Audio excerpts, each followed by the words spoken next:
This young man is lucky to be reborn on the day of his destined life. In his previous life, when Lam Fam's girlfriend, Lam Tay hooked up with the wealthy young master Truong Quang, she immediately kicked him out. But surprisingly, she was pregnant with the young man's child at that time, so after learning this, Truong Quang sent people to deal with him.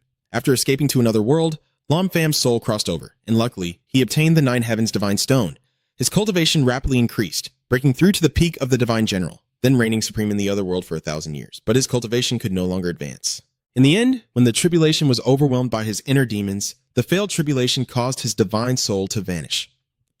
But since his fate was not yet exhausted, a fragment of Lam Fam's remaining soul defied the heavens to change his destiny and reverse time to return to Earth. Moreover, Lam Fam not only returned on the day of fate from his previous life, but also brought along the Nine Heavens Divine Stone. With thousands of years of experience and a treasure by his side, he was confident he could start over. After calming down, Lam Fam went to confront the adulterous couple to settle the score. When Lam Tay saw the young man enter the private room, she immediately looked down on him and casually threw a wad of money as charity. Lam Fam, just give up. Someone like you doesn't deserve me. This 30,000 is my gift to you. Now stay away and don't come near with that angry look. After finishing, she immediately turned to flaunt herself to the rich guy, with a completely different attitude from when she was with Lam Fam. Moreover, to humiliate Lam Fam, Lam Tay boasted about a diamond ring worth over 10,000, given by Truong Quang, and thought that spending a year with a poor guy like him was a waste. Normally, Lam Fam would definitely lose his temper and cause a scene. But having lived another life, he no longer bothered to argue with these petty people. Seeing him remain so calm, Truong Quang immediately lost his temper. What if I keep forcing you? Someone like you dares to say these words to Tay. Apologize to her now. But our young man here isn't afraid at all. He didn't even bother to look at them once and just turned his back and walked away. However, Truong Quang still wouldn't let Lam Fam go. Instead, he ordered his henchmen to block the door and force him to kneel and apologize. What's even more outrageous is that this guy wants to humiliate you by making you lick his shoes and eat his disgusting filth. Logically, Lam Fam should have dealt with them harshly, but after thinking it through, he felt it wasn't worth it and decided to let it go this last time. However, just as Lam Fam was about to leave peacefully, Truong Quang's guard dogs blocked his way. As soon as the black thug touched Lam Fam, he was frightened by his deadly gaze and had to step back immediately. And not only him, but Truong Quang and Lam Tay were also stunned by his aura. If they had known when to stop, there would be no more to say, but that foolish Lam Tay encouraged Truong Quang at this moment. How can I be scared of something so useless? Young Master Truong, look at how arrogant and annoying it is. With a girl by his side, this blonde guy is extremely boastful, not only shouting at Lam Fam loudly, but also boldly declaring that your life will end right here and now. But before he could make a move, the foolish Truong Quang tripped and fell flat on his back. What bad luck that the essence of his being ended up right in the mouth of that Lam Tay, making her disgusted and nauseous to death. At this point, Lam Fam didn't bother watching the show anymore and just left. Anyway, the most urgent thing now is not to deal with them, but to quickly cultivate and earn money to honor my parents. He walked while thinking about his future plans. After thousands of years, I really don't know if I will cry when I meet my family again. The fact that I can live again is definitely predestined by fate. If that's the case, I, Lam Fam, must live happily and surpass my previous life's cultivation, standing at the top of this vast universe. On the way home, I suddenly remembered my sister, Hyo Diep, who often suffered from illness due to tuberculosis, and the thing I regret most in my past life is helplessly watching my sister die from her illness. Living another life, Lam Fam will never let that happen again. Thinking so, he immediately went to an herbal medicine shop and emptied his pockets to buy a top-quality Hishu Wu herb. Actually, for Lam Fam right now, these minor human illnesses are basically just mosquitoes. He only needs to add the medicinal herb Hishu Wu, along with 9 Heavens Divine Stone and the level of cultivation in his mind, then use his internal energy to promote circulation to cure his sister's long-standing illness. Soon after, the young man returned home, but instead of his sister, he found a group of thugs led by Du Dang gathered outside the door. Although threatened, Hyo Diep's sister inside still refused to open the door for them. It was only when she heard Lam Fam's voice that she finally came outside to seek her brother's protection. The thugs still thought he was useless, so they didn't hold back and brazenly bullied both of them. Normally, Lam Fam doesn't care how others insult him, but once it comes to Hyo Diep, these thugs are about to face a harsh lesson in the cold wind. You dare to bully my sister? No son of mine is allowed to bully my sister. The punk initially hesitated a bit at Lam Fam's suddenly tense attitude, but still stubbornly kept his ground. It wasn't until he was pushed to the brink by his overwhelming aura that he finally started to doubt himself. You think acting tough can scare my dad? I already warned you a week ago to move out immediately. Otherwise, don't blame me for being impolite. It seems you don't take me seriously. A few petty and boastful arguments from these thugs make Lam Fam feel restless. You still remember that this house is where your parents got married back then. Now, Truong Quang's real estate company wants to develop this place, so they took the opportunity to hire some thugs who often come here to cause trouble, aiming to destroy the house and get a low compensation. His old hatred only fueled Lam Fam's anger, nearly causing him to lose control and become a beast himself. Luckily, Hyo-deep was there to hold onto his last shred of humanity. "Stop it, we can't fight them." "Hyo-deep, don't be afraid. Look how those bullies have been bullying you." He wanted to undress her but couldn't, only managed to touch her a few times. By this point, the guy had completely lost his mind. "You decide not to forgive any of those bastards who dared to touch my sister. So you dare to touch my girl? Looks like your mouth isn't very trustworthy either. Let me break your Chaos teeth too." No, no, no. You haven't even been kissed yet. Only after getting beaten up does this punk realize what's going on. That's no longer the useless, easily bullied Lam Fam. He immediately hurriedly knelt down and begged for your mercy in a truly cowardly manner. Even the little followers behind him were stunned and dared not provoke Lam Fam anymore. For these despicable cowards with no courage, Lam Fam grew more irritated the more he looked at them, so he didn't bother to fight and just told them all to get lost. After everything was done, he finally took Hyo-deep into the house to care for her and found out that she had been absent from school for a week due to her worsening illness. In the previous life, her sister was seriously ill, but Lam Fam from start to finish couldn't escape the obsession with heartbreak, constantly clinging to Lam Tay while neglecting her. Looking back now, I truly feel I don't deserve to be human. Having a second chance at life, I am more determined than ever to make up for and fix the mistakes of my past life. Then, Lam Fam took out the Heisho Wu medicine for his sister to see and asked her to sit with her back turned so he could treat her. Although Hyo-deep didn't understand why, she obediently followed her brother's instructions. Then, Lam Fam used the medicinal herb he showed to his sister, along with techniques from otherworldly healing methods like gathering vital energy, integrating essence into the body, opening blood vessels, and guiding out toxic blood to cure Hyo-deep. After a period of practicing his techniques, Lam Fam successfully healed his sister. Fortunately, nothing went wrong during the process, so he just needed to wait for her to wake up and recover for a while, and the illness would be completely cured. Not only that, but Lam Fam also continued to use his blood to make a protective talisman to safeguard Hyo-deep. After ensuring his sister was safe at home, he went out to take the next step in his plan, which was to quickly find a way to earn money to fill their hungry stomachs. Take risks and eat a lot, play it safe and eat less. The young man finally decided to use his remaining $100 to participate in the risky game at the casino, turning a penny into a fortune. The gang leaders of the gambling world came to deal with the young man, and soon after, Lam Fam arrived at one of the most luxurious casinos in this city. Although his presence was not welcomed by the staff here, since everyone who came was a guest, they couldn't stop him. This poor devil dares to come here too? As expected, the poorer they are, the more they come, and the more they come, the poorer they get. Well, let him taste the bitterness of losing everything. As soon as Lam Fam stepped into the casino hall, he targeted a lively table with a high winning rate to quickly make a lot of money. But upon seeing a young man with a childish face and a smell of poverty sitting at the table, both staff and players paused in disbelief. A man from the gangster circle couldn't help but speak up to remind him. "Brother, in Mo, there are no more than 10 people who dare sit here. Considering you're still young and naive, I won't bother with you anymore." Still, Lam Fam calmly took out a cigarette and lit it like a true player. Clearly, he didn't care about the warning from the man, and soon after, some troublemakers started provoking Lam Fam. They planned to teach you a lesson and then kick you out of here. Among them, a fat guy loudly insulted Lam Fam, saying he had no right to sit here. However, when it comes to the word qualification, probably no one is worthy enough to speak in front of the god of destruction, Lam Fam. Despite being cursed at like an outcast, he maintained a calm and humble attitude throughout when responding to the unruly people around him. "So, what do I need to do to have the right to play a game with you guys?"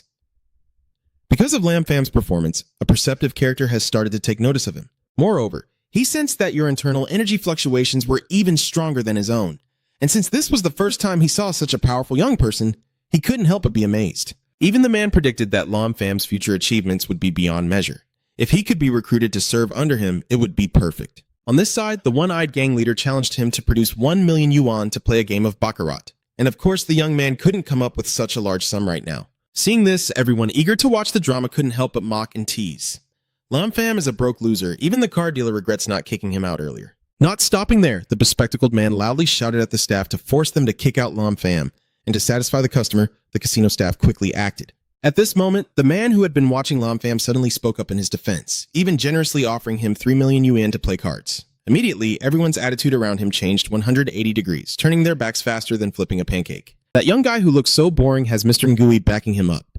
Turns out he's the friend Mr. Ngui invited. So just relax and go ahead. That's right. That's right. If you're one of us, let's play together. Seeing Mr. Wei's good intentions, Lam Fam didn't hesitate and took the 3 million yuan book, promising to quickly pay him back in full, including principal and interest after just one game. Before the arrogant attitude and boastful words of the young man, the one-eyed man immediately demanded to split the cards and play for real. And from the very beginning, these people had conspired together, cheating in the game to target Lam Fam. However, they had no idea that Lam Pham had seen through their petty tricks long ago. Meanwhile, both Lam Pham and the One-Eyed Man have decided to go all in. The One-Eyed Man even bet heavily on this round. Part of him was confident he held the biggest card, and another part knew full well that you were a poor devil with not much money on you. And as he predicted, besides the 3 million yuan worth of book he had bet earlier, Lam Pham really had no more coins or silver in his possession, but that didn't stop him from daring to take risks. Instead of betting money, the young man stakes his very life on this life and death game. I'm also risking a lot, but I don't have enough money now, so if I lose, it's up to you to deal with it. Not only the one with the squinting eye, but everyone here was witnessing for the first time a young man daring to go this far. Moreover, Lam Pham's opponents were seasoned veterans in the gambling world, so naturally no one believed he could be certain of winning this hand. However, at the moment the cards were revealed, the reluctant staff member had to announce that the fat man had been completely defeated by Lam Pham. Although he was extremely upset with the result, in front of Boss Wei and many witnesses, he had no choice but to swallow his pride and accept this humiliation. Not bad at all. I didn't expect to lose today to a kid with milk on his breath. I must go all out to see what cards you have. At the same time, the blind man is holding a pair of dice in his hand and begins to recite a prayer in his heart. Fate is sealed, wealth is granted by heaven. I don't believe I will lose to a kid with such a reputation. Whoever is cheap, our young master always has a plan for that. With this, the One-Eyed Man couldn't possibly win. In the end, Lam Pham humbly accepted the total prize of over 200 million yuan from the One-Eyed Man, the Fat Man, and the casino, then swaggered away in stunned silence. Everyone around was stunned. Of course, the chubby-eyed guy couldn't stand seeing Duong Duong so proud. More importantly, he couldn't understand why a big shot like Mr. Nai would repeatedly come forward to protect and help Lam Pham. In the end, because he dared not offend Mr. Ngai, the man with the squinting eyes had to swallow this anger and didn't dare to take action against Lam Pham. As for Lam Pham, after a hearty meal, he naturally returned the 3 million yuan he had borrowed from Boss Wei earlier. Seeing that he was both talented and loyal, Boss Wei immediately handed him his personal business card and expressed his sincere desire to establish a partnership. With his experience from 2 lifetimes, Lam Pham immediately recognized that this man's background was not as simple as it appeared. After all, anyone able to live in Chengdu and Madu would be retired high-ranking officials from the state. Nevertheless, Lam Pham politely declined Mr. Gui's offer. "Thank you. Today I owe you a favor, Mr. Lam, and I will repay you if I get the chance. Since we are all intelligent people, Mr. Wei immediately understood your meaning. It's clear that he has no desire to work under him. Unable to do otherwise, he also didn't want to force Lam Pham, so he had assistant Xiao Ning take him home. On the way back with Lam Pham, the assistant couldn't help but be curious and started chatting with the young man. Mr. Wei said, 'Young Master Lam is a master and told us to learn from him. I dare not, I am just a humble commoner.' It seems both of them are quite polite to each other. We exchange a few words. At this moment, Xiao Nin suddenly received a call from a subordinate.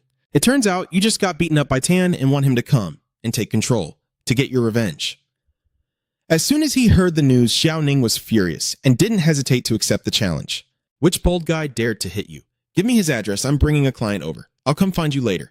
But he will never realize that this was his greatest act of self-destruction, because the subordinate he wanted to take control again is actually Zhang Kuang, Lam Pham's sworn enemy. Zhang Kuang has no idea what disaster he's about to cause, so he's still naively informing him. "Brother Nin, you need to come here quickly. You brought someone along and are blocking the door of that kid's house, but you still haven't dared to go inside. It's embarrassing, blocking the door but not daring to step in. Just leave it there. I'm on my way. Mr. Wei arranged for me to pick someone up, and it happens to be with her." Soon after, Tune in his car with Lam Pham arrived in front of the house, and as soon as Trong Kuang saw him, he immediately started warning and threatening.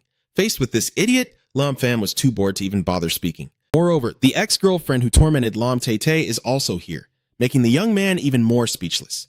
Seeing backup support, they immediately accused first, not only taking advantage to escalate, but also brazenly twisting the facts. "Ah, Nin is this little brat. Hurry up and beat him so he stays down for me." When Xiao Nin saw that his target was actually Mr. Wei's distinguished guest, he was extremely nervous.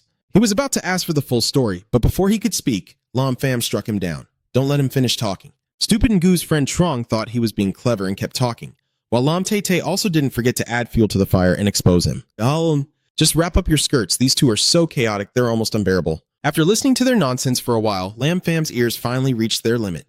"Is that enough talking?" "It's really loud and deafening. Not enough, I want to say more." "Nin, it's time for you to act. Truly, the moment has come for me to step in.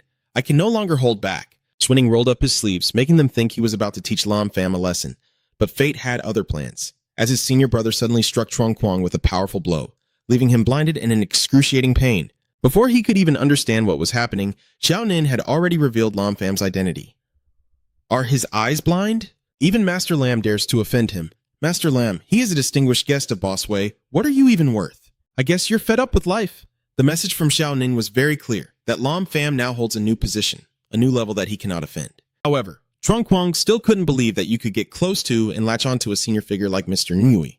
It wasn't until Tu Nin loudly reminded him to quickly kneel and admit his mistake to Mr. Lam that both he and Lam Tay accepted the truth. However, Lam Pham had long since stopped paying attention to them and was no longer in the mood to argue, so he told Xiao Nin that just making them leave was enough. Immediately, Truong Quang and Lam Tay quickly disappeared from Lam Pham's sight. Meanwhile, Xiao Nin was also a bit worried because he had previously scolded Lam Pham on the phone and was afraid he might record it, so he proactively apologized first. For someone as perceptive as him, Lam Pham certainly wouldn't make things difficult. It's okay, I'll head back first. There's no need to worry about this small matter. A true gentleman should be magnanimous. Your generosity truly commands respect. At this moment, Hugh Diep is sitting obediently inside the house drawing, and when she sees her brother coming back, she happily runs out to greet him. Seeing her healthy and lively, Lam Pham feels even more happy. Although he knew that his actions at the casino today would surely offend many people, protecting her smile was worth more than anything. Since their current house was in a bad location and the environment was chaotic, not suitable for Hugh Diep to grow up, Lam Pham decisively bought a lakeside villa on Snowlang Mountain for his sister. Of course, when we moved to the new place, Hugh Diep was very happy and excited. But while running and jumping in the yard, she suddenly told Lam Pham that she wanted to go back to the old house. Because the girl knew this villa must be very expensive, they still shouldn't spend money recklessly to save. Hearing her words, he couldn't help but feel heartache and a sting in his nose. Because while other children are still innocent and naive, she has already started worrying about livelihood, salt, oil, and fire in the house. So mature that it hurts to see. It's okay now. I've started earning money. This villa isn't a big deal. Really? Truly. Have I ever lied to you? Now go to sleep quickly. If you want your illness to get better, you need to rest more. Hearing her brother's reassurance, Hyo Diep finally felt at ease and went to rest, making Lam Pham very satisfied. In this life, he now has the strength to protect those he cares about, so he will absolutely not leave any regrets like in his previous life. The next morning, the young man personally prepared his sister's favorite breakfast to nourish her, then decided to head to school. At this moment, he is still a student at Manhwa Medical University. Although Lam Pham no longer needs to learn the superficial knowledge from Earth, he is quite interested because there are still some items at the university that can be used for leveling up in cultivation. Just as Lam Pham was entering the school gate, a certain teacher suddenly called him over to ask for help delivering some items to the tutoring classroom. But of course, the young man, now too busy with his own affairs, straightforwardly refused. Seeing that, the teacher immediately lost his temper and used his authority to threaten him. I am your medical school teacher, and asking you to help move things is a sign of respect. You don't need to make mistakes on your own, but still, you ignore him and walk away. Maybe this is the first time the teacher has met a young man as tough and stubborn as Lam Pham, so he felt insulted and couldn't help but grab you and threaten to expel you. Let me tell you, today you have to move the stuff whether you want to or not, or else you're just getting expelled. At this point, the young man is like, oh, my dad is so scared of me, he doesn't even bother to care about him anymore. But anyone would say this teacher is like a leech, constantly bothering him and shouting loudly like he's the boss of everything. With no other choice, Lam Pham had to silence him with a few punches. Anyway, the realm of a cultivator is just one step away, and crossing it is a life and death situation. Not sending him back to his ancestors is already the greatest mercy. In his previous life, Lam Pham was a true believer, only taking a break from school to deal with his ex-girlfriend. Now, looking back, he only feels that he was immature and foolish for giving up his education for a money-hungry woman, like Lam Tay. Living another life, a young man naturally wants to go through the procedures to return to school. Later, Lam Pham went to the Academic Affairs office to meet with the homeroom teacher to complete some necessary paperwork. However, while he was explaining the reason, that annoying teacher suddenly barged into the administrative office to accuse a male student of physical assault. Principal Tran, students these days are really too much. Professor Luong, what's going on with him? Are the injuries serious or not? Students these days are just like delinquents. Even teachers dare to hit them. This kind of student must be expelled, and other schools should be warned never to admit such disrespectful kids. Although Teacher Tran still didn't quite understand the full story, from Professor Luong's words, he sensed that the situation was not simple and told Lam Pham to go to class first. Hearing that, he had no objections and obediently followed Teacher Tran's instructions. However, when Lam Pham walked by, Professor Luong immediately recognized him as the student who had physically assaulted him earlier on the schoolyard. I didn't expect him to actually dare to come looking for trouble himself. If this time you don't make him drop out, I won't carry the Luong surname. Seeing him deliberately targeting his student, Chairman Tran quickly stepped in to stop it and asked what exactly was going on between them. When things escalated, he accused Lam Pham in front of Principal Tran and even proposed expelling him from school, blacklisting his record, and sending him to a youth reform camp for re-education. But Principal Tran stood up for Lam Pham because he believed it was just a moment of impulsiveness and that teachers should give students who make mistakes a chance to correct themselves. Instead of punishing him harshly, Chairman Tran suggested that Lam Pham apologize to let Professor Luong overlook this matter. However, he looked down on those who abused their power, like Professor Luong, and clearly refused Chairman Tron's suggestion, relying only on himself. It's not even worth me apologizing. At this point, the professor couldn't bear it anymore and demanded a satisfactory result from Dean Tran. Although Chairman Tran really wanted to save his student this time under Professor Luong's pressure, he had no choice but to suspend Lam Pham from school for a year due to physical assault on a teacher, and also returned his earlier application. Seeing the smug look on that oppressive professor's face, the young man couldn't hold back his anger and directly showed his dissatisfaction in front of Chairman Tran. Lam Pham not only smashed the table but also declared that he disagreed with his decision. This shocking act obviously traumatized both teachers. Lam Pham, are you rebelling? How dare you speak to the school leadership like that? Don't call him you. Even the principal wouldn't dare show me half a bit of disrespect. This young guy, I've never seen anyone as aggressive and unruly as you before. Even though he's threatened, the young man isn't scared at all. In fact, he even turns around to challenge the two teachers. Haha, this still doesn't count as being aggressive and disruptive. Sorry, but from now on I'll show you what true aggression and disruption really look like. If the teachers are wise, they should quickly prepare the paperwork for my re-enrollment at school now. After saying that, the young man turned around and walked away. Leaving the two teachers fuming and powerless to do anything, the reason Lam Pham acted so recklessly is because he has someone backing him up. I didn't expect this affair to be needed so soon. Hello, Nin Ha, I have a small matter I want to bother you with. This time, both Professor Luong and Dean Tran are determined to go all out with the young man. With just one phone call from Lam Pham, Mr. Nguyen directly contacted the principal of the university where he is studying. While waiting for the results, Lam Pham went to find Teo Truk, his first true love. Their relationship was originally very good, but for some reason ever since Lam Tay Tay appeared, Lam Pham seemed possessed and betrayed Teo Truk. So when heaven gave him a second chance at life, he would never miss out on a good girl like Teo Truk again. Luckily, when Lam Pham returned and expressed his feelings, she was still willing to forgive and even couldn't hold back her joy as she ran to hug him tightly. However, just as the lovebirds were in a passionate embrace, a domineering guy suddenly barged in and shattered the romantic atmosphere. From what everyone in the class said, Lam Pham then learned that he was Koo Hang Tin, a thug chasing after Teo Truk. Does anyone not know that Koo Hang Tin likes Teo Truk? Yet Lam Pham dares to compete with him for her right in Than Tin Bak Nyat. This time, Lam Pham is doomed. Seeing such a shocking love drama from Tay Ba, everyone is now extremely interested. Many people are even eager to see Koo Hang Tin teach Lam Pham a lesson, while Koo Hang Tin himself seems so furious that he almost attacked Lam Pham. Only when he sees crap beside him can he hold on to his last bit of reason. Teo Truk, go outside for a moment. I have something to discuss with you privately. But she's pretty. She's not sleeping. Who knows what this crazy guy would do if it were just the two of them? So Teo Truk hid behind Lam Pham and firmly refused him. And as expected, this guy is definitely not normal at all. Teo Truk only didn't want to go along, but he immediately revealed his thug nature, shouting loudly and trying to force her out. Luckily, Lam Pham reacted quickly and prevented his dirty hands from touching Teo Truk. But even then, while the scoundrel was stunned by Lam Pham's reaction, he quickly warned him to get lost and stay out of sight, clearly hitting a nerve of Tra. You're the one who has no right to speak here. Huh, Teo Truk, don't pretend you don't care. I like her because I value her. If she's ungrateful, I'll make her see what I can do. Be careful or I'll throw you into the worst slum neighborhood. In front of Lam Pham and your classmates, this bastard is still arrogant, daring to threaten to kidnap a girl. So who knows how terrible things are behind his back. No wonder Teo Truk was so scared, and to reassure her, the young man promised to protect her thoroughly, never letting him harm her even a single strand of hair. At this moment, the bastard Hang Tin still wanted to publicly insult and defame Teo Truk's honor, but was suddenly frightened by Lam Pham's cold stare in a brief moment. But that didn't stop the perverted bastard from continuing. Instead, he took a step into the abyss, turning to attack and challenge you. Oh, little kid, you look pretty tough. But someone like you can't do anything to me. Bastard, worthless piece of shit, if you're so brave, come and fight me. At this point, the guy who's been beaten to a pulp is truly done for. And just as we expected, the young man finally couldn't hold back and kicked him flying dozens of meters, crashing straight into the wall. Even now, the idiot still can't believe that Lam Pham is also a martial artist, and that he's so strong he almost crippled him, so he's still holding on to thoughts of revenge. In front of Lam Pham, he pretended to be scared as if he had surrendered, but in reality he just wanted to distract his opponent to finish him off more easily. Of course, relying on his many years of combat experience, Lam Pham had long since seen through his tricks and immediately countered when he saw him about to strike. This time, he didn't just throw a punch. The young man added a combo with a knee strike, an elbow, wrecked both legs, and finally delivered a powerful blow that nearly sent him to the afterlife. Truly, someone who doesn't know his limits. Lam Pham, you scared me so much. Are you hurt anywhere? Of course, a few thugs with some petty fighting skills wouldn't even scratch a hair on his head. Seeing that he was unharmed, Teo Truk felt a bit more at ease. But before she could rejoice, class president Zhang Changxian suddenly spoke up to warn everyone.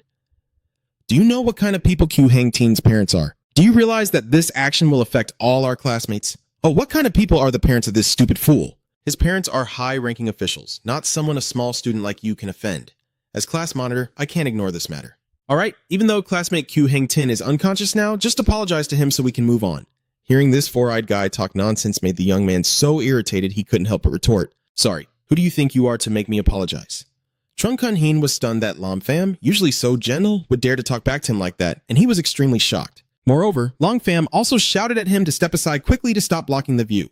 Although being looked down upon like that, Trung Kun Heen could only be angry, and couldn't do anything else, finally having to swallow his frustration and return to his spot. At this moment, the class teacher Ton Tin entered the classroom to prepare for the lesson, and immediately Trung Kun Heen stood up to accuse Lam Pham of acting like a thug and beating Ku Hang Tin into unconsciousness. Then the homeroom teacher turned to ask Lam Pham to confirm, but he denied everything, acting as if he knew nothing. Of course, class monitor Hua didn't let this slide and showed the teacher the scene of the fight and Ku Hang Tin lying unconscious to prove Lam Pham's wrongdoing. Being wise, teacher Ton Tin naturally did not listen to just one side. Instead, she turned to ask the students in the class. But before anyone could speak up, Lam Pham shot them a warning look, making it clear that no one was allowed to interfere in this matter. As a result, no one in the class dared to go against his wishes. Although Ton Tin saw through the situation, she still wanted to give Lam Pham a chance to make amends. So instead of exposing him, she invited him to the office. Of course, he was very pleased with her approach and obediently followed. Before leaving, the young man even made a point to mock the class president, making him so furious he couldn't do anything. But even a cornered rat will fight back. This innocent-looking middle schooler has finally reached his limit after being humiliated by Lam Pham so many times and decided to call a gangster to report it. Bakka, Tantai just brought a little white face to the office. It turns out that his backer is Bak Huang, a very influential figure at Mado Medical University. Notably, none of the beautiful girls on his list are from their class or the same age, not even the school's beauty queen, because he only targets young female teachers. Moreover, Bak Huang is not a good person at all. He once got a young teacher pregnant and then abandoned her, showing no concern. But thanks to his extremely solid background, even the school administration couldn't do anything, so he continued to act arrogantly and freely in the school. Especially, Bak Huang's next target was teacher Ton Tin. Taking advantage of Ton Tin's usual concern for students in difficult circumstances like Lam Pham, the class monitor, a kind-hearted guy, added fuel to the fire and tattled this to Bak Huang to use him to get revenge on the boy. At the same time, in the teacher's office, Ton Tin didn't mention the commotion in class. Instead, she inquired about Lam Pham's family situation and Hugh Diep's health lately. And after learning that your sister's health has improved and she can return to school, she not only expressed her joy but also proactively offered to help the two of you in the coming days. Both Hugh Diep and your sister have already started going back to school. That means I have to cover both parts of the tuition fees, which is definitely very difficult, right? The rent in Mo is very expensive. Even renting is costly. Lam Pham, it seems you don't have a place to stay yet. Why don't you stay temporarily at my aunt's place for now? Actually, in the previous life, Ton Tin had taken care of Lam Pham and his sister for a while. But this time, he had enough ability to support himself and his sister, so he didn't want to rely on her anymore. Just as Lam Pham was about to refuse, the class bell suddenly rang, interrupting their conversation. He didn't even have a chance to speak before Ton Tin handed him a note with her address and hurried upstairs to class. There's nothing he could do but wait until she had time to explain later. As soon as Lam Pham left Ton Tin's office, Bak Huang broke in using a stolen key. He seemed ready to leave when he saw no one inside, but no one is that easy. This guy actually has a magic weapon from the Immortal cultivation world in his hand, so soon after, he successfully found Lam Pham's trail. After seeing his handsome avatar and thinking about the beautiful teacher he was targeting being snatched away by him, Bai Huang immediately went crazy and started smashing things in the room. Not stopping there, this bastard even approaches Ton Tin's seat and breathes in the lingering scent of her until he's completely intoxicated. Meanwhile, Lam Pham has arrived at the school library to carry out the next step of his plan. According to what you remember from your previous life, the school newspaper once reported on a professor who researched and developed a type of medicine with special effects. Although at that time Lam Pham didn't pay much attention, now you suspect it might be similar to a pill used by cultivators. Since the spiritual energy of heaven and earth is quite thin now, cultivating is very slow.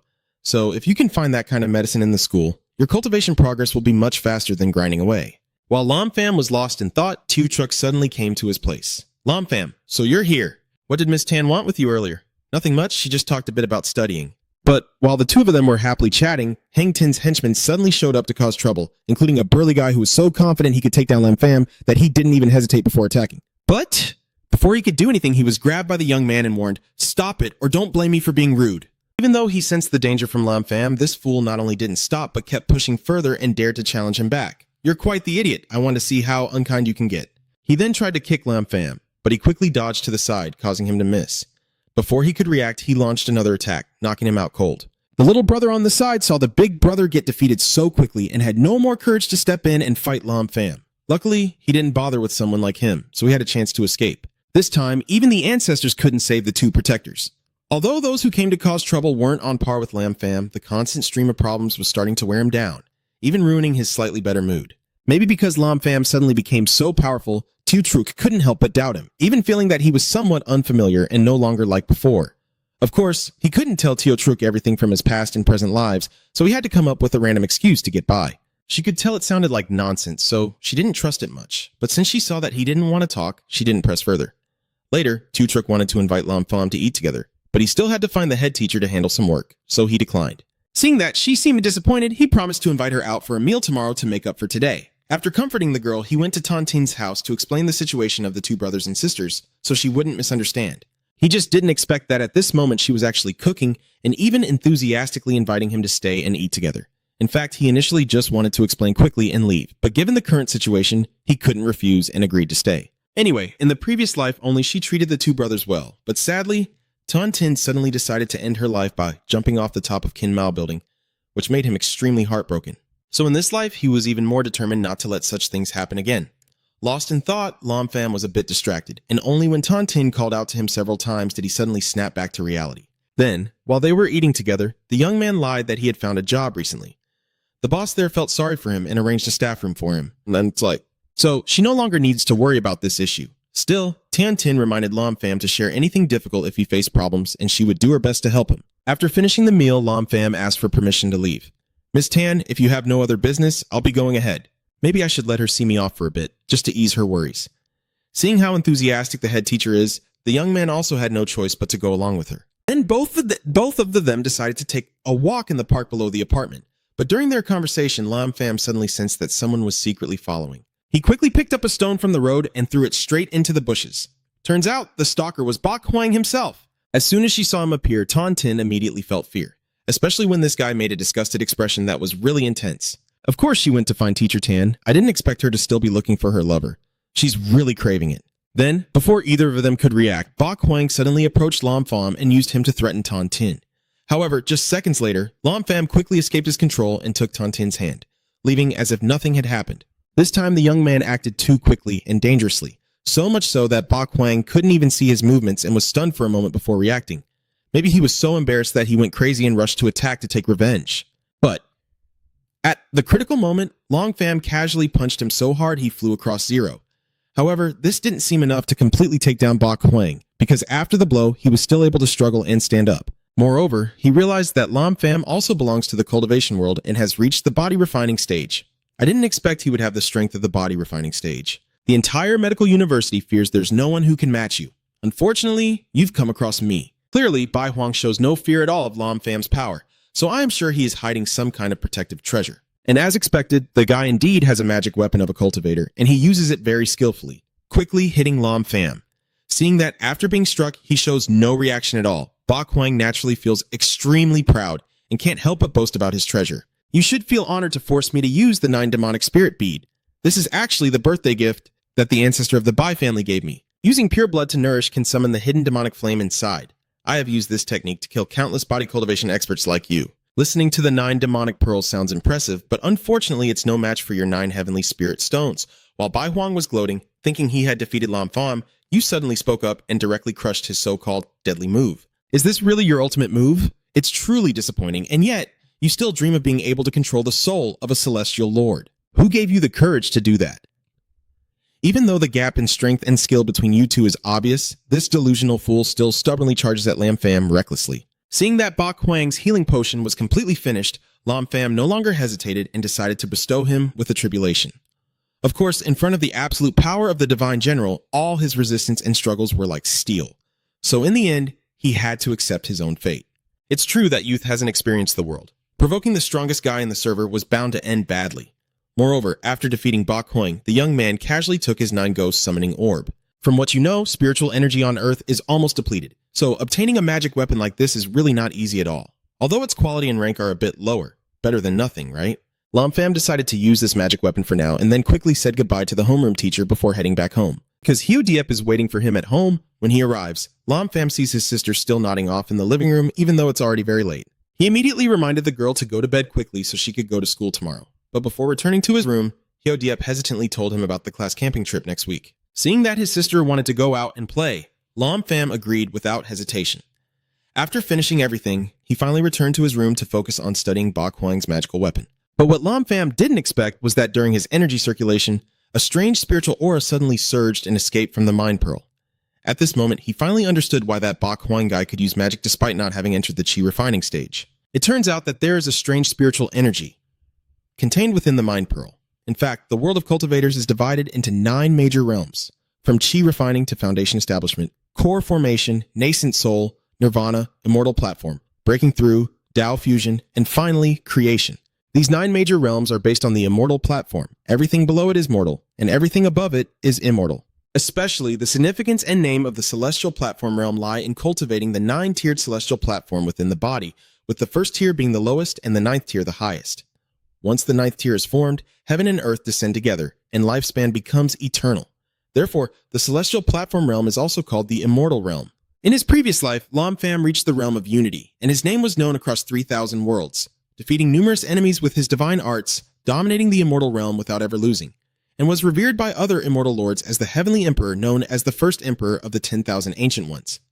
However, after obtaining the 9 heavens divine stone, he was betrayed and robbed by a coalition of other immortal lords. In the end, atop the immortal realm, Lam Pham could only face 36 immortal kings alone and fight a battle that shook heaven and earth. But unexpectedly, in his desperation, he transformed his ultimate Tao technique to the highest level of his realm and created an immensely powerful source of strength that pulled the other immortal kings into his own immortal world. As a result, everyone was completely wiped out and Lam Pham fell into divine punishment, becoming the ordinary Lam Pham of this life. Moreover, if he had to start over from scratch, he would definitely train each realm to the limit and then return to the alien world to dominate as before.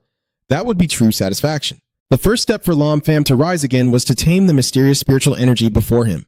Soon after, he continued to cast spells to absorb it into his body. Fortunately, after some struggle, he succeeded in using this to reach the first realm, the Qi refining stage. In fact, at first, Lam Pham was too busy dealing with others to start practicing the cultivation technique within the 9 heavens divine stones seriously. This time, given a second chance at life, he has enough time to master everything. And as expected, after just a short hour, Lam Pham fully realized the power of the 9 heavens divine stone. No wonder the other immortal ancestors would rather turn against you than let go of this precious treasure. With it in hand, Min is even more confident to dominate the world without fearing anyone's father or son. At the same time, somewhere in a secret realm, the old ancestor of the Bai family who had given the 9 ghost Spami amulet to Bai Huang suddenly sensed something unusual, causing him to be overwhelmed by backlash during cultivation and vomit all his blood. After a collision, he realized that the aura of the amulet had disappeared. This also means that the beloved grandson of old Bai Huang has been wiped out from the Earth server. In a moment of rage and grief, the Bai family ancestor risked everything to use forbidden magic to find out who was behind it to seek revenge for his grandson. Meanwhile, Lam Pham has officially returned to school. Seeing the young man still safe and chatting happily with girls, the middle-aged man with a stern face is very annoyed. Why is he here? Could it be that Bai Huang has fallen? Is he really that tough? Where's Director Tran? Why haven't they let him take a break from school? The younger brother went with the big guy the day before and only now told him about what happened at the library yesterday. Damn it, don't bring it up again. Yesterday, a dozen of us surrounded him, planning to gang up on him, but he countered us and we had to stand all night in the library. Just now I went to find Director Tran and was kicked out too. Isn't that crazy? So this poor guy Lam Pham actually has connections? He's clearly trained in martial arts. Yet when he met me before, he either bowed and kowtowed or just laughed. And now he dares to mess with my goddess. When it comes to Teo Truk, these two guys immediately come up with a wicked plan to take revenge on Lam Pham, which is to wait until Teo Truk is alone to harm her. If they can't attack someone as powerful as him, they'll target someone close to him. Meanwhile, they are still engrossed in their conversation, completely unaware of their despicable scheme. Suddenly, Lam Pham said he wanted to go to Teo Truk's family restaurant to eat, but instead of being happy, Teo Truk hesitated a bit because in the past, when he was poor, her parents forbade them from seeing each other. Honestly, at that time, Lam Pham also felt very insecure, thinking he wasn't worthy to be with Teo Truk. But now our young man has returned and is more formidable than before, so there's no need to worry about her parents anymore. Soon after, they arrived at Teo Truk's restaurant. Her mother was busy working at this moment, but when she saw Lam Pham appear, she immediately changed her attitude and pulled her daughter aside to scold her. Didn't I tell you to see less of that guy? Why did you bring him home? Even though Teo Truk tried to explain that they are just friends, her mother simply wouldn't believe it. Moreover, she even went so far as to defend him and speak well of him. In the end, the mother still firmly forbade her daughter from having any contact with Lam Pham. Teo Truk, listen to your mother. Don't forget about him. It's for your own good. Our family may not be wealthy, but we can't let those unworthy people who are no better than sewer rats come in. So don't be fooled by their sweet words. Because of how unreasonable my mother's words are, Tutruk finally couldn't hold back and fought back. At this moment, a gang of thugs on motorcycles suddenly stormed in and started destroying the restaurant. It turned out they were here to collect a debt because Tutruk's father had borrowed money from them. Even though he begged for a few days' grace because he didn't have enough money now, they didn't listen and even beat him up. Haha, daring to owe my brother Wang Long money and not pay. Do you think you can keep your little life? Guys, he doesn't want to pay us. What should we do? After finishing, Tra turned to look at mother and daughter Tutruk, clearly revealing his sinister intentions. It's a shame to leave such beautiful wife and daughter behind for him. Give me a few months to play with, and I'll let you go for a few days. Immediately, the father told the two to run away quickly. But before he finished speaking, he was thrown aside like a rag doll by the thug. Then he turned to finish off Tutruk and her mother. But luckily, Lam Pham was there in time to step in and stop him. Are you Wang Long? Kneel down and apologize now. I might spare your life. It can be said that Tutruk and Hu Dep, the two most important women to Lam Pham, are his final limit of tolerance, so allowing them to kneel and apologize was his greatest concession. But these fools, not knowing their place, deliberately pushed further, not only blatantly insulting the young man, but also laying hands on him. At a critical moment, Lam Pham quickly counterattacked, causing the shards of glass to fly back and embed directly into the face of the thug. The two guys, seeing their boss like that, panicked and rushed in to attack immediately. But these guys are too inexperienced to handle Lam Pham. He only needs one finger to easily block a punch from one of them, then before he can react, he delivers a straight kick to his face. Seeing this, everyone present couldn't help but be amazed. Especially Tutruk and her parents are extremely furious. Meanwhile, the leader, who was almost blinded by shards of glass from Lam Pham, could no longer bear the humiliation and pulled out his weapon to fight against him. However, just before his candy coin could hit Lam Pham, he moved faster and skillfully dodged it. Not only that, but he also turned around and grabbed the guy, ready to crush his face. By this point, even if he regrets, it's already too late. Who are you? I've been wandering the martial world and have never heard of anyone who can dodge bullets. Who I am doesn't matter. All you need to know is that standing before me, everything is just a target. Then Lam Pham turned to order the two underlings to kneel and apologize to the Tutruk family. Of course, faced with his overwhelming presence, they dared not disobey and immediately knelt down to bow and beg for forgiveness. While teaching the thugs a lesson, the arrogant young man also casually advises his future father-in-law, saying, "Uncle, if you gamble again in the future, you won't be as lucky as this time." Only after seeing Tutruk's father promise not to gamble anymore did he continue to handle the chaos, scaring the thugs so badly they ran away in fear, preserving his reputation. Meanwhile, through this incident, Tutruk's mother gained a new respect for Lam Pham and started to speak more humbly with him. "You truly are a blessing to our family. Tutruk is lucky to have met you." However, this sudden change made Lam Pham feel cold inside. It turns out that people only value him when he has some worth to them, otherwise he is nothing. Thinking of this, the young man no longer felt like eating and immediately turned around to leave. At the same time, the class monitor and his accomplice were on their way to Tutruk's restaurant to carry out their wicked plan. But life is so unpredictable. Just when they were celebrating, they ran into the gang of thugs that Lam Pham had beaten up earlier. "Isn't that Vuong Daika? Little Gong, what are you doing here?" "Big brother Vuong, I didn't mean to give you a stunning beauty. That girl from your school is the hottest girl there. Definitely better than the ones I introduced before. But some reckless guy stole her away, so I have to get revenge this time." After hearing Trung Kan Hien speak, Vuong Long immediately thought of the white-haired young man who had beaten everyone at the restaurant earlier, and once he confirmed it was the right person, he couldn't hold back and delivered a powerful punch to Trung Kan Hien. "You motherfucker, I don't know you. Get out quickly." After insulting him, he ordered his two henchmen to help him away, while the middle-ranking officer was still stunned, confused about why he was beaten. His younger brother quickly dragged him away upon seeing the appearance of the god of war, Lam Pham. Lucky they ran fast, or this time it would definitely be a mess with the young man. At this moment, Lam Pham suddenly received an urgent call from Assistant Teo Nin, informing him about a special case involving his friend's illness. Honestly, I have a friend with a strange illness that no expert at home or abroad has ever seen before, so I hope you can help. When he heard that Xiao Nin was asking for help with the illness, Lam Pham was very surprised because he had never revealed his medical skills to outsiders before and couldn't help but be curious about the reason behind it. "Why do you think I have the ability to help you?" "It was Mr. Nui who guided me. He said you have great supernatural powers and the doctors are suspicious that it's a difficult disease to treat, so they had to give up. But they are sure you will find a way to cure it." After hearing this, the young man easily understood Mr. Nui's intention. It turns out he just wanted to gauge your depth. Taijun was gentle, so the young man readily agreed to Xiao Nin's request. And soon after, he went to pick you up to the private hospital where his brother was receiving treatment. Then, Lam Pham observed the patient's condition firsthand and quickly understood the problem. "Do you know what illness this is?" "It's just a minor illness. I just want to get a closer look." "Xiao Nin, where did you find such a reckless kid? Do you talk so casually like this?" That's right. What does a punk like you have to say about a minor illness? At this point, the young man is starting to feel the burn, especially when Lam Pham tried to step forward to check on the patient. An expert deliberately blocked him and was punched, forcing him to step aside. Then Lam Pham began the examination and, after understanding the situation, directly performed the treatment without hesitation. But unexpectedly, the patient's electrocardiogram suddenly went flat, causing everyone present to panic. They even thought that Lam Pham had caused his death, so they ordered the bodyguards outside the villa to restrain him. Nevertheless, our young man remains completely calm as if nothing has happened, and just a few minutes later, the frail man everyone thought was dying suddenly sits up and coughs. Even his heartbeat frequency is starting to return to normal. Witnessing such an incredible resurrection scene, the experts present there were temporarily unable to accept it. Seeing that, Lam Pham didn't bother to lift a finger anymore. It seems you don't trust me, so forget it. This person is not meant for me. I won't save him anymore.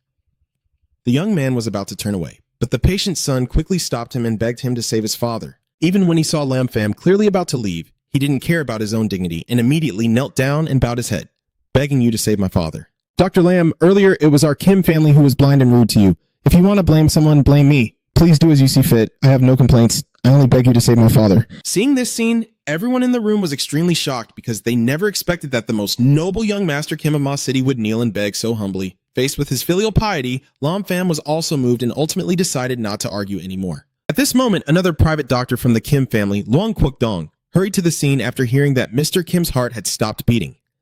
Seeing Dong Min arrive, the man with the golden hair immediately reported what happened earlier. Dr. Luang finally arrived. Quickly look, there's a reckless brat here who practices medicine so poorly, he almost sent Mr. Kim to his ancestors. However, upon seeing Lam Pham, Dr. Luang hurriedly approached to shake hands and exchange pleasantries, even openly expressing respect and admiration as if he had met his idol after many years. Master Lam has long admired your reputation. I am Luang Quoc Dong, and it is a lifetime fortune for me to meet Master Lam here. The ones who just yelled at Lam Pham when they saw this embarrassing scene were actually messing with his mind. In fact, even Lam Pham didn't expect this scenario and had no idea who the man in front of him was. Only when Luang Quoc Dong mentioned Mr. Nui did he suddenly remember the doctor named Luang that he had been introduced to before. Since they were acquaintances, Lam Pham had no more hesitation and immediately rolled up his sleeves to get to work. But besides asking Dr. Luang for help during the treatment, the young man still didn't forget the earlier grudge. So he demanded that the two men, Lang Bom, who doubted his ability, be kicked out. After the unrelated people left, Lam Pham finally began the treatment. First, he asked Dr. Luang to press firmly on the Ku Kuet and Chuang Man acupoints of Mr. Kim. Then, he personally took action, continuously pressing on the important acupoints on Mr. Kim's body. The entire process was so intense that Dr. Luang had to strain himself to hold the initial two acupoints, while Lam Pham had to concentrate as hard as possible to avoid making any mistakes. Because this is the most critical moment of the entire process. Just a small mistake from either of them could cause Mr. Kim to immediately pass away. Luckily, after a struggle and sweating profusely, they finally completed the treatment and successfully expelled the foul energies from Mr. Kim's body. In fact, this is the evil energy that has invaded Mr. Kim's body, and this malicious disease was also caused by it. According to Lam Pham, the evil energy has now been dispelled, so Mr. Kim is no longer in danger. And as you predicted, soon after he was able to wake up after a long coma. Immediately, Kim too couldn't hold back his emotions and embraced his adoptive father and his son tightly, leading to a heartfelt moment. After a while, Mr. Kim finally remembered to thank the savior who had saved his life. At first, he thought Dr. Luang was the one who treated him, and only when everyone explained did he understand the situation. My benefactor, I am Kim Bok Van. Thank you very much. This life-saving grace, I will never forget it for the rest of my life. If you ever need my help in the future, just say the word. Even if it means climbing mountains of swords or walking through fire, I will not hesitate. If it weren't for Mr. Kim being weak and his son stopping him, he would probably have jumped onto the bed to thank Lam Pham right away. But honestly, Lam Pham doesn't really care much for these formalities. At this point, he just wants to know how he is feeling so he can adjust accordingly. And only after confirming that Mr. Kim is no longer showing any signs of danger can Lam Pham leave with peace of mind. However, before you leave, young Master Kim handed you a bank card with a modest balance of just a few taels. Lam Than Wai, this small amount is my token of sincerity. I hope you will accept it. If Lam Pham was still the broke kid from before, he might have rushed in impulsively. But now he's on a different level and doesn't need these mundane things anymore. So he straightforwardly refused Kim Xiao's one tael of money. Instead, Lam Pham expressed that he only needs spiritual herbs, spiritual jade, or magic tools. So if they have any news about these items, let me know. Hearing you talk about magic tools, Mr. Kim suddenly remembered there used to be an auction house that specialized in selling such items. He also intended to participate before, but missed out due to illness, so Mr. Kim isn't very clear on the details. He only knew that it was organized by top feng shui masters from the north, and Vian Dong Huang would also participate. When everyone in the room heard the name Vian Dong Huang, they all expressed surprise, which made Lam Fam curious about who this person really was. Seeing that you don't know, Xiao Nin told you about his legend. The world says that this Vian Dong Huang truly has great skills, extraordinary powers, and is a legendary figure of his time. He once intervened to change the fate of the Li family, helping them escape bankruptcy and rise from the ashes. To sum it up, Vian Dong Huang is a top-tier figure with extraordinary abilities to control the weather and change fate in miraculous ways, even capable of creating illusions like in Canada, and Trine Do is always at the very pinnacle. The more Lam Fam listened, the more intrigued he became, so he asked Mr. Kim about the timing of the auction event. Lam Fam waved his hand to refuse the card and said, "No need." I smiled to show my purpose. Money is useless to me. I only collect spiritual herbs, spiritual jade, or magic tools. Let me know if you have any news about these things. Kim Bok Van widened his eyes in surprise, sensing the spiritual energy. He immediately sat up straight to tell you that Master Lam once participated in a spiritual artifact and magic item auction, but missed it due to illness. Lam Fam felt interested. "Oh, tell me more details." You look at him with curiosity, but what exactly is it? Uncle Van recalls, "I'm not too clear on the details, but I heard it was organized by Northern Feng Shui masters with very high skills, and Yuan Dong Huang would also participate." Hearing that name, Neng was stunned. Vian Dong Huang turned out to be him. Ning's reaction caught Lam Fam's attention. He turned his head slightly and asked who that was. His face grew serious, and he heard that this Vian Dong Huang truly possesses extraordinary skills, great abilities, and is a legendary figure of his time. This person, according to what he said, is Hai Hiep, facing a renowned master of feng shui who has a great reputation. He has intervened to change the fortune of the Li family, causing them to go from the brink of bankruptcy to a rebirth. Upon hearing about Li Lich Hui Huang, Lam Fam slightly smirked with interest. He asked for the specific time. When would the auction house be held? Back Van immediately replied, "I will keep an eye on it and will inform you as soon as the time comes." He then shifted to a different topic with a sincere attitude. "Master Lam, I survived a great disaster today and consider it a blessing. This evening we will hold a bamboo banquet at the Imperial Palace restaurant to celebrate, inviting some old friends. You are my savior, Master Lam. Please honor us with your presence." Lam Fam turned around, waved goodbye, and declined. "No, I have something to do today. I'll go ahead. Mr. Kim, we will take our leave now." Beijing Van no longer insists. "All right, you two, be careful on your way." The two of them walked away side by side, guarded carefully by the guards outside. Nin paused and slightly bowed, thanking Master Lam for his help and promising to return with a grand gift another day. Lam Fam politely replied, "No need, you can go now." He nodded in agreement. "Understood." A moment later, at Lam Fam's house, he opened the door and stepped inside. First, he looked inside the notification and said, "Diep Deep, I'm back." Suddenly, his pupils shrank in surprise, causing her flowing dress to flutter in the air, and Hu Diep, dressed beautifully, turned around to greet him. "Big brother, you're back, Lam." Fam smiled happily. This little girl has grown up. He gently stroked her head and said, "That's right, isn't it? You wanted to eat the meal I made, didn't you? I have come back, haven't I? Go and do it for me right now." The girl puffs her cheeks and reminds him with a pout. "Big brother, have you forgotten something?" Lam Fam's movements froze, cold sweat pouring down. "What is it?" Hype Deep knew right away that you didn't remember. The girl angrily reminds him, "Big brother, you're so mean. I want to hang out with my friends tonight. I already told you. Did you forget?" Lam Fam awkwardly scratches his head. "That's right, I forgot." The girl looked at him with sparkling eyes. "Come with me or I'll be very lonely staying home alone." Lam Fam immediately agreed. "Okay, I'll go with you." Hu Deep happily jumps up. "Big brother is the best." Warm sunlight shines down on the tall buildings. The busy streets are lively, and the screeching sound of tires rubbing against the road echoes loudly. This loud, joyful laughter. Ha ha ha. The three of them sit together in the sports car, with Lu Hen and Tiu Ken enjoying this exhilarating feeling. And Tran Luan was driving with one hand, and seeing it had been a long time, she wondered why. "When are we going to the Huang Chao restaurant?" Ung Dung replied. "Don't you still have a friend?" "Lum Hu Deep, let's go pick her up first." "Oh, I'm not satisfied with that." "Hey, she's just a girl from the poor neighborhood. What right does she have to join?" He smiled politely, pretending to be friendly, since we're classmates and should do activities together. But Luan's expression was actually very cunning right now. "Such a beautiful girl. She's a gem, so I naturally have to personally uncover her." After a while, a sports car stopped in front of a villa. Luke Heen was stunned, feeling the same way. "Tue Khan, you said Lam Hu Diep lives somewhere like this." Tue Khan looked confused and bewildered, stammering. "The address she gave me was here, but this is a villa district." At this moment, someone steps out and Lam Fam and Hu Diep walk side by side. He gently smiles at the girl and says, "Let's get ready to go." The girl hugged his arm and responded, "Yes. Look, there is Lam Hu Diep, and next to her is her poor, clingy older brother. Why are you here? This is a villa area." Although dissatisfied, the girl still responded politely. "This is my home. My brother and I have already moved here." Tue Khan still didn't believe and insulted him. Oh, don't tell me. A few days ago you were still in the slums, then suddenly hit the jackpot and bought a mansion. Hugh Deep stuck out her tongue and replied, I don't need to buy a lottery ticket. I have my second brother, haha. Just as the atmosphere was tense, someone stepped in. All right, Tuekon Luan, you're putting on a serious front. Sorry, I am An Tuekon's older brother. You're here. And from what I know, this villa is worth several tens of millions. I really admire you.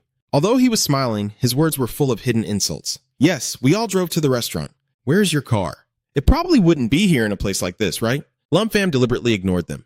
Is this okay now? Can we go or not? Tukun was angered by his reaction, and he pretended to be friendly to comfort her. Tukun, stop messing around. The two of you get in the car. The door closes with a bang, and the sports car speeds off down the road. After a while, they arrived at Hoang Trio Hoi restaurant, with one foot slowly stepping out of the car. Luan leading with a noble demeanor. Lam Pham silently observed the scene before him, and this restaurant didn't look too bad.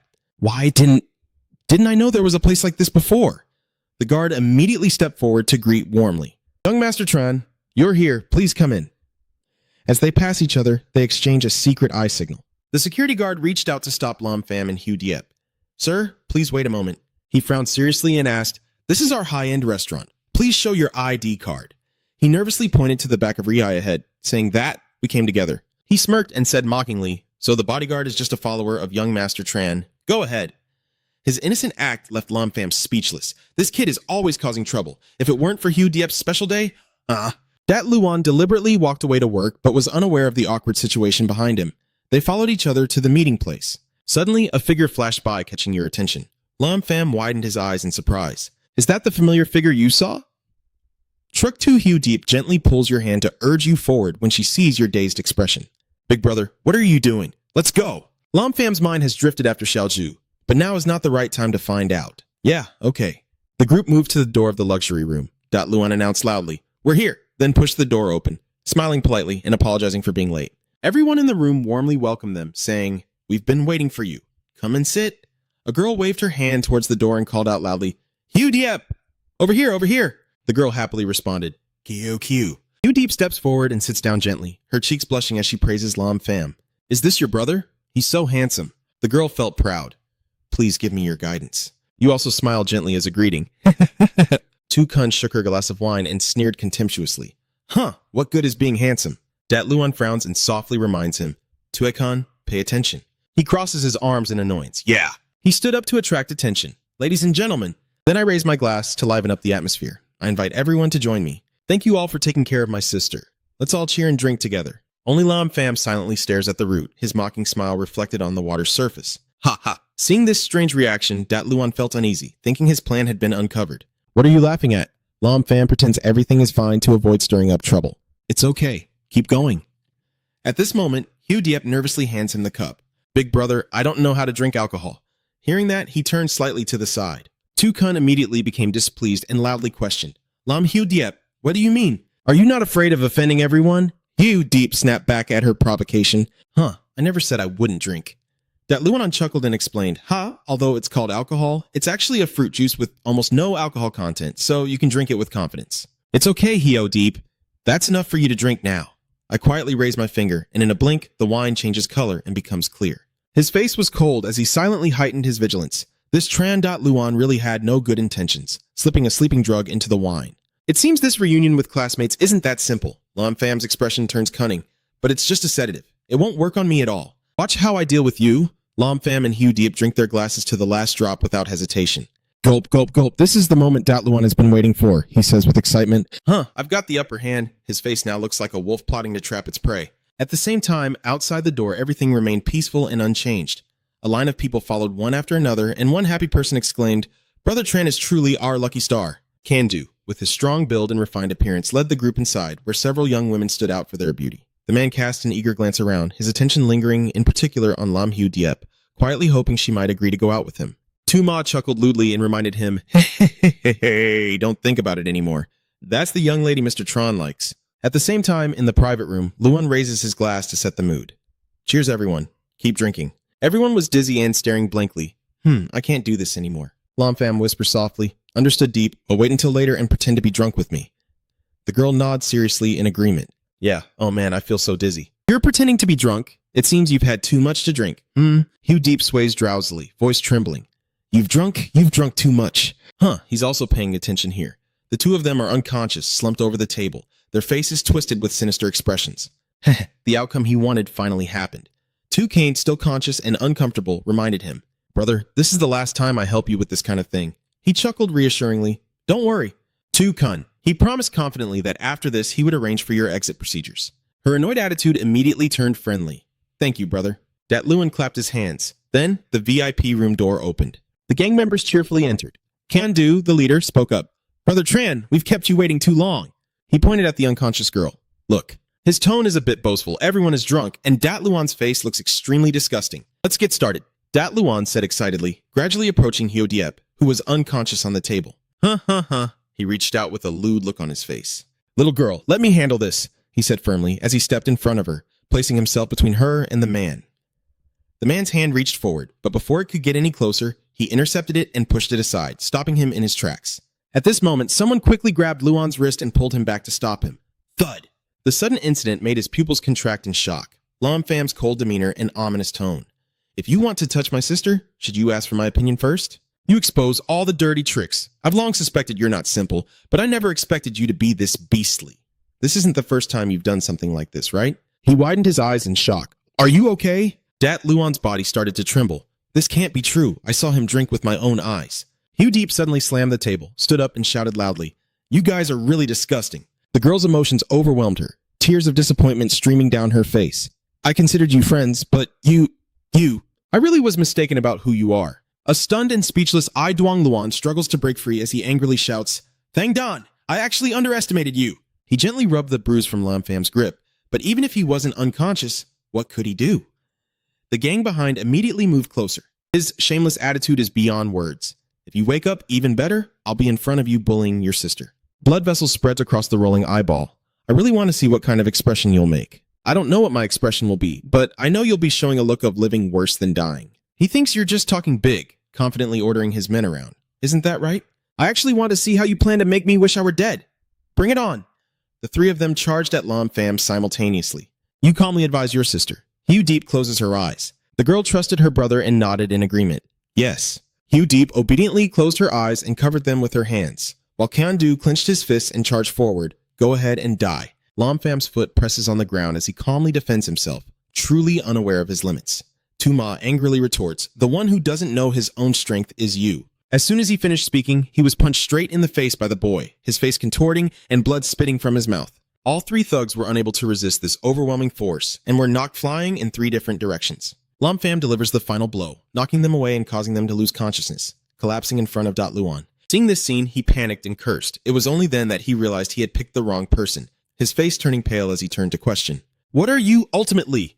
A loud shout echoes as his eyes roll back and turn completely white. Lam Fam kicked hard at his groin, causing him to freeze in place as a pain that pierced the heart overwhelmed his mind. A loud scream echoes through the room as Luan clutches his groin, rolling on the ground. "You dare kick me, you dare kick me? Aha." You keep stomping on his head with a thud, his face contorting and twisting in pain. Lam Fam smirked and looked down with mockery. "Isn't it true that you enjoy teasing female students? Then I will turn you into a woman so you can truly experience what it feels like." You decisively kicked there again to increase the damage. Luan couldn't resist, tears of rage streaming down his face, this pain more brutal than death itself, tearing through his heart and liver, causing him to lose consciousness and collapse to the ground. His hands are still holding his groin. Lam Fam shifts his attention to the only one left.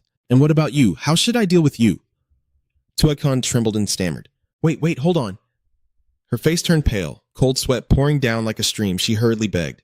I was really forced. It's all because of my brother." "No, it was all Tran Luan forcing me. I beg you, let me follow him. I am your sister. Do whatever you want." Lam Fam's tone remains cold. Young in age but so ruthless, her future is limitless. He quietly passed by her, then raised his hand and said it would be a pity if I were someone from the dark arts, but I would gladly accept her as a disciple. After saying that, he struck her hard on the neck, knocking her out. Tukun collapsed to the ground before she could react. After finishing everything, Lam Fam took out his phone, pressed it to his ear, and instructed the other person. "Xiao Nin, I am at the Imperial Dynasty Hall restaurant. Come here." "Nin, put on your headphones and quickly follow the order." "The Imperial Court Banquet Hall? Okay, I'll be there right away." Lam Fam casually put his hands in his pockets and calmly reminded. "Hyodiep, let's go." The girl nodded in agreement. Yes. With her eyes shimmering softly, she gently tugged at his sleeve and asked, "Big brother, why are they so evil? I clearly considered them friends." Lam Pham gently took his sister's hand, his serious demeanor explaining carefully. Understand this clearly. People can be good or evil. The girl seems a bit hard to understand. Good and evil. He narrowed his eyes coldly at the thought that maybe they were born to be bad people. Knowing deep, she smiled happily and advised him, so you must be born a good person. Her words stunned him for a moment. Then he felt amused and self-deprecating. Am I a good person? Haha, Lam Pham's figure is swallowed by the darkness. A beam of light shines down, but still cannot reveal his face. The two siblings walk out in front of the restaurant, and he notices the familiar figure from earlier. Truk too. She leaves in confusion without noticing the gaze behind her. He watched her with suspicion. What's wrong with Truk too? Hugh deep wondered about Lam Pham's strange reaction. Big brother, what's wrong? He quickly regained his composure and turned around. It's okay. Let's go. The girl's mood has become happier and more demanding, wanting to go home and cook something delicious for her younger sibling. Lam Pham immediately nodded in response. Yes, understood. A moment later, a luxurious black car stopped in front of the Imperial Dynasty restaurant. Mr. Nin led the way as he got out of the car with a serious expression. They moved together to the private room door. He looked around to confirm if this was the right room. Then he reached out and pushed the door open. Thud. Immediately after, the scene before Nin's eyes made his pupils shrink in horror. Dot Luan lay unconscious on the floor, face covered in tears with a blank expression, his voice trembling in disbelief. This is Tue Khan as well, unconscious, and the atmosphere is extremely eerie. And Lin stands there assessing the situation, stunned by what he sees. The violence was too much. What exactly is going on here? At this moment, a bodyguard approached to check and identify Dot Luan. He hurriedly reported, Nin, this person seems to be Tran Duke Min's son. Nin's emotions are now extremely conflicted. He hopes it's not the truth. Are you sure he's Tran Duke Min's son? The guard nodded firmly. Absolutely sure, no mistake. He is Tran Duke Min's son. Lam Pham, this time you've gotten into serious trouble. You guys go ahead first. I will go find Elder Wei. The bodyguard immediately obeyed. Yes, he stepped outside and touched his earpiece to make a call. On the other end of the line, Yuan-san was leisurely drinking tea, smiling as he answered the phone, and asked, What's wrong, Xiaonin? Tran Thuot lowered his head and spoke in a tense voice. Wei Lao and Lam Pham might have caused trouble. They've ruined Tran Duke Min's son. Nin hesitated, then added that the injuries looked very serious. This shocked Vian Tam, and he asked, What did you say? He places the teacup down on the table. Yuan-san stands up silently, and seeing his strange reaction, Kai Fong is surprised. Oh, Duke Ten chuckled curiously. Do we still have any so-called trouble in front of us old men? He glanced subtly behind, signaling with a serious expression. He disowned Tran Duke Min's son. The two others were stunned, and cold sweat immediately broke out. What? Vian Tam's mood is extremely tense right now, so do you understand why I was so anxious? That is Tran Duke Min. Duke Tun sincerely advises, Old Wei, what is this person's relationship with you? If it's not too close, then this matter shouldn't be involved in. Vian Tam closed his eyes and sighed helplessly. Haha, I will handle this myself. Lam Pham, it seems this old man will have to help you clean up, but at the same time, let's see how much skill you really have. Just then, the phone in his hand vibrated, indicating someone was calling, and Vian Tam paused briefly, genuinely worried about what might come next. Tran Duke Min's phone can't avoid being answered by Yuan-san. Hello, Mr. Tran. Langwei, you already know about my son's matter, don't you? Min sat in the meeting room with a gloomy expression and emphasized, I want to throw that guy named Lam Pham into the river to feed the fish. His tone suddenly shifted, and he restrained his anger as he warned him. Please, Langwei, do not get involved in this. Even though Vian Tam was hesitant, he was irritated by his arrogant attitude. Mr. Tran, your tone is a bit too harsh. Duke Min gave him no face at all and threatened him. If you dare, don't blame me for being rude. As soon as he finished speaking, he immediately hung up. Beep, beep, beep. The cold, mechanical sound made Yuan-san's face turn grim. He gritted his teeth in anger, trembling as he spoke each word. All right, well played, Tran Duke Min. I was hesitant at first, but after this call, I have made my decision. Do you really think you can do whatever you want? You're strong, but this old man isn't a pushover either. I will definitely get involved in this. Kai Fong was startled and tried to stop him. Old Wei, this matter is being cut off by Yuan-san to express his will. Sir, I will definitely get involved in this, not to mention anything else, just the arrogant look of Tran Duke Min and his tone. I can't stand it. Kai Fong sighed, stood up, and didn't want to get involved in the trouble. If that's the case, we won't advise you anymore. The two of us will take our leave now. Both of them quickly left, leaving Yuan Tam behind. Only then did Yuan Tam realize he had been a bit impulsive, but the gun was already cocked and couldn't be ignored. Tran Duke Min, I don't even know if I can stand up to him. I'm really old and muddle-headed, yet I offended Tran Duke Min over a kid. Lam Pham, I hope I haven't mistaken you. How are you guys working? His tone grew heavier, expecting you to protect the young master in the shadows. Your subordinates' faces turned pale, but they dared not speak a word in defense.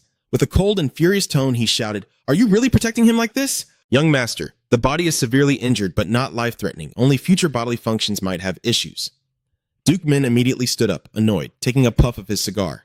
It's okay. With the training method passed down through generations of the Tran family, we can recover in the future. Now, turn back and give them one last chance to atone. Today I want to see that Lam fam kneel before me. Can you do it or not? The two subordinates hurriedly assured me that they would definitely succeed. Duke Min ordered them to leave. They hurriedly fled as if pardoned, and the door slammed shut loudly. Bang! Thinking about his illegitimate son, he felt uncomfortable. Tran Dat Lun, you useless fool. If you had even a fraction of your older brother's ability, would I still have to worry so much? At that moment, someone entered and called out, and Duke Min's mood brightened upon hearing the familiar voice. Oh, Kai Ni, is that you? Tran Kai asked with an expressionless face. Did your younger brother cause trouble again? Mentioning him made him annoyed and clarify that he was crippled and discarded. He was curious about the person daring to offend their family. Who is it? Duke Min no longer cares about this. I've already arranged for someone to handle it. You don't need to worry about this. I called you here to talk about something else. He wondered, what happened? He frowned to let Tran Kai know that you and old Master Nui's granddaughter failed. In the end, his composure was broken. We failed, Dad. What is going on? Duke Min clenched his fists. It's been a long time since anyone provoked him like this. The person who crippled your brother is called Lam Fam. But that old man Wei seems determined to protect him, even willing to offend our Tran family. Tran Kai found it hard to believe and analyzed in detail. This couldn't be something Nui Vien Tam achieved by chance. He definitely isn't the kind of old man who knows nothing. Knowing the strength of our Tran family and still wanting to oppose us. Dad, does Lam Fam have a powerful backing behind him? Duke Min was shocked by this speculation. You're saying there are even stronger forces in Mo City than our Tran family? He regained his composure and thought carefully. But what you said also makes sense. Ngui Vien Tam is over 70 years old and definitely not as impulsive as young people. Could it be that Lam Fam really has a powerful backing? Tran Kai stroked his chin in deep thought. Lam Fam's family name is Lam. He frowned seriously. Could it be that? Although he hadn't finished speaking, Duke Min understood. So, you're saying he's from the old martial arts clan? He nodded affirmatively, saying yes. If he really is from the old martial arts clan, Wei Yuan-san would even risk offending our Tran family for him, which can be explained. He shook his head to deny the baseless conclusion, but the Voko Lam family has not appeared in over 10 years. Tran Kai did not overlook any potential threat. Everything still needs to be handled carefully. This is your responsibility, and you will investigate it personally. Duke Min immediately agreed, following your lead, but even if you are a descendant of the Kovo Lam family, I, Tran Duke Min, will not be afraid. He shifted to a more important matter. Kai Ni, what level have you reached now? Don't worry, Dad. I've already cultivated to the peak of internal energy. My master also said you are a once-in-a-thousand-year martial genius. Tran Kai proudly declared that if nothing unexpected happens, you can reach the legendary realm of Qi cultivation within 3 years. In the end, his mood was somewhat comforted. Not bad, not bad. If you can truly reach the realm of Qi refinement, not to mention Modo, even including this Waxia, the Tran family has its own corner of the sky. Duke Min patted him on the shoulder, then nodded. He trusted his son deeply and entrusted you to handle your younger brother's matters. After thoroughly investigating, if Lam Fam has no backing, bring him here immediately. Then widen his eyes in fury and shout, I want him to die in front of your younger brother. Tran Kai solemnly agreed. Yes, Dad. He smiled contentedly. I'll leave it to you. Go ahead. Tran Kai felt eager. On that evening at Lam Fam's house, the gentle moonlight shone down, adding to the elegance of the villa. Gigi has fallen into a deep sleep, even snoring softly. After checking the room and her sister, you quietly stepped out and closed the door. Click! At this moment, the phone rings loudly. Ring, ring, ring. Lam Fam was surprised to see that name there. Old Nui. You pick up out of curiosity. Hello, Old Wei. What's going on? Vien Tam's tone is serious. Do you understand what's going on right now, Lam Fam? We need to talk. Say yes. He was just waiting for this answer. All right, then I'll ask Xiao Nin to pick you up.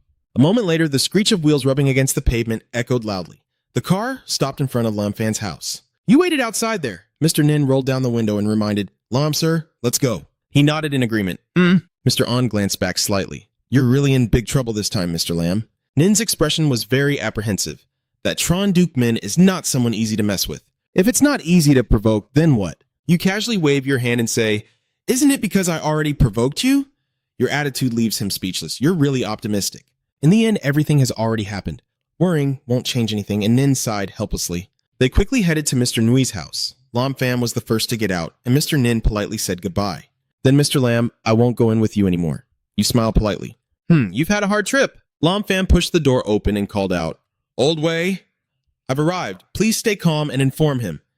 Yuan Tam's face showed seriousness as he waved to invite Lam Fam in. Sit down quickly. After you sit facing me, he got straight to the point. Lam Fam, do you realize who you've offended?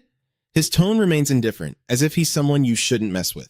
He explained to him about that person's identity. Tran Duke Min, the biggest business tycoon in Mado, controls 1/5 of the entire economic assets of Mado City. Under the Tran family, it can be said that in Mo, as long as Tran Dukmin is unhappy, he can make 1/5 of the people in Ma Do lose their jobs in an instant. Lam Pham casually comments, which is quite impressive. Yuan San immediately added, "These are nothing. What's most terrifying is the inheritance of the Tran family, along with their senior guest officials. This information has made you curious. Lao Ngui, please tell us in detail." His serious expression reveals that the ancestor of the Tran family once participated in the battle 70 years ago. What? Yuan San took a sip of tea while listening to Tran Thuat. Although only participating, he had to understand what that war meant. Furthermore, the Tran family has been practicing cultivation since then. Lam Pham, you should understand what I mean.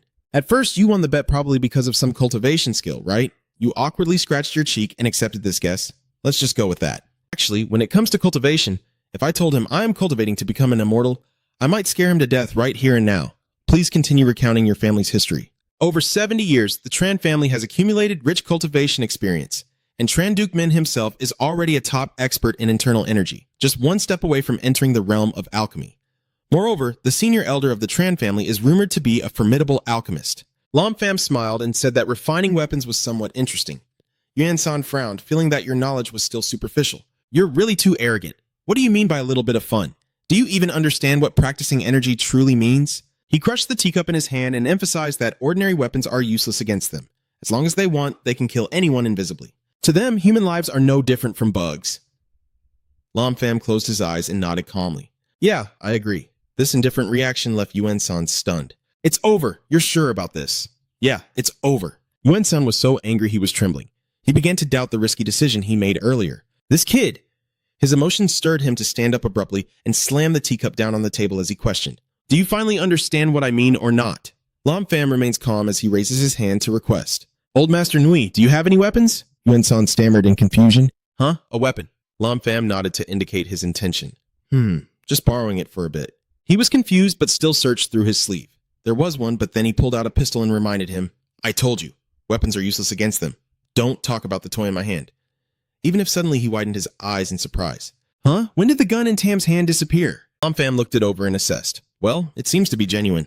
This action made him panic. Lam Pham, what are you planning to do? He smiles, raises the gun high and says, don't rush, then presses it against his temple with a calm expression.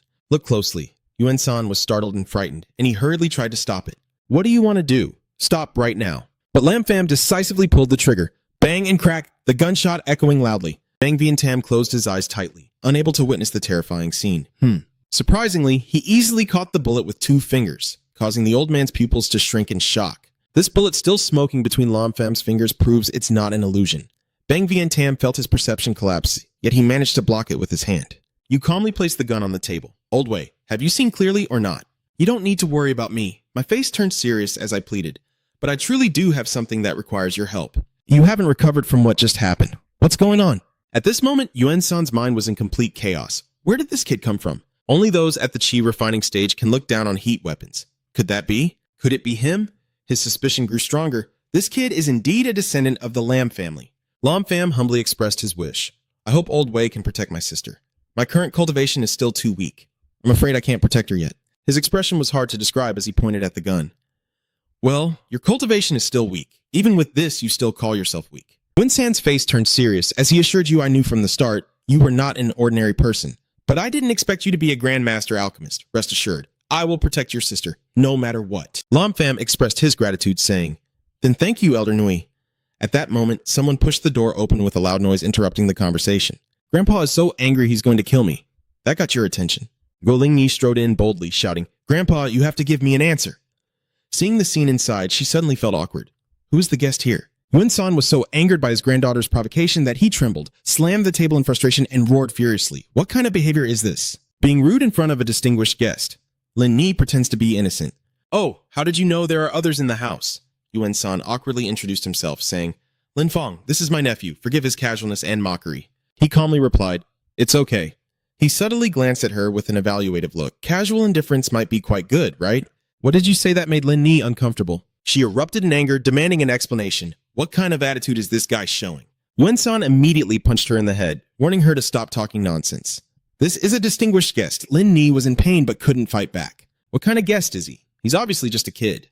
The way they interacted made Lam Pham laugh. Ha ha ha, old Ngui, your granddaughter is quite interesting. I feel a bit embarrassed. It's all my fault for letting you make fun of him. Yuan-san's face turned serious as he gave a warning. Lin Yi, I have something to do today. We'll talk about your matter later. No, today you must give me a clear answer. Why are you sneaking behind my back? The thief arranged for you to go on a blind date, and you tell him that besides the Trankai family, you don't like anyone. The man widened his eyes in anger and shouted, You shameless, not even a bit of courtesy left? She was so scared she cowered back.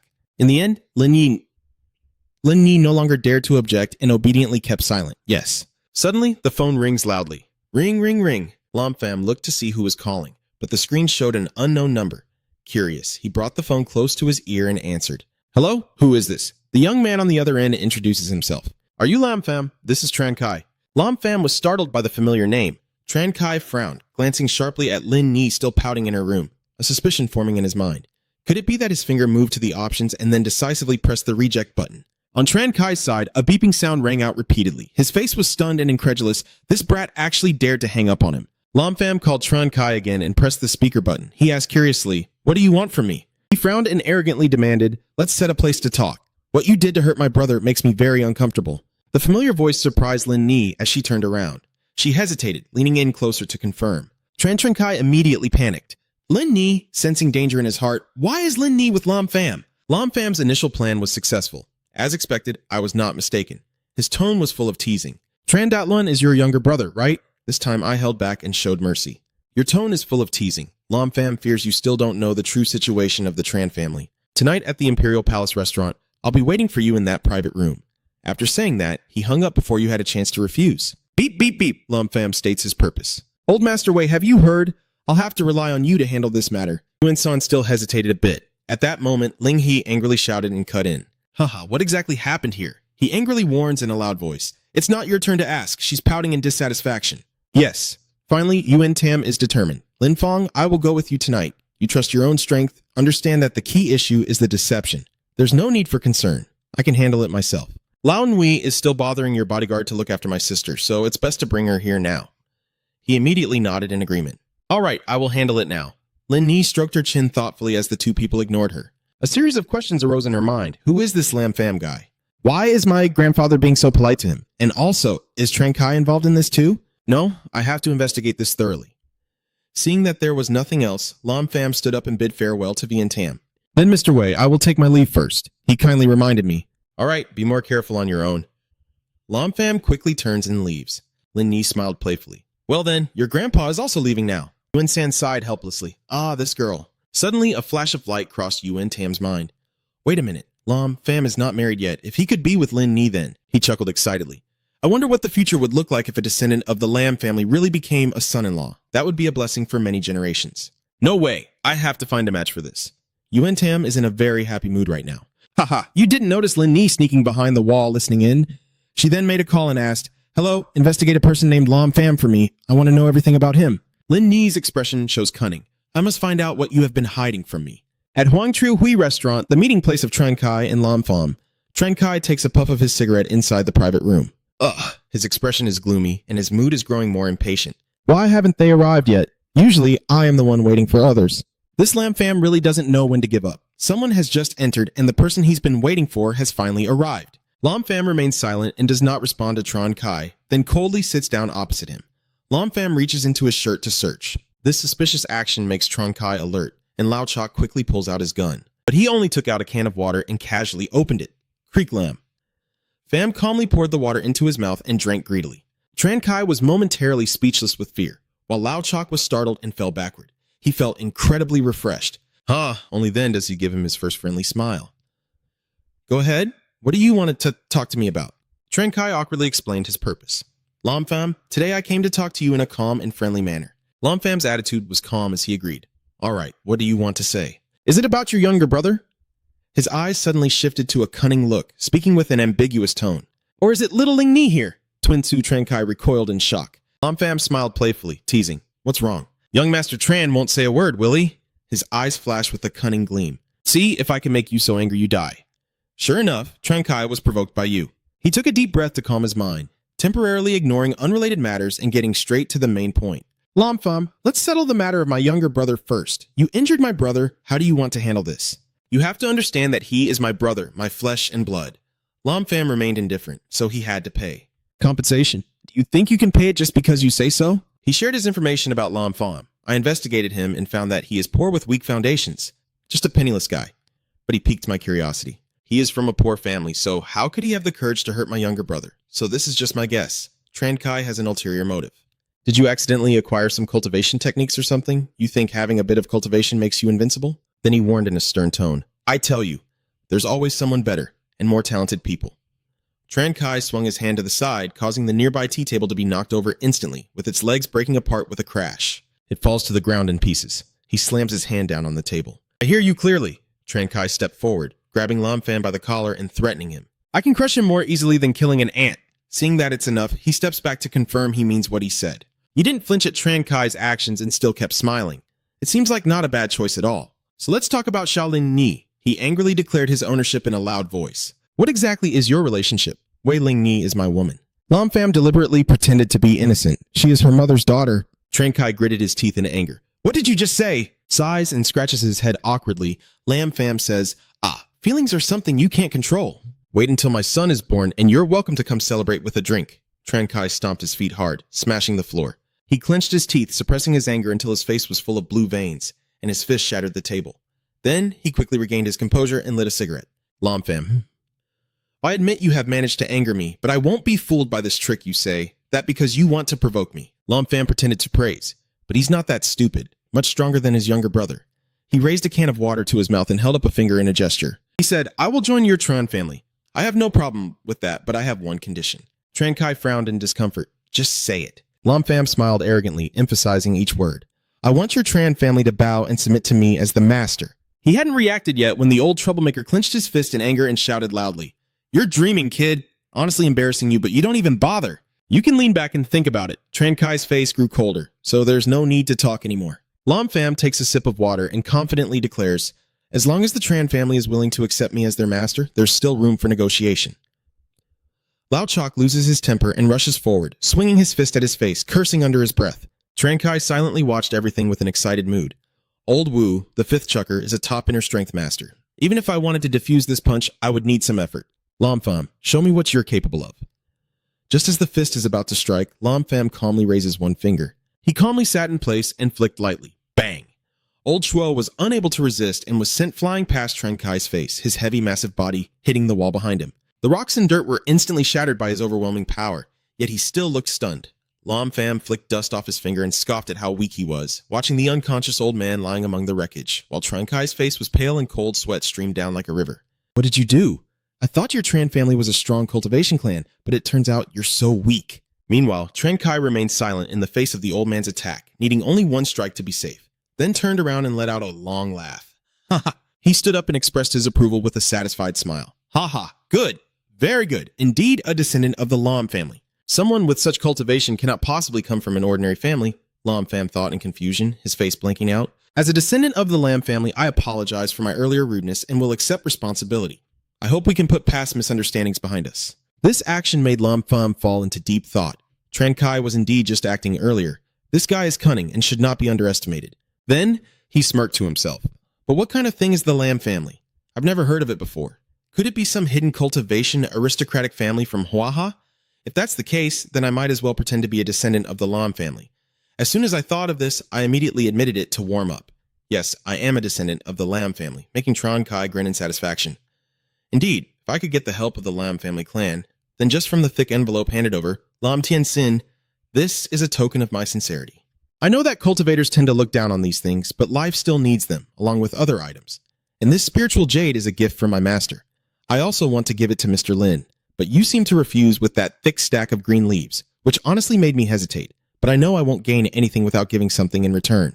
Tran Kai understood this well and changed his approach, thinking to himself that he was overthinking. This is just a token of apology for him. Finally getting to the main point, but there was indeed one matter that made me exclaim in hope for Master Lam's help.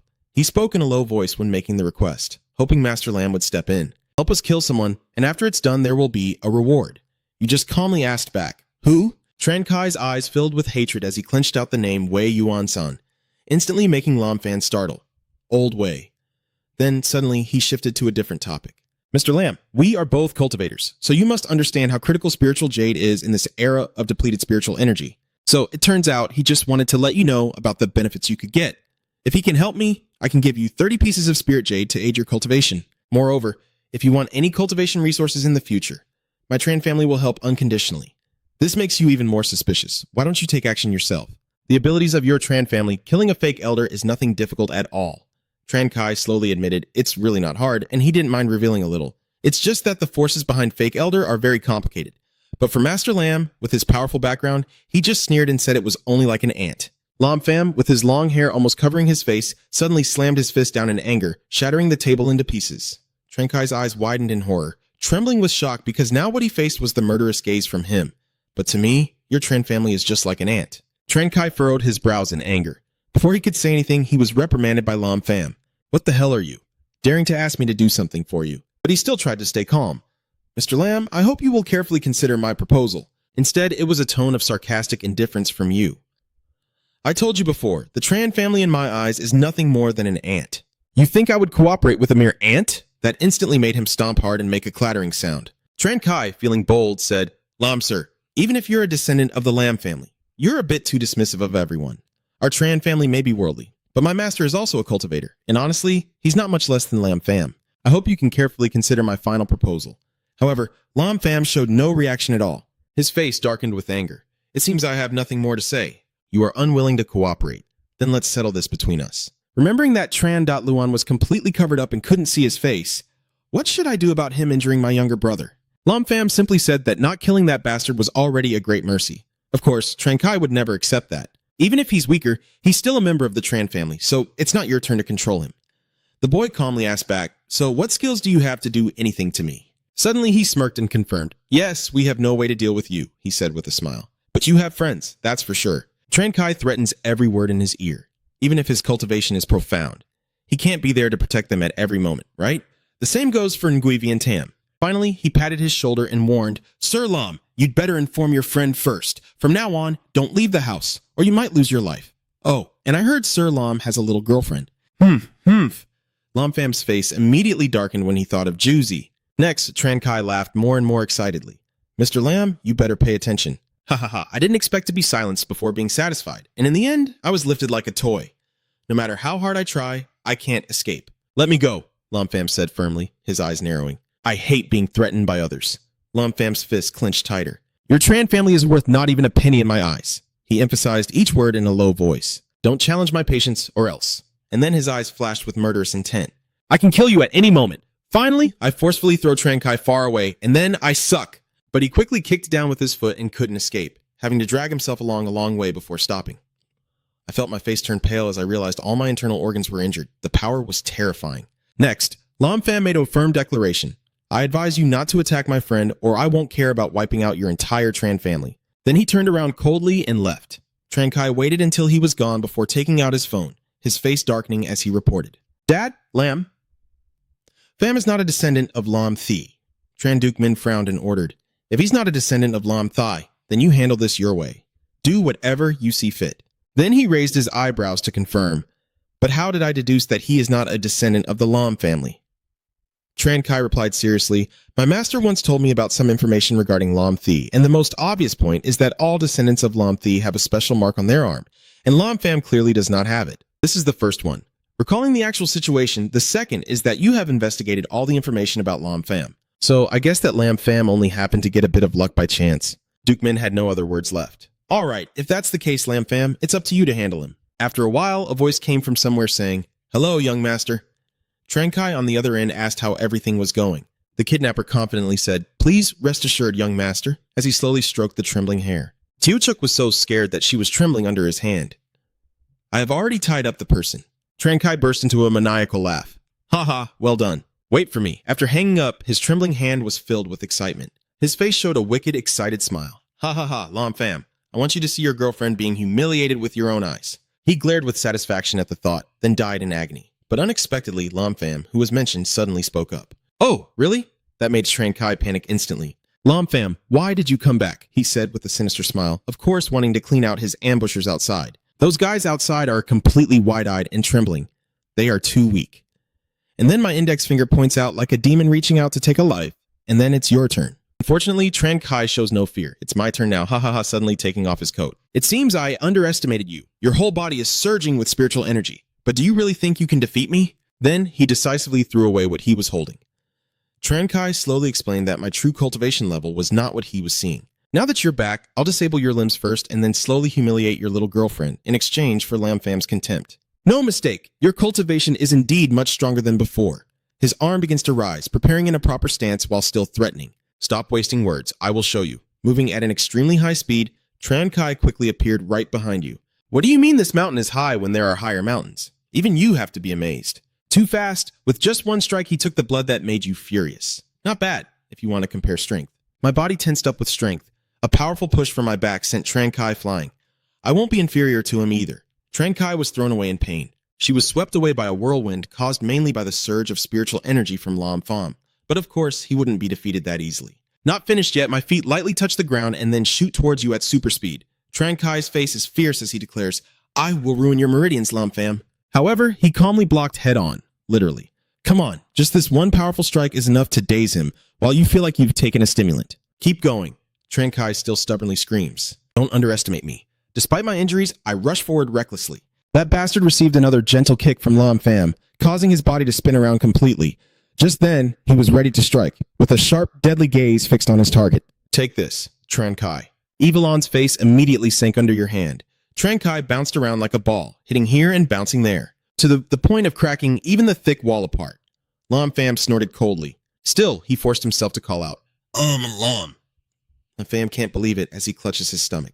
You actually ruined my pill collection. You walk forward slowly, and he's right. Lam Fam nods in agreement, repeating Tran Kai's words back to him. Sure enough, for every mountain that is high, there is a higher one, but there is still something he doesn't know yet. His sharp eyes gleamed with determination. Here I am. Whatever I start, I will see through to the end, so I apologize to you in advance. Wait, you can't hit me, quickly revealing the key card. Otherwise, your girlfriend will definitely die. You know that very well, right? As expected, Lam Fam kept the person before hearing this news. What did he say? Even if it hurts, Tran Kai still sneers. Haha, if you want to save her, you have to do as I say. Suddenly, he broke out in cold sweat as if struck by lightning. Ah, so it was. Because you cut off his escape route that he was screaming. No, I still want to have children. Lin Fam gritted his teeth a few more times. Probably you don't know, I hate being threatened by others the most. In the end, Tran Kai could only curl up and tremble as the cold figure of Tran Luan appeared with a sinister smile. People in the same family are mostly similar, right? But Tran Kai still persistently threatens. Lam Fam, think carefully. Your girlfriend is in my hands. By the way, do you know a technique called soul collection? Make him react too late, soul capturing? Then you calmly explained its ability more clearly. Yes, that technique is called super soul. It allows the user to find the soul of another person and helps them read that person's thoughts. Lin Fam grabbed Tran Kai's prickly hairtail, lifting his head up and emphasizing each word. So you think you can threaten me? I didn't expect you to tremble with laughter. Ha ha ha, ignore me and keep doing what you're doing, so get ready to meet the king of hell. But Tran Kai was not worried at all. Huh, Lam Fam, your body is trembling with excitement. Do you know how I got to where I am today? Because I have that kind of mind, calculating everything carefully. His eyes narrowed with contempt, so if he could read my thoughts, he also wouldn't know where his girlfriend is. His face immediately darkened. Why is that? Tran Kai confidently declared that he was not the one holding your girlfriend captive. He burst out laughing happily. Ha ha ha! You think you can beat me? Dream on.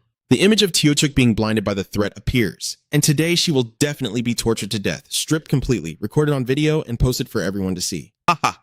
Lam Fam's hand clenched so tightly that the veins stood out. Damn it. Unlike him, your body is trembling with fear. Even if he can lie, if that's true, then his thoughts show he's not willing to take risks and has ultimately stepped back. Fine. You have a clever plan, so what do you want now? Tran Kai again makes that annoying fake laugh. So then, let's get to the main point. I don't need much, just 3 conditions. Lam Fam gritted his teeth and said each word clearly. What are the 3 things? He started to raise his voice. The most important thing Tran Kai needs right now is for you to heal my injuries quickly. Next, he looked at Lam Fam's belongings. Brother 2, teach me all your martial arts and cultivation methods. Your face darkened with each of his words. And you must work for the Tran family for 3 years. Lam Fam's eyebrows furrowed tightly. That bastard. Tran Kai still maintained his arrogant attitude. So, what do you think? I think you should agree, or your girlfriend will suffer a lot of pain. Lam Fam's face darkened like a moonless night. He seems very excited to see your helplessness. Haha, you're out of options now, right? Lam Fam suddenly spoke in a deep voice. But you should remember one thing. My spiritual energy surges around my body. I really hate being threatened by others. Do you understand? Of course Tran Kai wouldn't be afraid. So what if I threaten him? What can you do to me? Long Pham frowned deeply as he faced a difficult situation. Damn it. I can control and read others' thoughts, but I'm afraid my current power isn't refined enough to use properly. It seems this matter requires Old Way's help, and Tran Kai just keeps acting arrogant. What else? Think carefully again. Your only option is to accept my 3 conditions now, while you take the chance to text, as he keeps rambling that you can't beat me. Lam Pham just sighed as if he had no other choice to stall. It seems I can only accept his conditions. Does Tran Kai still look confident? Do you have any other options? You decide to fulfill the easiest request. I can heal your wounds, but I can't promise the other 2 conditions. However, he still appears to be in control. Ba cannot afford to lose. Lam Pham, you have no other options left. At this moment, I have also successfully sent the message. Old Way, I am currently in a dangerous situation. Please find Xiao Chu for me as soon as possible. You nervously put away your phone. Now Ming can only buy more time, hoping that Old Wei can find him. At this moment, at the Wei family's house, Wei Yuan-san received a distress message from Lam Pham. He was startled after reading everything, and Lam Pham immediately spoke without hesitation. Everyone, come here! Immediately, a group of Nui household members appeared in neat formation. Old Master Nui, do you have any instructions? Vian Tam said seriously, using all available resources to find her location within half an hour. Everyone shouted in unison to obey the order and then quickly disappeared right in front of him. Yuan-san anxiously paced back and forth. Long Pham said in a deep voice, fine. He glared sharply at Tran Kai. I agree to his request. He still believed it and continued to give orders in a commanding tone. That's more like it. Lam Pham, only the wise ones are Zhang Tuanji. Please treat my injuries first. He snorted in annoyance and then moved behind Tran Kai to prepare for treatment, his strong hands patting his back. In just a moment, their spiritual energy erupted so intensely that Tran Kai was startled by the direct sensation. Kin, the body's meridians are healing rapidly, and I can't help but want to know more. Lam Pham, does this cultivation technique of yours have any background? But you don't answer clearly. Just give a vague response. It's just a small training method. Don't bother me. He also silently focused on receiving the treatment. After a moment, the faint spiritual mist dispersed as Lam Pham said, it's done. You indifferent to ask according to the procedure, do you feel better now? Tran Kai's whole body relaxed significantly. Indeed miraculous, I knew it. At this moment, Lam Pham's face darkened with urgency. It's been quite a while. Why haven't we heard anything yet? Somewhere on the street, a member of the Guo family instructed, listen carefully. You must secure the time to find that girl. The others shouted loudly, and finally they reached the abandoned factory with no one around. Someone suddenly slammed their fist into the wall in anger. Damn it! It's Nin, grinding his teeth among this endless crowd, no different from the depths of the ocean. How could he possibly make it in half an hour? He couldn't hold back and shouted, damn it! Just then he heard a muffled cry somewhere, murmuring in surprise. I recognized this sound immediately and quietly signaled to my subordinates. When they approached again, I said, let's go. The other side is following orders. Yes. Everyone was holding a gun in their hands and finally reached the gate. Nin sternly signaled them to stop while he pressed his ear close. Listen carefully. Teo Truck is really calling out non-stop inside. He sweat and confirmed again with his subordinates. Sure enough, there's someone. Let's break in through the door. The others all shouted in unison. Understood.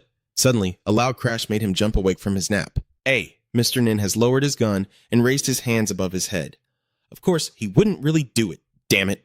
Furious, he grabs Teo Chuk and threatens her, saying, don't move or I'll kill this girl, but Nin just snorts calmly, his eyes full of defiance. Do you think your knife is faster or my gun is faster? The kidnapper was panicking and screaming, unable to stay silent or move. Nin sternly ordered him to put down the weapon, but the kidnapper, who went crazy and wanted to kill Teo Truk, was forced to do so by you guys. A shot was fired, grazing him directly and leaving him helpless, only able to scream in pain. Ah, my hand. The smoke is still rising from Nin's gun. If you don't understand, then suffer the consequences. Quickly restrain him again. Subordinates obeyed clearly. Then there was a chaotic scene of barking dogs and barking men between the kidnapper and the two imposters. Seeing that he was tied up on the ground, they breathed a sigh of relief. It's all taken care of, and Mr. Nin over there has freed Teo Truck. Are you okay? She's still scared. It's okay, thank you all. He smiled in response. That's great. At the same time, Tran Kai is still enjoying his healthy body in the private room. No wonder he's recovering so quickly. Lam Pham listened silently to his hearty laughter. Then suddenly his phone vibrated, catching his attention and making his eyes narrow with a tense expression. It's here, Lam Pham. From now on, you should pass me the cultivation technique. The sudden scene before his eyes made him startle. Why are you laughing like that? You don't really care anyway, Tran Kai. I admit you're very strong, but in the end, I am the one who wins. What are you gonna do? Don't you still need your girlfriend's life? Lam Pham also didn't mind the trouble and held out the screen, both disdainful and seemingly pleased as he declared for himself to see. When he saw clearly, he was terrified and shouted, what the hell? He hadn't finished yet when you suddenly grabbed him by the throat. By this point, Lam Pham was already at ease, continuing to mock with a smile. Do you really think you've done nothing wrong? It's just a pity that you were a little unlucky. With a sharp glance, he narrowed his eyes. Be careful on your way to the underworld, Trankai. Trankai was panicked and begged desperately. Please don't spare me. Of course, you won't give him any chance to cause trouble again. In the end, you threw Trankai's body away like trash. Even so, Lam Pham still hasn't fully vented his anger. Yeah, he decided in a deep voice that the Tran family must be completely wiped out, or the consequences would be unimaginable. A while later, Nin's wireless earphone beeped. He quickly answered and announced that Lam Pham said, she's fine now, so you can rest assured. Meanwhile, the kidnapper on the other side has been taken away by the fake police. Suddenly, Trankai's body started to smoke before Lam Pham even knew. Alright, thank you all very much. Only when I turn off the phone do I notice and look over. Yeah, then Trankai was burning like a torch. This is it. I don't know why, but Lam Pham felt surprised. Trankai really is him. The scorched lips revealed a completely unfamiliar face. Lam Pham looked down on the corpse on the floor with contempt. Trankai, you're really a coward for seeking a substitute. Your long hair hides your expression. I didn't even need to use my full strength to probe you just now. It really is dirty work. Then he muttered to himself in a low voice. Tran family, remember this clearly for me. In the end, all the hatred boils down to one sentence. One day, I will wipe out the Tran family. At the same time, a loud thud echoes through Trankai's house. Trankai clenched his fists in anger. Yeah. The tone is heavy as it assesses the current situation. Although his internal energy is only at the peak of the initial stage, even a single move from Lam Pham cannot be resisted. His serious eyes narrow as he thinks it seems I have to ask my master to step in. A stream of spiritual energy surrounds some kind of jade. When it cracked open, a cloud of smoke burst out. Trankai's master appeared as a 3D projection. He calmly called out, Disciple! Trankai immediately bowed respectfully. Master, even though he hasn't said anything, he has already burst into laughter. Haha, my obedient disciple, you came to find me because of Lam Pham, right? Making him stunned by this situation. Master, how did you know? He slowly revealed. Did you think you could hide it from me? Trankai had no more to say, as expected. The master was truly extraordinary. Then, Master Trankai calmly swayed his teacup, looking at his son's expression, perhaps already defeated by that Lam Pham. However, Lam Pham might cause you to suffer losses. It seems he is not an ordinary person. He immediately reported, Master, I suspect Lam Pham is a descendant of the Lam family, but instead I received his laughter. Haha, you are mistaken. Lam Pham, this one is definitely not a descendant of the Lam family. Even though it was clear from the start, he still couldn't help but question it. Why was the master so certain? He didn't answer and suddenly changed the subject. My disciple, I want to introduce someone to you. Someone is approaching behind Master Trankai. The special mark appears on the screen as he introduces himself. He is the true heir of the Lam family. The real deal has appeared. Lam Vientiane. Lam Vientiane directly admitted, yes, I am the heir of the Lam family. Trankai also had no doubt with the symbol on his arm, confirming he was indeed a descendant of the Lam family. Master Trankai smiled and advised, haha, good boy, today I and Lam Vientiane will go to Mado, so don't cause trouble during this time. He nodded kindly as if saying goodbye, waiting for the master to come and continue. He obediently lowered his head. Yes, master. The screen disappeared, and Mon Ngok also turned pale with fear, remaining silently there, not scared but grinning excitedly. Yeah. Lam Pham, thinking about the upcoming reinforcements and support, felt excited, but no matter how strong he was, with his master and the Lam family descendants personally involved, he was just a dying candle in the wind, unable to withstand a single blow. Trankai couldn't help but imagine Lam Pham struggling. Elsewhere, An Nin led the way and said, Master Lam, Miss K has been waiting for you for a long time. As soon as Lam Pham entered, he was already worried and concerned. Xiaoju, are you okay? Without hesitation, she immediately ran over and hugged you tightly with joy. Lam Pham gently patted her head to comfort her and said, Sorry I was late. It's okay now. Teochuk wiped away her tears. I'm fine, really. Then he smiled and suggested, Let's go home first. She nodded repeatedly and said, Then Lam Pham also made sure to express, Ning, thank you this time. Mr. Nin replied sincerely, It's my duty to help. Lam Pham put a coat on Teochuk, then said goodbye and led her away. So, Mr. Nin, I'll take Teochuk home first. All right, be careful on the way. The black car sped down the road. Suddenly, Teochuk hesitated and spoke up. Lam Pham, I've always wanted to say a few things to you. When you responded with a sound of acknowledgement, she brought up a question that had been bothering her for a long time. Maybe you're not such a simple person, right? Since you returned to school again, many unimaginable things have happened. Thinking of those cruel people, whether it was Bakka in the past or the kidnapper just now, Teochuk's face flushed with happiness. But even so, every time Lam Pham, you always appear just in time to help me. I really appreciate it. Suddenly, you called me a fool and made a declaration that sounds just like a boyfriend. No matter what happens, I will always be by your side, because I am your Lam Pham, which made Xiaoju blush and shout, What nonsense are you talking about? Make your face turn pale and stop. Ling Ting. After all, the car sped along the long road, and by the time they got home, it was already late at night. Finally, you get to sit down and relax after a tiring day. sinking into your beloved bed. Whoosh! I'm exhausted. Suddenly, the phone rang several times, and I looked over. Yes, Teacher Tan. Lam Pham immediately answered the phone. Miss Tan, it's so late to be calling. Is there something wrong? I wonder what it is. Tannen's face flushes slightly. Lam Pham, do you know you're scheduled for tomorrow? There is something I want to ask for your help with. But Tan Tin seemed hesitant and didn't clarify, so it's better for Mai to handle this. Lam Pham didn't really mind. All right, see you tomorrow then. She seemed happy to arrange the meeting. Okay, then noon tomorrow at Daha Mall, you can't refuse, no meeting, no going home. After saying that, he threw his phone away and sank into the soft bed. I'm exhausted, time to sleep. The next morning, people come and go in front of the Dai Ha shopping center. Lam Pham was sweating like crazy. The woman clearly said noon, but it's been over half an hour and she still hasn't arrived. It's unbearably hot. Suddenly, a bright purple car sped by, catching your attention. A high heel stepped out first, revealing Tan Tin dressed to impress. Lam Pham, I'm really sorry. There's been some traffic on the way. You've been waiting for a while, right? Of course, you would be polite. Not yet, I just arrived too. I'm relieved as well. I see, that's good then. Then Lam Pham got straight to the main point. That's right, Miss Tan. What do you want to talk to me about? Tan Ting looked a bit embarrassed as she spoke, hesitating for half the day and avoiding saying it out loud. It's really nothing serious, just something that confuses you. What exactly is going on? Suddenly, a black car sped over and stopped right next to Lam Pham and the other person. Then the door opened, revealing a bald man reflecting the sunlight with a shining gold watch. President Wang just arrived and immediately started shamelessly complimenting her. Ah, you must be Miss Tan. The person outside is even more beautiful than in the photo. President Wang happily approached to start a conversation. Hello, Miss Tan. Tan Tin was too embarrassed to look at him. Ahem, let's go in first. He doesn't realize he's being avoided. Ha ha ha. All right, Miss Tan. You're really too embarrassed. Then he turned his attention to Lam Pham. That's right. Since Tan Tin was beside him, he introduced him as my student, and you just smiled. Hello? Hearing that, President Wang also couldn't help but praise. Miss Lo Tan is a teacher? That's really not bad. Then Hin Nong headed straight to the shopping mall. So, Miss Tan, shall we go? Making Lam Pham confused. What is your situation, Miss Tan? Tan Ting hesitated. Ah, here. Then sadly she explained that this was the matchmaker her family forced her to meet with. And looking up at President Wang in front of her, all he could do was comment on what he saw.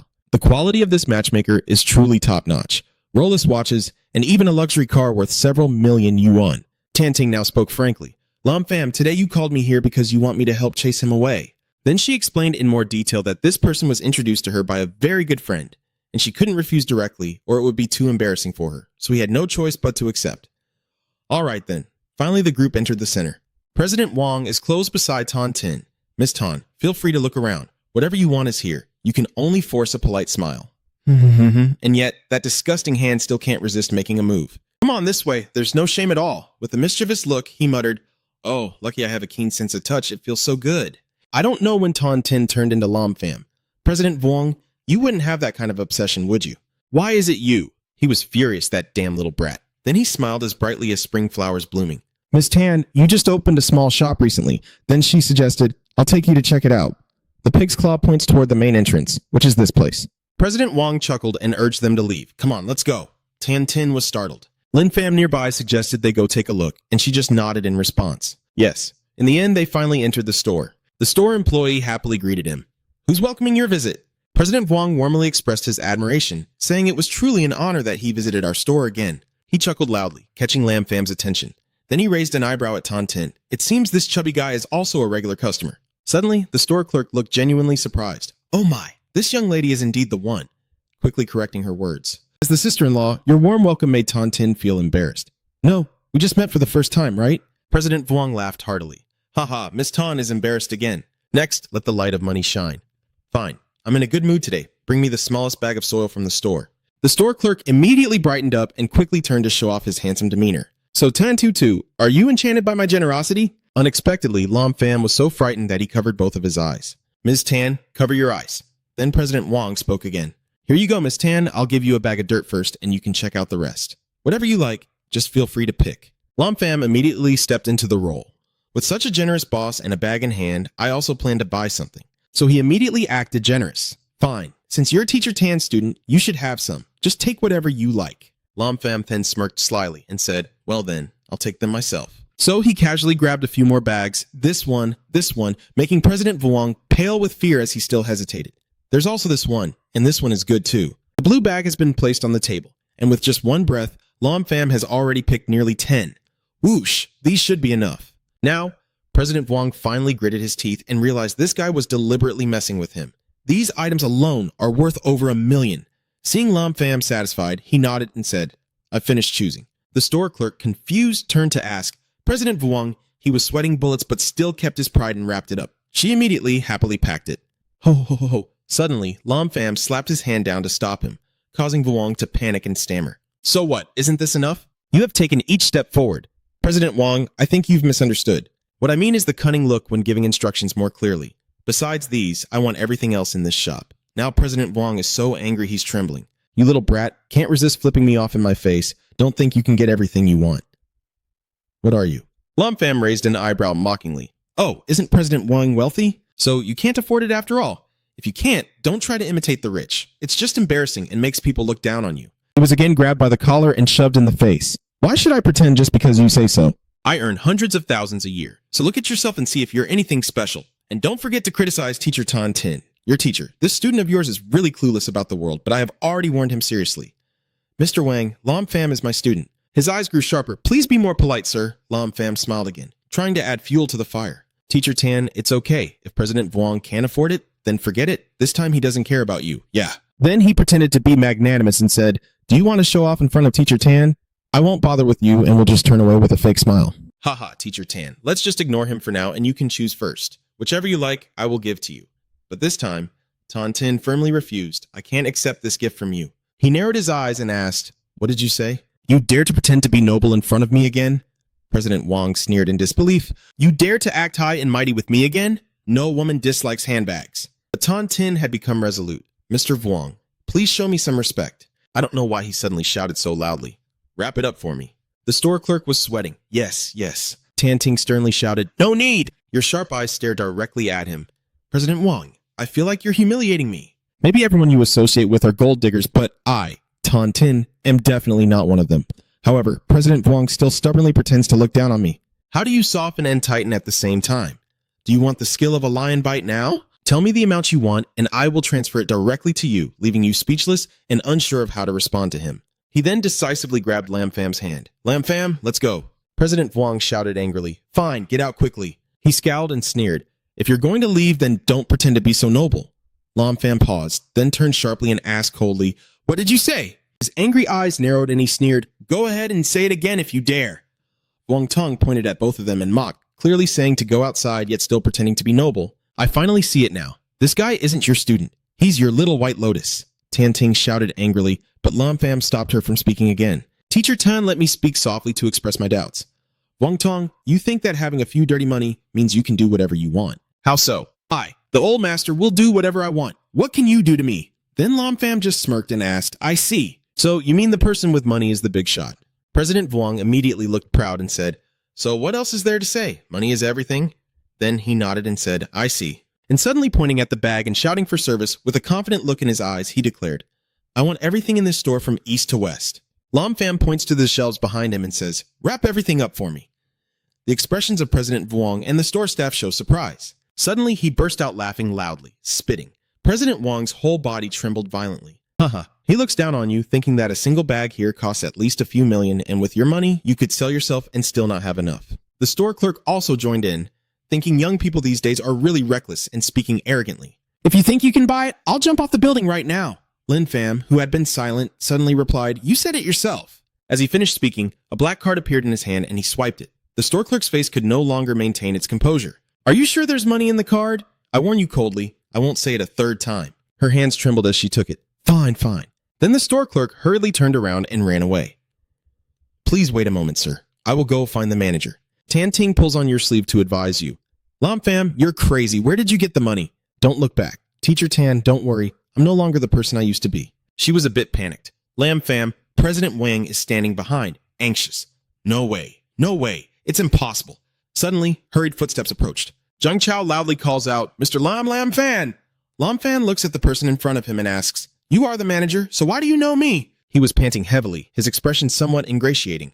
"Mr. Lam, your esteemed presence graces us.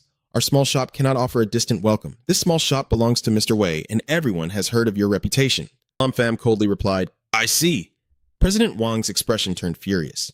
"Hey, Zhang Sui, you see, I didn't even say hello. Have you forgotten how much I helped you with your business?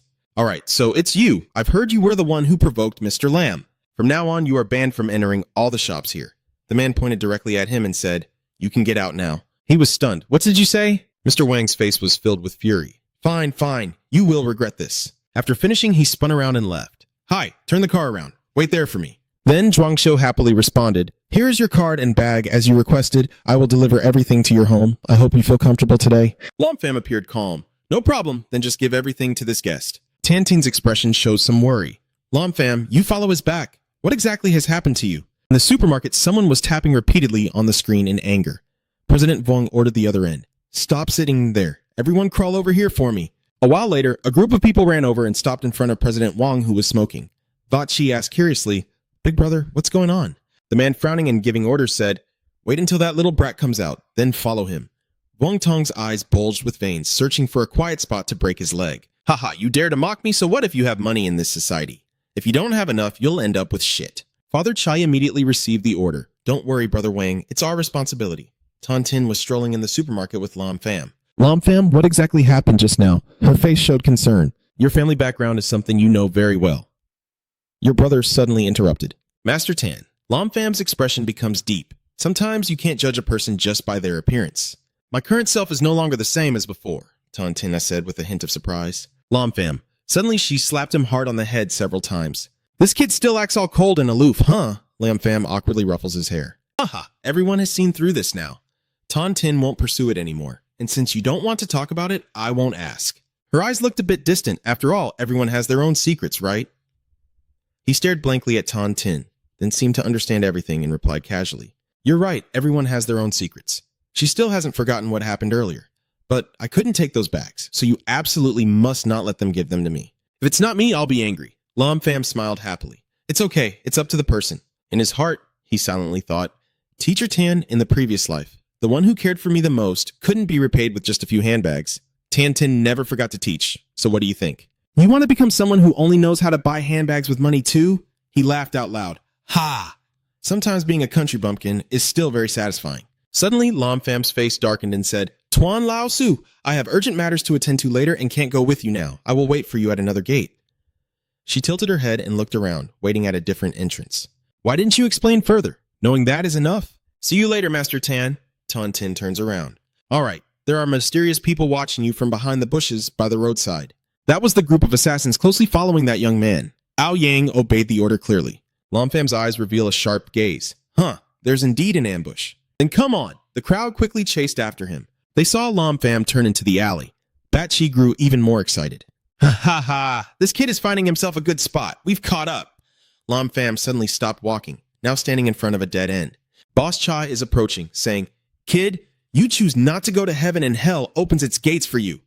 His expression shows a fierce and cruel look. "You offended our boss, and he said he wants one of your legs, so don't blame us." Lam Fam said with a deep look, "There are always greedy ants in this world, endless in number." As soon as he finished speaking, everyone charged forward with their weapons. "Brothers, attack!" Suddenly, Lam Fam turned around to look at them. Bat Chi opened his mouth in shock, and all of them were suddenly thrown into the air, as it was he who used his power on their bodies. Those people collapsed to the ground. Lam Fam sighed with a bit of disappointment. "Sigh, you seem contemplative. I am a true celestial emperor, yet I fight with these girls every day. It seems I must seize the time to cultivate diligently." Lam Fam set a goal to break the void soon and return to the immortal realm. Then he left, leaving the sprawled people on the ground to see how Trick 2 was doing. Lam Fam was now at K2 Truck's house.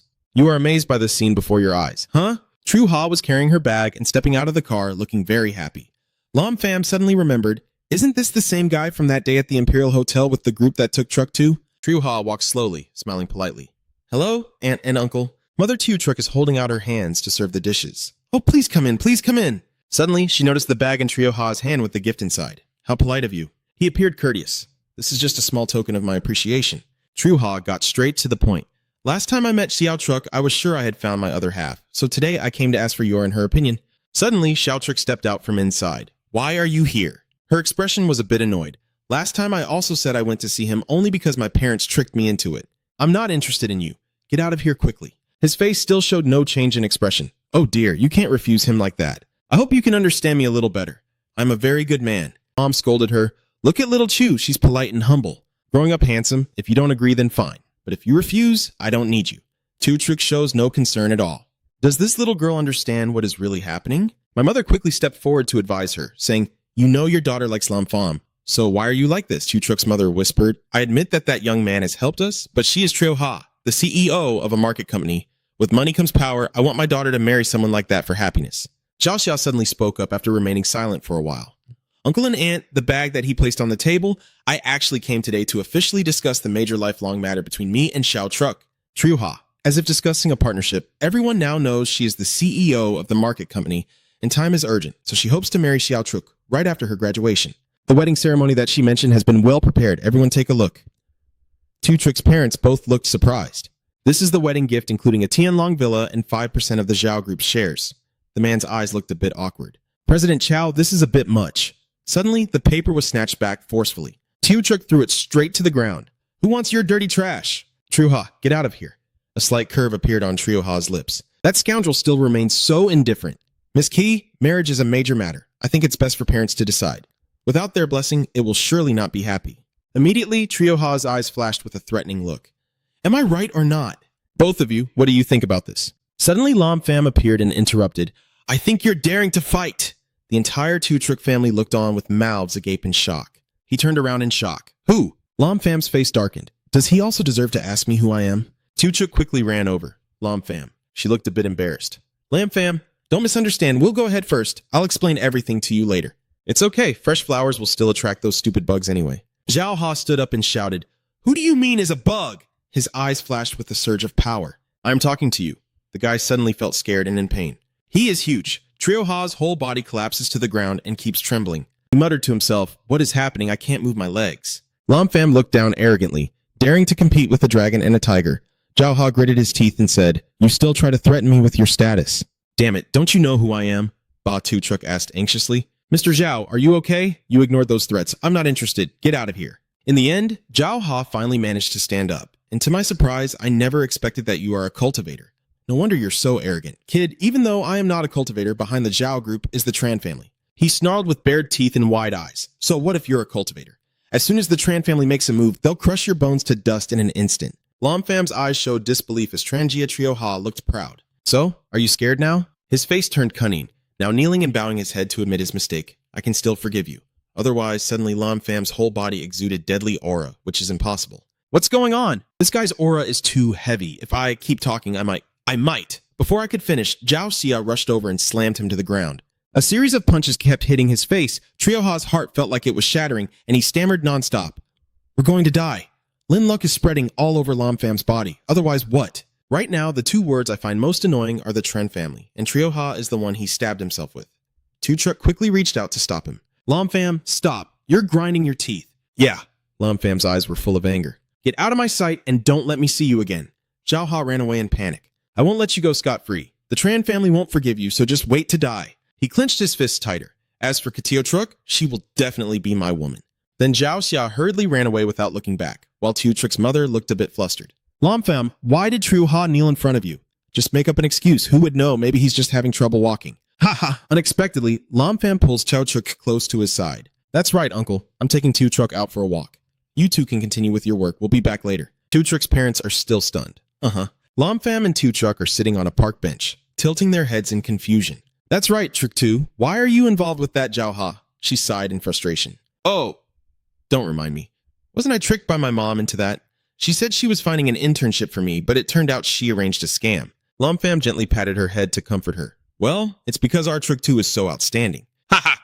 Tio Truck's face flushed red. "No, it's not that." She looked a bit confused and said, "Lam Fam, suddenly Tio Truck pressed close to you. Why are you completely different from before?" She clenched her dress in her hands. "And although you have become very formidable now, you are no longer the Lam Fam I used to know." His eyes closed in deep thought, and Lam Fam's answer was somewhat ambiguous.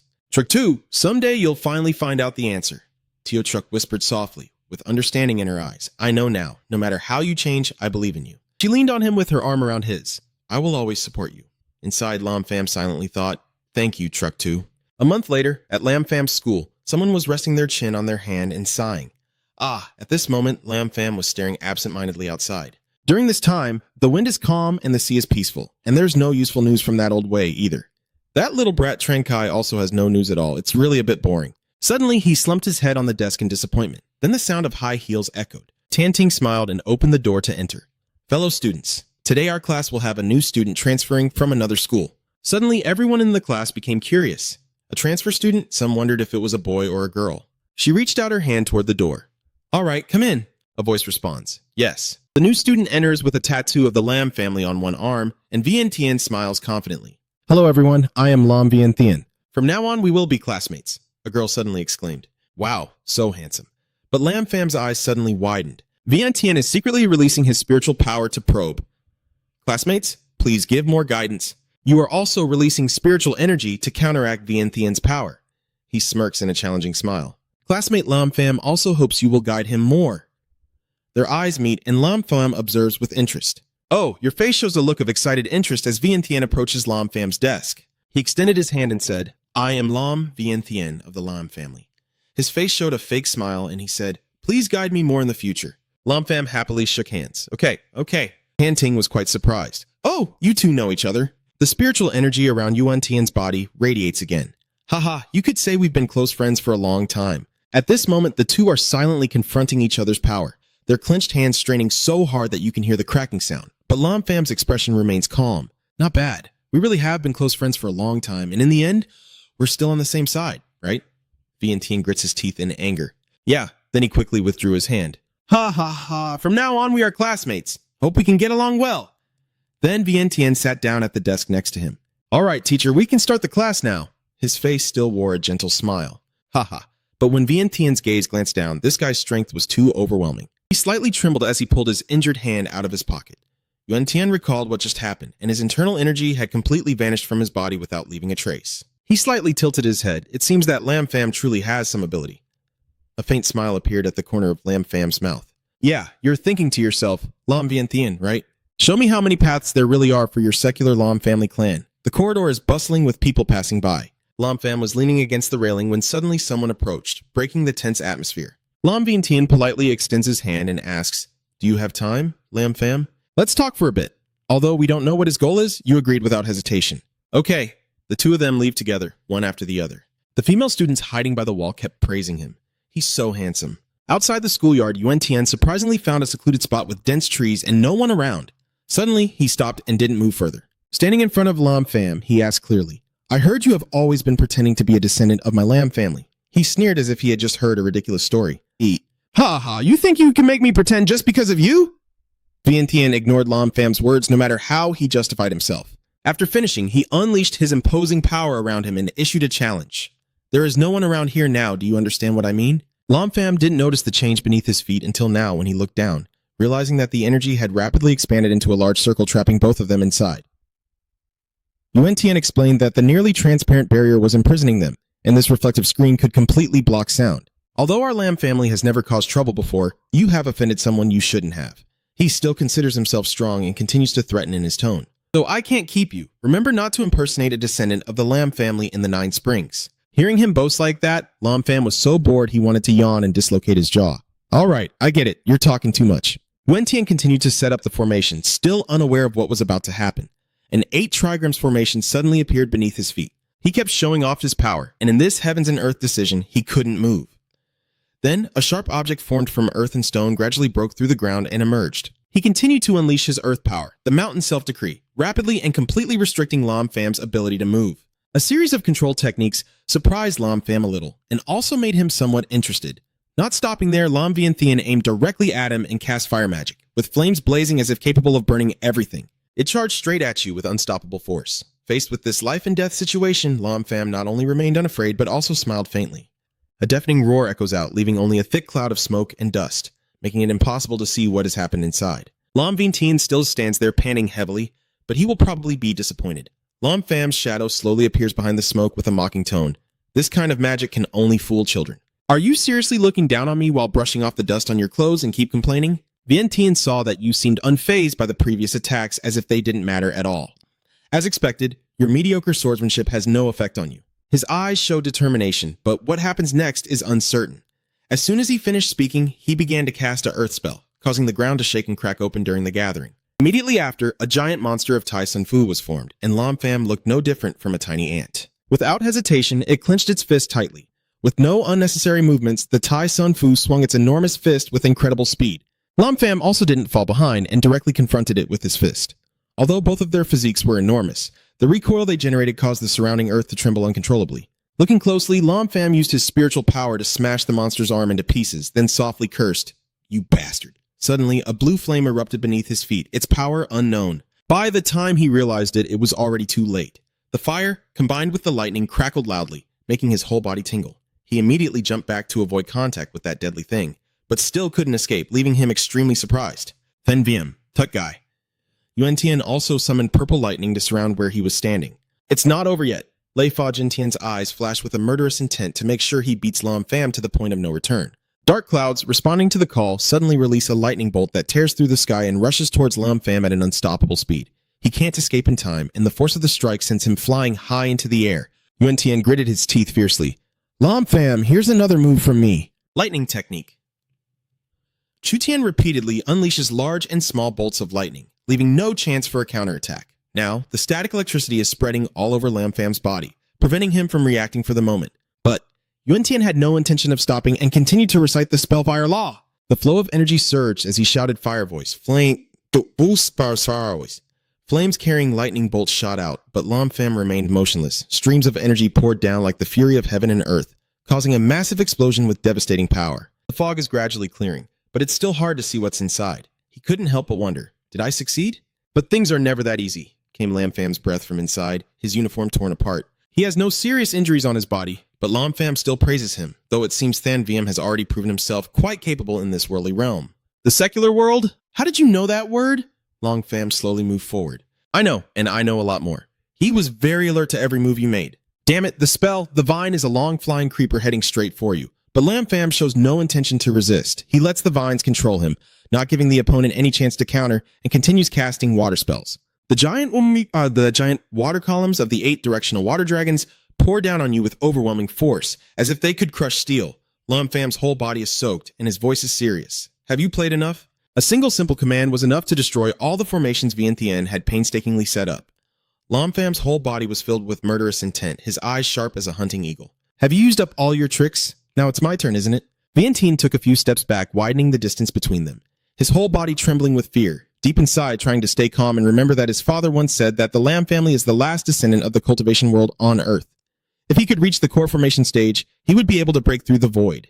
But even his father now only has peak chi refining cultivation. He broke out in cold sweat, fear filling his heart as he looked at Lam Pham, knowing that even if he unleashed all his cultivation and used his family's secret techniques, he was no match for him. Lam Pham crackled his knuckles, a sinister smile spreading across his face. Have you used up all your tricks yet? So next, should it be my turn now? Suddenly, Yuan Tian waved his hand to cancel the barrier, leaving Lam Pham standing there in confusion, still not understanding what just happened. He suddenly raised his hand to wave at someone behind you. Lam Pham instinctively turned his head, and there were 3 female students who had been standing there unknowingly for some time. This quick move left Lam Pham helpless and resigned, as if nothing had happened. Lam Vientiane slowly approached you and gently whispered into your ear, "Tonight I am hosting a banquet at the Emperor Hotel. I hope you can come." Lam Pham was slightly surprised, glancing at him with a hint to continue speaking. He quickly added, "Our Lam family has never caused trouble before, and this time we sought you out only because the Tran family has owed us a favor. But I am not your opponent, nor do I think I can stand against you. So I hope we can turn enmity into friendship." Lam Pham straightforwardly refused, "No way. Tran Kai must die." It seemed like a rejection, but surprisingly, he said he could. Lam Pham felt completely speechless with this person. This guy has a wicked heart. He responded with absolute confidence. "If not, for someone on my path of cultivation, they are just an ordinary person. What's the difference from an ant?" He then extended his hand and said this spirit stone was a gift from me to you, and as he decisively left, it made Lam Pham ponder deeply. This guy strangely has a hint of the fairy realm, viewing others like ants. In his heart, he is ruthless, while Lin Tianyuan smiles behind him, having achieved something. In the conference room, soft light filters in and reflects off the tea table, making the room appear more solemn. The teacup falls to the ground, splashing water everywhere. Tran Kai was stunned by what he just heard. "What did you say?" Wei Tian sat, drinking tea, and warned them gently. "Then Kai Lam Pham, you can't afford to offend. Just put away your hands, or my Lam family won't be able to protect you." Tran Kai's face grew paler as he nervously looked to him for advice. "Master, what do you think?" He pondered deeply as if considering something very important, then rested his hand on his chin and took a moment to think before offering a plan. "Kai Ni, I think we can't afford to offend this person." Tran Kai was surprised and considered internally. Even the master seemed the same. but he clenched his teeth and bore it. I understand. Vientiane set down his teacup and spoke calmly. Yes, tonight I invited Lam Pham to join our Guardians' Assembly. He then stood up, walking away while advising, I will try to speak on your behalf then to stop the conflict between you two, but the Tran family will have to shed some blood. Do you understand? Tran Kai took a breath and replied, I understand.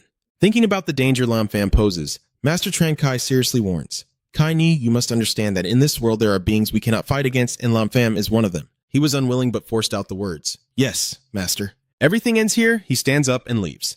All right, Kai Ni, before you go, he leaves one last word. From now on, you better get ready.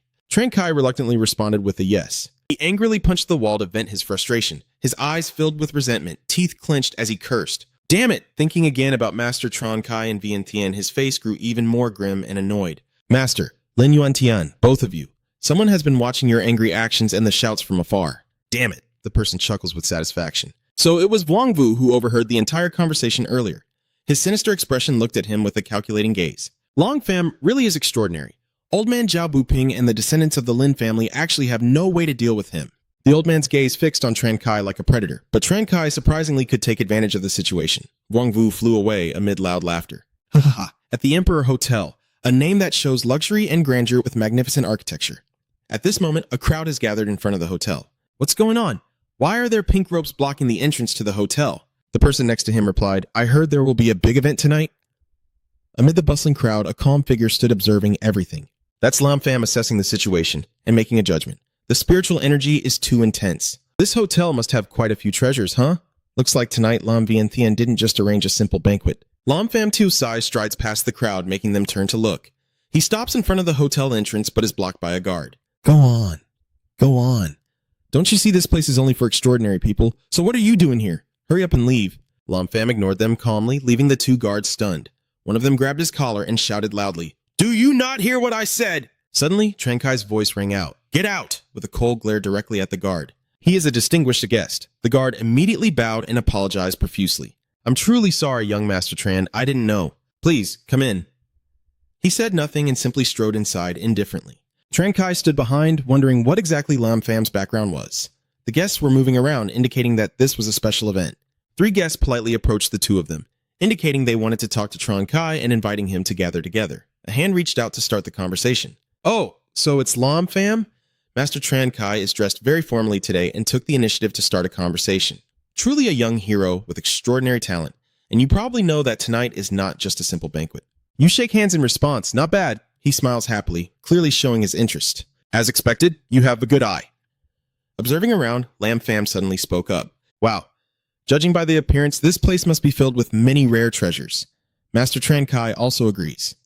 That's right, there's an auction tonight, so there aren't many treasures, but not few either. Suddenly, he reached out his hand towards Lam Pham. I also have prepared a few very interesting items. Hope they will catch your eye. Master Tran Kai hurriedly introduced, This is a high-quality spirit stone I obtained during my travels abroad over 10 years ago, and I will give it to young Master Lam today. Lam Pham's face shows some surprise. Oh, he also conveniently opens the box, and as soon as the lid is lifted, a surge of spiritual energy bursts forth from the spirit stone. In his heart, Lam Pham couldn't help but compare this spiritual stone to the treasures he had received before. This one contains spiritual energy and surpasses the few spiritual items he had obtained earlier. If good things come your way, not taking them would be truly foolish. Pretend to reluctantly accept it. If that's the case, I will humbly follow your orders.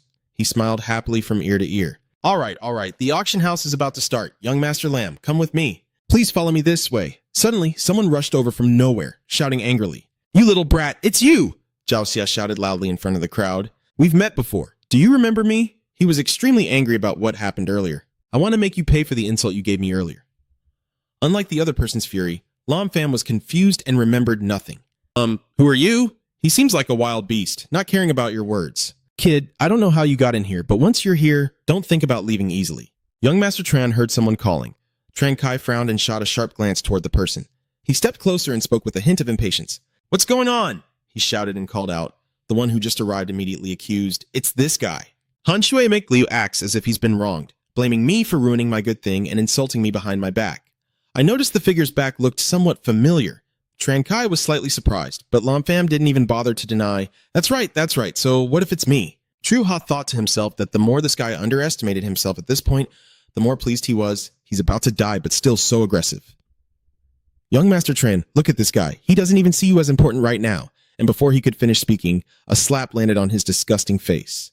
Zhao Ha fell to the ground, clutching his face in pain like a stunned chicken, while Tran Kai's hand still held him tightly. Get out of here. Trio Ha was stunned, gaping. Young Master Tran, here it is. He had no intention of explaining and repeated the order irritably. I told you to get out. He didn't dare stay another second and hurriedly ran away. Tran Kai approaches and bows respectfully. Lam Pham sincerely apologizes. It was my mistake. He ignored them and walked away with style. After sitting at the VIP table, you finally speak up. What are you two still waiting for? Hearing this, Master Tran Kai turns to smile gently at his disciple. Haha, then let's go over there and sit. Tran Kai agreed immediately, without hesitation. The three of them sat together at the same table, but no one intended to speak to each other. Suddenly, a figure from outside approached. The person slowly stepped in, moving leisurely as if time still stretched on forever.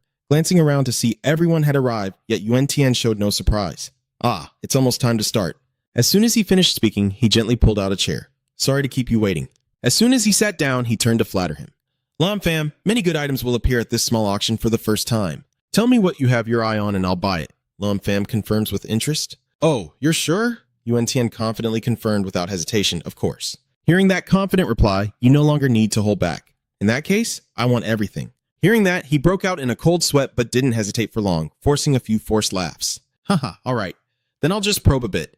It seems like Brother Lam doesn't have any magic tools on him. You respond dismissively that you can't afford it.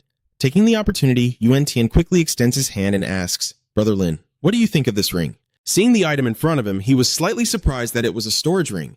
Seeing this expression, Yuan Tian immediately seized the opportunity. Although its quality is a bit low, it's still not bad. I'll give it to Brother Lam. Lin Pham took the item without hesitation. Fine, I happen to need one. Then, he began to channel his spiritual energy to refine it, with a radiant golden light enveloping the ring. Without wasting any time, it was immediately put on his index finger. Yuan Tian watched the whole process in amazement, unable to believe it was instantly refined. This can't be true. Even a core formation cultivator would need at least 15 minutes. Could it be that? Could it be him? Wei Tian looked at the ring on Lam Pham's hand but said nothing. Seeing that, he turned to ask what was going on. He was startled and quickly replied, nothing. Now the host steps up excitedly to start the show. You've kept everyone waiting long enough. First, I would like to politely thank all the audience sitting below for taking the time out of your busy schedules to be here. The auction is about to begin now! He gestures and announces enthusiastically. Now I invite young Master Tran Kai to preside over tonight's auction. As soon as he finishes speaking, the stage lights immediately focus on him, and he slowly steps up the stairs. He stands confidently before the crowd. Everyone, as you all know, tonight is an auction, so I won't waste time with small talk. Your time is very precious. The auction is now officially open. After saying that, Tran Kai clapped a few times to signal the people behind the curtain to come out. They are holding mysterious wooden boxes. Tran Kai calmly announces, everyone get ready. First will be the items to be revealed, followed by a powerful speech. Please take a look. The lid of the box is opened. A shimmering piece of green jade under the stage lights. This jade pendant, kept by the Tran family for 20 years, is valued at 2.5 billion. No need to delay. Tran Kai then loudly announces the auction begins. As soon as the announcement ended, the guests sitting below immediately started to chatter loudly. Yuan Tian turned and asked with a smile, what do you think, Brother Lin? Do you want it? You're not very interested in this item. There's nothing special about it. You don't really want it. Hearing that, Lam Vientian just nodded without saying anything else. Alright, let's continue watching. As the hammer struck down, it signaled that the item had been sold at the final price. Tran Kai looked at a smug fat man and continued. Congratulations to this gentleman for paying 40 million to exchange for each jade, plus another box. So we continue to look at the second item. Inside is a round medicinal pill. This pill can help martial artists strengthen their internal energy, with a starting price of 60 million. Lam Pham's eyes widened in amazement. So this grade of elixir can sell for up to 600,000. Vientian observes the expression on his face. How? Lam, brother, you only have a superficial understanding of alchemy, right? Looking up at the stands, he couldn't help but wonder. I see, so this pill meets the standards, but Brother Lam is confident in his alchemy skills. Long Pham casually remarks, as easy as flipping a hand. What? He didn't know what kind of expression to put on. Brother Lam is truly impressive. Just then, someone suddenly spoke in a deep voice interrupting the auction. Haha, you auction thieves, why didn't you call me? A middle-aged man in elegant attire calmly walks in, meeting everyone's curious gazes. Tran Kai stood at the podium, glancing down at the uninvited guest. I don't remember inviting him either. He wore an expression of contempt. Little Tran, if you didn't invite me, does that mean I shouldn't come? Then the guest turned his attention to those sitting nearby, fake smiling as he greeted them. It's been a long time since we last met.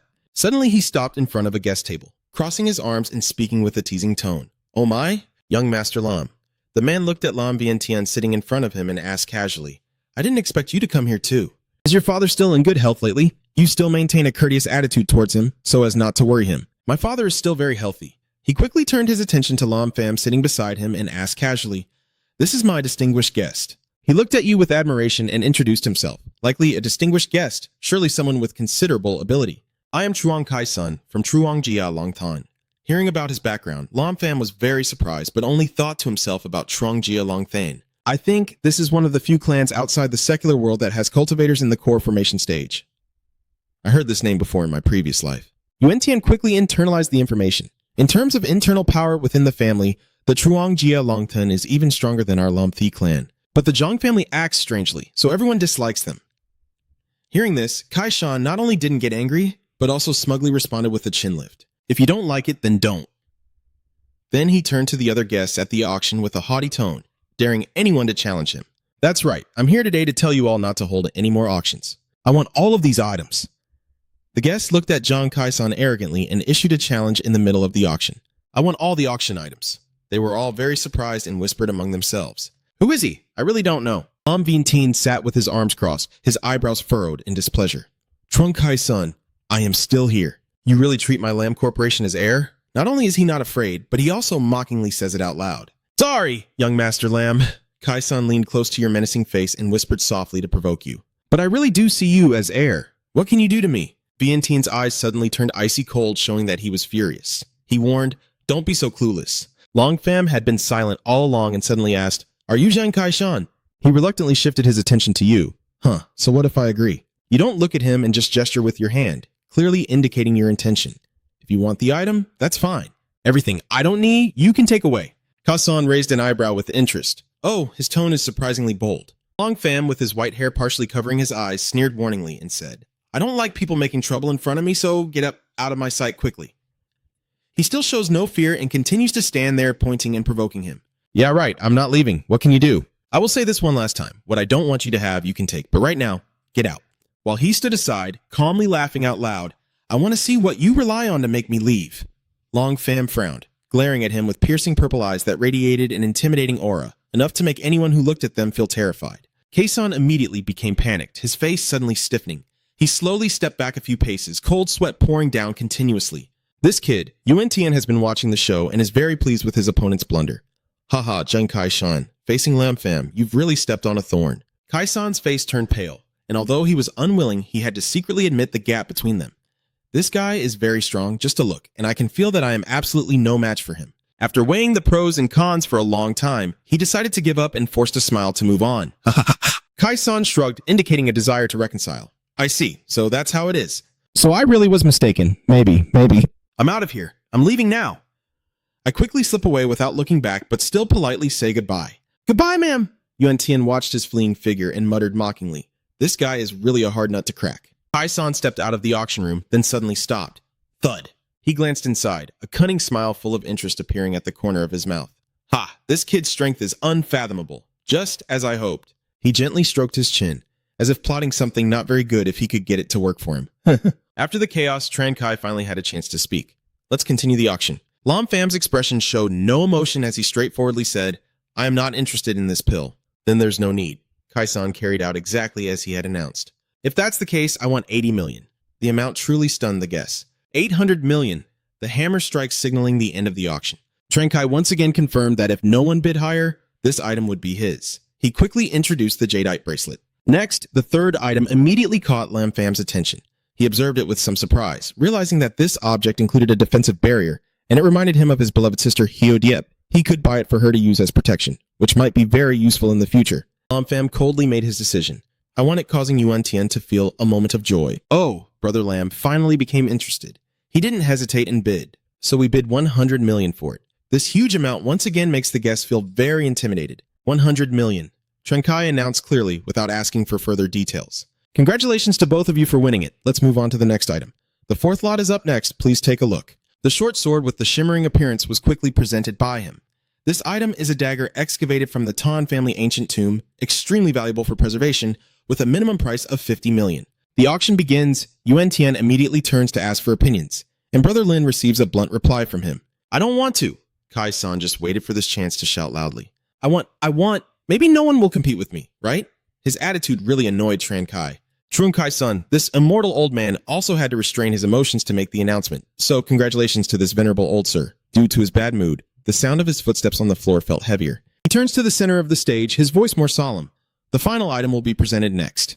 Holding the item in my hand, I will personally announce it. Duang Qi just slightly opened, and a strong aura burst out from inside, causing Kai Shan to freeze instantly. This is Tran Kai holding the divine artifact, confidently speaking, "Please take a look." He looked at the glowing object and slowly introduced it, saying, "Inside this iron scroll is a part of an extraordinary cultivation technique. The price goes without saying," and he sternly set the condition that it can only be exchanged for something else. But Lam Pham wasn't interested at all, and it was useless. No thanks. Your bold response made Yuan Tian a bit cautious, yet even this spirit cultivation method didn't catch Lam Pham's eye. Judging by his demeanor, the cultivation method he holds is probably more valuable. Kai San held up something in his hand and eagerly said, I want it, I want it." He declared clearly that he was willing to exchange part of the Zhang family's body cultivation technique for this spiritual cultivation method. Tran Kai's eyes immediately lit up at this bold move. "Oh, then I'll consider the item exchanged and accept the deal. All right, I can trust the Trong family's body cultivation technique. So, this is yours. The final item is temporarily stored away," just as he makes his closing statement. "So, today's auction will end here. Feel free to stay and browse." A guest stands up and leaves with a displeased attitude. What's going on? There's no room at all to join. Ha! Let's go, let's go. Long Pham also had no intention of staying. Let's go as well. Wen Tian remained seated and replied, You just took a few steps when Kai Shan blocked your way.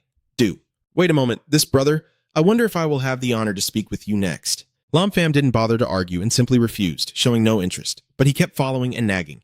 Anyone who rejects so decisively would have more options with more friends. Moreover, Trong Jialong City is also quite capable. Seeing that you still won't change your mind, Kai San sighed and gave up. Fine then, all right. A second later, it shifted its focus to a different target. That's right, Lam Vientian. I heard that the Modong family from the imperial capital will be coming to Mado in a few days. His face immediately turned pale. What did he say? Morning Dung, both Vientian and Kai San looked towards the powerful aura emanating from him, unable to hide their surprise. Lam Pham's aura flared intensely as he questioned, saying Modong family truly is Modong Khan. Lam Pham's whole body radiates murderous intent as he turns to question. Is that right? Kai San was so frightened that he trembled uncontrollably and stammered in response. Yes, that's right. A strange smile then appeared on his face. A second later, Lam Pham threw back his head and laughed heartily. All right, from this attitude, Yuan Tian vaguely suspects that Brother Lam has a grudge against the Mo Dung family. Thinking of the lifelong enemy gradually unhinges your composure. Mo Dung Khan or some other Mo Dung Khan from heaven with a path you refuse to take, and hell with no exit you rush into, carrying the karma from your past life until it ends. Kaiso took the opportunity to ask about it.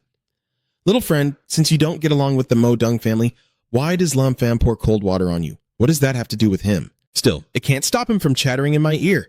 Haha, my friend doesn't want to talk? That's fine.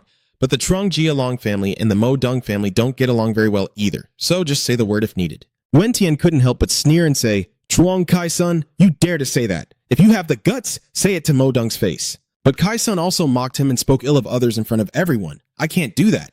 But your Lam family, your relationship with the Mo Dung family isn't very good either, right? Why don't we wait a bit and gather everyone to discuss it together? Sifu Tran Kai suddenly burst into laughter. Ha ha, fine. Vientiane slightly disapproved and called softly. But Trio Tianxin not only paid no attention to Vientiane's attitude, but also recounted the events. Fam, the Mo Dung family acts bizarre and domineering, and they truly have many enemies. But unfortunately, their strength is too great for anyone to do anything. So he straightforwardly extended an invitation, saying if you really have a grudge against them, why not have a talk? Since he has made up his mind, as a disciple, Tran Kai naturally speaks up in support. Lam Pham, I think you should consider our proposal, but it turns out he has his own motives. Our Tran family also has some conflicts with the Mo Dung family, and if you need, we will fully support you. This is our sincere proposal for reconciliation. Seeing their united front, Lam Pham no longer argued and simply smiled. Ha ha, fine. That comment of yours made Kaizen very happy. Fine. I happen to have bought a villa nearby. Why don't you come to my place? What do you all think? Then I suppose we must respectfully obey. Vientiane beside him frowned, a bit reluctant. Let's go. Kai-san grinned happily and hurried to lead the way. Ladies and gentlemen, please follow me. The sky outside is clear blue, with fluffy white clouds drifting lazily. Nearby, a luxurious villa bathed in bright golden sunlight. Inside the living room, Yuan Tian got straight to the point after everyone was settled, stating confidently that as the Mo Dung family's strength continued to grow, even if we united, we probably couldn't shake them at all. Salam. Thai First Clan, the Truong family Long Thane, along with the Tran family and Trio Bot Pham, but still can't shake them at all? Tran Kai then explained, with our current strength, we really can't fight against them.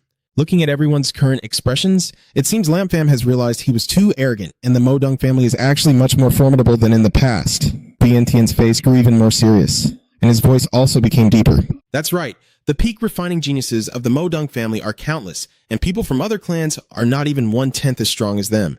In his eyes, those hidden experts are like shining gems breaking all limits. Not stopping there, Yuan Tian couldn't help but feel apprehensive and took Mo Dong Khan as a representative. In total, 2 strong experts have approached the bamboo banner. He clenched his fist tighter and tighter, determined to oppose them. We need more top-notch experts. Lam Pham now feels more cautious than ever. It seems that to name Mo Dong Khan at this moment, he truly needs to devise a careful plan. And the urgent task is to quickly level up his cultivation. Kai Shan suddenly spoke to break the tense atmosphere. Speaking of this, I have some news. I was planning to monopolize the exclusive control, but since you all gathered here together, I won't hide it anymore. He then revealed shocking information. This time, Mo Dong came to Mo because of Kubao Tuetlin. Tran Kai and Vientiane both gasped and shouted in unison. What? Only Master Tran Kai chuckled mockingly. The 9 treasures Snow Lotus appearing in Mo... That's impossible. At this point, Yuan Tian finally calmed down and considered carefully. The 9 treasures Snow Lotus matures once every 30 years, but the interval since its last maturity was not more than about 10 years, so why has it appeared this time? A few seconds later, Kai's son explained, what you don't know is that this 9 treasures Snow Lotus was not grown naturally, but was artificially cultivated by someone. What he means is that a mysterious person secretly used magic to nurture it into a treasure. The more Yuan Tian listened, the more he found it absurd. Ha ha, if Trong Kai's son wants to deceive, he should at least have some skill. 9 treasured Snow Lotus is the spiritual treasure of heaven and earth, which can only be born naturally, if someone truly facilitated its formation. Master Tran Kai also sneered and mocked. As expected, everything Trong Kai's son said was not trustworthy at all. However, Kai's son still firmly maintains his stance. I know you don't believe it, but this news is absolutely accurate. Although 9 treasures Snow Lotus was born from heaven and earth, Meadow had someone he started studying at age 12 on how to use human strength to nurture the divine treasures of heaven and earth. The image of that extraordinary child appeared in his mind. Next, the image of 9 treasures Snow Lotus shining brightly made Kai's son even more excited. Just last month, based on intelligence from Mo Dong family's spies, he successfully cultivated the 9 treasures Snow Lotus. Although there is some gap compared to what is born of heaven and earth, flaws cannot hide the blemishes. And this year, he's already 92 years old, just 80 years in total. His words immediately changed Master Tran Kai's expression, and he spoke in a deep voice. Are you saying that the person you mentioned isn't that beggar? Kai-san still kept a friendly smile on his face and confirmed confidently. That's right, it's that crazy homeless man? Master Tran Kai kept marveling and said, that's incredible. Truly incredible. I never expected him to actually succeed. Who is that old beggar? And he explained, the old man comes from a martial arts noble family, with exceptional talent since childhood. The image of that gifted child appeared in his mind, causing Master Tran Kai to start recounting everything. I heard he reached the chi refining stage at age 10, making him one of the most outstanding geniuses of the past 80 years. His voice suddenly became mysterious, and I don't know what happened. When the 12-year-old beggar gave up the path of martial cultivation and immersed himself in nurturing the treasures of heaven and earth, he then looked down on others and said, back then, everyone thought he was crazy, and history proved it. 80 years have passed in the blink of an eye. You were once a genius, but now you've become a useless person living off safety. Unlike Master Tran Kai's attitude, Lin Fang was more respectful. If that's the case, he is a person with great willpower. He then turned to ask Kai Shan with curiosity, but how could he have obtained the information about the Mo Dong family and Zheng Kai Shan and received a very proud answer? I naturally have my own way. After verifying everything, Yuan Tian finally spoke, then hesitated for a moment before proposing a bold idea. Why don't we directly seize the 9 treasures Snow Lotus? But Kai-san immediately retorted, saying it's easy to talk, but do you know the cultivation level of that beggar? He said somewhat arrogantly. Oh, I won't keep everyone waiting, he said in a deep, commanding voice. That old beggar has already broken through. This statement truly shocked the 2 master and disciple Tran Kai. What? Vientiane was also taken aback, not expecting that the old beggar had already broken through. Kai-san hesitated before saying, it's not just that, and then revealed an important piece of information. Now that the core formation experts of the Muo Dong family are hiding around that beggar, how should we seize it now? Only now does he reveal his true intention. I had already prepared to seize the opportunity while they were weakened to steal the 9 treasures Snow Lotus. I have now shared this information with everyone, he said with a sinister look on his face. Wait until we seize the 9 treasures Snow Lotus. The Snow Lotus belongs to me, so how should everyone share its seeds? No one like Master Tran Kai can accept such a selfish plan. Haha, I can't give him Tuit Lien, but I can share its seeds equally. But Kai-san kept claiming credit, insisting that I was the one who told everyone this news. and a person must not be too greedy. Snow Lotus must belong to me. Master Trankai then proposed a different idea. All right, then we will divide its seeds equally, and we will refine it into pills, then distribute them evenly as before. So what? I will provide the resources needed for the cultivation. This suggestion seems reasonable, so most of them agreed. All right, maybe. Only Lam Pham remained silent. This consensus made Kai-san look very eager. All right, everyone has reached a consensus, so next we need to plan how to make them slaughter each other. We will sit back and let my strategic fishing take its course. Lam Pham suddenly interrupted him. I refuse. Kai-shan suddenly turned around and stared at him in surprise, but all he got was a bold declaration from Lam Pham. Each of you will have one seed. Snow Lotus can refine pills, and as before, each of you will have one. The rest belongs to me. What did you just say? Lam Pham didn't care about their reactions and suggested just helping him to bring down a core formation cultivator. Leave the rest to me. This calm attitude makes Kai-san grind his teeth in fury. Hey, not only him, but Vientiane sitting opposite is also very eager. Brother Lam Pham immediately became spirited and repeated the previous sentence with a displeased look. I said there's no need for them to kill each other. Just help me take down the Truco expert, and the rest is up to me. This confidence made Vientiane vaguely realize. Brother Lam, could it really be true? Before he could finish, Lam Pham smirked arrogantly. You guessed right. As soon as he finished speaking, an invisible force suddenly erupted, causing Yuan Tian to startle and hesitate before speaking. I see, so that's how it is. Then I hurriedly changed my decision. Then I have no objection, I agree. He turned to look at Master Trankai and questioned loudly. Mr. Trieu, what do you think? In the face of Lam Pham's dominance, he dares not oppose. I also agree. As a disciple, Trankai also follows suit. I also agree. Only Kai-san seems unwilling to accept this. His mind is now in complete chaos. Could Lam Pham also be a cultivator who has already formed a core?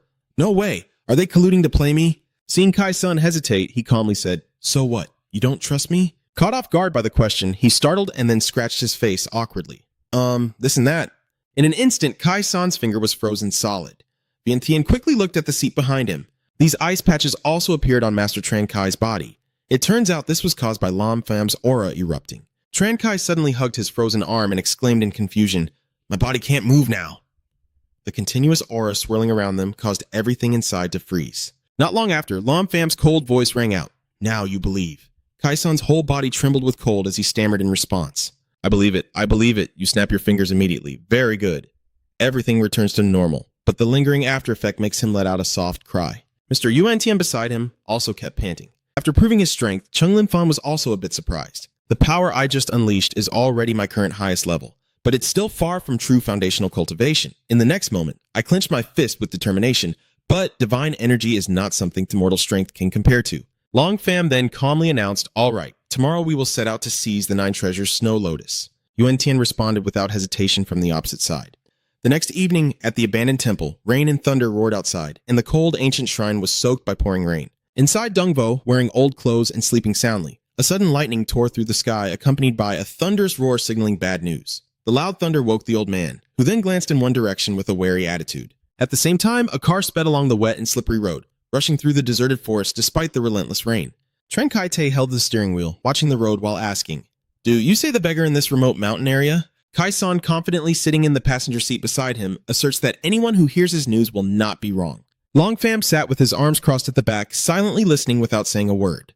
Soon, the entrance to the abandoned temple appeared before their eyes. Lam Pham and everyone else stepped out of the car one after another, and he immediately paused, feeling a bit surprised. The aura was too strong. Even from this distance, it was clearly a cultivator at the core formation stage. Moreover, he noticed something unusual. Not only the aura of the old beggar, but Lam Pham also began to believe Kai-san's words. Indeed, a nascent soul expert from the Mo Dung family was nearby, and his cultivation level was even higher than that of the old beggar. A haughty smile immediately appeared on his face. With his current cultivation level, he could easily defeat both of them. Is that all? Ha ha. Kai-san, standing nearby, impatiently asks when he will make his move, but Lam Pham responds with a decisive answer and immediately moves at a speed so fast no one can see. In the blink of an eye, Dongvo, sitting solemnly in front of the Buddha statue, was discovered, with 2 chaotic figures suddenly appearing right behind him. It seems you predicted it, Dongvo chuckled softly. Haha, you really did come. The old man sat calmly in front of Lam Pham's group, his voice steady as he recited the principle of unjust accusations. 80 years ago, I understood clearly what Dongvo implied, that talented individuals who make achievements are often accused, and Kai-shan mocked it without any respect. Old beggar, if you understand this principle, then hand over the 9 treasures Snow Lotus now to avoid trouble. He replied with slight disdain, relying only on you, then seriously pointed out, the one from the Mo Dung family doesn't need to hide anymore. Come out now. The person hiding behind the pillar moved their legs nervously. Dung Thuk Kyu Deem stepped out with the floating orb beside her, and she was already exposed. Hello everyone. Master Tran Kai was the first to recognize her, Mu Dung Thuk. This special visit has somewhat pleased Dung Vo. The Mu Dung family, the Lam family, the Tran family, the Jiang family, the old beggar, also feel truly honored, but Jubao Tuet Lian is definitely not something you can just have if you want. The old man's eyes immediately flashed with cruelty as he looked behind him, saying, if you want her, you'll have to step over my corpse first. Kai Shan instantly prepared for combat. Young Master Lam, this expert from the Mu Dong family is entrusted to you. The old beggar will be taken care of by us. No problem. At the same time, Dung Vo angrily widened his eyes and said, don't waste words. The next second, he rushed out while unleashing sharp auras, but Kai-san's group all managed to dodge safely. The mad old man shouted wildly like a lunatic. Go ahead. Yes. Then, acting chivalrous, he told Dung Thuk, only the two of us remain, so we prioritize women first. Please, Dung Thuk, gracefully take the lead, and I won't be polite anymore. Pham still wore a friendly smile and said, please, don't be polite. But before he could finish, she kicked him from below. Dung Thuk, seeing that he didn't react, gently reminded him to stay focused, her cheek slightly scratched. But Lam Pham only sighed softly. Oh. Very fast, but her eyes are focused on something else under Dung Thuk's white dress. As her high heels hit the ground and spun around, she delivered a side kick again. But this time, Lam Pham managed to dodge and even exclaimed in delight. Behind you, a magic orb was launched again, its power not strong but catching you off guard. Oh, there's also a ball. This teasing attitude makes me feel disrespected. I told you not to distract me. But after holding back for a while, Lam Pham finally musters his strength to block her punch. Then a smug smile appears at the corner of his mouth, showing quite some power. Dung Thuk replied softly, you're being laughed at. Then he suddenly widened his eyes in surprise after that ambiguous remark. Since both of them are standing in the quagmire of the 8 trigrams just summoned by Dung Thuk, the young lady will use all her strength to fight the young master. Her beautiful jade green eyes gleam with a cold light. Young master, watch out. While you're off guard, she twists her arm to escape the punch and then unleashes a series of continuous bat quay strikes on you. Lam Pham's battered body was sent flying back, the force so sudden that he let out a faint cry. But it didn't end there. Dung Thuk gracefully gestured, and Duong Bat Quay immediately activated the Bat Kay Thoi Thu with a series of fists striking at Lam Pham simultaneously. The onslaught kept coming wave after wave following her chant. Yang 8 trigrams bat. Thang adjusts his fist stance, delivering a powerful first punch to the shoulder and a second punch to the back. Dung Thuk's eyes reveal fierce cruelty as her cold voice rings out immediately afterward. Then he snapped his fingers decisively, causing the 8 trigram seal to explode, and the 8 trigrams array where Lam Pham was standing burst apart. Dung Vo watched this scene and became even more excited. Haha, the fight inside is also very intense. Yuan Tian on this side takes a moment to rest, panting from the long fight, yet this old beggar shows no sign of fatigue, truly a cultivator at the core formation stage. The arrogant old man sneered and pointed at Kai Shan, saying, you think you can steal the 9 treasures snow just because of you.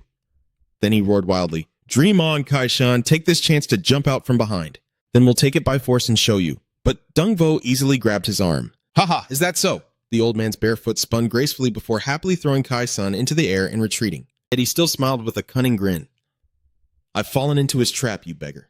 It turns out a strange sphere was rushing towards him at incredible speed, and then lit up upon touching Dung Vo, catching him off guard. This is a cloud of white smoke that instantly envelops his entire body.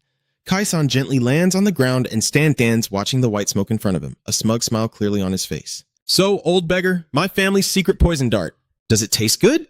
A choking cough sounded, and at the same time, a pool of dark red blood appeared on the ground. Dung Vo clutched his chest with his hands, glaring fiercely at him and cursing. Truong Kai-san deserves to die, you despicable coward. It is now time for everyone to move together.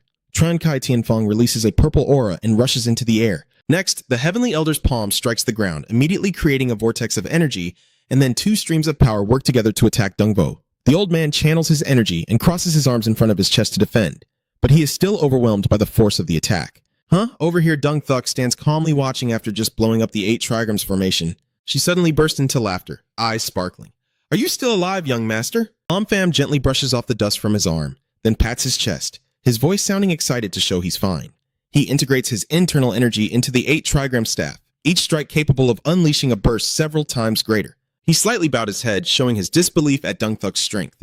As someone who just recently reached the Truk Ko stage, she is very powerful, but she still humbly replied, young master is also very strong, so even so, I cannot cause you any harm. Dung Thuk's emerald eyes suddenly flashed with a cold glint. When did this demon city start to have foundation establishment cultivators like the young master? However, Lam Pham simply ignored the question. It doesn't matter. She finished her attack, so shouldn't she come to me now? However, Dung Thuk continued to gather her energy and then raised her hand forward. Young master, don't rush. Soon after, the situation shifted to another powerful stance, leading to the main event. This intense aura surprised him a little. Oh! A loud noise then drew everyone's attention outside. Tran Kai immediately guessed it was Dung Thuk's slender legs, swiftly kicking through the air. The more she advanced, the faster Lam Pham retreated. In an instant, he easily blocked her elbow attack, pressed his knee against Dung Thuk's leg, and then continued with a teasing attitude. The back hook queen is not bad, and its speed is quite fast. Then, Day immediately applies force to the elbow, whispering softly. Unfortunately, as she flicked her hand away, she loudly criticized her strength too weak.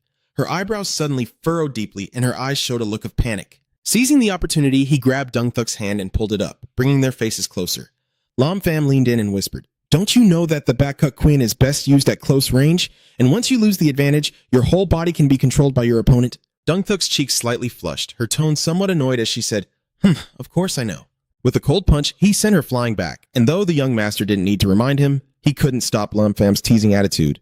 Her 8 Extremes fist was indeed well practiced, but when it came to martial arts, Lam Pham lightly landed on the ground, causing splashes of water to fly everywhere. He smoothly moves his hands and lowers his stance. I will test her back hook queen with Tai Chi. Dung Thuk hesitated no longer and continued to attack. Then I hope the young master will give some guidance. A powerful punch was easily dodged by the boy, and only then did Dung Thuk realize what was happening. Tai Chi force. Hearing this, Lam Pham also had no intention of hiding it. That's right, it's the Tai Chi force. His eyes immediately turn cold as he decisively speaks, sensing a bit of strength using softness to counter hardness. Then he struck a powerful punch at the opponent, causing Dung Thuk to fly away, and the surrounding pressure grew more intense. Lam Pham snapped out of his trance and shouted in panic, "It's over, I went too hard." Then he quickly pushed off to try to save the situation. Lam Pham's body tore through the air at an incredible speed, almost impossible to see, and soon he gently embraced her waist. He smiled brightly while apologetically looking at Dung Thuk lying comfortably in his arms. "Sorry about that, huh? I didn't expect your waist to be so soft." "Damn it, you!" A thick gray aura emanated heavily from the other side. It turned out Dung Vo was simultaneously fighting against 3 different sources of power. Although covered in cuts and bruises, the old man still fought bravely. Seeing Dung Vo struggling, Kai Shan felt very pleased. "Stop struggling, you beggar. You've been poisoned by the Trunk family, and with our formation, you stand no chance." Seconds later, Dung Vo clenched his fist tightly, his aura erupting fiercely across the space. With overwhelming strength, he stomped the ground and then charged wildly toward Kai San with hostility. Zhang Kai Shan deserves to die. Only now does Tran Kai react and shout, "Hurry and protect Zhang Kai Shan. Don't let him ruin the formation." Master Tran Kai's expression immediately changed as he looked on.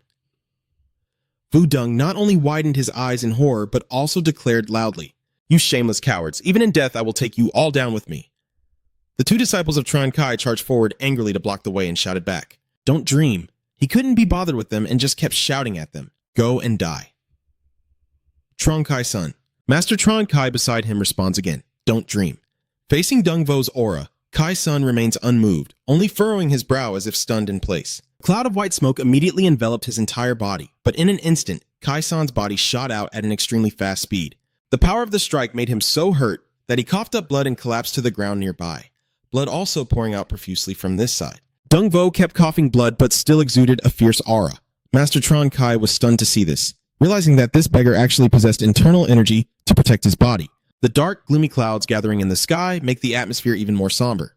After decisively punching towards Lam Pham, Dung Thuk sternly reminds him, "Please, young master, mind your manners." He scratched his head, looking embarrassed. "Ah, sorry." Haha, this attitude only makes her even more annoyed. "You have no shame." Then he immediately glanced in a direction and saw Dung Wu in a difficult situation, feeling anxious and considering his options. It seems the old beggar won't last long and might not be able to protect Tu It Lin. He must quickly deal with the opponent. A second later, Dung Thuk coldly spoke, "Young master, I have no more time to waste with you." Lam Pham, feeling a bit disappointed, begged, "Don't stop, let's keep playing."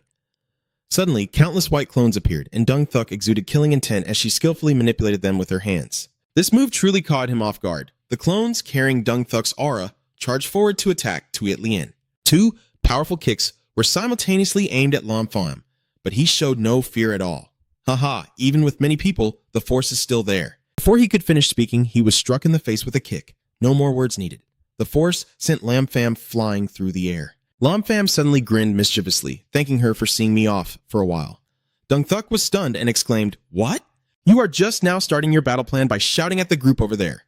Master Tran Kai takes the opportunity to speak. "Lam Vientian, now is the time." Dung Vo realized he had just missed someone, and Lam Vientiane was struck with a powerful blow to the back, causing him to cry out in pain. Yuentian struggled to breathe heavily. Panting, this was exactly the moment he had been waiting for. Dongvo's body, according to their plan, charged precisely toward Lam Pham. By the time Dung Thuk realizes the scheme, it's already too late. Everything's ruined, the trap has been sprung. With one hand unleashing a fierce aura, Lam Pham smirked proudly. This beggar came knocking on my door, I accept Tuet Lien. But the old man is a strange person, so he also laughed wildly in response. Ha ha ha, you're the one who came knocking on the door. Both arms and legs tightly embrace the body, a dangerous expression suddenly appearing on the face as they shout loudly in the ear, I will perish with you, to make Tuet Lien disappear from the world. Master Tran Kai was immediately alarmed when he heard the name of the treasure. Something's wrong, Tuet Lien, a whisper suddenly echoes. Sir, please hear me out. Long Fong finally revealed the truth, that I am not on the same side as them, and then made a proposal that surprised the old man greatly. Let's work together to kill them all. Dongvo was stunned as if he had just heard something unbelievable. What? Long Pham whispered sincerely into his ear, asking the senior to cooperate a little, then quickly shouted while anger flared in his palm. I've offended them. A single palm strike sent Dongvo flying back. The old man coughed up more blood, his body tumbling across the ground until he finally fell between Yuan Tian and Master Tran Kai. Dongvo painfully cried out, Ugh! Blood kept pouring from his mouth. Long Pham pretended to be injured and looked grateful. Luckily, everyone gave me the chance to fight back against him. Master Tran Kai showed no suspicion as I chuckled with delight. Ha ha, Brother Lam did very well. This time Tuet Lien is ours. You keep following his instructions. Ha ha, that's right. Take Tuet Lien quickly. Dongvo was immediately kicked repeatedly without mercy. Old beggar, hand over the 9 treasures Snow Lotus. Your fate is already sealed. Seeing that the old man did not react, Master Tran Kai was a bit panicked. It seemed his injuries were too severe and he had to keep him alive. Then he happily looked at Lam Pham and said, Brother Lam, please stop Mu Dung Thuk. I quickly received a response. Leave it to me. The slender legs darted forward, but Dung Thuk, not waiting for him to make a move, quickly struck from behind, trying to snatch Tuet Lien. It's not that easy. A surge of power suddenly blocks Dung Thuk's fist. Lin Pham, full of murderous intent, coldly warns, Miss, the game is over now, so please see clearly what comes next. She persistently asked, I don't think they can see it, but I saw very clearly what you really intend to do. And she received a clear answer from him. She was very clever, but unfortunately, she was a member of the Mo Dung family. I am not on good terms with Mo Dung Khan, but if I leave now, I can still give you a way out. Mo Dung Khan! This sudden change in her mood immediately caught Lam Pham's attention. Mentioning Mo Dung Khan, she has such deadly intent, it seems this young lady is not so simple. From then on, she quietly speculated that Mo Dung Thuk probably wouldn't come to cause trouble for now. Over here, Master Kai-san knelt on the ground and scoffed dismissively. I didn't expect that old beggar to have fallen so far that I have to keep him alive. He was completely unguarded as he reached out to Dongvo. Truly a twist of fate. Seeing the opportunity to counterattack, the old man immediately opened his eyes and stared intently, truly catching Master Tran Kai off guard. What? Dongvo didn't hesitate and lunged to choke him, tightening his grip so much that Master Tran Kai let out a pained cry. Old man Vientiane shouted in horror. Master Zhao was immediately struck in the stomach. His incredible strength echoed for hundreds of meters. Master Tran Kai died with his eyes open. Dongvo beside him sneered mockingly. Truly a twist of fate. Zhao Bufan. Yeah. Ha. Dongvo calmly explains his plan, then pretends to die and wait for you to fall into the trap. And I really have to thank Brother Lam Pham. Vientiane, hearing this, was so shocked he stammered, while Lam Pham looked at Lam Pham full of fiery spirit, still unable to believe what was happening. Brother Lam, you show no emotion on your face and just sneer coldly. Do you think I can't see through your schemes? Lam Pham then arrogantly declared that only fools would think they could outsmart him. Tran Kai on the other side clenched his teeth and ground them. Brother, Kai-san struggles to get up after being injured. It's already fallen apart, yet he's still trying to salvage the situation. Wait, Brother Lam, is there some misunderstanding here? This pretense only makes Lam Pham feel more annoyed, and a look of contempt appears on his lips a second later. Oh, a misunderstanding. A murderous aura immediately erupted fiercely. He raised his head to look at them and threatened. Do you need me to use mental control to make you tell the truth? Lam Pham's arrogant attitude made him a bit panic. Knowing he could no longer hide it, Kai-san could only sigh and confess. I guess, in the end, he's fallen too. Ha! Yuan Tian clutched his chest and said loudly, Lam Pham, we underestimated you. His eyebrows remained furrowed, and his hostile gaze told him, we will meet again. Lam Pham seemed to sense something unusual and spoke up. What? Suddenly hearing Vientiane shout loudly, Earth magic, earth shields? Countless large stones erupted from the ground, then connected together to form a shield surrounding his group. A glimpse of Yuan Tian's furious gaze through the small crack in the surface. Goodbye. After saying his final words, he quickly burrowed underground and ran straight out the door, leaving Lam Pham standing in the thick dust and smoke. He had no intention of chasing after him, only smiled softly to himself. I am waiting for the Lam clan's top family. After Vientiane's group left, Dong Vo gratefully spoke. Brother Lam, thank you just now and Lam Fam's thoughtful care. Senior, please rest for a moment. He slightly raised his lips and glanced behind him. I have something to discuss with that young lady over there. Young Fu, wounded, suddenly exclaimed upon hearing that. Then he frowned and pressed for an answer, asking, Who are you really? He raised his index finger to his lips. On isn't see, signaling secrecy. Oops, if I can be so easily seen through by her, then I might as well have wasted my life. This makes Dong Fuk stunned and wonder, could he be? She hadn't finished her sentence when Lam Pham glared at her warningly. No need for words, and immediately lunged forward to choke Dong Thuk mercilessly. The game is over. She grits her teeth and forces her voice to sound hoarse. Why so fast? Lam Pham flicked his fingers to straighten himself up. No, the man can't speak that fast. Kai-san watched this scene, trembling with fear. Damn it, we're in trouble. That Lam Vientiane deserves to die, and they just left me here to run away. He scrambled to crawl on the ground, knowing he had to escape quickly, while his breathing grew more and more difficult. Still, it didn't make Lam Pham hold back and even made him ask his father coldly. Tell me, what is Mo Dong Khan's relationship with her? Despite being in danger, she still responded bravely. If the young master wants to kill, then kill. I won't tell you anything about Mo Dong Jiang. A flicker of change in Dong Fu's eyes was caught by him.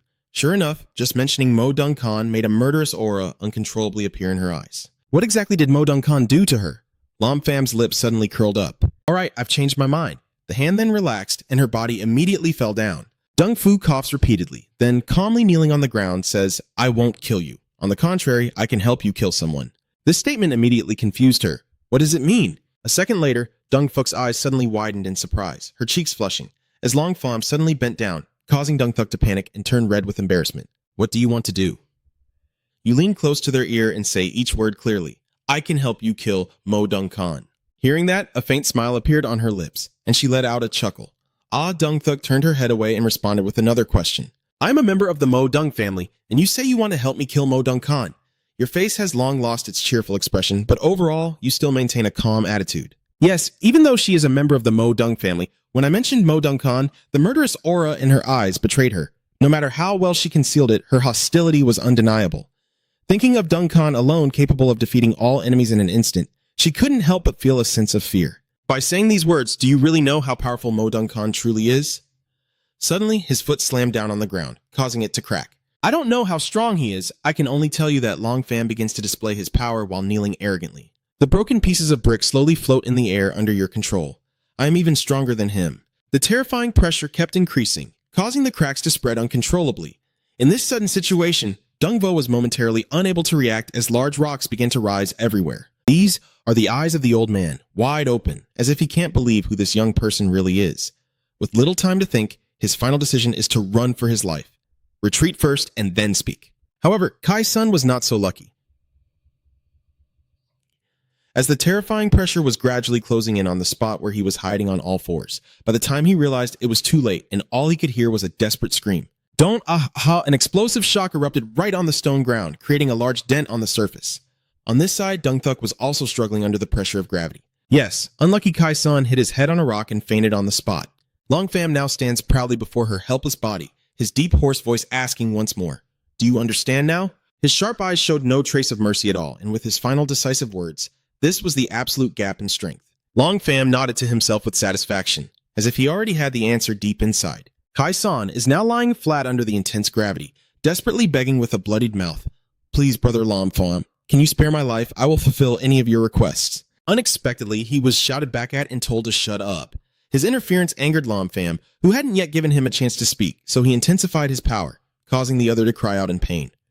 His attention returned to Dong Thuk at his feet, and he repeated the previous offer clearly. I will either help you kill Mo Dong Khan, or I will kill you. His face darkened visibly, showing that Lam Pham was not planning to give the other person much time to waste. She doesn't have patience. I'll give you 3 seconds to think it through. One finger is raised, Lam Pham begins to count. She struggles to crawl on the ground, her expression full of hesitation. Oh, brother. Your arm shot up so quickly, and the surrounding air was extremely gloomy. Dong Thuk becomes increasingly confused, unsure of how to respond. Lam Pham's sharp eyes flash with ruthless intent, clearly aiming to push the opponent to the brink. Bah, your chance is gone. With a decisive hand, she prepares to strike with a mighty palm, ending it all. Just as death was imminent, Dong Thuk hurriedly shouted, Wait! The strike stopped just a short distance from her head. Are you really able to help me kill Mo Dong Khan? He immediately confidently affirmed. Of course, once he spoke, Tuman and Trui no longer hesitated. All right, I trust you. What do you need me to do? Longfam smiled satisfactorily. Very well, but there's one more thing before that. I need to deal with someone first. Harming Kai-sun turned his world upside down as he slowly stepped forward, like a god walking on a path of death already laid out. Looking down at the miserable figure writhing on the ground, he contemptuously said, "So how should I deal with you now?" He was so scared he curled up like a trembling leaf, only able to produce faint moans and whimpers. Facing imminent danger, Kai-sun immediately surrendered and begged in every way he could. Brother Lam-fam, as long as you don't kill me, I'll give you whatever you want. What if I refuse? Kai-san had no choice but to kneel and touch his forehead to the ground to show his sincerity, not minding flattering a bit and shifting the blame around. Lam-fam, I am not Mr. Lam. This was schemed by Zhao Bafang and Lam VM Thien. It has nothing to do with me. Then he quickly changed the subject. That's right, isn't it? You want to deal with Murong? I can help you with all my strength, just tell me where to hit him. You tilt your thumb under your chin with a confident look, as if flowers could bloom around you. Oh, that sounds okay. Not impossible to consider. Then he happily reached into his shirt pocket to find something. Yes, I have this. On Kai-san's hand is a ring with 3 small emeralds and a powerful aura emanating from it. I have already released the space ring's ownership, so everything inside now belongs to you. His plan is to exchange his some treasure assets for his own life. Inside are countless geniuses and rare treasures, all yours. Consider it my sincerity. This proved to be extremely effective as Lam-fam seemed somewhat interested and accepted the ring. Oh, really? But he paid no attention to the mysterious smile quietly hidden on Kai-shan's face. Ha, that's right. He gradually grew impatient and urged you to hurry. Come on, Mr. Lam, try it on. Without a doubt, Lam-fam put it on his finger, then examined it from every angle until he was satisfied, feeling that the look was quite good.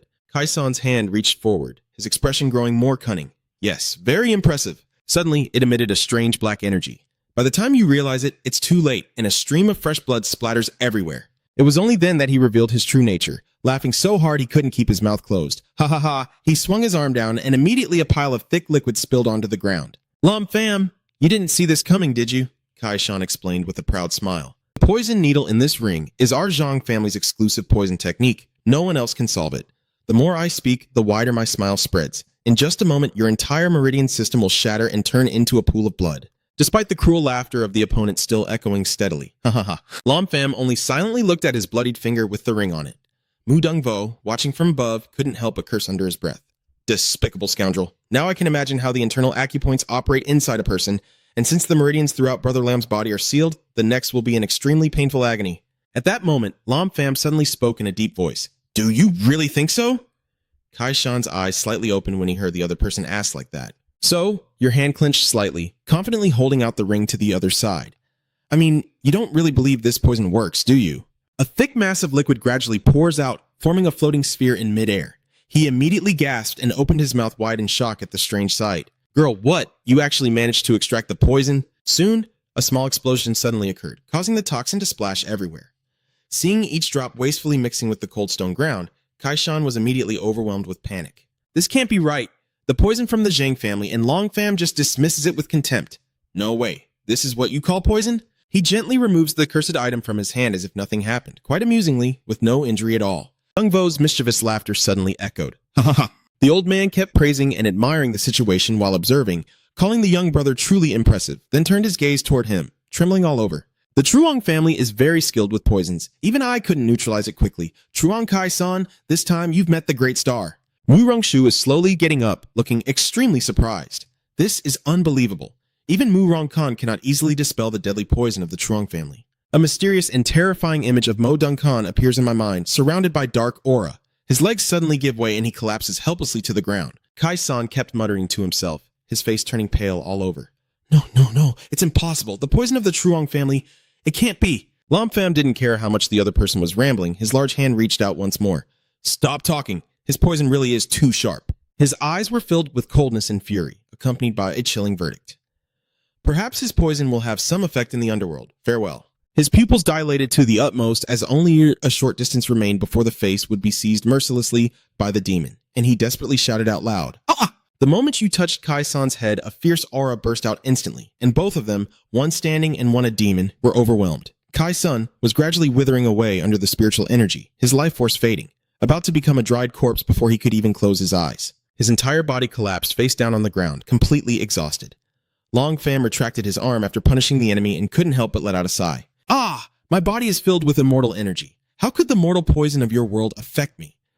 My attention suddenly shifts to Dung Vo jumping down from above. How is the old senior's recovery going? He immediately started pouring out a stream of praise for the young man. It's no longer a big deal. Brother Lin's medical skills are truly impressive. Suddenly remembering something, she hurriedly turned to Dung Thuk to explain, but immediately Lam Pham cut her off. Don't worry, it's nothing. Right now, there's something more concerning you. By the way, a hand suddenly reached out in front of the other person. Senior, could you let me see the 9 treasures snow lotus you nurtured? Dung Vo didn't say a word in response.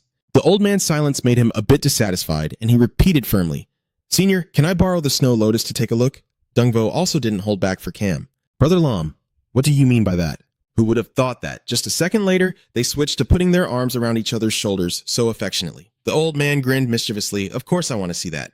Ha ha ha. If it weren't for my little brother's help today, this 9 treasure snow lotus might have fallen into their hands. Then turning to head towards the building nearby, she waved to the people behind her and said, Follow me. Long Pham finally understood the situation and secretly marveled, so that's how it is. The most dangerous place is the safest. The moment he passed by Dung Thuk, her body suddenly recovered at an astonishing speed.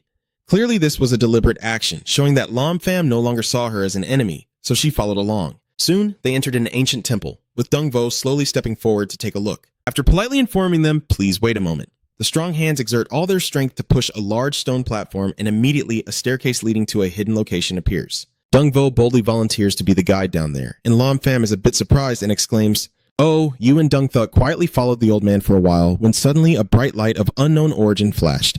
Lam Pham instinctively raised his hand to shield his eyes because the light was too dazzling. Dung Vo softly reassures you and casually announces, It's okay. Brother Lam, just adapt a little and we're here. She was momentarily unable to react to the overwhelming spiritual glow of this place. When her beautiful eyes widened in amazement, Dung Thuk couldn't hide her astonishment at the majestic natural scenery, with the rushing waterfall cascading down the cliff and birds soaring in the vast sky. Dung Vo calmly explained, This is where I cultivate snow lotus. He surveyed his surroundings and then straightforwardly gave his opinion. I never expected that in this underground world he would be transformed into such a remarkable appearance. The old man didn't bother to deny it either. Brother Lam chuckled and said, I spent a few years of my effort to come up with a way to imitate sunlight underground, then cultivated the flowers and plants here. In my mind, I recall the sacred image of 9 treasures snow lotus from back then, and all the emotions surged wildly within my chest. Haha, over 80 years have also been no fault of my own. The light pink petals fluttering in the breeze looked incredibly poetic, making Dung Thuk unable to contain her emotion and softly say, This place is truly beautiful. Lam Pham suddenly stared intently at the figure in front of him, his expression becoming contemplative. This elder has achieved this level through his own strength, truly impressive. If he were to enter the immortal realm, his future would be limitless. Lam Pham, 9 treasures, snow lotus is ahead, please follow me. His mind finally returned to reality, and he slowly extended his hand forward, indicating that the other person could invite as they pleased, while also reminding the person behind him to follow quickly.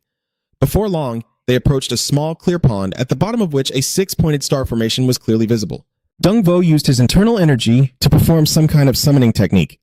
Immediately, the water in the pond was split open and the overwhelming pressure spread to where Lam Pham and Dung Thuk were standing, causing them to startle. His eyes suddenly widened in surprise, and he stammered each word in amazement. This is the 9 treasures snow lotus. Hearing 100 times is not as good as seeing once. The radiance emanating from the treasure is truly extraordinary. Dung Vo continued to introduce as she brought the lotus closer to herself. This is the 9 treasures snow lotus that I have cultivated for over 80 years. Long Pham stroked his chin, appearing knowledgeable. It's almost on par with the 9 treasured snow lotus born from heaven and earth. If the energy in his body becomes even more concentrated, he might even surpass the innate 9 treasure snow lotus. Dung Thuk couldn't hide her amazement. Humans can truly cultivate the 9 treasure snow lotus, and the young lady's eyes have truly been opened. Suddenly, the old man performed a spell to gather the lotus petals and casually chuckled in a pleasant tone. Ha ha, Miss Mo Dung, you're being too modest. Suddenly remembering something, he quickly voiced his long-standing question. That's right, he still didn't know the esteemed senior's full name. The surrounding atmosphere around Dung Vo suddenly darkened with a gloomy aura, and his deep, hoarse voice responded, It's been many years since anyone asked about this. Suddenly, the old man turned to ask Dung Thuk, Miss Mo Dung, has Mo Dung Duke been well lately? She was very surprised to hear this. He knows our Mo Dung family's ancestor. The opponent's reply made Dung Vo laugh even louder. Haha, I only knew now. That was when the old man's identity was revealed to the 2 young people. My name is Mo Dung Vo, and I casually lift a part of my hair to reveal the distinctive seal as a way to confirm my identity. Long Pham is also extremely surprised by this scene. My senior is also a member of the Mo Dung family, but it's nothing to be proud of, so he quickly brushed his hair down to hide it and continued to calmly recount the story. 80 years ago, I was no longer part of the Mo Dung family. Only the mark of the Mo Dung family could never be erased. His silver eyes gleamed with a cold, hateful light. It's been 80 years. Remembering the vast distance between us before I succeeded, the old man Mo Dung Duke basically ignored me. Everything changed when Dung Vo obtained the 9 treasures Snow Lotus, but as soon as he heard I had some success, he sent someone to deliver the fruit to Lan La. From all these impressions, it's clear that Dung Duke is not exactly a kind-hearted person. He is my good brother. Good brothers? Long Pham lowered his head, only then realizing the key to the problem. Truly a good brother. Mo Dung Vo, Mo Dung Duk, Vo Duk. It seems he might be his senior brother. The old man confirmed straightforwardly, "That's right, if I hadn't left the Mudung family, I would currently be the head of the Mudung clan." Suddenly, a slender pair of knees gently kneels on the ground. Dung Thuk respectfully clasping her hands in greeting, the junior Dung Thuk bows to the senior. Her expression clearly shows remorse for her past disrespectful actions, and she hopes the senior will forgive her. However, Dung Vo only modestly keeps his hands warm.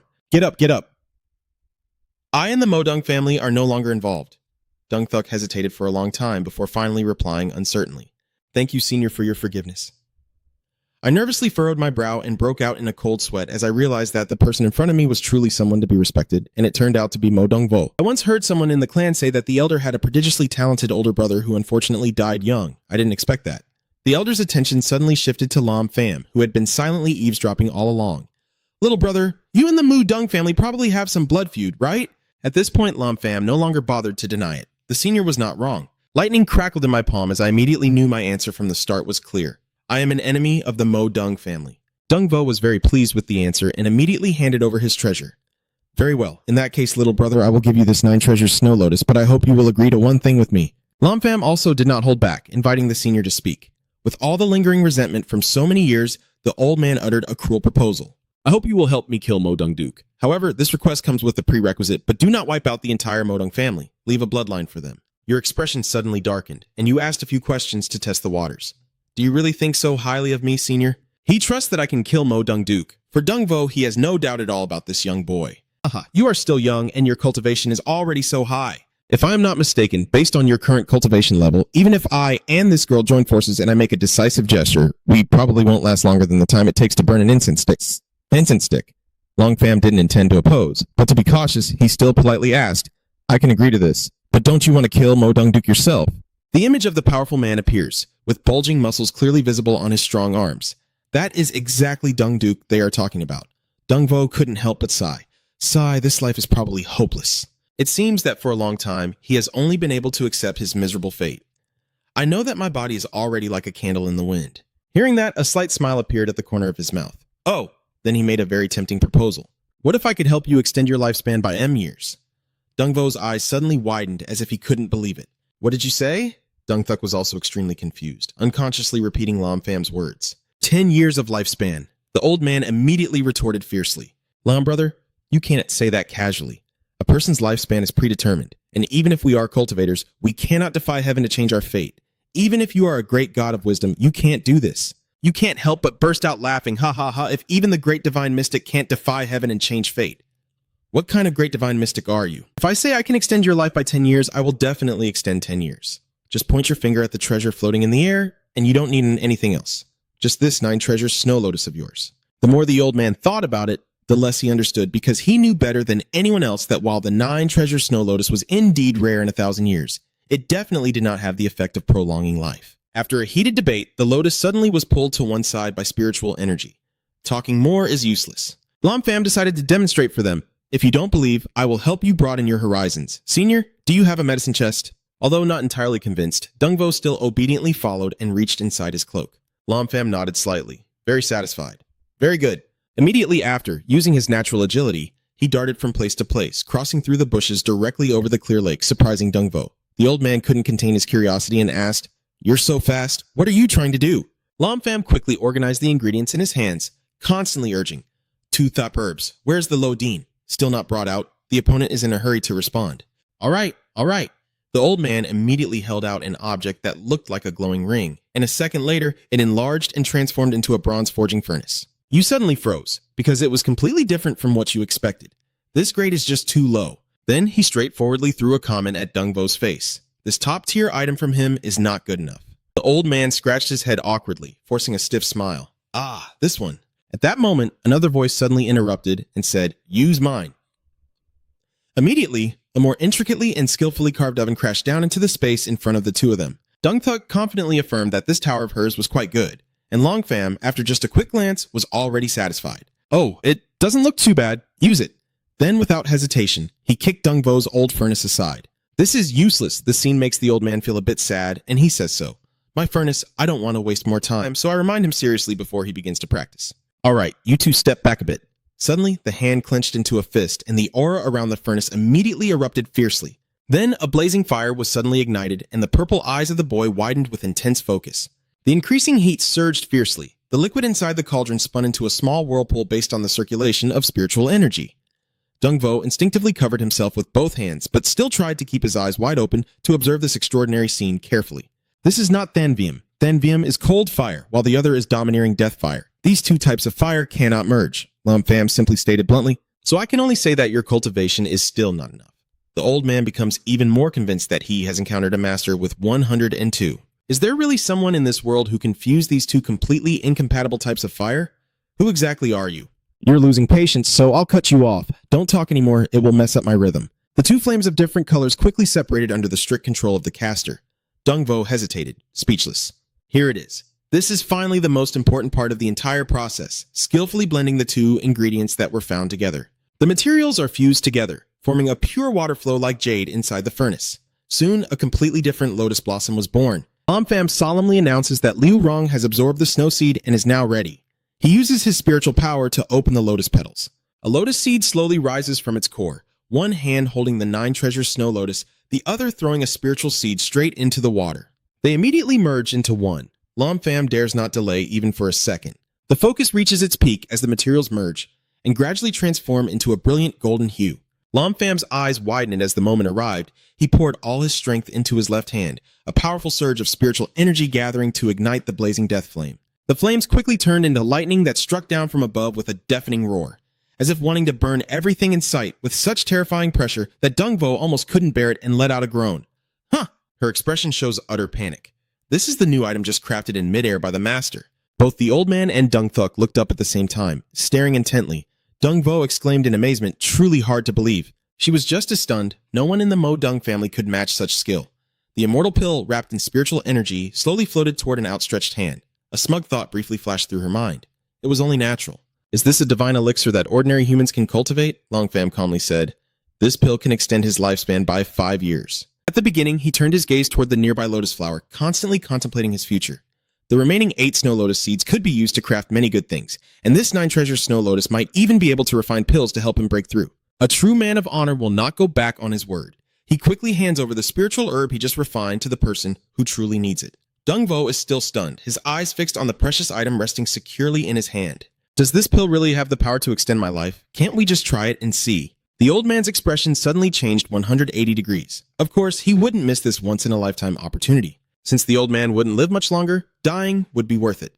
He immediately put the elixir into his mouth and swallowed it decisively. Suddenly, Dungvo's eyes turned completely white, with prominent blood vessels appearing clearly. The old man suddenly bent over, accompanied by a piercing cry of pain. Dungvo's entire body collapsed to the ground, one hand supporting himself painfully as he struggled to crawl forward. In the peak of pain, the old man's voice became strained, gradually losing control. It was only then that Longfam explained how the divine pill he had crafted worked. This medicinal pill is considered a life vein pill, capable of helping the user restore damaged meridians and strengthen their dantian. Although it may be a bit painful, you must endure it. Dungthuk gently raised her hand to cover her mouth, her expression full of regret as she watched the scene before her, clearly having suffered greatly in her past life. He quickly comforted her, a mysterious smile quietly forming on his lips. "Don't worry, it will be over very soon." Veins bulge on Dungvo's strong neck as he growls non-stop, like a wild beast. The oppressive aura spreads terrifyingly, causing the ground around him to crack open, as the roaring sound echoes throughout the space. A beam of intense light shot straight up into the vast sky, accompanied by a deafening explosion. Dungthuk's eyes nearly couldn't open against the fierce wind blowing towards her. "This is exactly as predicted." Longfam's lips curl into a satisfied smile. "It looks like it's over." A foot gently touches the ground, surrounded by lingering white smoke from the earlier surge of energy. A completely new version of Dungvo emerges from the misty bones. He stared intently at the changes in his body. his clothes having faded away from the burst of power without him noticing. His face showed utter surprise, and he hesitated before asking to confirm, "Is this still me?" Lam Pham didn't say much, only made a small request. "Try moving around a bit." Dong Vo immediately obeyed without any doubt. Her foot once again stomped down hard on the ground, causing the earth to crack open. The old man launched himself straight into the sky at such a speed that the wind howled with a deafening roar. The old man looked extremely happy about this sudden change. "I feel so light." Not stopping there, the hand continues to draw in a surge of aura, feeling each wave of powerful spiritual energy gathering, gradually compressing it into a fistful of strength, then shooting forward, causing a small but mighty explosion that results in a shockwave. White smoke quickly fills the entire forest from the previous collision. The old man successfully jumped down and landed safely. Dong Vo kept praising after that impressive display. "All my meridians have fully recovered." Lin Pham also added a few more points. "That's right, your meridians have fully recovered, and your dantian is much more abundant than before." Lam Pham's boundless virtue deeply moved Mu Dong Vo, who then knelt down respectfully, and Elder King Can clasped his hand sincerely, saying, "I will never forget your kindness, brother." Lam Pham smiled after hearing this, reaching out to say, "It's a small matter, senior. Please get up," then pointed at the brightly shining lotus flower in the distance with a curious look. "This snow lotus is so strange. Take me away. Is there any problem?" Dong Vo's expression suddenly became serious as he replied, "Of course, as long as my little brother helps me subdue Mo Dong Duke, that's all I need." I smile happily and accept it, so thank you, senior. Coincidentally, when Mo Dong Thuk arrived, she saw you helping the old man to stand up, which made her even more admire you. His words might really be able to kill Mo Dong Khan. In the dark, cavernous cave filled with shimmering spiritual energy fragments, the sound of footsteps suddenly echoes softly. Lam Vientiane, clutching his wounds in pain, leans against the wall and groans. Unfortunately, Lam Pham's mind is deep, and his cultivation so great that he almost died at his hands. Unwilling to accept this bitter failure, he reluctantly took out the ring. When things become urgent, it is best to first tend to your body. From inside the ring, a golden aura gradually appears, enveloping the shining pearl. Vientiane didn't hesitate and swallowed the gem immediately. At this moment, his buried hatred clouded his mind, and he decided that the matter of Lam Pham must be reported to the family head. He begins to enter a meditative state, with the surrounding aura of green energy distorting space. The wounds on his arms gradually heal, and the scars on his face are also slowly disappearing. In a luxurious house with a blend of traditional and modern architecture, Elder Lin was reading when he noticed a stream of deathly aura rising and turned to check the situation. He twirled 2 fingers to complete the spell as the aura of vital energy appeared, with Yuan Tian respectfully reporting, "Grand Elder, Disciple Lam Vientiane has an urgent matter to report." His sudden appearance surprised Elder Lam and made him curious. "Vientiane, what's so urgent?" His eyes turned serious as he reported. The Great Elder is referring to the demon Lam Pham.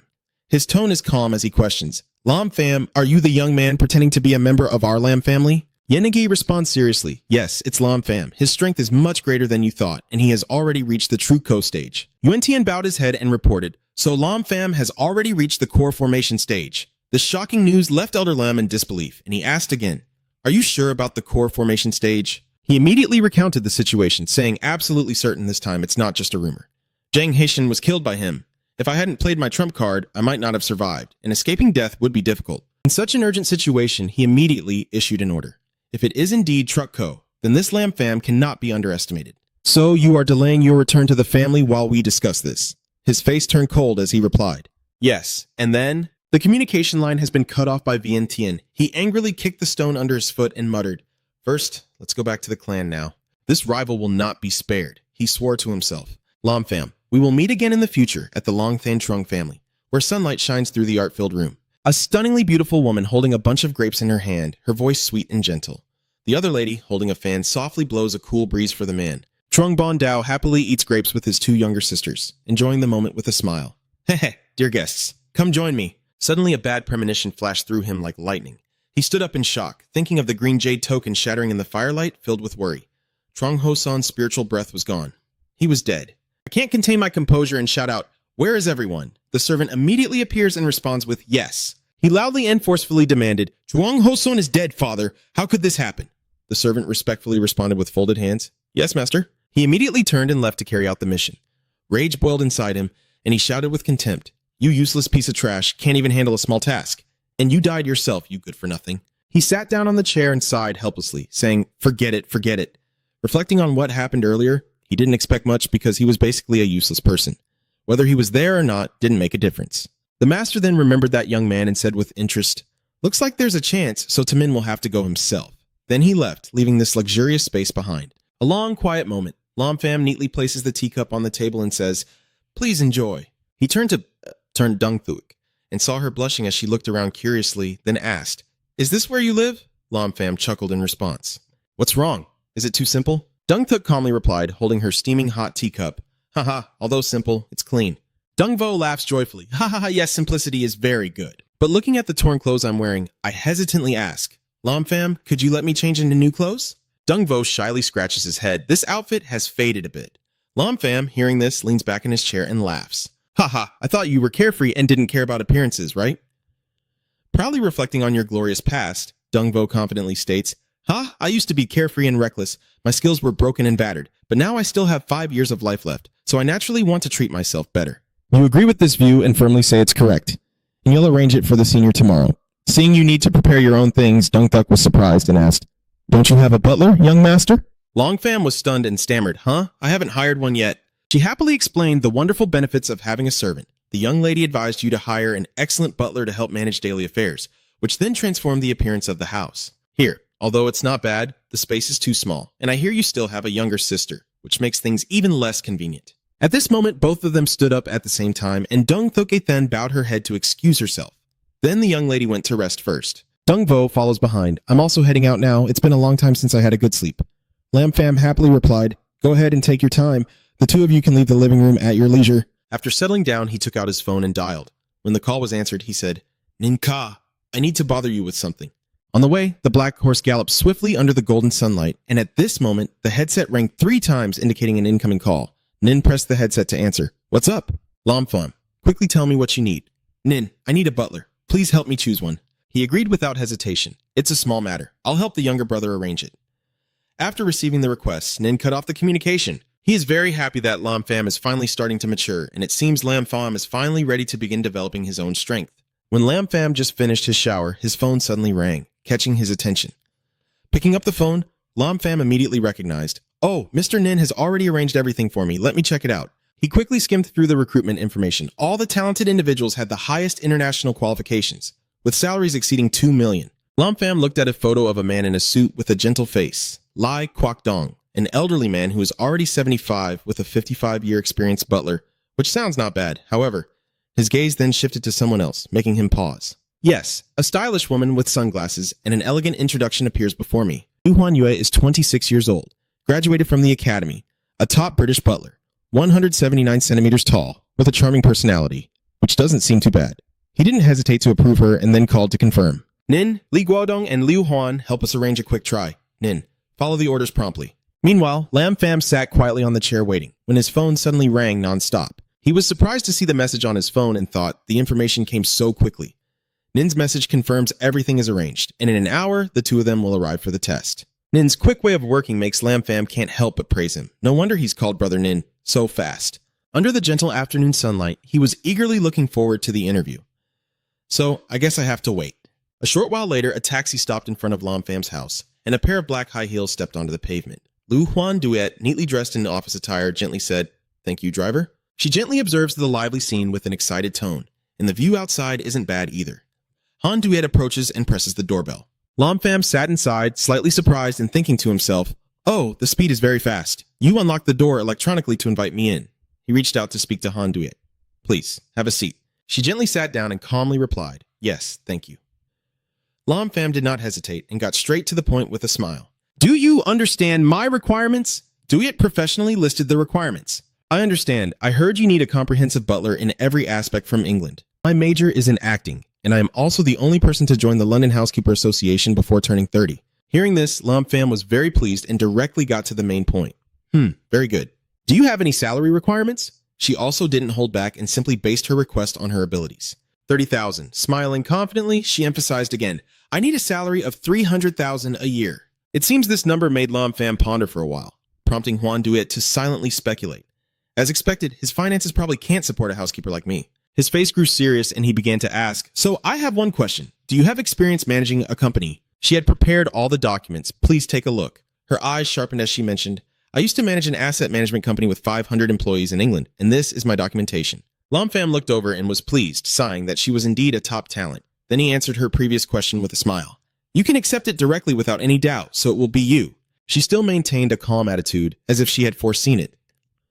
Haha, of course it wouldn't be smooth sailing once Lam Fam spoke, but by setting the necessary and most important condition, I need you to be available within 24 hours and to be there whenever called. Can you do it? It instantly makes Han Duet's calm face disappear. What? Respond within 24 hours? That's only natural. As a chief stewardess by your side, isn't this the basic thing you should do? I wonder what she's thinking that makes her look so nervous and anxious. Could you please specify exactly what I need to do about this? Also, what kind of company is yours? Lam Fam's response didn't get straight to the point and just rambled on. As for this, there are no specific items. Everything is arranged by me. And the next sentence completely shocked her. As for my company, I haven't opened it yet. I'm preparing to open one. And then Han Duet guessed based on her own thoughts. I understand now. Haha, as expected, a spoiled rich kid with bad intentions, so I stand up and politely decline. Sorry, I might not be able to take on this role. Suddenly someone rang the doorbell, catching her attention as she turned around. Yeah. Lam Fam, who already knew who was coming, invited them in as he slowly stepped forward. Housekeeper Lai Kwok Dong from Ma Do, neatly dressed, smiles and says hello to Mr. Lam. Lam Fam smiled and greeted, Sir Lee, you're here. Hearing that surname immediately startled Han Duet. Mr. Lai. Mr. Dong smiled politely. Oh, this girl, do you know me? Are your eyes sparkling like stars? How could I not recognize you? You are the one known as the #1 butler of Ma City. You have been my idol since I was young. It's like meeting a celebrity in person. Could you sign my name? However, Guo Dong is a professional. Sorry, miss, I always prioritize serving those with requests. I will help you after I finish my work. Han Duet also said nothing more than a few words. Okay.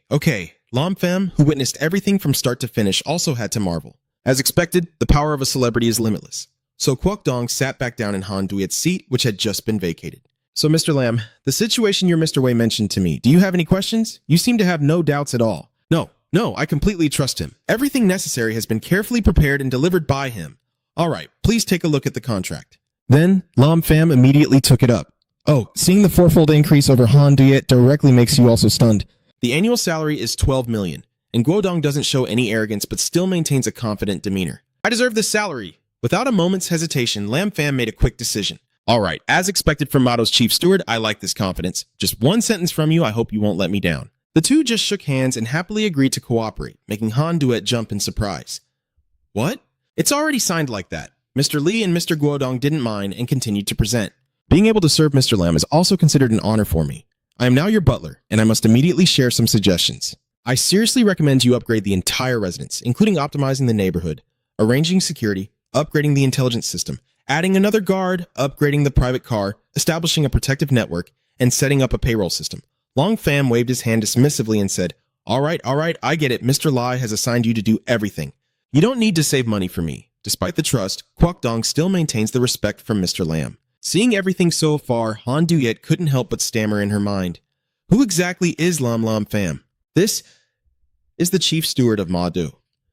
I also remember Guodong turning around gracefully and walking away. You have to understand that even if Fu Hao, the leader of Ma Do, invites him, he will only help for 4 months.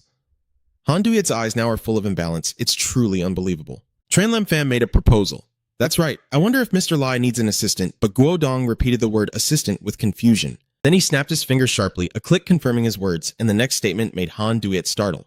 What kind of person is Miss Liu? Then she stammered and turned to ask Guo Dong about this. Lord Li.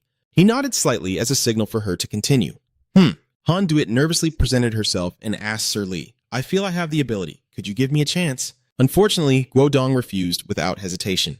I don't think I need it. Long Fam also personally saw the person off. Miss Liu, then there's nothing more I can do. Please. Making Han Duet flustered and confused, I handed her this, and she finally turned around in anger, her high heels clicking loudly with frustration. She couldn't help but ask the person on the other end of the phone where they were. Come out and have a drink with me. So that person is actually Tan Tin. Our talented lady has returned. How did the interview go? Instead, it's Han Duet's growing frustration. Don't say anything else. I was almost killed by a young, wealthy heir. Let's talk more when we meet later. Then I wait for a taxi and Tan Tin smiled happily, so I'll wait for you at the usual spot. At the same time, Guo Dong had finalized everything. That's good. Lam Fam then raised his doubts about the proper etiquette and hoped how I would address him in the future. This issue surprised you. Addressing each other casually doesn't matter much, but you still brought it up. Just call me by my name. Ko Dong smiled faintly and didn't forget to make a suggestion. Calling you by your name might seem a bit rude, so let's do this. At home, I'll call you Young Master, and outside, I'll call you President Lam. What do you think? Truly experienced to hit Lam Fam's sweet spot. President Lam, it seems more upscale now. He then burst into laughter. Next, Guo Dong will give his opinions with a professional attitude. So our first step is to change your living environment. Upgrading the car is related to the living situation. I have already prepared some specific information and data here. Even Lam Pham was surprised. When did he start organizing things? Guodong stood up and responded respectfully. Haha, just a small matter. That's right. Would the young master like me to go choose Longdo Thien Fu at the Demon City Center? The place has good traffic and security measures are complete, which also makes Pham interested. All right, since there's nothing to lose, let's go.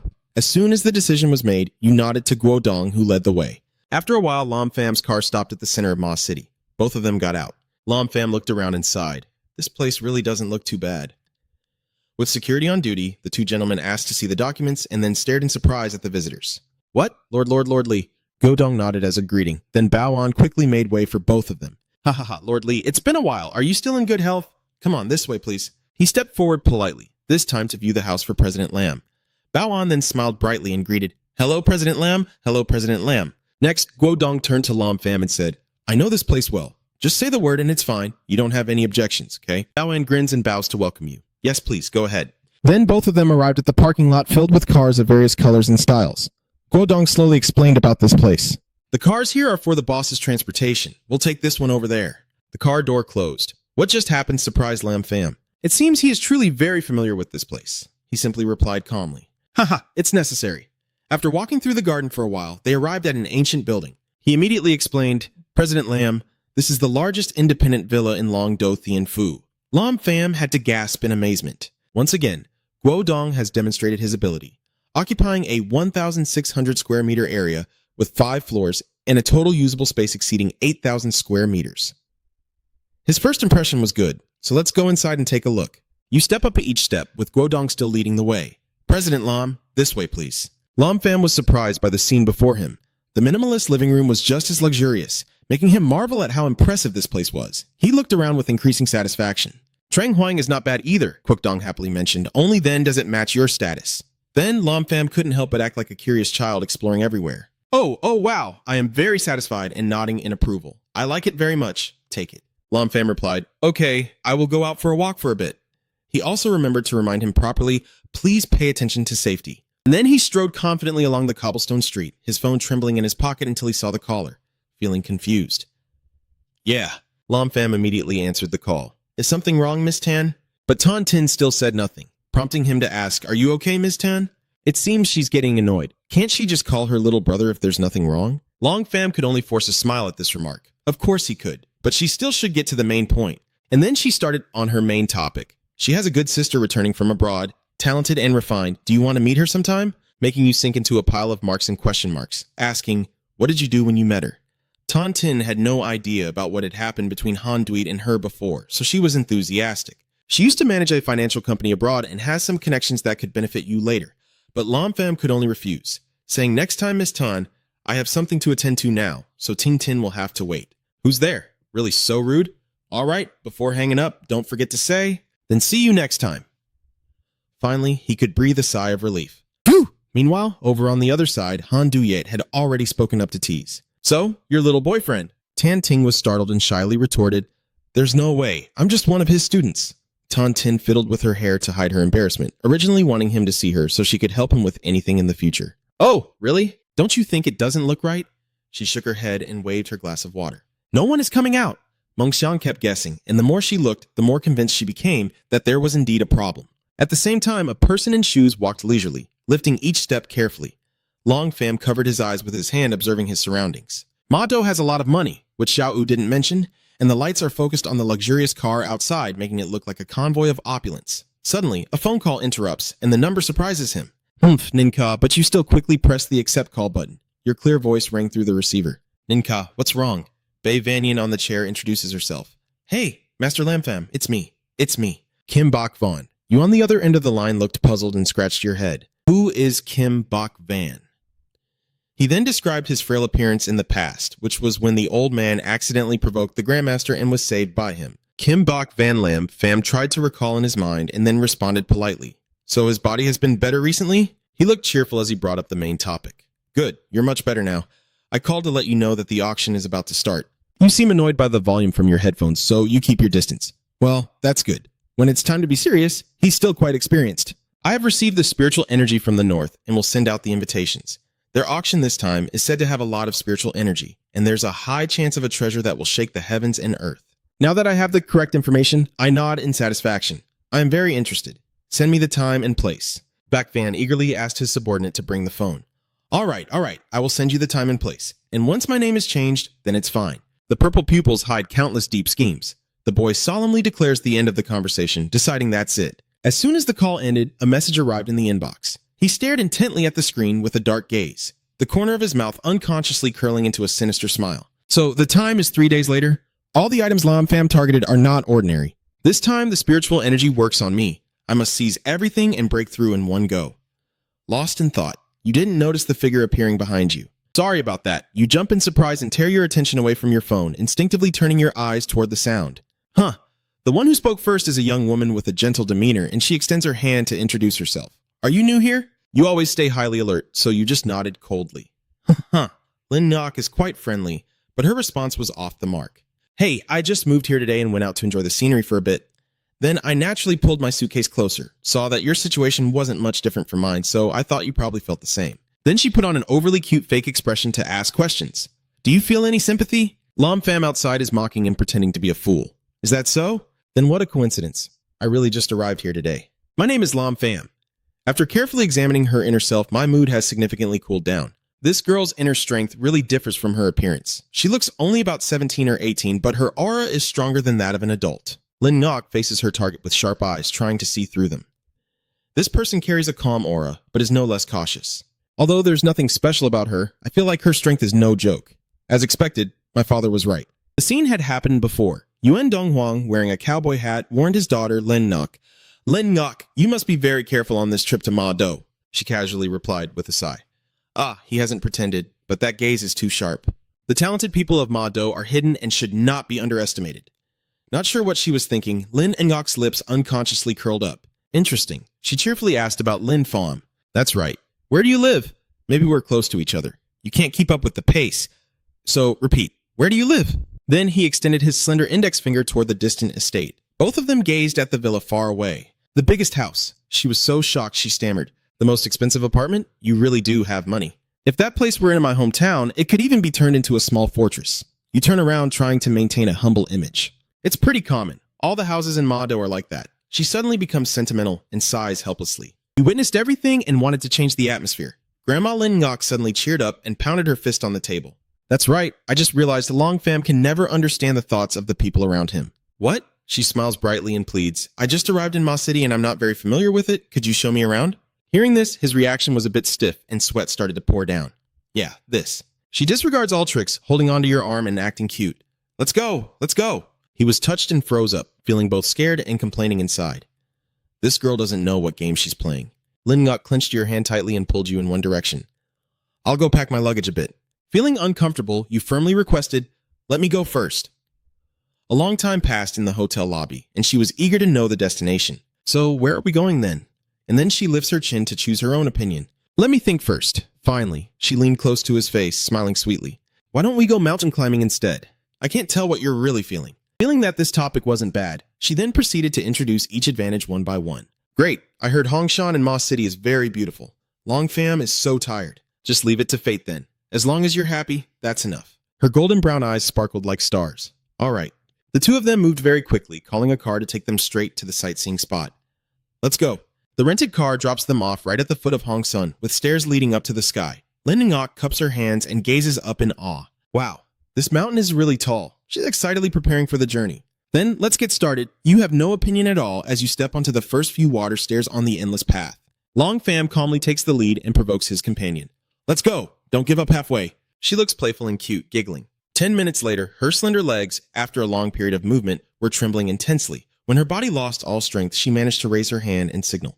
Wait, are you still pushing yourself hard as usual? Turning around confusedly. What's wrong? She was so embarrassed that she had to lower her head. I can't go on anymore. You know the outcome, but keep pretending not to understand? Isn't it true you want to climb the mountain? She has no strength left to fight back anymore. The estate. But she lowered her eyes, thinking about a new tricky game. You misunderstood. I mean, we're going too slow like this, or shall we have a contest to see who's better? Lin Ngok pointed decisively, causing Lam Fam to be momentarily stunned. Beneath them was the lowest point of the water, stretching across the blue sky from both edges. Whoever reaches the top first wins. Lam Pham looked up at the sheer cliff, a faint smile unconsciously forming on his lips. Oh, you turned to ask again to be sure. You're climbing up from the sheer cliff, right? Lin Ngok blinked playfully and then developed the idea. That's right. If we're going to compete, there should be a little wager involved. Her face suddenly became much more serious. If you win, I will agree to one of your requests. If I win, you also have to agree to one of my requests. What do you say? You have no reason to refuse. Cheng Jiao, I'm just worried you'll run away if you lose. She is driven by her competitive spirit, immediately leaping onto the cliff face and rushing toward the finish line while arrogantly declaring, I have never run away from a debt before. Dao Pham chuckled softly at her words. He bowed his head and placed the neatly folded coat on the ground, causing his hair to cover half of his face. What if I give her a few steps? Then I'll use the tip of my toes to launch myself after her. You rush through every obstacle, including the opponent on the other side of the stairs. Lin Ngok witnesses this and looks incredibly amazed. What? She gasped, secretly guessing this guy's speed but not trying to compete with him. Who is he really? You deliberately kept the rhythm to evaluate her. This kid may be young, but his cultivation is truly solid. A genius like this is really rare. The shimmering light illuminated each peaceful step, but the two fools didn't bother to use it, their legs and hands full of strength gripping the cliff face, making a thudding sound. Long Pham stopped all movements and asked cautiously, Why did you stop? Lin Ngok clung tightly to the stone, refusing to reveal her intentions. Heh. When she's focused, she shows a completely different side. From this point on, we'll settle the outcome with strength. Oh, you want me to use my strength? So you're afraid she can't win after all? Her provocative words dealt a deadly blow to her pride, and her tone was surprisingly sharp. Her legs started to lose their balance as he watched in stunned silence, observing her gradually lift off.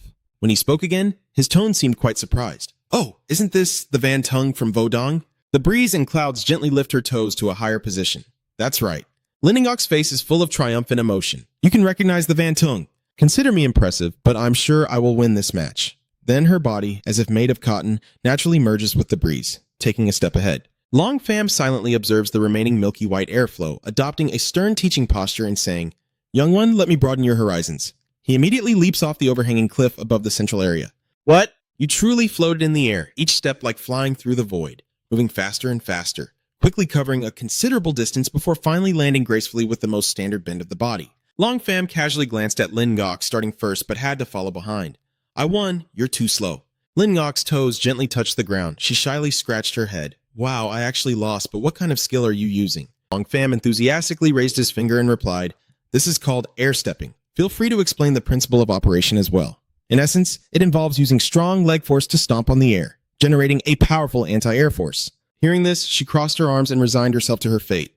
Oh, Ma Do is really a hidden dragon. I've lost. Tell me, do you have any requests? You've never cared about this before, so you just fidgeted with your chin. Not yet. I'll let you know once I figure it out. Lin Ngok nervously looked him straight in the face and said, But don't make any weird requests, okay? Lam Pham was so helpless he was sweating profusely, foolishly saying, I would never do that. She felt much more at ease and shifted the subject, leaning on her hip. All right, it's getting late. I'm glad to have met you. Let's go. Let's go get some food. He lowered his eyes calmly and followed her lead. All right, let's go. In a private room with extremely luxurious decor, dirty plates are stacked one after another. A giant bowl of noodles with full aroma sits on the table, along with another bowl. Long Pham watched Lin Ngok eat bite after bite without any regard and mocked her openly. Are you a starving ghost reborn? She rarely lifts her head to answer questions. I don't understand. I am a cultivator, forced to absorb great power. I'm here because of my cultivation. You can't understand how she thinks. All right, as long as she's happy. In a certain office, a man is seriously performing a task, his slender fingers carefully arranging the coins so they can connect with each other. Dong Huang silently chewed on his toothpick as he thoughtfully observed the new masterpiece, feeling the structure was not quite perfect, so he began repositioning the coins. Why can't you figure it out? Working overtime has made his face look extremely tired. He's tried several times but still can't succeed. This is strange. Suddenly, a woman brought him a hot cup of tea. Husband, how is the calculation going? Dong Huang quickly turned around to report the situation. Is that Thane Nai? No, he can't figure it out at all. Thane Nai places the teacup on the table and asks, Is there anything else? She looked down in curiosity. Why can't he figure out the cause, and why isn't he able to determine Lin Ngok's great tribulation? It seems that this destiny has been covered by a powerful force. At the center of the divination formation, the universe's mysterious veil is shrouded in fog, making everything unclear. She adds an additional useful clue. Indeed, this is very strange. Could it be that this girl has encountered a great opportunity? He closed his eyes and sighed in regret. Oh, I can't see it. I really can't see it. Suddenly, my shoulders are touched by two delicate white hands. Then Ni presses her back against Dong Huang's, happily advising, You're grown up now and should have your own destiny. Why worry so much? He then sarcastically comments on his wife, "You're really generous. Are you really not worried at all that this baby might not be yours?" She suddenly clapped her hands as if she thought of something. "That's right, then we immediately share the method and try to calculate it together." He was stunned and unable to react in time. She curved her lips and analyzed based on the Bagua diagram. Using the power of yin and yang, maybe she could figure it out. He listened, his eyes brightening, then immediately curled his lips and nodded in agreement. All right. Then both hands channel all their spiritual energy into the diagram combined from the gold coin, and finally the couple silently observe the transformation of the powerful divination. The golden coin gradually absorbs the powerful energy, but the overload causes it to shatter into pieces. Then Yi and Dong Huang both stare with disbelief. What? The fortune-telling just now disintegrated into dust at a speed visible to the naked eye. Both of them looked visibly uneasy, and he forced himself to speak, despite trembling. Here, at this moment, the daytime weather in Ma City is extremely favorable. Long Pham begins to cut the meat and also introduces the restaurant's beefsteak for tasting. Suddenly, the silver eating knife stopped in midair, and his expression turned cold as he cast a gaze in a certain direction, sensing someone probing his fate, then shifted his eyes to retaliate against all invisible attacks with just a thought. The purple aura twisted like a serpent, encircling Dong Huang's villa. They quickly rushed in, gathering around the target, him. His pupils suddenly turned white, with ominous blood-red streaks appearing within. A severe internal injury caused him to cough up several mouthfuls of blood. Cough, cough, blood dripped in small drops onto the pile of broken sand from his failed divination. Then Nai anxiously supports her husband's body. "What's wrong, my lord? It's been quite a while, but the dry cough still hasn't eased up." Cough, cough, cough. Dong Huang clenched his teeth and swallowed his blood back into his stomach. This time, he faced a major figure, and it seems he can no longer predict his child's fate. "You're right. Our child is grown up and should have their own destiny.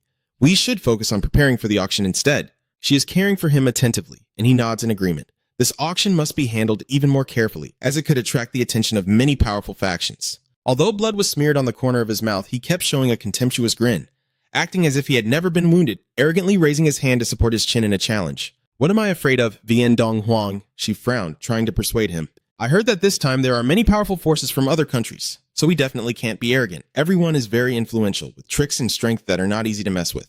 Dong Huang had to compromise and keep quiet out of habit. "All right, I get it. Help your brother and sister." Long Pham sat waiting as Lin Ngok happily ate in the private room, quickly finishing the giant bowl of noodles and playfully patting her rounded belly during the break. "Wow, I'm so full." I stay silent beside him without saying a word. After satisfying her own cravings, she finally remembered that her quiet friend had been silent for a while.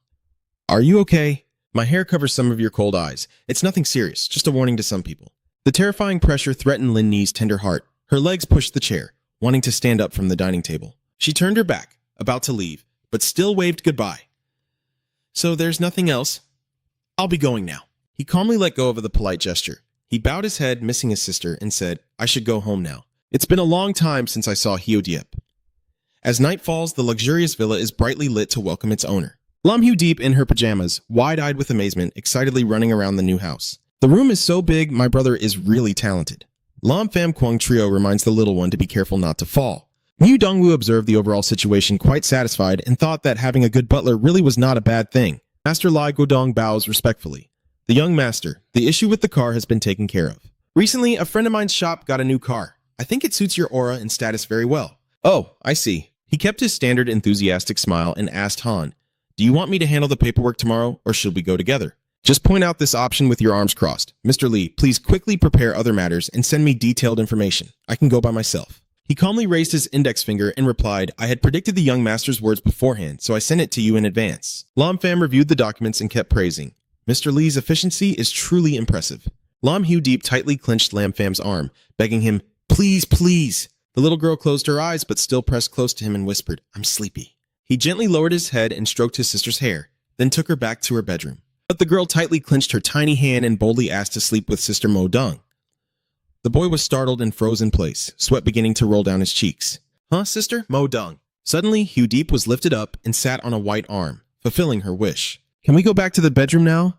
The girl happily hugs her neck. "All right, I also have a few things I want to say to Miss Mo Dong," Long Pham said, trembling with disbelief. Since when have the two of them become so close? The atmosphere between them is even more harmonious than when they are with you. Heh, a woman's feelings are truly wonderful. Then she turned her back and carried the excited little girl, waving goodbye. "Brother, bye-bye," I helplessly call after my little sister, who understands the message. Mao Dongwu stood with his hands on his hips, laughing heartily. Brother Lam cheered up a bit, but he, hurt emotionally, didn't say a word. "Hi, I will do my best." But when they left, I had something I wanted to discuss with you. You absentmindedly cast a sharp glance toward the sound. Yes. Elder Nhyemgi presents important information. The alert. I just sensed a large number of experts from the Mo Dung clan appearing nearby Mao. How did you find out, Senior? Dung Vo has always been very cautious. After all, I also practice the Mo Dung family's cultivation method. Clans often share a common origin and are connected by an invisible thread. When a large number of similar auras are detected, it can be sensed instantly. Lam Pham strokes his chin, seriously assessing. The martial arts of the Mo Dung family are truly special. Mo Dung Vo frowns, showing concern. So during this time, you must be cautious. These people came with a fierce momentum, but they received a reassuring reply from me. Don't worry, I already know. The old man understood that you were cautious, so he prepared to leave. Suddenly, he turned around and said goodbye. Then I'll go back to my room to rest first. Senior, take care on your way. A cruel smile unconsciously curves on the corner of his lips. A large number of experts? Lang Fan coldly set the trap, waiting for the prey. Come in. It just happens to suit me. The morning sun shines on the buildings, and the black car stops right at the bustling shopping street. The well-polished shoes step out of the luxury car as he closes the door and surveys the surroundings. This must be the place. So he quickly approached the automatic doors of the shopping mall, and the luxurious setting made him marvel in admiration. Oh, this place that Uncle Lee introduced really is something else.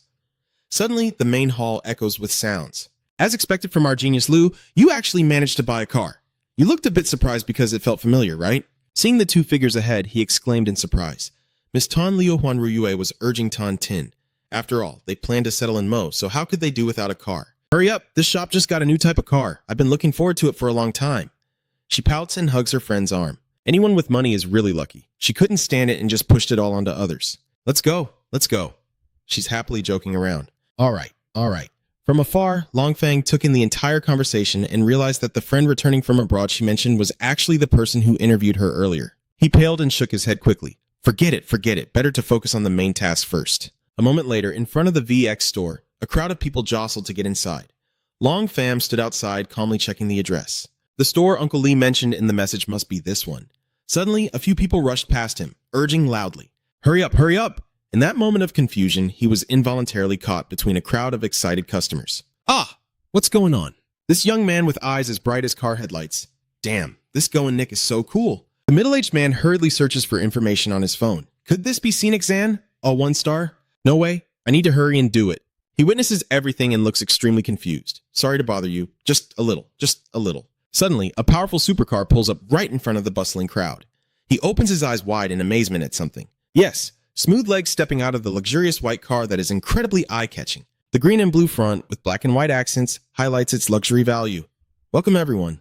The stunning model is confidently posing on the limited edition roof of the Goenks 1, one of only 6 in the world. With the owner to be announced today, everyone is welcome to watch.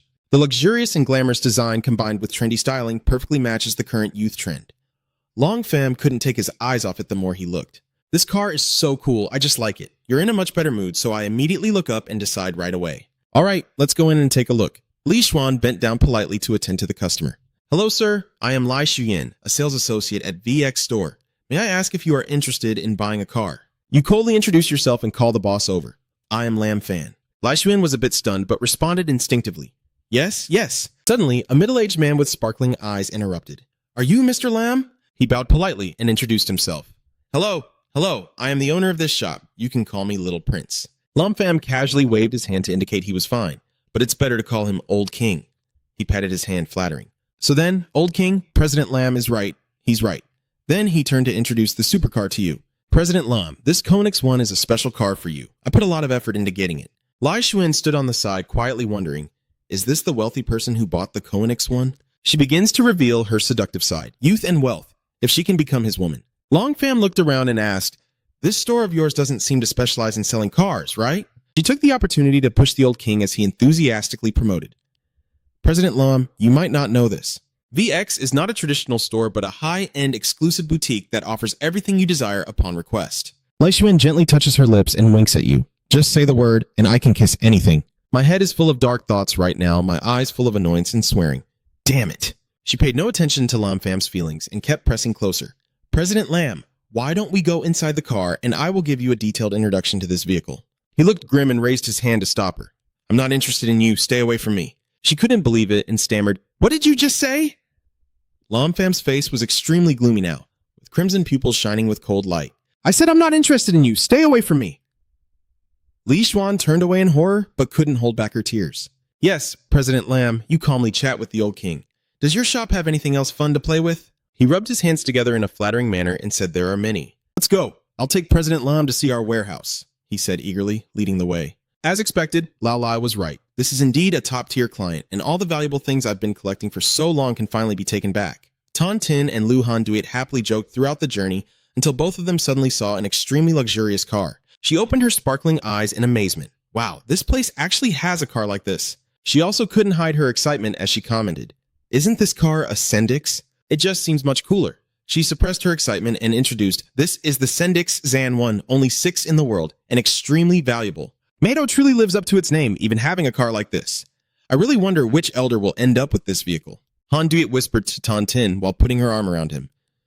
"If you weren't so tense with your dad about a go-inch, it's just a cute little thing after all." Hearing this, she angrily tilted her chin, huffing at that old man. "I won't make peace with him." She deliberately sighed tiredly. Wow, the top-tier wealthy second generation. Wei Trang, a little teacher experiencing life, is truly hard to understand. She was teased by her friend and pouted in annoyance and affection.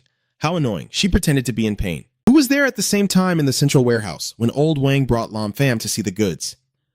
Our place is full of quality items. Old Master Wang warmly invites you to browse freely. Please feel free to look around. Suddenly, Lam Pham noticed the small stone hanging on the nearby bag and exclaimed, "This bag?" He happily picked it up to show, "You really have good eyes. This is just high-quality, handcrafted goods from around the world. Don't bother asking. How much do I want for it?" It turns out you recognize the origin of the stone. This bloodstone contains spiritual energy, albeit not much, but for me, even a tiny bit of spiritual energy is invaluable. At this moment, Lam Pham realized there was one more thing with spiritual energy. You glance back with a nonchalant attitude. "Boss, I'll take that cigar box too." The old king's eyes gleamed with money. All right, very generous. The boss is generous. He started quoting the prices. "This bag is 750,000 and that box of cigars is 160,000. He respectfully offers them, still pushing for sales. "Do you need anything else, President Lam?" He pointed to the fully stocked liquor cabinet behind him. "We also have Lafitte 73 years here." He shook his head firmly. "I don't need these two things. Wrap it up for me." With that, he hurriedly ran inside to find a bag. "All right, I'll happily see you out to the door and send my regards. Welcome back, President Lam." Not long after leaving, he quickly spotted two familiar figures. Tan Tin immediately realized this couldn't be Lam Pham, could it? Han Duet beside him was also surprised. Yes, it's him. Suddenly they both realized something was off and asked each other in unison, "Oh, you know each other?" Tan Tin chuckled at this coincidence. "Yes, he's the student I had," Han Duet said, sweating and confused. "I hope not." Her face was blank as she pointed at Lam Pham. "The same guy I interviewed with at the second young master's mansion before." Tan Ting was surprised. "What?" She didn't believe it and confirmed again. "You're sure you didn't see it wrong?" Han Duet nodded repeatedly. "Certain. I'm not blind either." "I didn't expect that your student was a high-level divine hero." At this moment, Lam Pham also noticed the two of them. "Huh," you enthusiastically greeted her. "Isn't this Ms. Tan?" "We meet again." When he glanced to the side, he froze awkwardly. "Hey, the atmosphere now between you and Han Duet is more awkward than ever."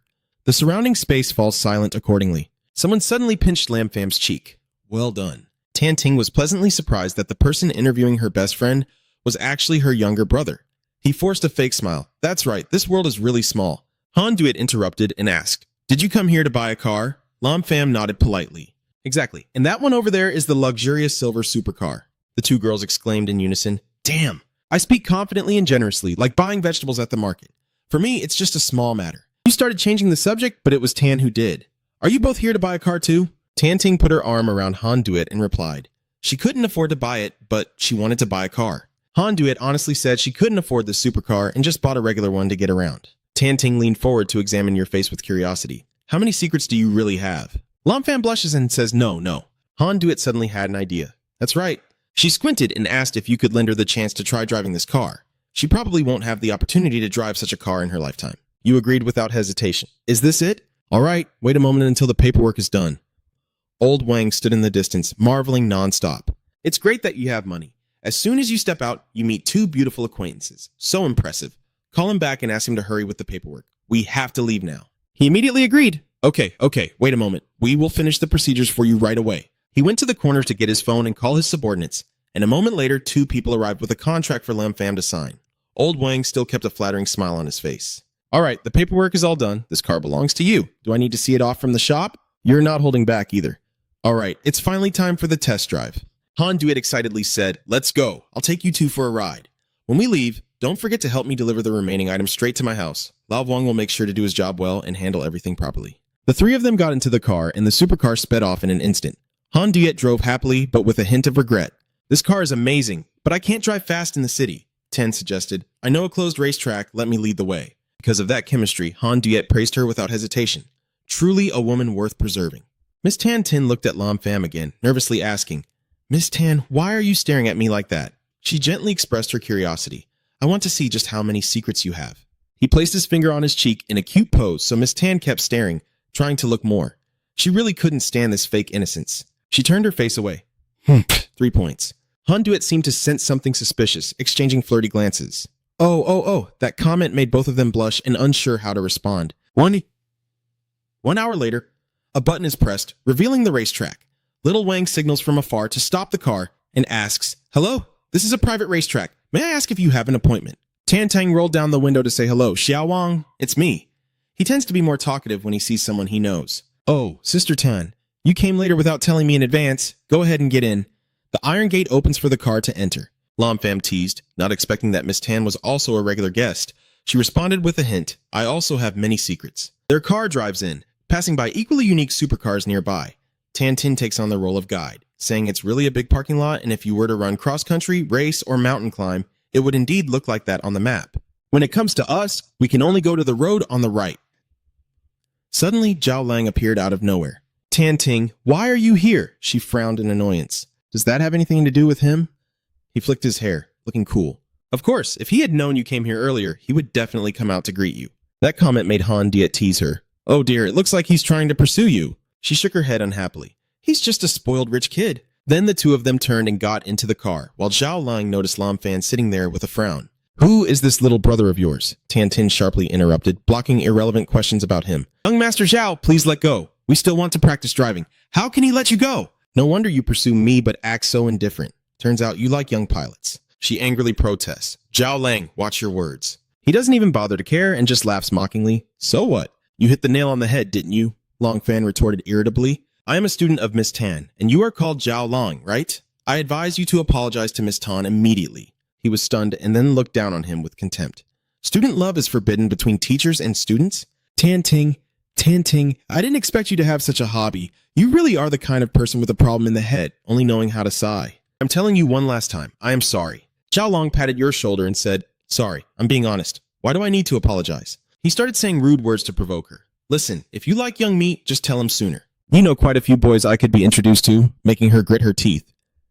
He licked his lips, looking at her with a disgustingly contemptuous expression, claiming he's safe and trustworthy, not sick, and guaranteed to take care of her. Before he could finish, a hand was already pressed close to his face, and a powerful punch sent him sprawling to the ground. Zhao Long, clutching his bloodied face in disbelief, demands answers as Lin Fan looks down from above with a stern tone. "I already apologized. Now he's like a frightened mouse running away with a scream. Someone call someone, he's been beaten up." The henchman quickly helped him up. Brother Zhao, who hit you?" He just pointed at Lam Pham. "That's the guy." Han Duet looked at the situation and was worried.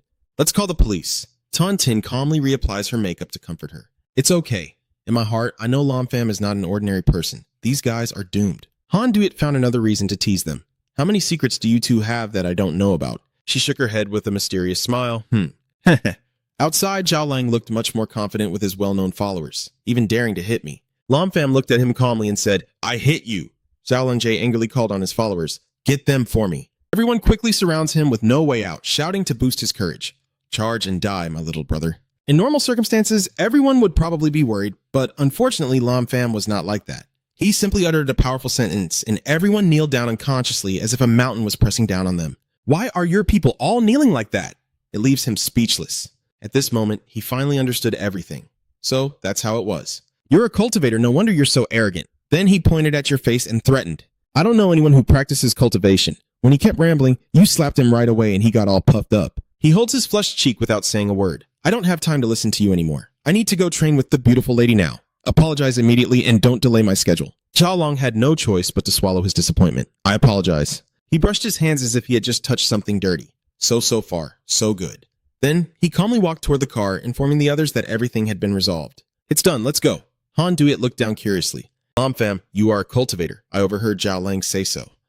Lam Fam was quite surprised because she had been paying close attention to the situation and understood about cultivators. Han Duet Ban explains the reason. Although I don't know our cultivators from Hua, during my studies abroad, I coincidentally met with superpowered individuals. Maybe they are similar to our cultivators. You can only nod in agreement. That's right, they're alike, they're alike. I'm not a cultivator or a psychic, but she doesn't believe it. She just thinks you're hiding something. Yeah, what's with pretending? Outside, the underling stood up and asked Zhao Lang, Boss, who is that guy really?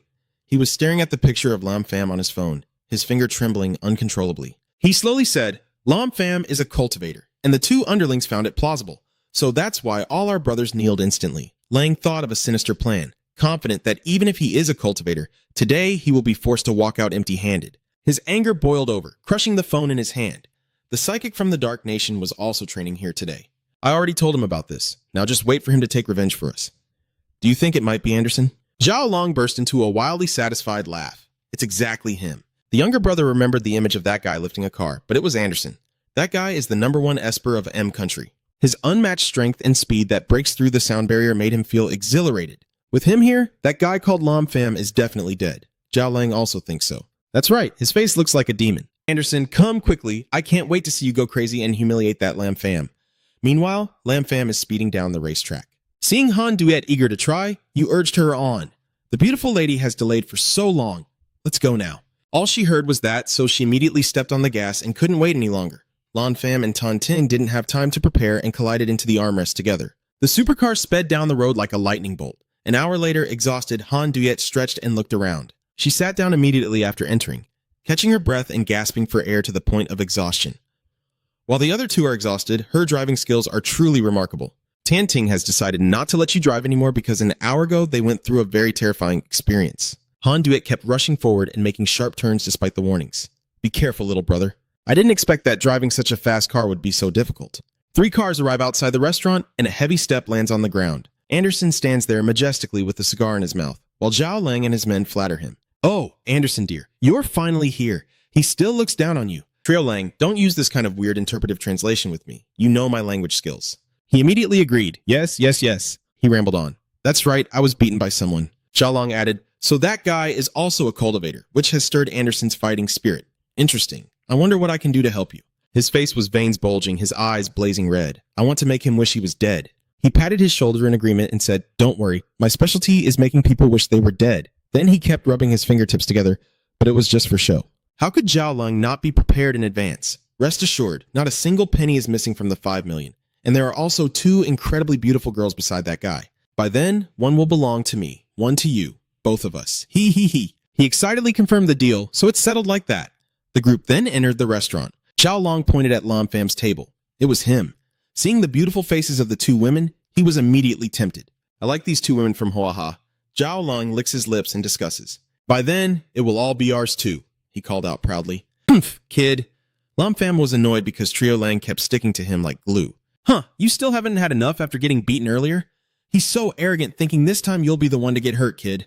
You glance at Anderson. Huh? He reached out to grab your collar. Kid, get up and talk to me. Anderson's hand clenched and held Lam Fam's shoulder tightly. The boy irritably turned his head to look at him. Relying on him was not even enough to make me stand up. Anderson was startled. The man frowns angrily. Anderson steps back, ready to strike Lam Fam. This is your own doing, leading to your death. Surprisingly, his hand couldn't reach because there seemed to be an invisible barrier protecting him. Anderson was stunned and couldn't believe it as he exclaimed, this can't be happening. Lam Fam glanced at the trembling hand and coldly dismissed it with contempt. He casually waved his hand. A burst of yellow energy exploded and pushed Anderson away. He hadn't even had time to react before crashing onto the floor. Zhao Lang stammered in surprise. Anderson, how did you end up flying out? Lam Fam glanced at him and then told him to leave. Hurry up and get out. In an instant, Anderson sprang up, rushing back to him like lightning, standing proudly beside Lam Fam. Suddenly, Lam Fam softly told Han Duet and Tan Tin, you 2 eat first. I'll go outside and come back. Han Duet looked a bit worried. Lam Fam, be careful. Tan Tin is interested. Take it easy. Lam Fam brushed past Anderson and negotiated with him. Let's go outside to fight where it's more suitable. They looked at each other tensely, Zhao Lang sweating with worry. You purse your lips and stare at Anderson intently as he stands opposite you, smugly showing off. It's not like I haven't killed cultivators from Huaxia before. Anderson raised an eyebrow and continued. Kid, I admit your attack methods are completely different from ours. And with that, he gathers his energy and speaks arrogantly. But the new supernatural power is the strongest. Lam Pham slightly bows his head, hiding his helpless gaze at Anderson's provocation. There are always people who see ignorance as their pride, so he brushes it off and prepares to fight. Lam Pham calmly and with a challenging smile. Come on, show me what you call your supernatural power. The guy is furious and says, I will make you pay for your arrogance. Zhao Lang gets excited watching their fight. Lam Pham, today is your day to die. The younger brother feels worried. Brother Zhao, if others see this, what might happen? Before he could finish, a slap hit him so hard his face tilted to the side. Zhao Long angrily scolded him. You already thought about it. Do you think I haven't considered it? I have cleaned up the entire place. There is no one else left in this racing base. He was so furious that he couldn't control his words. Just die for me. Go and die. Anderson is getting ready to charge at Lam Pham. Meanwhile, he remained calm as if nothing was happening, even as the guy shouted loudly, Go die, kid. Lam Pham sneered and let out a faint laugh. Ha! Anderson charged forward with all his might, swinging his fist, but he couldn't even touch the corner of your shirt. Lam Pham calmly showed his contempt. Are you guys from the blurry country or something? Are you brainless? Simple attacks don't work on me. He was not shaken at all by the failed attack and even sneered fiercely. Of course, I know his true ability. Anderson concentrates his strength and prepares to throw a punch. Everyone thinks my ability is just strength and speed. But they don't know my true power. He throws his fist with all his strength, revealing that he can control electricity. Han Duet covers her mouth in shock and fear. Is this really a special ability? Lam Pham, he won't die, right? Tan Tin reassures her without a worry, trusting him. It's okay. Anderson looked at Lam Pham after the attack, seeming to have victory within reach, and smiled smugly. Anderson's joy was premature. I also smell something burnt, but Lam Pham's voice cuts through Anderson's joy just as smoke disperses, and he still shows no sign of exertion. I also smell burnt meat. Anderson jerked back in shock, unable to believe his eyes. What? You? He skillfully reached out and played with the sparks of electricity in his hand. Do you like messing with electricity? Then I will show you something good. This is called the Taoist Master's Heart Thunder. Then Lam Pham raised his hand to the sky, electricity swirling around his arm, and a powerful bolt of lightning erupted before him. Tan Ting squinted and smiled. I told you Lam Pham will be fine. Han Duet was no longer worried, but still amazed by what was happening in front of her. This. Tan Tin observes Lam Pham from behind, softly scolding him with a pout. Who the hell are you, little brat? After your attack, Anderson still managed to stand firm. He seemed unable to bear it, looking exhausted and battered, stammering, Who are you really? Lam Pham, feeling amused, teased him a bit. Oh, you're still conscious? Then do it one more time. Hold on, wait a moment. He glanced at him with a faint smile. What's wrong? Anderson didn't feel ashamed at all and quickly admitted defeat, saying, I give up. You're impressive. True Lang and his two followers behind were stunned and couldn't believe it. Anderson lost. Anderson surprisingly admits defeat. Lam Pham sternly orders, Now go away quickly. He looked terrified and ran away. Fine, get out now. He sighed as Anderson disappeared into the smoke, but he didn't expect the guy to be so cowardly that he grinned happily just after running away. Just fooling you. Go die. Something tore through the air like a gust of wind. A stray bullet fired from an unknown source pierced Lam Pham's shoulder, causing him to bleed. You fool, do you really think I would just accept defeat like that? Let me tell you, this is our country's specially designed gun and ammunition. The bullet contains a deadly toxin. Kid, in less than 10 minutes, your consciousness will fade and your decaying body will die. A miracle happens as Lam Pham's wound suddenly heals and the bullet naturally falls out of his body in a miraculous way. Lam Pham feels uncomfortable. It seems he still doesn't know the distance between us. The bullet Anderson fired earlier has now fallen to the ground and rolled around. He retorted fiercely, This can't be happening. It can't be happening. All my weapons are specially made. The human body simply can't withstand them. I was originally going to let you go, but now Lam Pham rushes toward the panicked Anderson like the wind. He reaches out, readying himself. Your chance is gone. Lam Pham's hand stopped in front of him, using his purple power to end it. Anderson's eyes turned black with blood-red pupils, and he screamed in agony. As if thousands of souls from hell were tearing at Anderson, his screams echoed loudly. Anderson knelt down right in front of Lam Pham. Then he collapsed face down on the ground. He let out a sigh. At this moment, Lam Pham finally noticed the bloodstain on his shirt from the bullet earlier. He silently praised, This specially designed bullet is pretty good. The poison inside can still cause some harm to me. What exactly are these people from the water country researching and making? Trio Lang, terrified, stares trembling at the man lying on the ground. Anderson, you've killed someone. Lam Pham turned away and left a final word. Don't worry, he was just scared into unconsciousness. You smirked, but your simple words scared Zhao Lang so much he turned pale. You can't kill me. We're in China. That's illegal. Lam Pham extended his hand and used his power, saying, Don't worry. I won't kill you, but you will pay a price. Zhao Lang trembled. Stop, his scream echoes. A few days later, in some mysterious base, three masked individuals are watching the pitiful image of Anderson lying in a hospital bed. Kim stands beside the others and begins to explain. The Andersons have been defeated by an unknown Chinese martial artist. Yan crossed her legs and added, "The man seems able to block our specially designed bullets." Kim continued explaining, "Our bullets are tailored specifically for high cultivators and can destroy their dantian from the root, but they are almost useless against someone called Lam Pham." Luke suddenly ordered the two of them, go meet him. He feels this can't be allowed to drag on any longer. The Research Association has spent years developing a poison capable of destroying the foundation of a Hoa-Ha cultivator, and absolutely no accidents must happen to that brat. Kim and Non Dong Thin obeyed the order. Yes, in Lam Pham's house, in the luxurious living room, Mr. Ngai Vien Tam is sitting on the sofa facing him, carefully examining the item in his hand. Looking at the bullet in his hand, he examined it more closely. Adjusting his glasses, Chairman Ngui Vien Tam also had to praise. The mysterious Water Nation actually succeeded in developing it. Lam Pham frowned and asked insistently, "Old Master Nui, what's the story?" "I'm starting to think about the difference between the two cultivation systems, one from inner strength. Our cultivation system in Mo and Huaja are different. We can cultivate through the spiritual energy of heaven and earth, while the other system uses techniques to interfere with the body. And Nuakim exploits advanced techniques to continuously unlock the human body." Mr. Nwai begins to reveal the information he knows. Misty Water has a supernatural association. This group is extremely mysterious. He continued that this mysterious society has always been researching scientific techniques to counteract the cultivation of Huaxia. This bullet is one of those projects. This steel bullet is a new type of poison that can sever the connection of spiritual energy within our bodies and react with the heaven and earth spiritual energy to produce deadly toxins. Boss Wei felt the immense danger of this weapon and clenched his fists in excitement. If they could truly produce it, it would be a huge blow to the people of Hoa-Ha. Lam Pham sat cross-legged facing him, also deep in thought. "I see. So that's how it is." The boss seriously warned Lam Pham, fearing that he had attracted attention, and told him to be more careful during this time. He understood the importance of this. "All right, I understand. After saying that, you suddenly feel curious and want to learn more about it. The science and technology of the Misty Water are fascinating." At the same time, in a certain villa, the three Mo Dung brothers are sitting quietly together. Suddenly, the door swung open and two strangers in black cloaks and masks barged in. Mo Dung Lam didn't look but spoke up.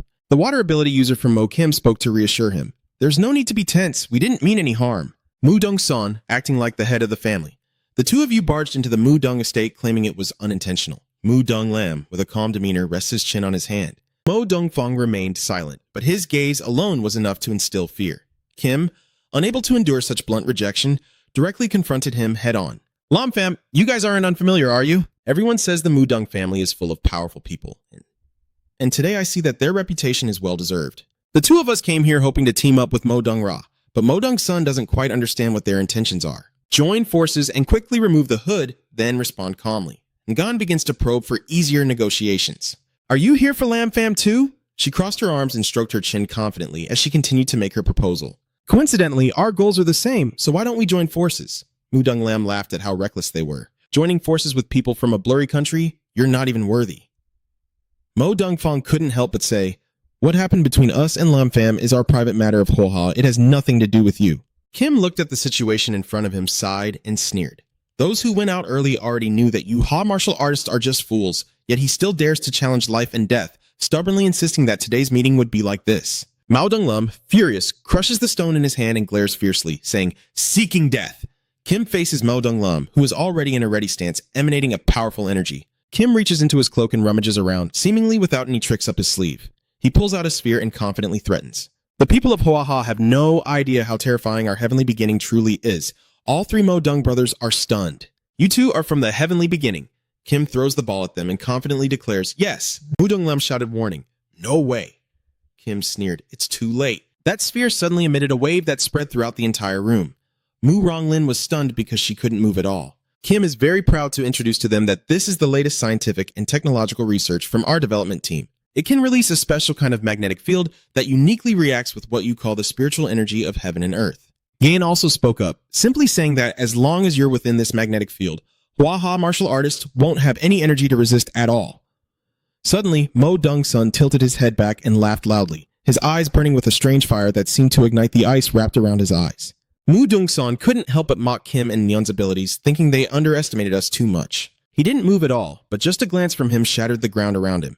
Kim's proud sphere shattered into pieces, leaving him panicked. "What? It actually shattered?" Mo Dung Sun rubbed his knuckles, looking quite excited, having always heard that the heavenly beginning secret research on science and technology was to counter Ha China, and it seems they have succeeded. Mo Dung Sun is now full of fighting spirit, but you have underestimated the strength of Ha China's martial artists. Like a gust of wind passing by, Mu Ronglin grabs the silver, while Mu Rongfeng seizes the gold. Mu Rongshan glares and signals, "Die." Kim hurriedly exclaimed in panic, "Wait a moment." Mo Dung Lam sneered and shot him a glance. "Do you have any last words?" Kim softly explained and sought successful cooperation. "We truly have no ill intentions. We share the same goal. Why can't Lam Pham join forces?"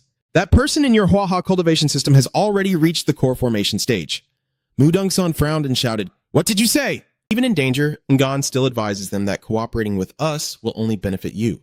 "You have also seen our scientific technology. Although we can't contain you for long, we can still cause a significant impact in the short term." Mo Dong-san paused in silence, deep in thought, then ordered their release, and the two were let down to the ground. Mu Rongshan looked at Kim with suspicion and asked, "What grudge do you have with Lam Pham and us? Why do you know we are here?" Kim couldn't hold back his anger, his eyes bloodshot. "Lam Pham had killed people from our heavenly beginning." Mao Dong-san slightly curled his lips, sneering. "This is actually very much in Lam Pham's style." Kim spoke firmly and persuasively, "So we share the same goal." Mu Rongshan nodded with a smile. "I can cooperate with both of you." He emphasized once, and Kim immediately agreed. "All right, I have a plan." He stepped forward and began to explain the details. "The plan is like this." After Kim finished explaining, Yen asked cautiously, "Do you have any objections?" Mu Dong-san was very pleased, not expecting their plan to be so meticulous and detailed. Kim laughed loudly and casually accepted the compliment, saying it was just some calculations. "Then I wish us success first." Mo Dong-sun and Kim shake hands to confirm the cooperation, wishing us success first. On the small mountain path, Kim and Gan walk side by side. Kim turned slightly, her tone clearly filled with contempt. "The people of Huaxia are indeed fools, trusting us so easily. Nan, however, doesn't think so. The Mao Zedong family has stood strong for so many years. Surely there is something exceptional about them. We cannot be careless." Kim's eyes flash with cold light as he speaks in a deep, deadly tone. "No problem. We will take this opportunity to completely eliminate all the martial artists from Huaxia attending the auction." Suddenly, the two of them froze. Kim narrowed his eyes and said, "Do you want to try our new scientific technology, Yen?" A sinister smile appeared on her face. On the mountain peak, a martial artist was practicing his cultivation. After finishing the exercise, he let out a long breath. "Ha!" The martial artist suddenly widened his eyes, noticing someone approaching. He spun around and shouted, "Who's there?" Two shadows suddenly rush out from the trees. The martial artist adopts a stance and shouts cautiously, "What are they secretly planning to do?" Kim steps forward with a cold gaze and simply says, "Want to die?" Hearing Kim's taunting words, the cultivator without hesitation accepted the challenge. "Good." Blocking the bandit's path, the power of the death thunder gradually envelops his arm. Seizing the opportunity, the cultivator jumps straight up. The surging energy makes him excited as he shouts, "Die, you bastard!" Kim is now watching his opponent rushing straight at him, his eyes flashing as he spots an opening, his powerful hands tearing through space, causing Kim to vanish in an instant while the cultivator sits calmly with a sarcastic smile. "Huh, is that all you've got?" Before he could finish, he suddenly coughed up blood and screamed in pain. Kim appeared behind him, leaving numerous fatal wounds on the cultivator's body. In the end, the cultivator was lying motionless in a pool of blood. Gan stepped out of the shadows, looking at Kim's Cheng Guo with a satisfied expression.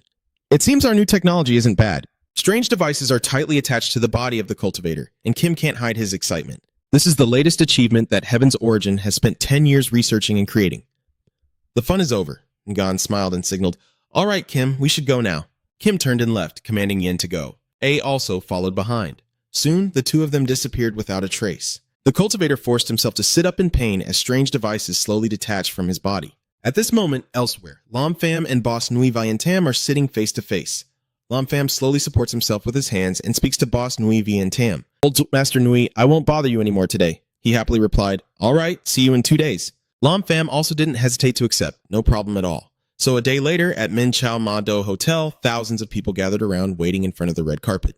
The black car arrived at the special place and stepped onto the red carpet. Lam Pham, Mu Dongvo, and Mu Dongfuk stepped out in a dazzling manner. You lift your head up happily. The air of heaven and earth is so rich. At this moment, Mo Dongvo suddenly notices something unusual. Mu Dongvo suddenly announced, "Lam Pham, someone from the Mu Dong family has arrived, right inside." Lam Pham happily looked at him and replied, "Yes, I know." Morning Fuck frowned and said it was the Mo Dong Sun group. Hearing her say that, Lam Pham wondered, "She is an acquaintance of yours. She is revealing the information she knows." The visitors are the three brothers Mo Dong Sun, Mo Dong Fong, and Mo Dong Lam. All three have reached the True Co realm, but if they join forces, they can unleash even greater power than the True Co stage. After hearing this, Lam Pham became more excited and exclaimed, "Interesting, we arrive at the gate," where staff bowed to greet the three of us. "Mr. Lam Pham, please come in to meet the chairman upstairs." A moment later, the elevator took the three to the 50th floor, and the door gradually opened to Lam Pham's delight. Lam Pham excitedly stepped into the grand hall, exclaiming with enthusiasm, "Oh, this is pretty big." Boss Wei Yuan-san welcomed you warmly when you arrived. "Lam Pham, you're here. I've reserved a seat for you." Lam Pham respectfully bowed. "Thank you, Elder Wei." He slowly stroked his beard and looked at the two people accompanying Lam Pham, nodding kindly. "Are these two from the Mo Dung family? I've heard of you for a long time." Mao Dong-shu respectfully bowed and greeted Elder Wei. Mao Dong-shu, "Hello, Elder Wei." Before Mr. Wei Yuan-san's words, the old man remained silent. Wei Lao was joking. "I have long since ceased to be part of the Mo Dung family." Mr. Wei Yuan-san turned away and told them to sit down. "You are close enough now, just waiting for Yuan Donghuang to arrive." The three of them slowly moved forward. Then he gestured towards the seats to guide them. "Come this way." Mordong-san appears with a provocative smile and asks, "Can I sit here?" Lam Pham turns back and smiles. "Of course." He sat down next to Lam Pham, his tone full of sarcasm. "It's been a long time," Mu Dong-shu replied coldly. "Huh, it really has been a long time." So Mo Dong-sun continues to mock, not expecting her to betray Mo Dung. "Have you ever thought about the consequences?" Mo Dung-fuk remained silent, and her reaction made him even more pleased. "Yeah, in the future when the Mo Dung family is definitely provoking Mo Dung-fuk, Lin Ngok will appear excitedly and interrupt him. "Hi!"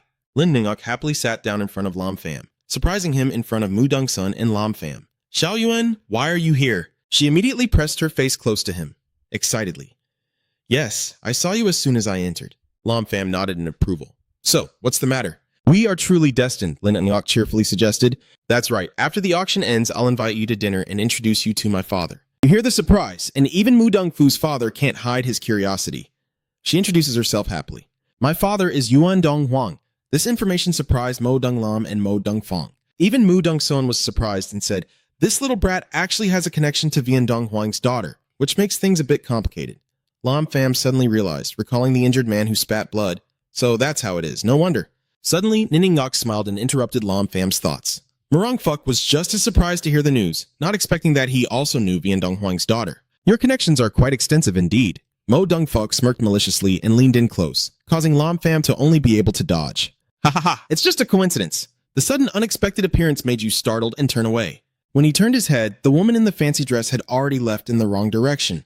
The two of them turned away, and the man wondered if he had been seen through. The two have disguised themselves and blended into the crowd, while Ngan worries constantly about being exposed. Maybe so, but we've never revealed our true faces before. Kim frowned as he noticed Lam Pham's reaction. Lam Pham's instincts are truly terrifying. Beneath the hall, he quietly observes the two suspicious figures, a sense of alarm rising in his heart. Those two definitely have bad intentions. Suddenly, the door swung open, a strong gust of wind rushing in.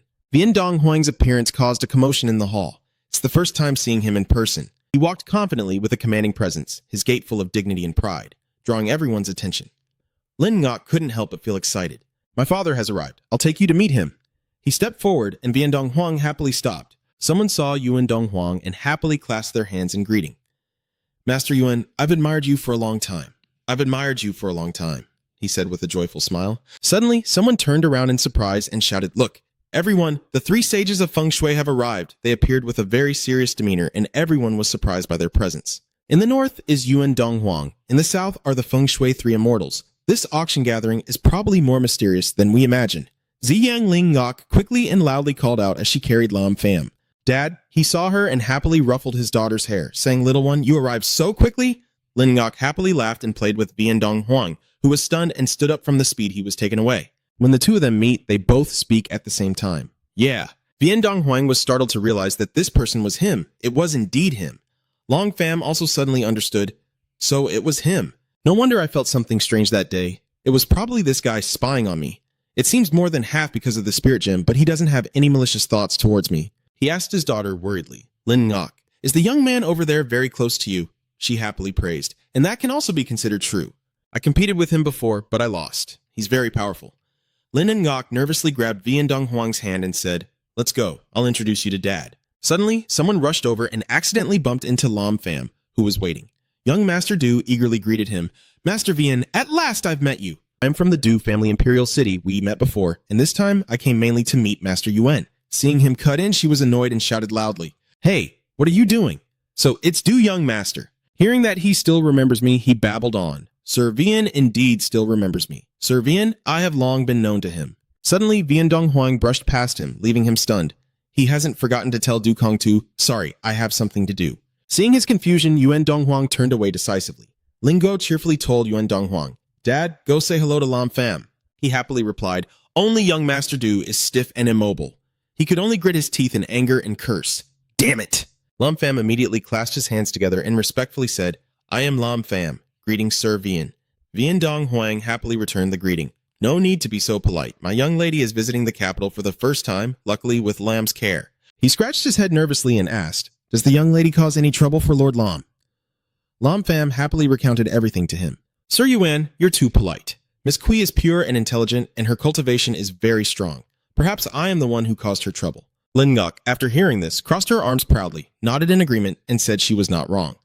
Kim, witnessing the appearance of influential figures here, became even more excited, not expecting that Vian Dong Huang and the three immortals from the south would also come. Haha, even Nan couldn't hide his excitement and exclaimed, this unexpected good news just happened to be a perfect catch. However, the obstacle in front still worries him, but if that Lam Pham discovers us, this operation might not go smoothly. I confidently assure Kim that even if Lam Pham has entered the core, he cannot stop us. Looking at him, Ngan Ho confidently said, Thien Koi is invincible.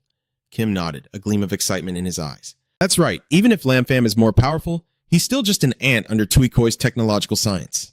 Lam Pham suddenly hears a familiar laugh and immediately turns his gaze toward the eastern wall, where two notable figures are standing.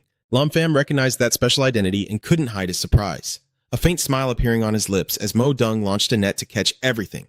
Ha ha, indeed an unexpected turn of events. Time has run late. Vian Dong Huang clasped his hands and took his leave, saying, Little friend, we'll talk again later. The main event is about to begin. Lam Pham happily responded, I've been looking forward to this, then immediately signaled to the two guards behind him. Both of them slammed the door shut and he calmly stepped onto the high platform. After everyone was seated, he announced, You have all waited long enough. Owner Wei Yuan-san and the others listened attentively. Yuan Dong Huang adjusted his device and spoke. Surely you all know that this auction is different from usual. Everyone I invite here is someone with a reputation in this city. His face gradually became more serious as he continued. Today we are only auctioning a single item, but our true purpose is not limited to that. Lam Pham exclaimed with interest upon hearing this. Oh. Yuan Dong Huang clapped politely to signal, then calmly approached the hall, carrying a piano that radiated a special aura around it. He approached and asked everyone a question. Do any of you recognize this item? When the piano is opened, a shimmering white treasure appears before everyone's eyes, and a powerful aura spreads throughout the hall. Mu Rongfeng stared in amazement at the treasure, and Mu Rongwu also exclaimed in surprise, It's the fairy spirit herb! Owner Wei Yuan-san was surprised to see the treasure, and it turned out to be a spirit herb. Yuan Dong Huang raised the treasure high and said solemnly, That's right, the spirit herb is called the Divine Wing of the Pill Cultivator, capable of helping ordinary people cleanse their essence and bones to enter the path of cultivation. He handed the treasure to everyone for admiration and continued explaining. The fairy spiritual herb is extremely rare. As you all know, in the past 10 years, there have been fewer than 10 people in Moss City who have used it. Yuan Dong Huang confidently said, so unexpectedly he placed the treasure back into the box and waved his hand. A cart gradually comes into view as they slowly push it, covered by a white cloth hiding the precious item inside. Mulong Sun was surprised to feel the spiritual energy even more intense than before as the white cloth was quickly pulled away, revealing a cabinet filled with immortal spiritual herbs emanating a strong aura. What? The fairy spiritual herbs on the tree can no longer wait. Master Wei Yuan-san stood up abruptly and immediately asked about Yuan Dong Huang's true intention. Master Yuan, don't try to stir up trouble. What is your real purpose this time? One month ago, I discovered a mysterious relic. This fairy spirit herb was found near those mysterious ruins. Unable to hide his surprise, he continued and said, Moreover, I can tell you that just within the vicinity of those mysterious ruins, there are over 1,000 fairy spirit herbs. Everyone was stunned after hearing that. Lam Pham smiled with amusement. The way Vian Dong Huang described it, that mysterious relic could actually be very beneficial to us. Suddenly, Vian Dong Huang took off his shirt to speak, and Lin Ngok, witnessing this, couldn't help but gape in shock at the numerous scars covering his back. Yuan Dong Huang turned back to warn everyone.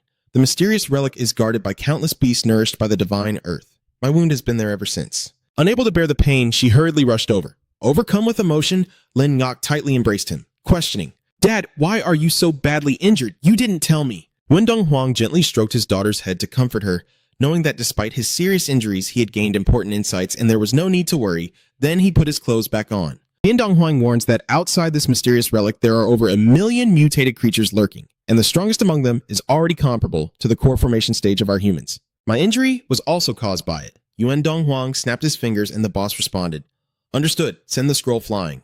I opened the scroll to reveal a fierce monster exuding intense spiritual energy. Vian Dong Huang didn't forget to warn them, this is the creature that wounded me, a true co-realm beast, And this is just what can be imagined from outside the relic. There are still countless treasures hidden inside this relic. So today, I invite you all here to work together on this great enterprise and thoroughly explore this site. The boss then rolled up the scroll confidently and replied, "You're not wrong." Mr. Wei Yuan-san, hearing this, wondered where this relic was located. He didn't hide it from everyone. He revealed that Folk Tao Lin is 300 kilometers north of Ma Do. The entire hall fell silent at Yuan Donghuang's response. Suddenly, someone exclaimed Lord Yuan. Everyone looked at him anxiously, hesitant. This relic is a great opportunity, but as you said, it's only the outer part of the relic, and there are fierce beasts at the Truco stage. So what about the center of the relic? The recent life and death journey warned everyone, and it's true that this time is a do-or-die situation. But if we can seize a chance for survival, we can stand proudly among the Thun Van elders and decide whether to go or not. Dong Sun confidently stood up, clasped his hands, and declared boldly, "This is a matter of righteousness for our Mo Dung family." His righteous and heroic spirit excites the entire hall. If Mo Dung and his group go, we will definitely go too. The lively atmosphere makes Kim Huang Koi whisper, "I didn't expect there would be an unexpected joy today. It seems that if it were at the nearby ruins, all these Chinese martial artists would be wiped out." Yen nodded in agreement. "That's right. I will report this to the organization immediately." The two quickly disappeared without a trace. Dong Huang leisurely stepped up the stairs. He looked at Lam Pham, smiled, and asked, "Do you want to go together? You guarantee to the other party." Of course. This confident answer made him smile. "All right." Then Dong Huang excitedly exclaimed, "Let's work together to figure out which allies are willing to join me in entering. We will meet here in 3 days to set out." Everyone nodded in unison. "Don't worry, Master Yuan." Dong Huang pointed to the treasure shelf and said loudly, "This spiritual herb," he assured everyone, "will be given free of charge to participants in this activity at a certain ratio." Dong Huang's words nearly caused the hall to erupt in applause. "Thank you, Master Vian." Then he pointed to the second elder's table and said, "All right, everyone start registering here." One by one, people lined up to go downstairs and sign up. Dong Sun straightened his tie and joined the crowd, sneering sarcastically as he passed by Lam Pham. "Lam Pham, I guess I have to let you live a few more days." He smiled and replied, "Then I thank you." Dong Sun waved his hand with a cold smile and said nothing. While everyone was struggling to fill out their registration forms, Dong Huang walked away in another direction. When he reached Lam Pham's seat, he spoke up. "Little brother," suddenly Du Gongzi interrupted, "Master Vian, I wonder if you have time," which surprised Dong Huang because it's still him, still so tactless and quick to speak. "I want to invite you for a drink." But Dong Huang angrily refused outright, saying he would go next time, ignoring Du Gongzi and instead approaching Lam Pham. "Little brother, do you have time later? I'd like to invite you for a drink." Seeing this sincere gesture, Sir Yuan, who came from afar, "Of course it's my treat." Your sense of justice is exactly what Dong Huang was hoping for, so it will be quite costly then. Lam Pham bid farewell politely. "I'm leaving first," she smiled and replied. "Okay." Both of them turned their backs, leaving young Master Du trying to hold back his anger. Clenching his fists, he gritted his teeth in fury, his eyes filled with hatred. "Well done, Dong Huang. You didn't even give me a shred of face." "All right, and as for that Lam Pham, you're all doomed." So a while later, at a fancy tavern, the two happily clinked their beer glasses and shouted to finish. Then they tilted their heads back and drank, their hearts overflowing with joy. Leninox, sitting beside them, held fruit juice, pouting silently, wondering why she wasn't allowed to drink. Putting down his drink, Lam Pham cheerfully said, "Sir Vian, you invited me to drink." His subtle remark made Dong Huang wonder. He no longer hesitated. It's probably not just about drinking alcohol. Then, Lam Pham smiled and continued, "You probably have something else you want to discuss, right?" Holding his beer, Dong Huang smiled mysteriously. "You guessed right, there is indeed another matter." He hesitated before continuing. "You little guy, you speak boldly and share your thoughts. I'm afraid you're not from this world, are you?" Hearing that, you suddenly felt guilty and couldn't respond. However, Dong Huang happily smiled and said, "Maybe it's one of the legendary Immortal cultivation clans." After hearing that, you feel relieved, so that's what he meant. Lam Pham happily replies, "You guessed right, sir." Lin Ngok was stunned after hearing this. No wonder he's so strong, and he's from a cultivation family. Lam Pham turned to Dong Huang and asked him to keep it a secret from Ngai Vian. He scratched his head and happily confirmed that it was only natural. Yuan Mo had also interacted with quite a few Immortal cultivation clans and was quite familiar with their rules. However, the urgent matter at hand forces Dong Huang to discuss seriously. If the young friend is indeed from a cultivation family, then Vian Mo will stop beating around the bush. So he revealed his intention. Actually, Yuan Mo hopes that the young friend can pass the message to his family and send a master to accompany us into the mysterious relic. This worry makes Lam Pham wonder, is that mysterious relic really that terrifying to make Mr. Vian so afraid? Considering the power of the monsters I have encountered before, he explained that even the remnants outside contain ferocious beasts stronger than core formation cultivators. The inside of the relic must be so terrifying that even a core formation expert might not survive to come out alive. Dong Huang clasped his hands together and begged, "So I hope your family members can come and help me out." He didn't hesitate to propose an agreement. As for what we obtained from the ruins, we'll split it 5 ways. What do you think? Considering the value of this trip, Lam Pham felt a bit hesitant. Seeing how scared Yen Donghuang was of the ruins, it seems there are still some things left unsaid. Just 5 parts. So you've decided that if it's just me, it's easier to talk. But if you want to use the power of the family, 5 parts probably won't do. The answer made Donghuang hesitate. So how much does your friend want? Lam Pham snapped honestly. 80%. Donghuang was so shocked he could not speak and could only hesitate. What? Even Lingyu can't stand this, she pointed at you and scolded. Lam Pham, 8 parts is already too much. Donghuang can only discuss again with you, little friend. 8 parts is indeed a bit high. 6 parts. This is the biggest concession I can make for you. Lam Pham happily agreed to the deal and then reached out his hand towards the other party. Donghuang immediately grabbed your hand. With the successful deal and the help of a master from a cultivation aristocratic family, this time we will surely harvest abundantly. My friend, I toast to you. Lam Pham smiled and replied, all right. The two happily clinked their beers together, celebrating the successful deal and enjoying the moment. Donghuang put down his beer and asked, will we have enough time to leave in 3 days? Lam Pham smiled confidently and assured him, don't worry, we will. But then he hesitated and asked Donghuang, are you not afraid that someone in my family will swallow this wealth secretly? He replied frankly, you are a truly upright and honest young man, not just pretending to be so. That statement made him feel a bit suspicious. Honest and upright. Really? These words made him can't help but smirk. Lam Pham raised his beer with a joyful mood. Never thought that even the Demon Slayer army could be called honest and upright by someone. Donghuang placed his hand on his chest and assured you, my friend, I trust I will not mistake the person. His tone made Lam Pham even more excited. I, Master Lam, will naturally not let you down. Cheers. The two shouted cheers loudly under the night sky surrounding them. Time passed, and 3 days later at Min Chao Ma Do Hotel. This place quickly filled with martial artists. Donghuang suddenly spoke. Are those on the stage ready, now that he has spoken with such authority? Everyone cheered enthusiastically, shouting, Sir Yuan, let's go! Amid the lively cheers of the crowd, only Lam Pham quietly observed. He closed his eyes, sensing that there were only 3 core formation experts here, but the others' cultivation levels were not low. Watching the vibrant flow of energy swirling around, he wondered among over 100 experts how many could survive and come out of the ruins. Donghuang approached and asked, Hey buddy, you're here. Where are the people from your family? Lam Pham politely replied, Don't worry, I can assure him that everything is arranged properly and the experts in my family will cooperate quietly. Donghuang heard this and became excited. All right, that's very good. Then let's not waste any more time, he shouted. Everyone, get ready to depart.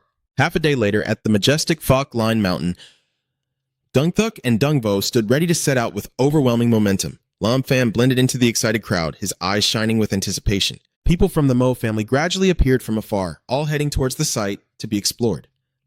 Feng Shui 3 immortals remained silent but had already taken their positions, ready to set out. Like a mighty river, everyone slowly stepped into the mysterious sacred forest ahead. Suddenly, a thick wave of deathly aura burst out from the woods, causing the entire group to halt. Everyone began to feel anxious, some shouting in panic as the toxic fumes filled the forest. Donghuang quickly stepped forward to calm the situation, saying, Don't panic, I have prepared antidote pills in advance. Everyone was given a pill to avoid the deadly aura. He continued, Although with your cultivation levels, this toxic air isn't enough to pose a threat. It's best to take it just in case. When they offered the medicine, Lam Pham firmly refused, I don't need it. That made Kim and Nan, who were holding the pills, hesitate. Donghuang did not hesitate, quickly swallowing the elixir, and also turned to remind Lin Ngok. Lin Ngok, you should eat too. She firmly replied, Yes, Dad? Someone shrugged dismissively, sneering, It's just toxic smoke. Someone immediately stepped forward and asked, That's right, Lord Yuan. I also passed through this place last year. Why didn't I notice this mysterious relic? Mentioning this made him sigh, showing that Yuan Mo's luck was quite good.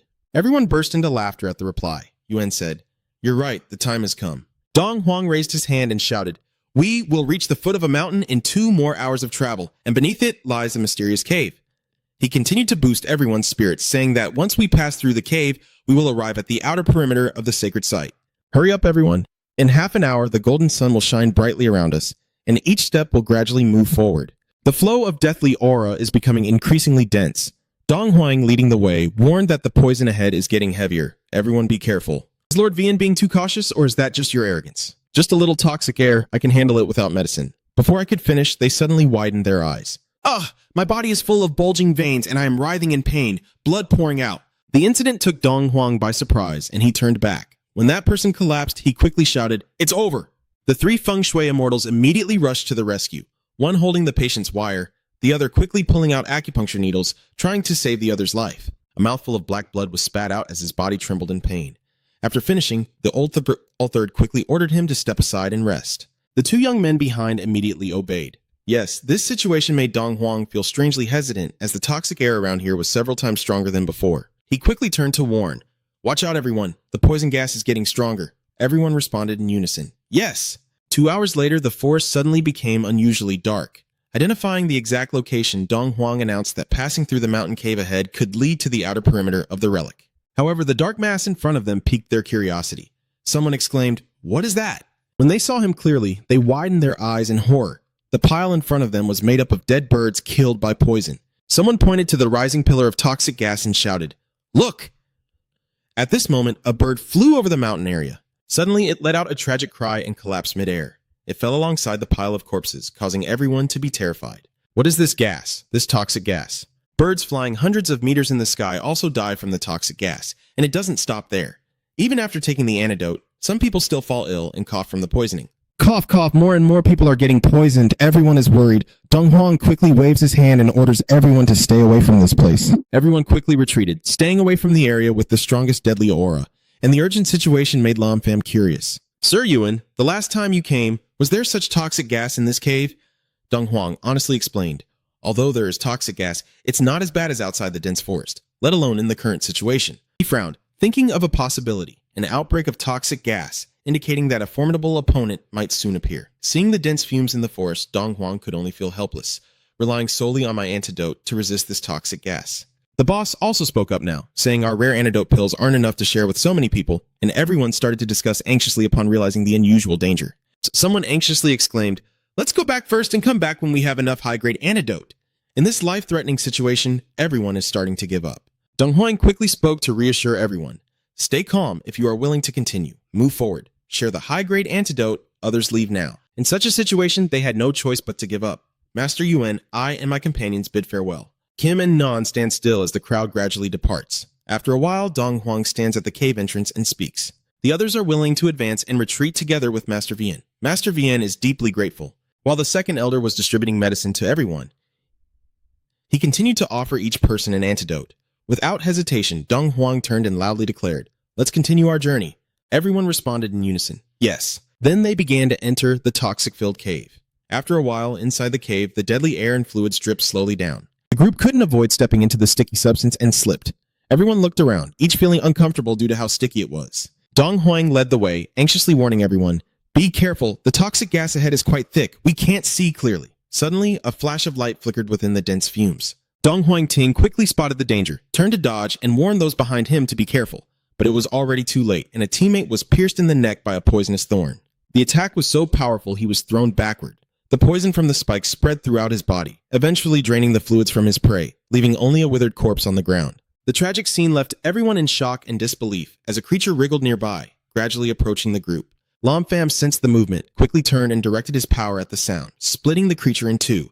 He firmly extended his hand forward to destroy the bug. Seeing the corpse still emitting toxic fumes, everyone was in utter panic. Unable to bear the sight, 3 people screamed and ran away. I don't need to discuss that anymore. This little life is more important. Come closer, examine the dead bug and say, "Sir Yuan, this scorpion is a bit dangerous." Dong Huang stared in amazement at the scene before him, doubt flickering in his eyes as he wondered, what exactly has changed here? He frowned, his eyes full of determination. "No, I can't give up like this." "Be careful, everyone. We will continue moving forward." The whole team cheered in response. Yes. The group cautiously moved forward, step by step, entering the cold, damp depths of the cave. As they approached the end of the tunnel, Dong Huang softly warned, "Be very careful. We're almost at the end of this passage." Suddenly, a cloud of white smoke appeared from somewhere, with glowing red eyes flickering behind it. Lam Pham quickly sensed something was wrong and immediately heightened his alertness. At this moment, the team members realized the existence of those glowing red eyes and, upon learning they came from hundreds of scorpions, they screamed in fear. "Ah!" The scorpions launched their deadly venom from their tails toward the group as they approach. Seeing this, the 3 Feng Shui 3 Immortals brothers were stunned, with tension clearly on their faces. They quickly formed a shield to protect their teammates. A rain of deadly poison falls onto the surface of the shield. A golden energy source appears in Lam Pham's hand. His gaze was as sharp as a blade, piercing through the bugs. As he placed his hand on the ground, waves of power continuously radiated outward. So annoying, a loud bang echoes out, and the ground around Lam Pham explodes, forming a large gap. You calmly brush off the dirt from your body amidst the corpses of the scorpions, while the surrounding crowd cheerfully marvels. "Wow, You're really powerful. Suddenly, a bloodshot red eye appeared, emitting killing intent straight at the crowd. That was the eye of a beast. It darted like lightning to bite a nearby member who was caught off guard. The event happened in an instant. Even Dong Huang and Dong Sun couldn't react to its speed. Its speed is too fast. The lion growls and stands in front, showing its strength and authority, with blood of the unfortunate member still on its mouth. Dong Huang quickly recognized this beast and shouted a warning to his teammates behind him. This monster is the one that injured me. The whole team was stunned. What? Then immediately switched to a defensive stance. The beast roars several times, revealing its sharp white teeth and a wide-open mouth. He seems to realize it's sharpening its claws on the ground, gathering fire around its body.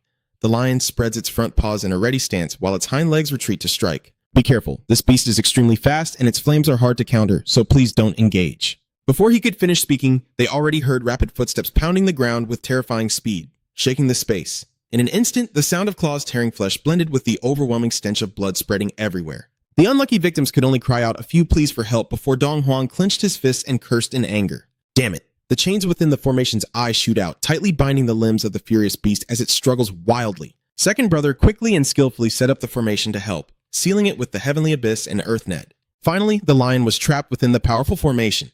It struggled desperately to break free. Dong Sun and Dong Lam excitedly approached, cracking their knuckles as they prepared to fight.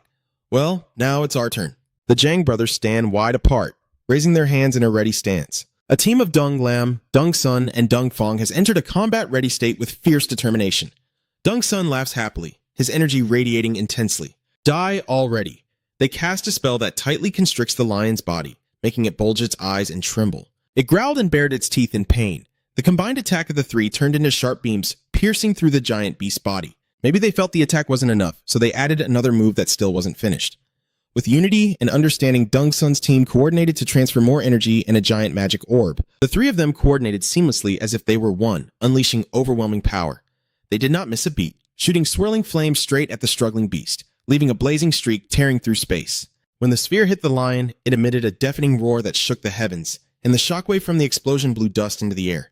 After the smoke from the blast cleared, everyone saw the charred body of the beast lying motionless in the depression. Dong Sun sat down, watching the monster with a satisfied smirk, as if mocking.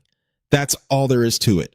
Some team members witnessing the battle trembled and begged, "Sir, this place is too dangerous. I request to leave now." Overcome with fear, they didn't wait for permission and immediately dragged each other away. Run quickly. Dong Huang paid no mind and stood watching alone, muttering strangely. Lam Pham quickly noticed his unusual behavior and stepped closer to ask, "Sir Yuan, did you discover anything?" Dong Huang was startled, his heart pounding as he stared intently at the strange beast. He took a step closer to get a better look. The more he examined the scaly, peeling skin of the beast, the more suspicious he became. Just as the attack was interrupted, flames appeared and burned away part of its body, causing it to disintegrate. Dong Huang broke out in cold sweat, his eyes still fixed on the lion, further confirming his suspicion. This beast is still just a juvenile. Dong Sun seemed a bit skeptical and questioned him. Is this young one already so strong? He pointed to something unusual and explained, "Look at the skin on this beast's body. It's still intact, completely wounded by us." He firmly asserted that this was only a young beast still in its infancy. Dong Huang speculated himself and felt even more afraid of his own thoughts. If everyone in the team had the same guesses after growing up, they would immediately fall into silence. He took a deep breath to calm himself and boost his spirits. Feeling more composed, he stepped forward to lead the team and continue their unfinished task. "Everyone, let's keep moving forward." The team silently followed each other, leaving behind the remnants of the fierce battle. Everyone kept moving without stopping, and soon they reached their destination. Dong Huang led the way and stopped on the grassy ground, pointing toward the rubble and explaining to the team, "This is the area outside the ruins." Dong Huang encouraged the team to boost morale. "Let's rally and move out." Long Pham, walking at the back, suddenly turned around as if sensing something unusual and stopped to investigate. Is something there? He turned around to look, but there was nothing behind him. The fire lion stands over its fallen comrade, growling as it gazes ahead like a vow of revenge. Soon after, its roar echoes throughout the forest. Half an hour later, Dong Huang was climbing the rugged stone path. Suddenly, his eyes widened in astonishment as a tall tower appeared before him. Dong Lam was stunned, and Dong Huang was so shocked he couldn't believe that what was before their eyes was a red dragon, with a fire lion beside it. Dong Huang tried to make sense of the scene, convinced it was a dragon. Long Pham silently pondered why he hadn't discovered this place in his past life. Unable to believe it, Ngan spoke up, saying, "Hoasia, so dragons are real." Kim kept marveling. Hoaha truly is an ancient land with 5,000 years of civilization. Dong Huang frowned and deduced that with 2 murals of giant beasts and the young ones seen earlier, there must be more of them here. Then he suddenly realized it's not just talk. Dung Sun continued, saying there are actually two giant beasts waiting for us. The dragon spreads its wings and flies past, blocking out the sun. Dung Sun and Dong Huang stare up in shock. Dungvo, shocked by the transformation, shouted, "This is the dragon that descended to the ground, creating a crater where it stands, with sparks emanating from its body as it roars." Dong Huang shields himself from the overwhelming dust with his hand. Is this the aura of a dragon? The other one lands behind him. Dong Huang felt a chill down his spine and immediately looked behind him, the fire lion roaring loudly to show its presence. "Wow," Kim calmly said, "looks like we're surrounded." The dragon and fire lion charge at them, and the group immediately splits into two directions to fight. Dong Huang shouts orders to attack. Dung Sun responds excitedly, "Come on, Kim now, join in the fun, helping us out. If we can make these two fierce beasts and the martial artists of Hoaha suffer a double loss, we will profit from the chaos." The red dragon inhaled deeply and then spat out a blast of scorching fire, catching you and Dong Huang off guard as the flames headed straight for you. Immediately, he used the green talismans to form a barrier. "Watch out, Brother Lamb!" The red dragon did not hesitate and continued to breathe fire even more fiercely. Seeing the large flames behind it, Dung Sun grimaced. "Brother!" The fire lion roars loudly with its mouth open, and lightning bolts emerge around it. The boss and second brother gape as the lightning strike hits hard. The boss quickly blocks it with his leg and shouts, "Second and third brothers, get ready to catch it." The powerful lightning strike forces the elder to brace himself harder. Lee and Tam run over, shouting, "Yes, big brother!" Second brother catches from behind. Third brother uses second brother's body as a stepping stone and flies over, shooting out a few golden staffs. The golden staffs fly towards the fire lion, startling it. The staff hits and sticks directly to the cliff wall. Dong Huang, breathing heavily from exhaustion, looked at the ground beneath their feet, which had been leveled, and asked after glancing at the boy. "Are you okay, little buddy?" The boy replied calmly. "I'm fine, but the next wave." This time, the dragon spews out many fireballs, making it even harder to handle. The fireballs fall toward where you're standing, but you dodge quickly. Just dodge and look at him while saying, "Master Yuan, please distract it." Dong Huang clasps his hands together. No problem. The dragon soars and unleashes a large fireball, blowing towards both of them. He pushes out his left hand with the Bagua symbol and shouts the technique of the Bagua golden formation. The Bagua absorbs the fire spat out by the dragon. At the center of the Bagua, a flame appears, startling the dragon. So it turns out the Bagua can release what it just absorbed to fight back. It painfully spits out blood. Seeing the opportunity ripe, Dong Huang immediately turned to you. This move is effective. Brother Lam seizes the advantage, and you quickly run over. All right, you stomp your foot hard on the ground for momentum and jump up with your fists clenched. Long Pham continues to strike powerfully, causing the dragon's head to sink into the sand. At this moment, Dung Thuk and Dung Vo quickly prepare for battle. She didn't hesitate to leap up and deliver a powerful kick to one of the dragon's eyes, while the old man matched her effort, aiming a strike at its other eye. Long Pham jumps high, gathering a bolt of lightning energy in his hand. Let's try this. He aimed straight at its top of the head and launched his move. The head bulged. Seizing the opportunity, Dong Huang also casts his spell. 8 trigrams Liu Biao. Immediately, the dragon was surrounded by talismans sealing it and roared in fear. A deafening explosion shook the sky, and the two quickly retreated, their eyes fixed on the thick smoke before them. He gasped for breath, his face covered in sweat. Did we succeed? Suddenly, a deadly sharp object like a blade shot towards them, but the dragon remained completely unharmed after their relentless attacks. It roared fiercely. Long Pham couldn't believe what he was seeing. What? Its tail is clearly there. The huge dragon roared wildly as if trying to send a message. It seems the lion has caught the signal. Its eyes suddenly flashed red and it struggled with all its might to break free from the chains. In the end, the chains could no longer bind it. It was like a mad beast rushing forward recklessly, without any fear. The lion, fearless, suddenly attacked the two elders, while the second elder endured and the first elder smirked with silent contempt. He, from each finger, pulls out thin blue threads like silk and loudly announces, "It's just in time." Second and third set up the formation. Second and third immediately follow the order without hesitation and pull the threads taut. Under their overwhelming power, the lion was quickly bound tightly by the bright green threads. Seeing it fully restrained, Dung Sun seized the moment and immediately said, "It's our turn now." Dung Feng and Dung Lem quickly gather their strength at the same time, preparing for the next strike. The three of them unleash their power simultaneously, sending out beams of energy rushing toward the lion. It is suppressed and cannot fight back, only able to scream in despair and endure. Dung Lam happily turns to the two people in black cloaks behind. "Kim Yan, strike it with the final blow now." Kim smirked coldly. "Ha!" He poured all his strength into his hand. With a tone full of sarcasm handed over to me. Hearing that, Dung Lam was extremely proud. Ha ha ha. Today the beast suddenly had a hand reaching out. Dung Lam couldn't react in time and was stabbed through the body by Kim from behind. Brother Dung Sun exclaimed in panic. "What?" Even the elder brother was stunned by his sudden action. The formation started to have a flaw, and the lion was panting as if regaining strength. The second elder suddenly realized it was over. The table unconsciously clenched the string tighter, but it was too late, and with a kick, it easily destroyed the previously solid formation. The previous attacks didn't weaken it. Instead, they seemed to fuel its hatred. It charged at the three immortals of Feng Shui with a devastating, powerful strike. The lion roared loudly, sparks of electricity crackling around it, then suddenly, a pillar of energy shot out, knocking everyone nearby away. Dongsun seized the moment, pouring all his strength into a counterattack, shouting curses to drive them away. Two energies collide, causing an enormous explosion. The surrounding white smoke gradually disperses, and its body trembles uncontrollably until finally it can no longer hold on and collapses to the ground. Dongsun painfully crawled to Dongfang's side, his hand trembling as he reached out to him, choked with emotion. Why is this happening? That second brother? He angrily turned to look at the two and shouted, Kim, your senior over there also wants to clarify why you did this.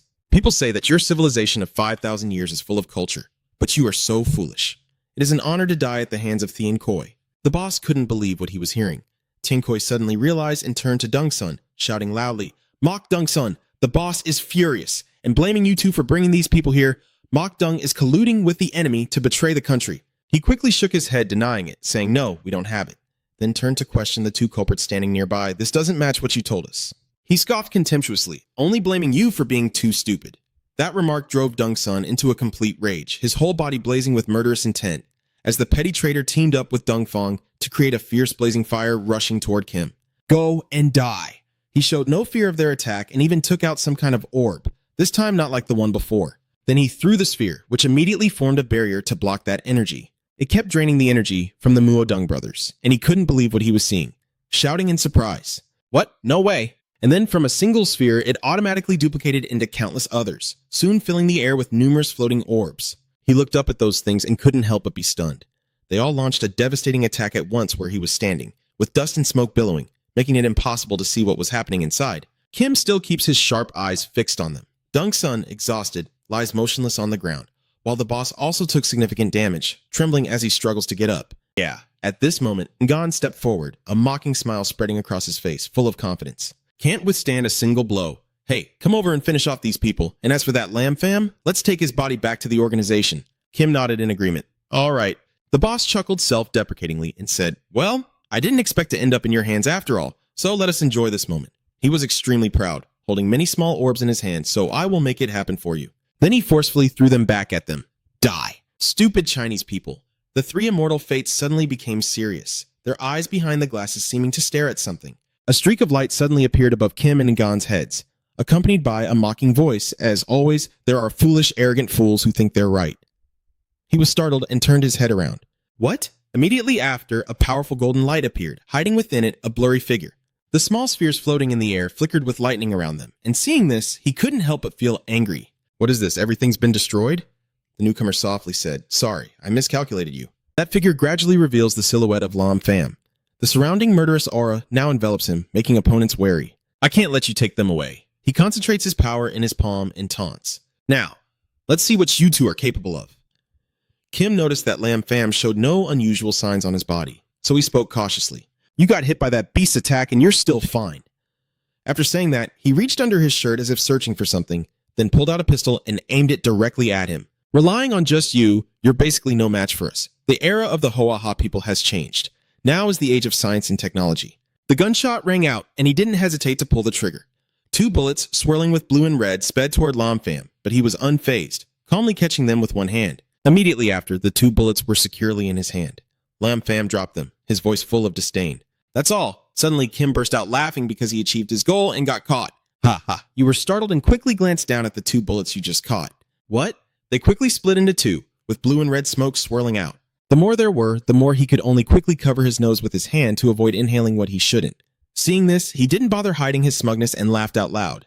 Haha, Kim begins to explain how they work. This bullet is specially designed for you cultivators from Huazhu. The red one can seal your spiritual power in an instant, while the blue one completely destroys your pill records. Longfong didn't care about what he said and used a proverb, not a bad idea. But as soon as he finished speaking, he rushed forward and grabbed Kim's mask tightly. The sudden attack left him no time to react. Longfan frowned, his sharp eyes fixed intently on his opponent. Waha has a saying called the lion, pouncing on the rabbit, using all its strength, and obviously you don't know this saying. His mask shatters, revealing a part of his astonished face. No way! Your spiritual energy should have been sealed off already. Yan hurriedly drew her gun and aimed it directly at Lam Pham, then shouted loudly for Kim. Then, she didn't hesitate to pull the trigger, and the bullet shot straight into the air like an arrow. He quickly noticed it, his gaze calmed to an extraordinary degree, and reached out to gather spiritual energy into a golden shield. The bullet hovering in the palm of his hand is completely under control. Lam Fam's face darkened, his voice filled with danger. I will also make you taste your own bullets. What? Immediately after, he didn't give him a chance to say another word, delivering a single strike that sent the opponent flying far away. Kim couldn't withstand this tremendous force, spitting out blood, crashing to the ground, and being dragged along for a long distance. Seeing this, Nan hurriedly called Kim in panic. The current situation was unfavorable, so she gritted her teeth and drew her gun. Damn it, you! Before you could act, Lam Fam rushed in like a gust of wind, leaving Ngan frozen in place. She was also relentless, with no mercy, and he exaggerated his strength to deliver a powerful blow. She was knocked back and fell to the ground painfully, just like Kim. Lam Fam landed steadily and responded with a disdainful tone, saying, "You guys Thai Koi are just like that." After taking a hit from Lam Fam, Nan's mask shattered completely, and she whimpered softly in pain. Kim's body was not in much better shape. Damn it! Suddenly, he took out some kind of potion from his cloak. Don't celebrate too early. Then he clenched it tightly in his hand, and the unclear smoke slowly spread outward.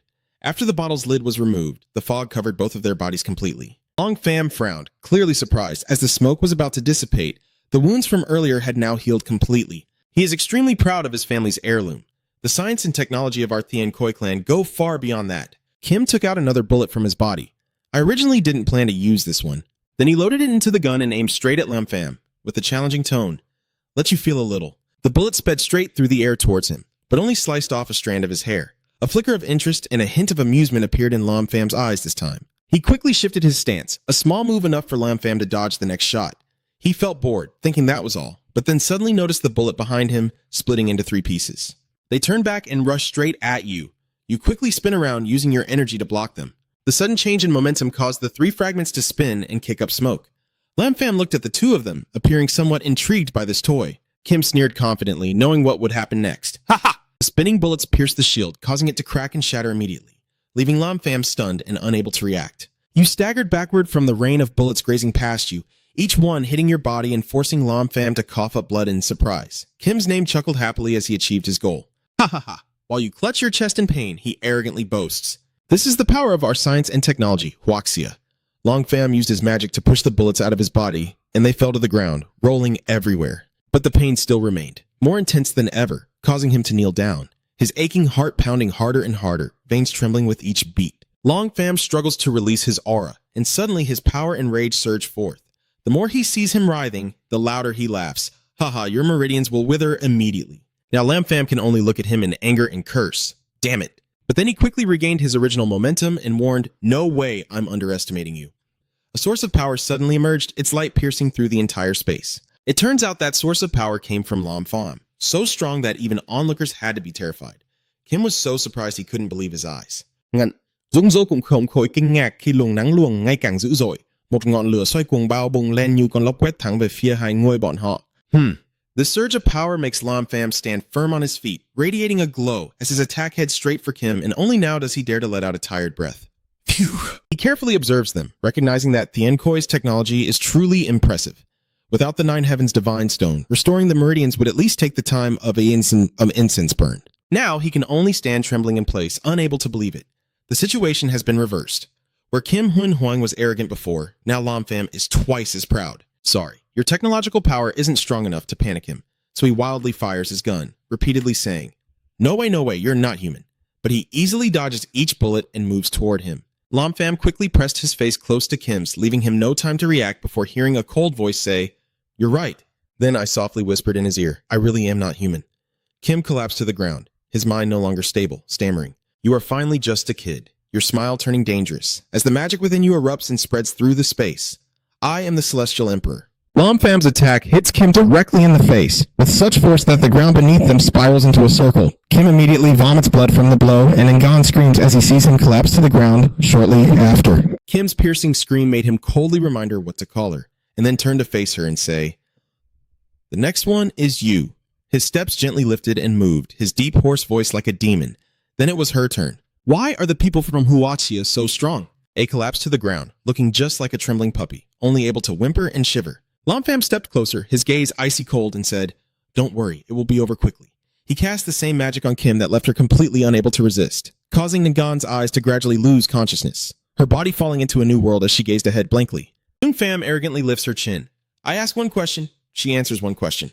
Gan is now nothing more than a very obedient puppet. Yes.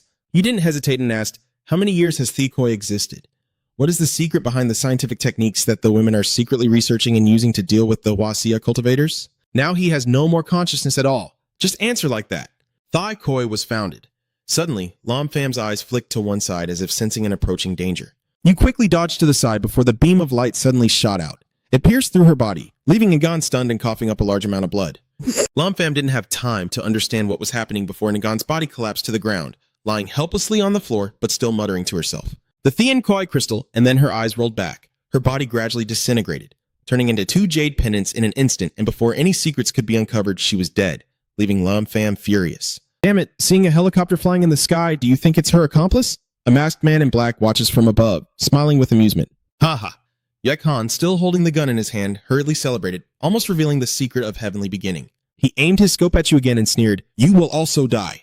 Lam Fam, you're standing there, the powerful bullet rushing toward you. But Lam Fam reacted extremely quickly, jumping to dodge the attack just in time. The tremendous power from the shot dented the ground. The remaining shell fell, and the gun's heat billowed up in steam.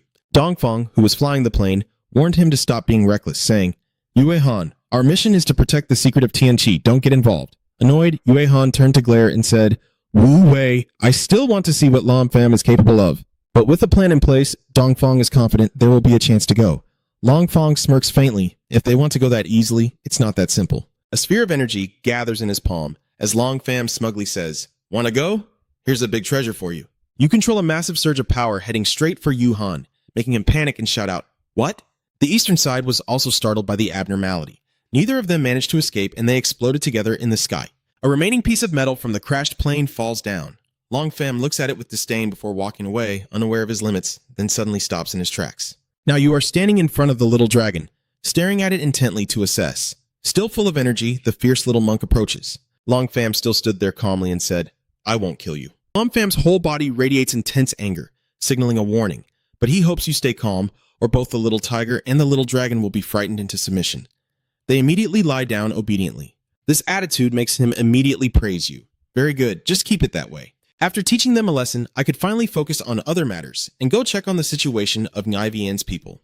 When I arrived, I saw Dong Huang lying motionless on the ground. Long Fam quickly helped him up, relieved that it was only fainting and not serious, with his aura enveloping Dong Huang's body. Then he approached the unconscious men, observing them with a hesitant expression, before deciding to use his power to wake all 3 up. Long Fam then sternly warned, I have healed your injuries but have ruined your cultivation. Do not step foot in Huazhong again in this life. Not long after, he stopped at a certain place. The sturdy door in front of him made Lam Fam curious. Now let me see what's really inside. He focused all his strength into his palm and struck the door with a palm strike. It immediately opened to reveal a dark passageway, and he chuckled with satisfaction at his achievement. Haha, the lit statues are burning fiercely. Lam Fam casually walks past them, puts his hands in his pockets, and heads deeper into the underground palace. He observes his surroundings and finds this relic somewhat interesting. Suddenly, Lam Fam stops because he notices something unusual. He stares intently at the painting on the wall. Lam Fam strokes his chin, pondering the meaning. This is a suddenly appeared fragment of a soul. You are destined to come. You have arrived. The boy was startled. Oh, a shard of soul.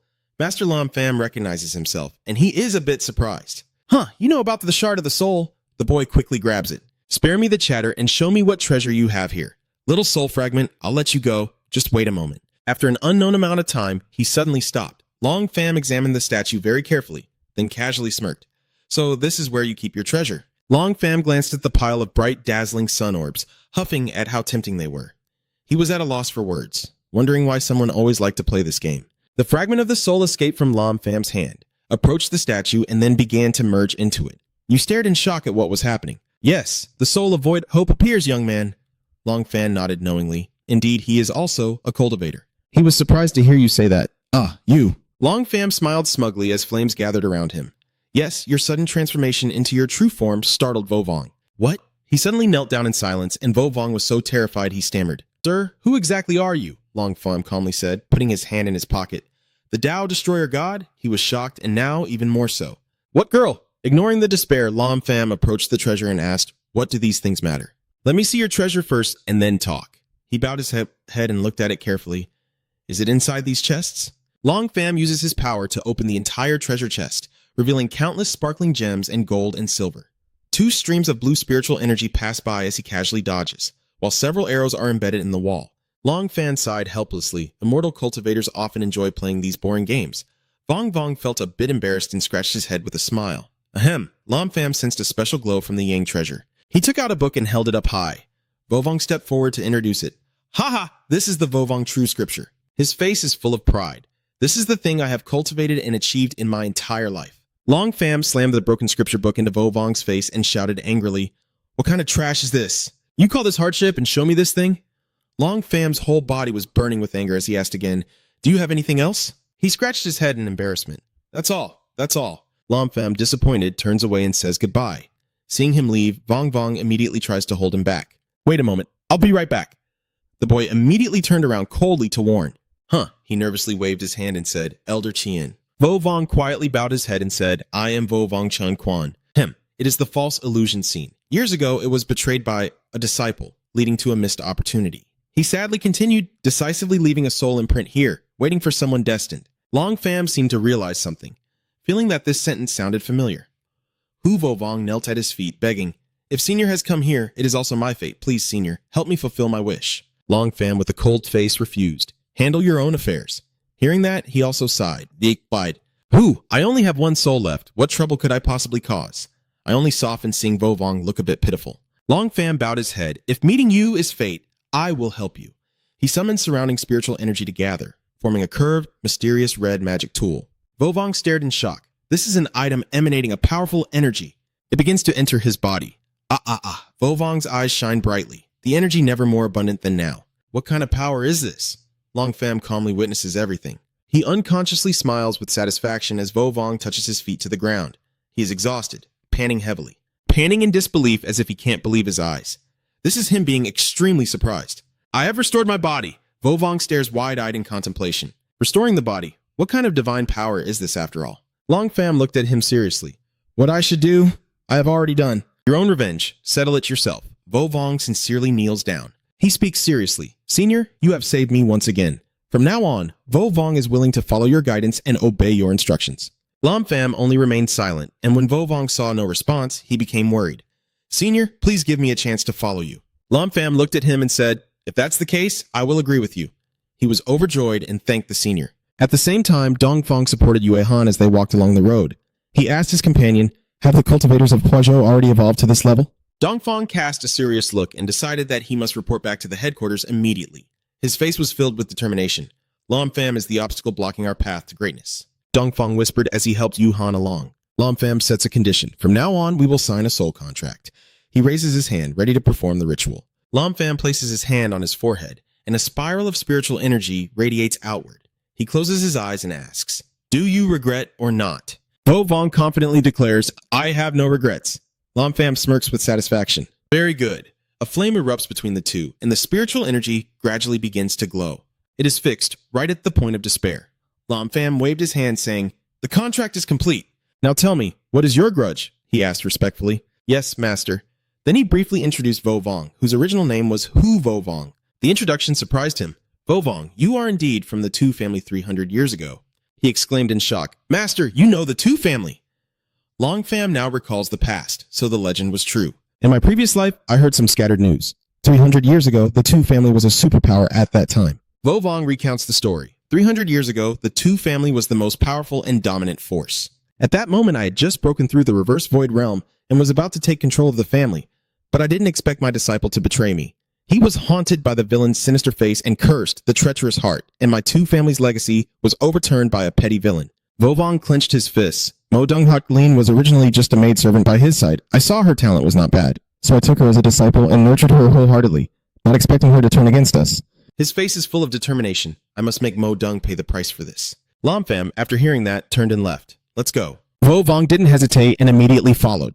Yes. Lam Pham and Vo Vong leave the underground palace. The little monk and the little dragon lift their heads to watch. He slowly walks over to them, and Vo Vong's face lights up with joy. Oh, you are the ones he just arrived and waved to. Let me tell you some good news. I have recovered my body. Hearing this, Vo Vong, the little monk, and the little dragon all burst into tears of joy. Ooh. The three of them happily hug each other tightly. Ha ha ha. Lam Pham was very confused by this scene. These two, He caresses them and introduces them, saying these two little guys were raised by my spiritual power for over 3,000 years to reach their current level. He hopelessly pointed at himself and declared that from now on, this person will be your master. Both of them approached and nuzzled against Lam Pham. You look at them studying for a while, you two are really too much. After thinking, Lam Pham then raises his hand to cast a spell. They felt the power and suddenly surged forward. In an instant, they became tiny like little pets. Vo Vong happily carried them. Wow. Senior truly has divine powers and great methods. Lam Pham smugly points, it's just a very simple cultivation technique. He immediately glances away. So next, his eyes slowly open and the first thing he sees is Lam Pham. Dong Huang jumps up in panic. What's going on? Lam Pham calmly speaks while standing there. Sir Yuan, you're awake now. Everything has been resolved. Seeing you, Dong Huang was extremely amazed. Lam, brother, did you save me? He turned to Vong Vong and said, so this is Dong Huang, as you know, the one you helped from the sect that Brother Lam mentioned earlier. He immediately clasped his hands together, his expression serious as he offered thanks. Thank you, Senior, for your help, he said shyly, scratching his head. This, Lam Pham crossed his arms and smiled playfully. Ha ha, Sir Yuan, my clan member doesn't like to talk. He emphasized further. Yes, discovering a cultivation technique in the ruins, he quickly grasped the meaning. Yes. Vo Vong raises his hand and conjures the cultivation technique manual, causing Dong Huang to be a bit surprised. This is a cultivation technique. He trembles as he holds the manual in his hand. From this, Brother Lam, this is too precious for me to accept. Lung Fan secretly negotiated to keep it quiet. It costs money to buy. Dong Huang froze for a moment before awkwardly laughing out loud. Haha, all right, I will remember this favor from you, Dong Huang. Dong Huang then shifts his attention to the little monk and the little dragon. That's right, these two little dogs are the ones who made him start to turn pale. Brother Lam Pham, isn't this you giving him a silent signal? Dong Huang raised his finger and let out a sigh of relief. That was terrifying. Truly terrifying. Under the rock, Dung Vo and Dung Thuk are exhausted and trembling uncontrollably. Ah! The old man woke up, his eyes slowly opening, a hazy look passing over his surroundings, and his hoarse voice asking what had happened. Seeing the two wake up, Vian Dong Huang and Lam Pham approached to check on them. Senior Mo Dung, everyone is awake now. Dung Vo, confused, looked at Vian, Lam Pham, the brothers, and everyone else before him. To help the old man understand better, Dong Huang summarized everything. Everything is as I said. After a while, he patiently explained further, confirming that the disciple eventually established the Mo Dung clan. After hearing the whole story, Dung Vo was stunned and full of surprise, not expecting the Mo Dung family to betray Huaha. Dung Thuk's whole body still trembled, her eyes filled with sadness. Immediately after, he turned away, his voice carrying seriousness. This matter must be taken seriously. More Dung clan. Emperor Dong stands with fierce determination and loudly declares, let's gather all the spiritual herbs around here and then leave. He sighed and nodded in agreement, saying, that's true. We can't waste effort moving for nothing. As soon as he finished, everyone began to act without leaving any trace. At the Mudung family estate in the imperial capital, the grand gate is now tightly closed. A hot teacup is placed on the table. And in the quiet room, a young man with white hair leisurely lifts his teacup to take a sip. That is the head of the Mo Dung family, Mo Dung Khan, seeming to discuss something important. Please return now. The old man sitting there chuckled after hearing that. Haha, he is Ichiro Kishimoto from Japan. He quickly retorts, Lord Mo Dung, don't make such a hasty decision. The two of them seem to be playing chess, but in reality, they are secretly fighting a battle of wits. They can no longer hold back. Duncan started to speak more forcefully. Is it because what I said still isn't clear enough? Ichiro is not afraid and immediately disputes. Lord Mo Dung, I have not yet stated my terms. He is annoyed and just wants to chase him away. No need for words. Please go back. He stood up and let out sarcastic remarks. Sigh, why are you people from the Central Plains always so foolish? Provoked, Dung Khan immediately grabbed his shirt and shouted a warning. Old man, don't be unreasonable. I don't want to cause trouble all the time. It's best you don't push your luck. Nevertheless, he still pretended to be cautious and then suggested, Master Mu Dung, why don't you review the documents first? Asada, bring them out. The subordinate received the order and immediately carried it out. Yes. He took out a piece of paper from his pocket and held it out in front of him. Seeing the paper, Dung Khan couldn't help but be surprised and said, this is his hand trembling. To which Ichiro replied, are you still refusing my offer now? Dung Khan helplessly clenched his fist to hold back his anger, then slumped down without replying. This time he turned and left, not forgetting to smugly get up and say, in a day, I hope the head of the Mo Dung family can give me a satisfactory answer. Mo Dung bowed his head and sat motionless until the person left. Then he revealed an expression of extreme anger. Asada respectfully opened the car door for Ichiro Kishimoto. When he gets in the car, he asks, Mr. Kishimoto, will Mo Dung Khan agree to our proposal? Kishimoto smiles confidently. Don't worry, he will definitely agree. He calmly gave the order. After returning, Asana immediately contacted Ninja Kim Hoa, telling them to start preparing and to move into Hoa in 3 days. He responded seriously, yes. At Lam Fam's house, footsteps echo steadily. He enters the house and calls out, Hugh Diep, I'm home. The girl excitedly ran over with open arms and Hugh Diep rushed into his embrace, finally back, and she happily laughed out loud. Ha ha ha. Lam Fam happily ruffles her hair and says, let's go, I'll take you to eat something delicious. The girl suddenly remembers something and seriously tells you that last night an old man came here and said he left a letter for you. Suddenly, Lam Fam's face darkened. What? Understand. Deep rummaged through everything to find it for you. After a while, the girl brought out a carefully folded letter. And this is it. You look at the logo on the letter and fall into contemplation. Mu Rongwu is stunned and amazed. This is the logo of the Japanese ninja. Mo Dung Thuk stood nearby, wondering. Senior, what is that? Long Fam nonchalantly opens the letter. He read the contents and explained that this is a challenge letter from the Japanese ninja sent to us. Long Fam held the letter with a cold smile, having just dealt with Thien Koi. Now it's the Japanese ninja's turn. Suddenly the phone rings, and you quickly answer, saying hello. Mr. Dong Huang also has a letter in his hand. Lam Fam, did you receive a letter from Japan? A sudden thought crossed your mind, and you asked to confirm, did you receive one too? At this moment, he realized the extent of the issue's impact. Lam Fam was about to hang up. Friend, this is a big matter. Let's meet and talk. Hugh Deep watched everything and was worried. Hey, is something else happening again? He ruffled her hair and smiled. It's okay, Hugh Diep. I'll go out for a while and come back in the evening to take you to a big party. The girl also obediently obeyed. Yes, I will. At Dong Huang's restaurant, everyone sat around a large table chatting, and he spoke up. So surely everyone has received the challenge letter. Fang Tui Tam Tin just sat there silently, and Lam Fam also said nothing. Dong Huang was furious, not expecting the Japanese ninja family to arrive at this moment with a marriage proposal. Old Third crossed his arms in annoyance. Yes, my body is injured now, and they really know the right time to challenge. The scene of Mo Dungkan shaking hands with the Japanese organization appeared in Dong Huang's mind. I heard that the Mo Dung family has agreed to cooperate with the Japanese to organize this ninja event. Old Master, you should speak up. First they allied with Thien Koi, now they are agreeing with the Japanese. You are lost in thought, recalling that in a previous life I had heard of this so-called ninja invitation card, which was an invitation to compete at the ninja tournament organized by the Japanese. The ninjutsu tournament, though called a cultural exchange for martial arts, was actually to establish the fighting credentials of the Hoaha Ninja Dojo. You reflect on what you know. The martial arts tournament is held every 3 years, with 13 top experts from both sides competing. If Japan wins, China must agree to allow Japan to establish 10 Japanese martial arts schools in China. Old memories gradually resurfaced in Lam Fam's mind. I remember in the previous life, Japan's team suffered a humiliating defeat at the martial arts tournament, and the main force that defeated them was the Mo Dung family. He furrows his brow, strokes his chin, and thought, what's wrong this time? Dong Huang saw that and immediately asked, Brother Lam Fam, what's wrong? You shake your head as if nothing's wrong. It's okay. He suddenly remembered and announced to everyone that I had already inquired about the details of this ring technique tournament before everyone arrived. The official ring ceremony will start in half a month. His expression is serious, but based on my current physical condition, I'm afraid I won't be able to participate this time. Dong Huang, looking displeased, continued, this time the main participants are from Longcheng Imperial City and Demon City, 3 factions joining forces for an internal selection.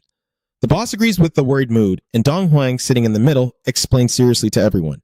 So this time we invited you here to discuss and select our representatives for the competition from Demon City. Long Fan expressed his attitude.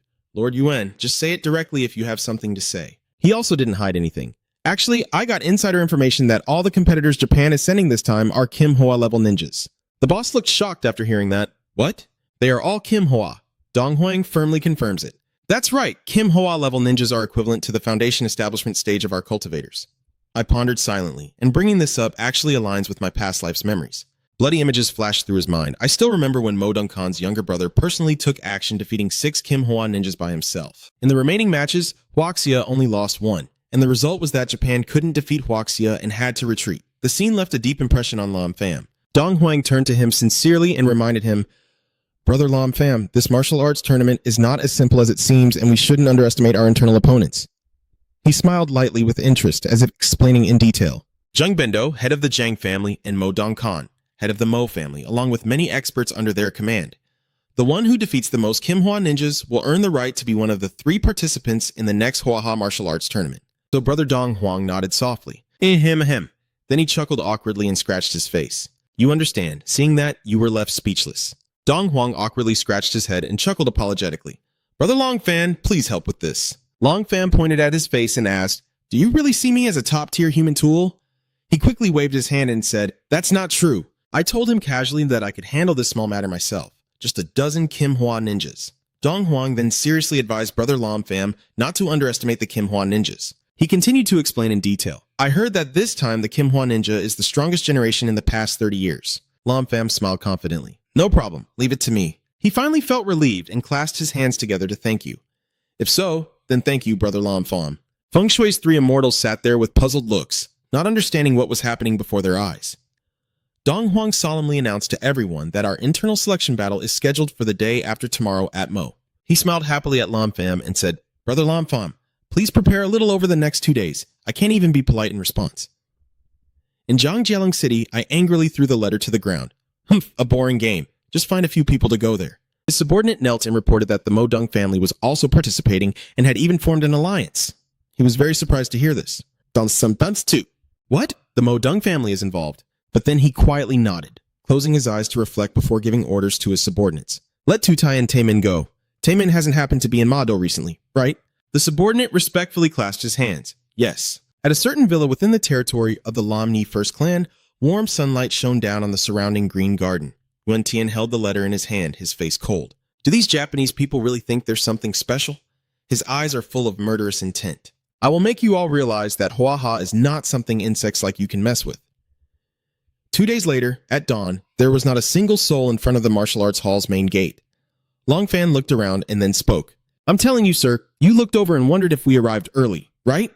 There are only a few people left in the martial arts hall now. He can only sigh dejectedly. It seems that's the case. Suddenly, footsteps echoed as two men dressed identically entered, and Dong Huang brightened, realizing it was the Prince of the Empire. Long Pham also chuckled softly, intrigued. Oh, those two standing from left to right are Vuong Fong and Vuong Pham. They immediately stood in front of him with their hands clasped respectfully, and both bowed slightly in unison. Vuong Pham and Vuong Fong of the Vuong family, greet you, Your Majesty. East Emperor, it's been a long time since we last met, and your cultivation has improved significantly. Master Lu was drinking wine and laughing heartily. Ha ha ha, he went to Lord Yuan's place. Master Lu is still holding the piece of meat in his hand, announcing, I have arrived. Seeing him, Dong Huang ran over happily. I didn't expect the great master to come as well. Master Lu replied, Of course I came. He held out a chicken thigh in front of Dong Huang. Master Vian, would you like to try a piece? He turned pale and refused after hearing that. The master should keep it for himself to enjoy. Lo, master, stop forcing Dong Huang to eat. There's no need to be polite to me. Lam Pham looked embarrassed. Ha ha, what a great monk who eats meat and drinks wine. The man approaches, his footsteps growing louder. He moves closer, and you smirk proudly. Yeah, Lam Pham glanced around. Sure enough, he had also arrived. The sound of footsteps hitting the ground. It's Yuan Tian and Lam Vian. He stares intently at you. Lam Pham, just as I expected, you also came to join. Koi Min glanced over as well. How is Lam Vian Thien from Lam? Then he made an interesting remark. In front of Koi Min was Trong Tu Tai. Dong Huang assessed the situation, seeming to think that most of the people had already arrived. Lam Pham glances around as if looking for someone. Master Yuan, it seems we don't see any martial artists from Ma Do here. He reassured him, don't worry, it's coming soon. Dong Huang turned around at the sound of a cough. He was overjoyed and called out for Tao Tao Tao Tao. Yu Ngok kept coughing. Cough, cough, try to call him Sir Yuan. Yu Ngok's face looked a bit pale. I arrived late, so I came over to greet him. Hello, Sir Yuan. Dong Huang clasped his hands and said, You're too polite. He then looked down at Lam Pham and said, Brother Lam, these two are our allies from Ma Do. Then he points to the two of them and introduces On Yu Ngok and On Yu Teet of the Heavenly Extinction Sect Ma. Did he remember something? So it turns out they are the ones. In my previous life, I had heard of the powerful sect called the Heavenly Extinction Sect hidden within the demon capital, but I never had the chance to meet them. Ngok glanced quickly and asked, Are you Lam Pham? He tried to say, You are very cool. Ngọc không thể tiếp tục nữa bây giờ câu cứu hộ khu. Lam Pham nhìn thấy ma bất lực. Anh cũng rất cầu thầm nghĩ trong dầu, nếu ngồi anh em này còn hộ nữa, sợ rằng sắp hộ luôn cả phổi ra rồi. Dong Huang looked around once more, then nodded in satisfaction, seeming to think everyone had arrived. He confidently announced that if everyone was present, then the words he hadn't finished speaking suddenly, a giant vortex appeared in midair. The whirlpool kept growing and twisting as if it contained some kind of life inside it. Seeing this, Lam Pham widened his eyes in shock, while Dong Huang exclaimed in panic, What? From within that vortex, a figure slowly steps out. He spoke in a cold, lofty tone, and everyone began selecting their opponents. Dung Khan sneered, Why not call out Mo Dung for us? When he saw him, a flash of murderous intent crossed his eyes. Mu Dung Khan. Dong Huang quickly reacted and hurriedly bowed. Haha, Lord Mo Dung personally came here. He also responded politely. Hello, Mr. Vian. Vian Tien let out a slight snort. A hound of Hua-Ha. He showed no sign of hiding his contempt, making Dung Khan uncomfortable, who then shot him a sharp look. At this moment, a teasing voice rang out. Come on, step forward. Master Lu smiled and put his arm around Dung Kan. Lord Mo Dung, please don't be angry. He teased to taste the meat and see how it was. Hearing that, he grew even more furious. Master Lu, if you keep acting like that, I will get angry. He quickly stepped back a few paces and said, I dare not. But the master's gaze at Dung Kan remained teasing, though Mo Dung's head of the family obediently followed the outside and acted harshly towards our martial artist from Huaxia. He lost patience and cut himself off. Enough. He lowered his voice and explained, Everyone, I believe there is a misunderstanding among us. I came here personally this time to clarify this misunderstanding and to explain why I agreed to cooperate with the organization. Dung Kan calmly clarified, I also want to take this opportunity to tell everyone that Mo Dung from our family has never betrayed Huaha. Yuan Tian, upon hearing his shameless words, shouted in anger, Moriyoung Dong betrayed others over 3,000 years ago and has been provoked by you again and again. Dung Kan finally couldn't hold back anymore. Lin Yuantian, as he cast his spell, gritted his teeth and asked, Do you want to die? Not only am I not afraid of him, but I also reply fiercely, Master Mu Rong, if you have the guts, kill me. But Dung Kan didn't want to make a big deal out of it, so he sighed and waved his hand to withdraw the formation. I don't hold a grudge against you. I already said it. I am trying to regain my composure. My purpose today is to clarify everything to everyone. Seeing this scene, everyone around felt extremely surprised. The murmurs and whispers started to grow louder. It seems Dung Kan was just waiting for this moment, and he raised his voice. Do you know the Iya family? This name shocked Dong Huang. Previously, the Iga clan was the strongest ninja clan in Japan. He seriously emphasized that the Kinhwa ninja under their command should not be underestimated. That's right, the Iya clan is powerful and ambitious, having eyed our vast land of Huaha for over a decade. Dung Kan said grimly, the Agie clan has always been secretly planning, seeking the opportunity to completely destroy Huaha. Dong Huang sneered, the Iga clan's scheme is known to everyone, but so what? How could they possibly destroy a powerful country like ours? Dung Kan replied calmly, I also think so, but as he was speaking, he took out a scroll from his shirt, covered with many familiar names. Please, take a look at this part of the dossier. He looked on curiously. He immediately felt stunned. Dong Huang stammered, This can't be possible. Then Dung Kan showed it to everyone around, and their expressions were also very complicated. This is Master Lu asking suspiciously, Lord Mo Dung, forging this list is just too obvious. He angrily rolled up the scroll. Is it true or not? I trust your judgment. Lin Feng wondered. Your Excellency, that list is of the major clans of Huaxia. You're kidding me. What? He explained that everyone on the list were outstanding members of their respective clans. The more he spoke, the more his voice trembled with anger. These people are all pawns that the Iya family has been secretly placing beside us for decades. Long Pham couldn't believe his ears. Several hundred people. That's already too many. Dung Kan boldly declared that this list was given to him by the Sato family from Japan, and that this martial arts tournament was also organized by the Sato family. He acted as a messenger, conveying that the Sato family had one condition. They hoped we would compete fairly. If we win, the Sato family will step in to deal with the spies from the IA family. Dung Kan explained, if we fail in 5 years, Ha will only agree to let the Sato family establish a dojo in Ha, and of course they will also help us deal with the IA family. Suddenly he frowned and said if we refuse to hold this martial arts tournament, he will threaten us. Then the Sato family will team up with the Iga family to declare war on our martial artists. By then, it will surely be a river of blood. Yuan Tian was the first to speak up. I still don't believe it. Long Pham also started to analyze, thinking that Master Mo Dung Kan didn't seem to be talking nonsense. But something about the situation felt strange. Just then, Dong Huang spoke up saying, I think Master Mo Dung's words make sense. He argued clearly that the Sato and Iga clans have been fighting for a long time, and what Lord Malong said seems reasonable. Dung Kan happily replied, Thank you, sir, for the clarification. I will take my leave now and won't disturb your internal selection anymore. He boldly came here to drop a huge bombshell and then left heroically, leaving those remaining feeling confused. However, the important matter at hand is still the selection process. Dong Huang hurriedly persuaded everyone, saying, You all, for now we can trust what Lord Muo Dong said, but at this moment we should still focus on the internal selection. Wang Fan and Wang Fong immediately regained their composure and shouted, All right, I will explain. The rules of the internal selection are simple. The strong become king. I have prepared to observe. Then he reached out and pointed to a small box, saying, Please step forward to draw lots. Everyone took turns lining up to draw. The host cheerfully invited, Lin, it's your turn now. Lin Fan calmly stepped forward and drew a slip. Seeing the 3 characters on Ruoyu written inside, he felt a bit excited. Oh! A figure approaches from behind him, softly clearing their throat. Cough, cough. His health doesn't seem to be very good.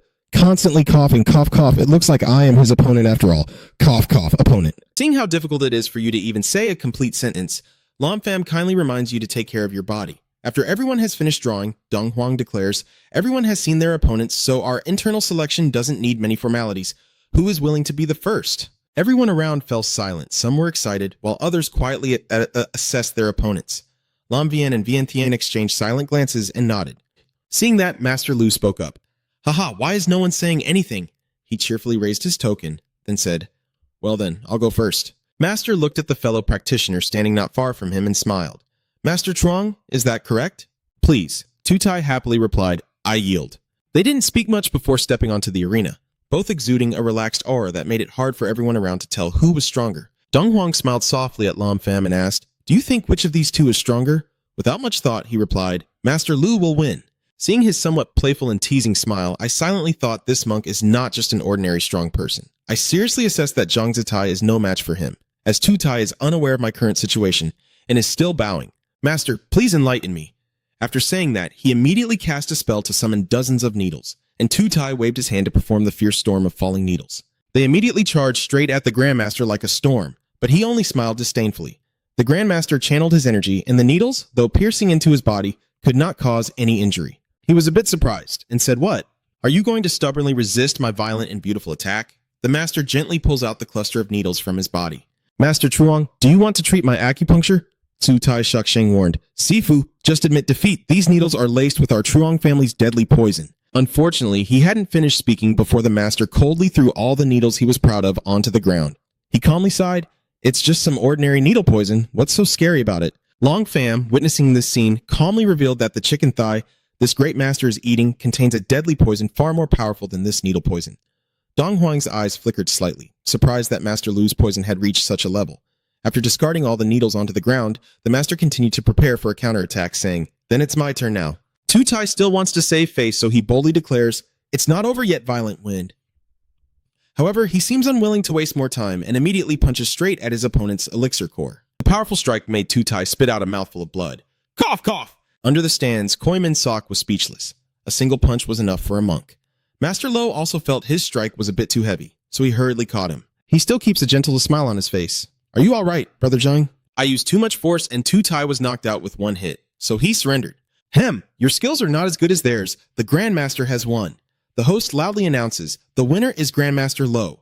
The audience immediately erupted in applause. Yes. In the second match, Zhang Kai-ming stepped onto the stage. At first, he respectfully said, Please advise. But then he suddenly charged forward, knocking his opponent off the stage. The subsequent matches also quickly reached their conclusions. In the third match, Lam Vien Tien won. In the fourth, An Nu Thiet triumphed, easily finishing off his opponent. In the fifth match, Wang Fan won, knocking out his opponent effortlessly. In the sixth, Wang Feng triumphed, and even as he finished, his breathing remained steady. The seventh match, An Nu Ngok faces Lam Pham, who casually walks forward with his hands in his pockets, while Ngok weakly says, I think we should start now because my condition might worsen soon. He cleared his throat and said, Then please, young Master Lam, give me your guidance. Lam Pham cheerfully replied, All right, come at me. As soon as he finished speaking, he felt a burning sensation on his cheek and noticed a wound had appeared on his face. Lam Pham looked on in shock, only to see that Nu Ngok had somehow already rushed over to him. He was a bit terrified, the speed was too fast. Nu Ngok didn't intend to give him time to be stunned and immediately turned around and attacked other weak points on Lam Pham's body. Seeing the bleeding wound on his shoulder, he couldn't believe his eyes. By the time he regained his composure, Nu Ngok had returned to his original position, as if he was not the one who had just inflicted 2 fatal wounds on Lam Pham. But Ngok let out a light breath. Phew! And then both his aura and gaze changed, becoming extremely sharp. His expression was determined as he said, Lam brother, be careful. Then he charged forward and attacked with lightning speed. Nu Ngok threw a punch that caught Lam Pham off guard, knocking him back. Instead of stopping, he pressed on with even faster strikes. He shouted and punched Lam Pham hard in the stomach. Seeing that Lam Pham was unresponsive, he smiled triumphantly. Victory was his. Suddenly, a cold hand grasped his wrist. Not necessarily. Ronak is shocked. What? Then, Lam Pham immediately pushed him down hard onto the ground. But as he looked at the shards scattered across the floor and the shirt still sparking with electricity, Lam Pham realized something was wrong. He looked up at the figure rushing past like a lightning bolt, moving incredibly fast. But thanks to his astonishing speed, Ngok managed to escape Lam Pham's attack. Yeah, he sped up and ran around Lam Pham, observing. Lam Pham, intrigued, assessed his speed as decent but noticed the sarcastic tone in his voice, prompting Ngok to rush forward in anger. He unleashed a thunderous palm strike, unleashing powerful lightning that caused Lam Pham to spit out 2 mouthfuls of blood. Master Nu Ngok continues to cast his spell. It's not over yet. Immediately, a barrage of lightning strikes rained down on the arena like a storm, shocking everyone who saw it. People quickly retreated to avoid the overwhelming power. But Ngok Keen confidently declared it was over and then rushed forward to deliver the final blow. Only a huge explosion erupted from the lightning storm, shaking the entire arena. At this point, he was already exhausted, gasping for breath. Vientiane quietly concluded that the outcome was decided. Ruo Tiet also smiled, having won. But when Vientiane heard these words, he found them extremely funny and foolish. However, the gem on the arena had already reached its limit, coughing continuously. A cough, a hand suddenly tearing through the air rushing toward him. In the blink of an eye, Lam Pham squeezed his neck like jade, and he stared in shock with wide eyes. Lam Pham calmly assessed. His speed was fast, his attack angles clever, and his strength meticulously honed. But all of it was useless against me. Lam Pham looked at him coldly. You lost. Ruined with exhaustion, Ru Ngok collapsed to the floor, accepting defeat. Cough, cough, I lost, Brother Lam. The result is clear. In the 7th match, Lam Pham wins. Dong Huang announced it immediately, knowing the outcome in advance. Then the remaining players continue on. Half an hour later, the final matches also come to an end. And in the final match, Zhou Ming won. After everything was over, Dong Huang said emotionally, "So those who achieved victory in this tournament," he advised, "prepare yourselves well." His voice was both gentle and warm. "I rely on you all for the 3-day martial arts tournament coming up." Long Pham listened carefully when Dong Huang suddenly cleared his throat.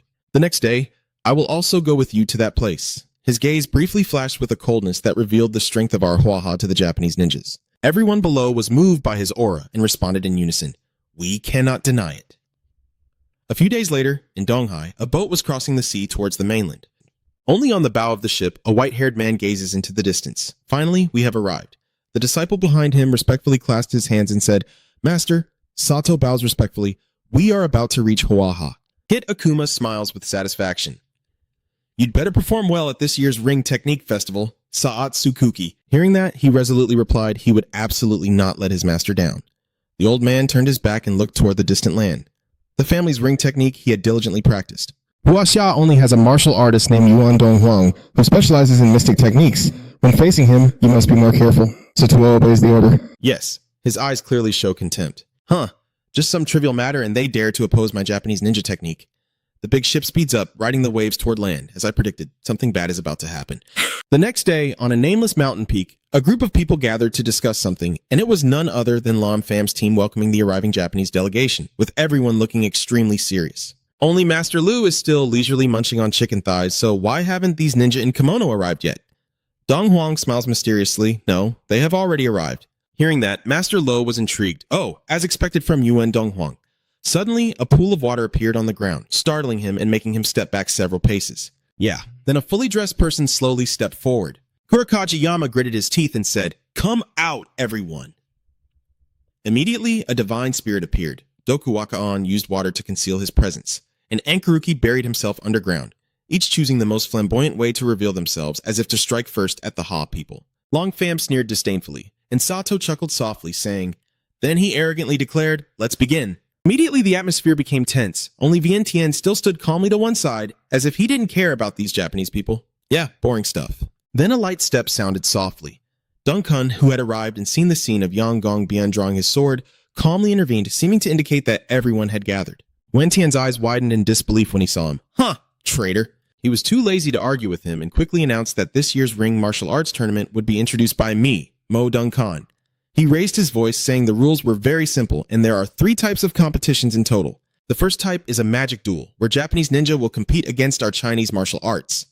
Duncan points to one side to introduce these 3 are the 3 martial artists representing Japanese ninja techniques. He continued explaining that the competition would proceed in a rotation format, and the side that is completely eliminated first loses. He calmly described the second type of contest as a wrestling match. Hearing this, another person from Japan stepped forward, leading with a mental command. This is the ninja team of Japan. Duncan looked at everyone seriously, and the third type is the combat squad, with the remaining 5 members fighting as a team. The side with more survivors wins. After finishing, he turned his gaze to Dong Huang. Lord Vian, what do you think? He replied with satisfaction. This rule is also very interesting. Long Pham at this moment slightly frowned. Even the rules differ from his previous life. It seems his reincarnation has indeed caused some changes in the world. Duncan happily received the approval from both sides. Then, Sir Yuan, you can now arrange the order of the players to go out, he replied. Understood, because the Huaxia side only just learned the rules now. They didn't have much time to discuss tactics. Tactics? So they had to decide very carefully. Dong Huang asked for opinions. Brother Lam Pham, what do you think? You are seriously considering that, with 3 types of competitions, winning 2 will determine the victory. If that's the case, I naturally want to join the final 5-person team. He nodded. Yes, that's what I was thinking. Then, he gradually ordered, the first spiritual technique match will be fought by me, Lam Vientiane, and Trong Tae Ming. Dong Huang will assign specific tasks, and the second match will be led by Master Lo, with Vuong Fong, Vuong Pham brothers, and On Yu Tit, Chomin defending the line. Vuong Pham nodded with satisfaction and accepted the heavy responsibility. Fine, the final battle is entrusted to us. Hearing that, Duncan smiled mischievously, making it impossible to tell what he was planning. He pretended to be gentle as he approached and asked, "Have you finished your arrangements yet?" He calmly replied, "It's ready." Duncan then shouted, "All right, if both sides are prepared, then the martial arts tournament officially begins." But, in a place no one can see, each member of Japan is tightly gripping a black pill in their hand, looking very dangerous. Then they throw the pill onto the ground, where it quickly merges with the others. Yuan Tian has always been hot-headed, so he volunteered without hesitation. He stepped forward calmly, exuding a composed aura that made the weak feel intimidated. His opponent is a tall man wearing a rough-looking dry cloth. Akutakuta politely bows and asks for guidance. But Vientiane only coldly ordered, "Go ahead and show your martial arts." He was not polite anymore. Silent tent technique. He forcefully strikes the ground, creating a white fog that covers everything. Aku sneaked into the smoke so Vientiane couldn't find him, then waited for an opening to strike.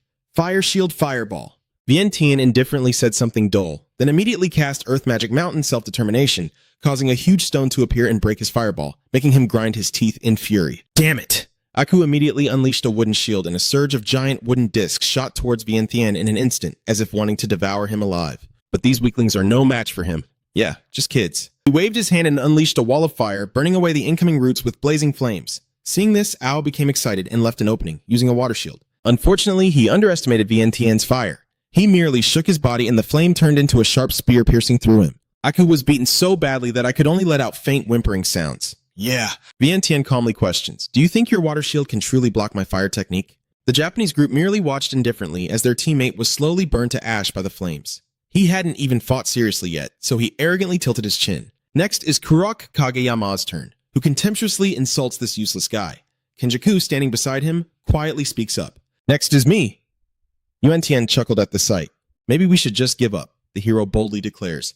"Everyone attack now!" They shouted angrily and arrogantly, then followed his lead. Both of them charged forward at the same time. Kuro started with the windshield. Ken understood and activated the Wind Realm Ring, unleashing two wind-based techniques that created a series of fierce gusts like sharp blades rushing toward Yuan Tian. He quickly observes and decides to use lightning magic. He shouts loudly, "Chu Tian!" A bolt of lightning glowing purple strikes precisely at the two of them. They couldn't dodge, so they were all struck by lightning, and the power of Thunder Electric was so overwhelming that it directly rendered the two of them unable to fight. Dong Huang couldn't help but marvel, and even Koi Min watching from the sidelines nodded in agreement, their strength not to be underestimated.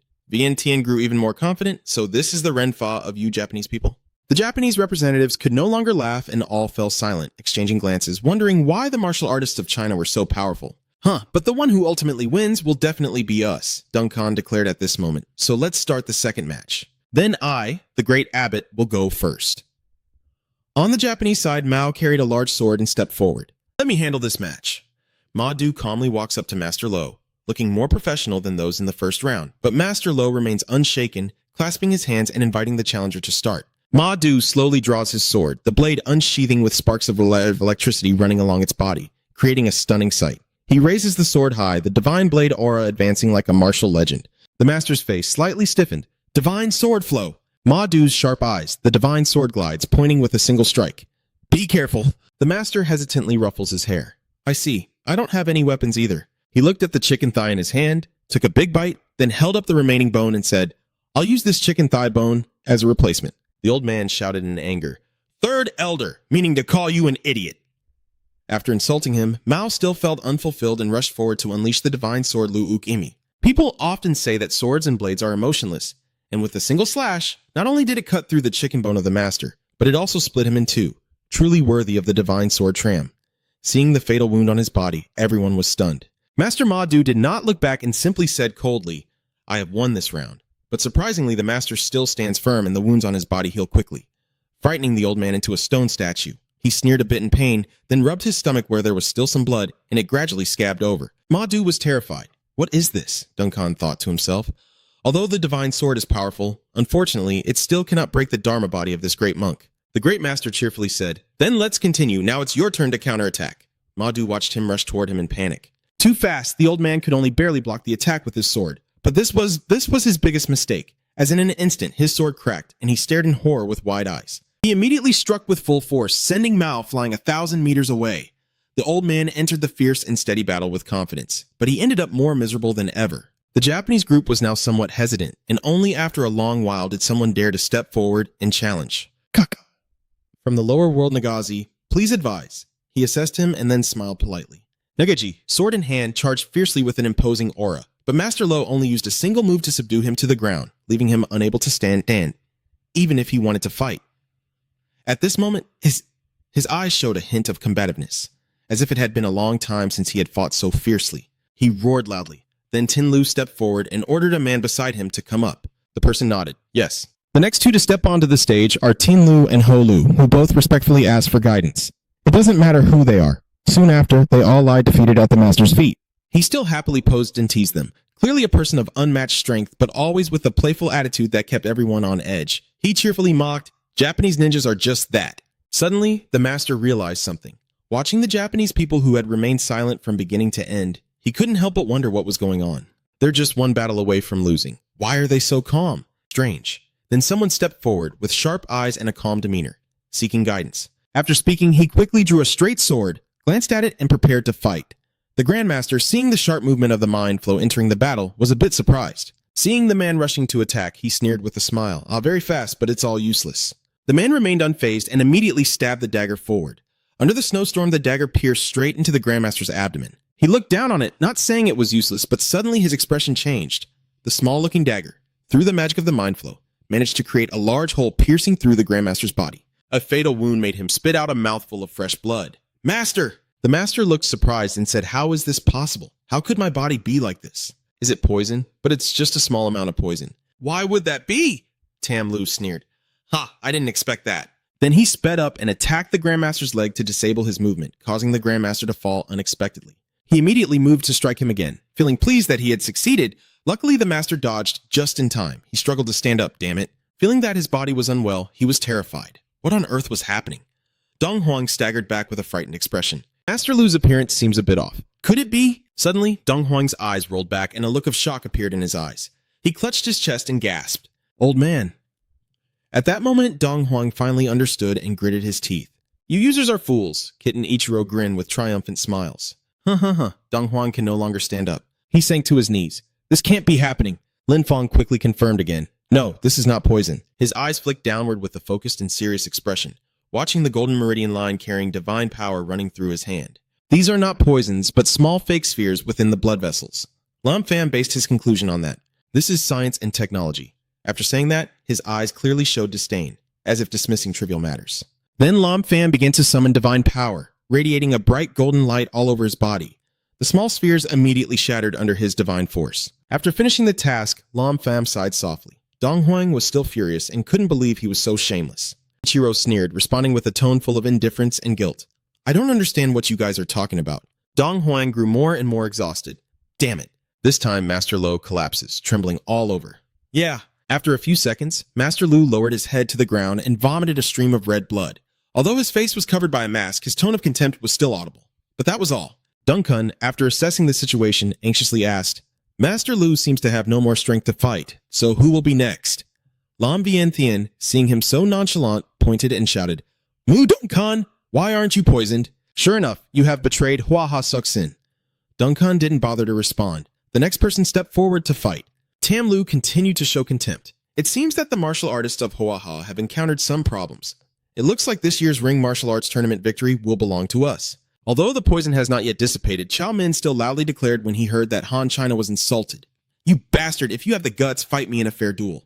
Dong Huang slowly straightened up, blood still flowing from his wound, and tremblingly asked, Mo Dung Kan, do you really want to help these Japanese people? Servian, I really don't know what happened. Haha, alright, very well said. But don't think that will guarantee your victory. Even if we have to die, we will make you pay the price. As Dong Huang's words finished, a powerful golden light appeared in front of the Japanese people. The Chinese fighters were ready to face the battle. Ichiro couldn't hide his excitement and shouted with all his might, releasing his full strength. Lam Pham is the only one remaining calm. No need for the Lord.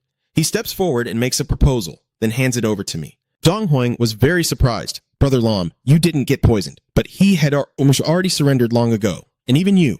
I fear the situation has already been decided. Everyone was startled and shouted, What? The yellow energy that Lam Pham just summoned quickly enveloped the entire Hua Ha army, and the tiny poisonous spheres were shattered instantly. Dong Huang was surprised to see his hand return to normal, then suddenly his body fully recovered. This source of power was ultimately the piece of Hoaha, just as the two old men, Ichiro and Ketsu, grew anxious. How is this possible? Lam Pham said quietly after curing everyone. If you Japanese ninjas are determined to settle the score in this so-called martial arts tournament, then I will play along with you. Dong Huang looked directly at his opponent, his voice steady and clear. In the second match, we lost. In the third, all 5 of you come at once. What you just said made Dong Huang stunned and turn around. What? Brother Lam? Your brother Lam. Pham understands what he's worried about, so he quickly reassures him. It's okay. Lam Pham's entire body is now emanating an incredibly powerful aura, dominating the space with his energy. Let these Japanese ninjas see for themselves how powerful China has become. Ichiro, furious about the poison being broken, quickly gave the order. Bring it to me. His other eye glaring at him to taste the flavor of Japanese ninjas, his ninja under his command immediately obeyed and surrounded Lam Pham. Among them, the chosen ones shouted in unison, Yes! The first among the 4 ninjas to step forward is Sato, unleashing his fierce energy as he begins to perform the Black Dragon formation.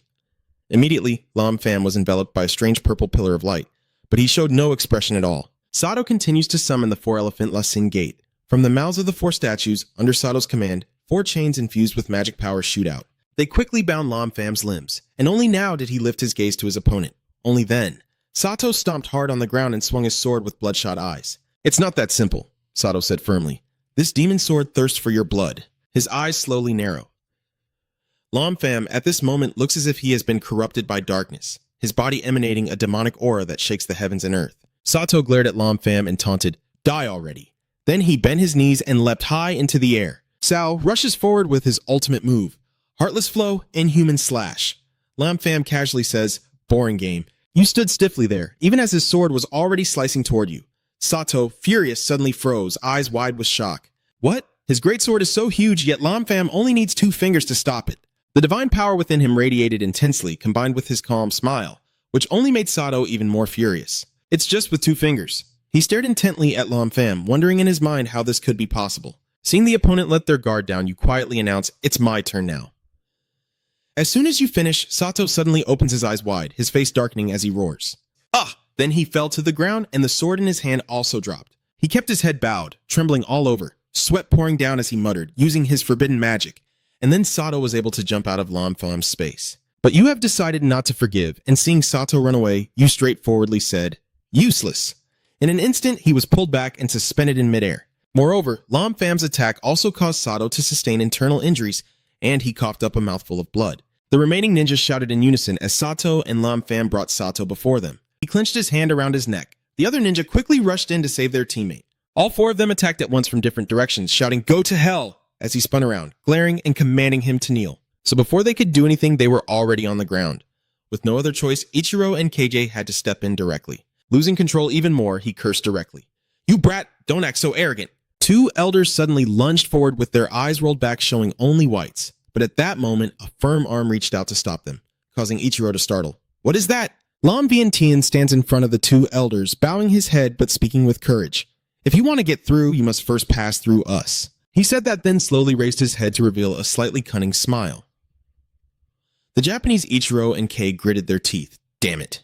The bodyguard accompanying him quickly rushed to assist and shot sharp darts at Vientian. Get lost. But he didn't expect that when those darts hit the protective barrier of the Hoaha team, they immediately bounced back. Dong Huang smirked mockingly, feeling that perhaps you still think you have the upper hand now. Ichiro, now frantic, shouted, Mu Dongkan, come out! Hearing his name, he nodded and let out a sigh. Oh yeah, I got it. His foot lightly touches the ground and a blue light radiates around him. Duncan glided past Lam Pham, his eyes shining with malice, just as a flash of light suddenly streaked through, and before he could strike, Sato was knocked away. Lam Pham also quickly realized that Duncan was aggressively attacking.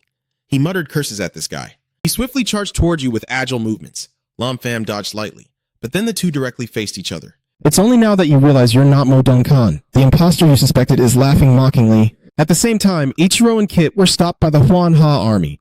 The 2 old men could only grimace and curse, damn it. But their competitive and evil nature won't let either of them give up. Damn ha-ha dogs. The 2 old men turned their backs to each other to face the enemies while still threatening. So you can witness the true strength of Japan.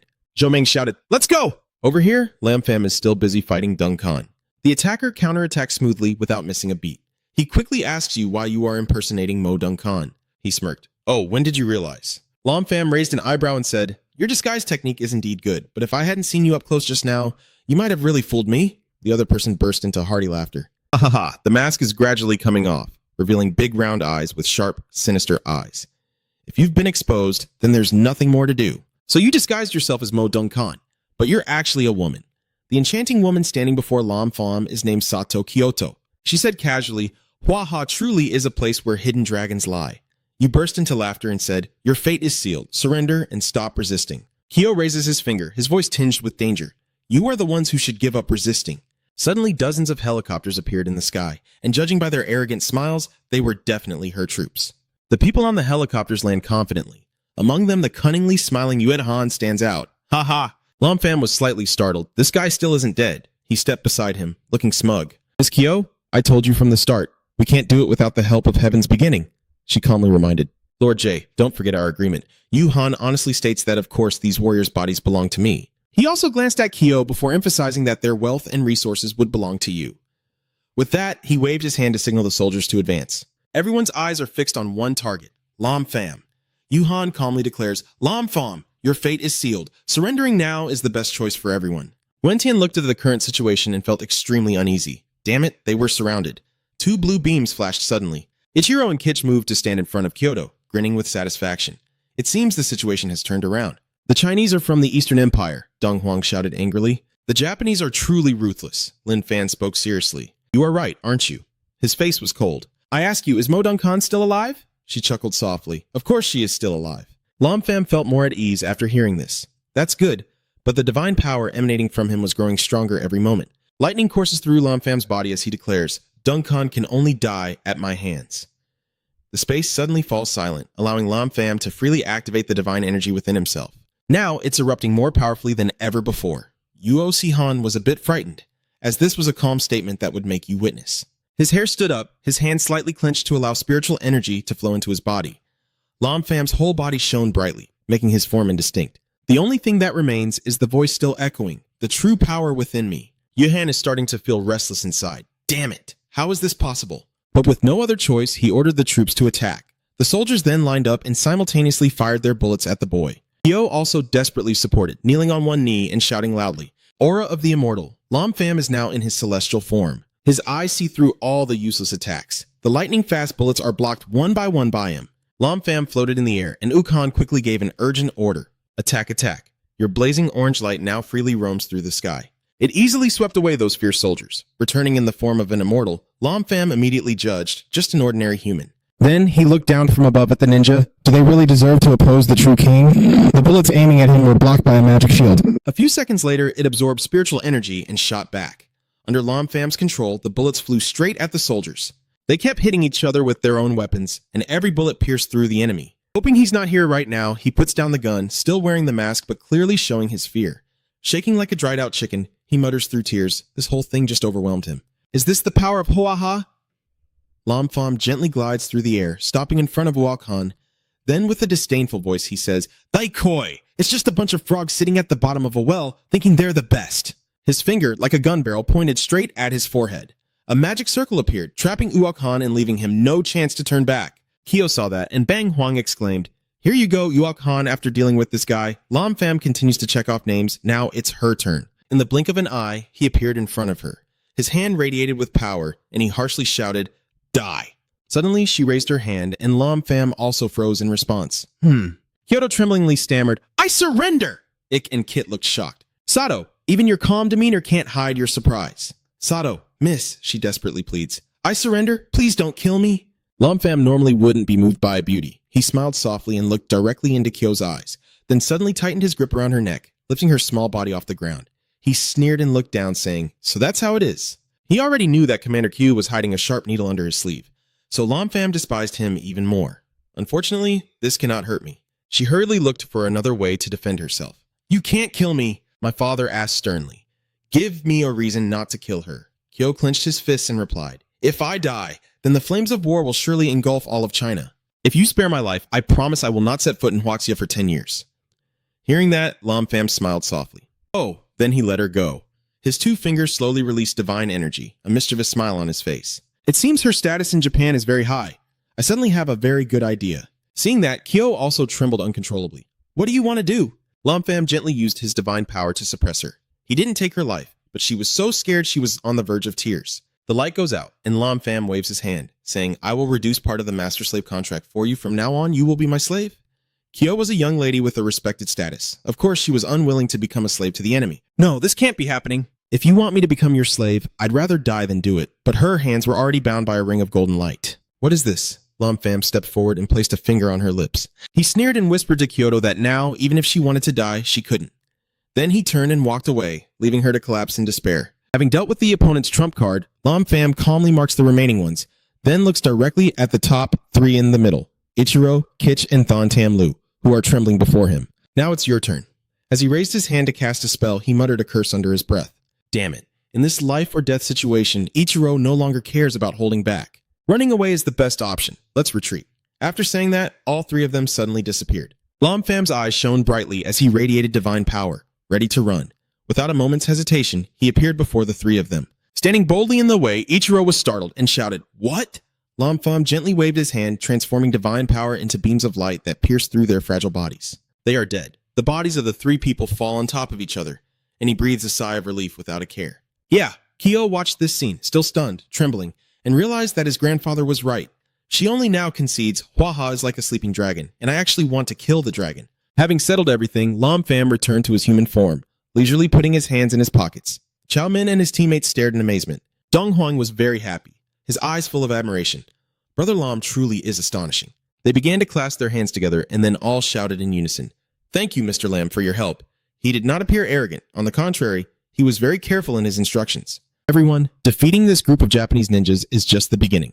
Outsiders are eyeing China, and this won't happen overnight. Next, I hope everyone can unite and respond to any situation that may arise. Dong Huang, representing everyone present here, declared loudly and clearly with no room for denial. Lam Pham nodded and continued, All right, for now, focus on Kyo and temporarily hold her in a yellow space. That shining cage will bring her before Lam Pham. What? You order this newly enslaved servant. Where is Mo Dong-kan? Take me to find him. She hesitantly agreed. Yes, before leaving, you turned your head back and smiled. Sir Vien, I will have to trouble you with the next matter. Dong Huang placed his hand on his chest and confidently said, Leave it to me. Everything is arranged properly. Lam Pham leaves with peace of mind. Dong Huang still stood quietly with a gentle smile, his eyes filled with hope. The future of the martial artist of Hua-Ha may have been transformed because of him. A moment later, at a mountain cave sealed with a locked gate and a talisman seal, Lam Pham and Kyoto gently land, and he asks her if Mo Dong-kan is here. She nodded and said, Yes, I locked him inside. Lam Pham's eyes suddenly flashed. Then he smirked and said, So that's how it is. Lam Pham gently turned around and said, Let's go. Mo Dong-kan is no longer here. Kyo was startled. Okay. Hearing that, Kyo-tu looked panicked. What did you say? She can't believe this is happening. No way. I destroyed Mo Dong-kan's meridians and sealed his dantian. He absolutely cannot escape. Long Fan cast a sharp glance. Do you think you kidnapped Mo Dong-kan? Are you the one behind all of Fong Van's plans today? Kyo shook her head with a confident smile. My only failure was not predicting that someone like you would exist in Hua-Ha. The more she listened, the more she found it ridiculous, and she couldn't help but think Hua-Ha was too simple. Lam Pham waved his hand to signal. Go ahead and check inside. Then you smile again with pleasure and excitement. Mo Dong-kan, your true nature is truly amazing. Kyo approached the door to prove himself right and tore off the talisman stuck on it. But as Lam Pham said, it was completely empty inside. Mo Dong-kan had disappeared, leaving only a letter behind. She was startled and shouted, How is that possible? Kyo quickly approached and picked up the letter to read. The contents inside are unclear, but her reaction clearly shows horror, her lips trembling as she can't form words. Here. A moment later, her eyes narrowed in fury. A few seconds later, Kai's car suddenly coughed and spat out blood, and she collapsed while muttering curses under her breath. Damn it. At the same time in Japan, at the Sato family estate, it still looks peaceful from the outside. An elderly man, attacked by someone with great spiritual power, could only cry out helplessly. Yeah, he was knocked back against the wall, leaving behind a cloud of smoke. That familiar purple hair is flickering as the arrogant voice says, You Japanese. This guy doesn't hold back in cursing. Truly a bunch of hopeless fools, he stammers. Mo Dong-kan, you. Just as Lam Pham predicted, Khan has attacked here and is now sinisterly laughing with the Japanese ninja. Starting today, the Sato and Iga clans have become history. As he finished speaking, he swung his hand and took out another person. In the end, all that remained was a cloud of thick white smoke. Mu Ronglong, with his striking blue hair, approached and smiled, saying, Master, the Japanese people could never have expected this. While they were fighting each other with the Imperial Pearl, we took down their hideout. Dong-kan chuckled. The intelligence of the Ha people cannot be understood by this tiny fool. Dong Lang nodded respectfully and replied, Yes. Dong-kan instructed him to seize the moment to gather supplies and prepare to return home. A few days later, at Ma City in the Lam family, Lam Pham sat cross-legged facing Mu Dung Thuk, who was bowing her head. She clutched her dress tightly and finally spoke. Too bad. Mu Dung Khan is indeed not someone who will die easily. Dung Vo clearly shows his anger, clenches his fists, and speaks each word with a hard tone. This Mu Dung family is sitting back and benefiting, destroying both the Sato and Ya families in one strike. Their strength has greatly increased. This person is truly not simple. Lam Pham also agreed and added his opinion. Mo Dung Khan used strategy to lure Japanese martial artists into organizing a ring martial arts conference, which was truly a brilliant move. Suddenly, he remembered and asked, "By the way, senior, how has Hyo Diep been lately?"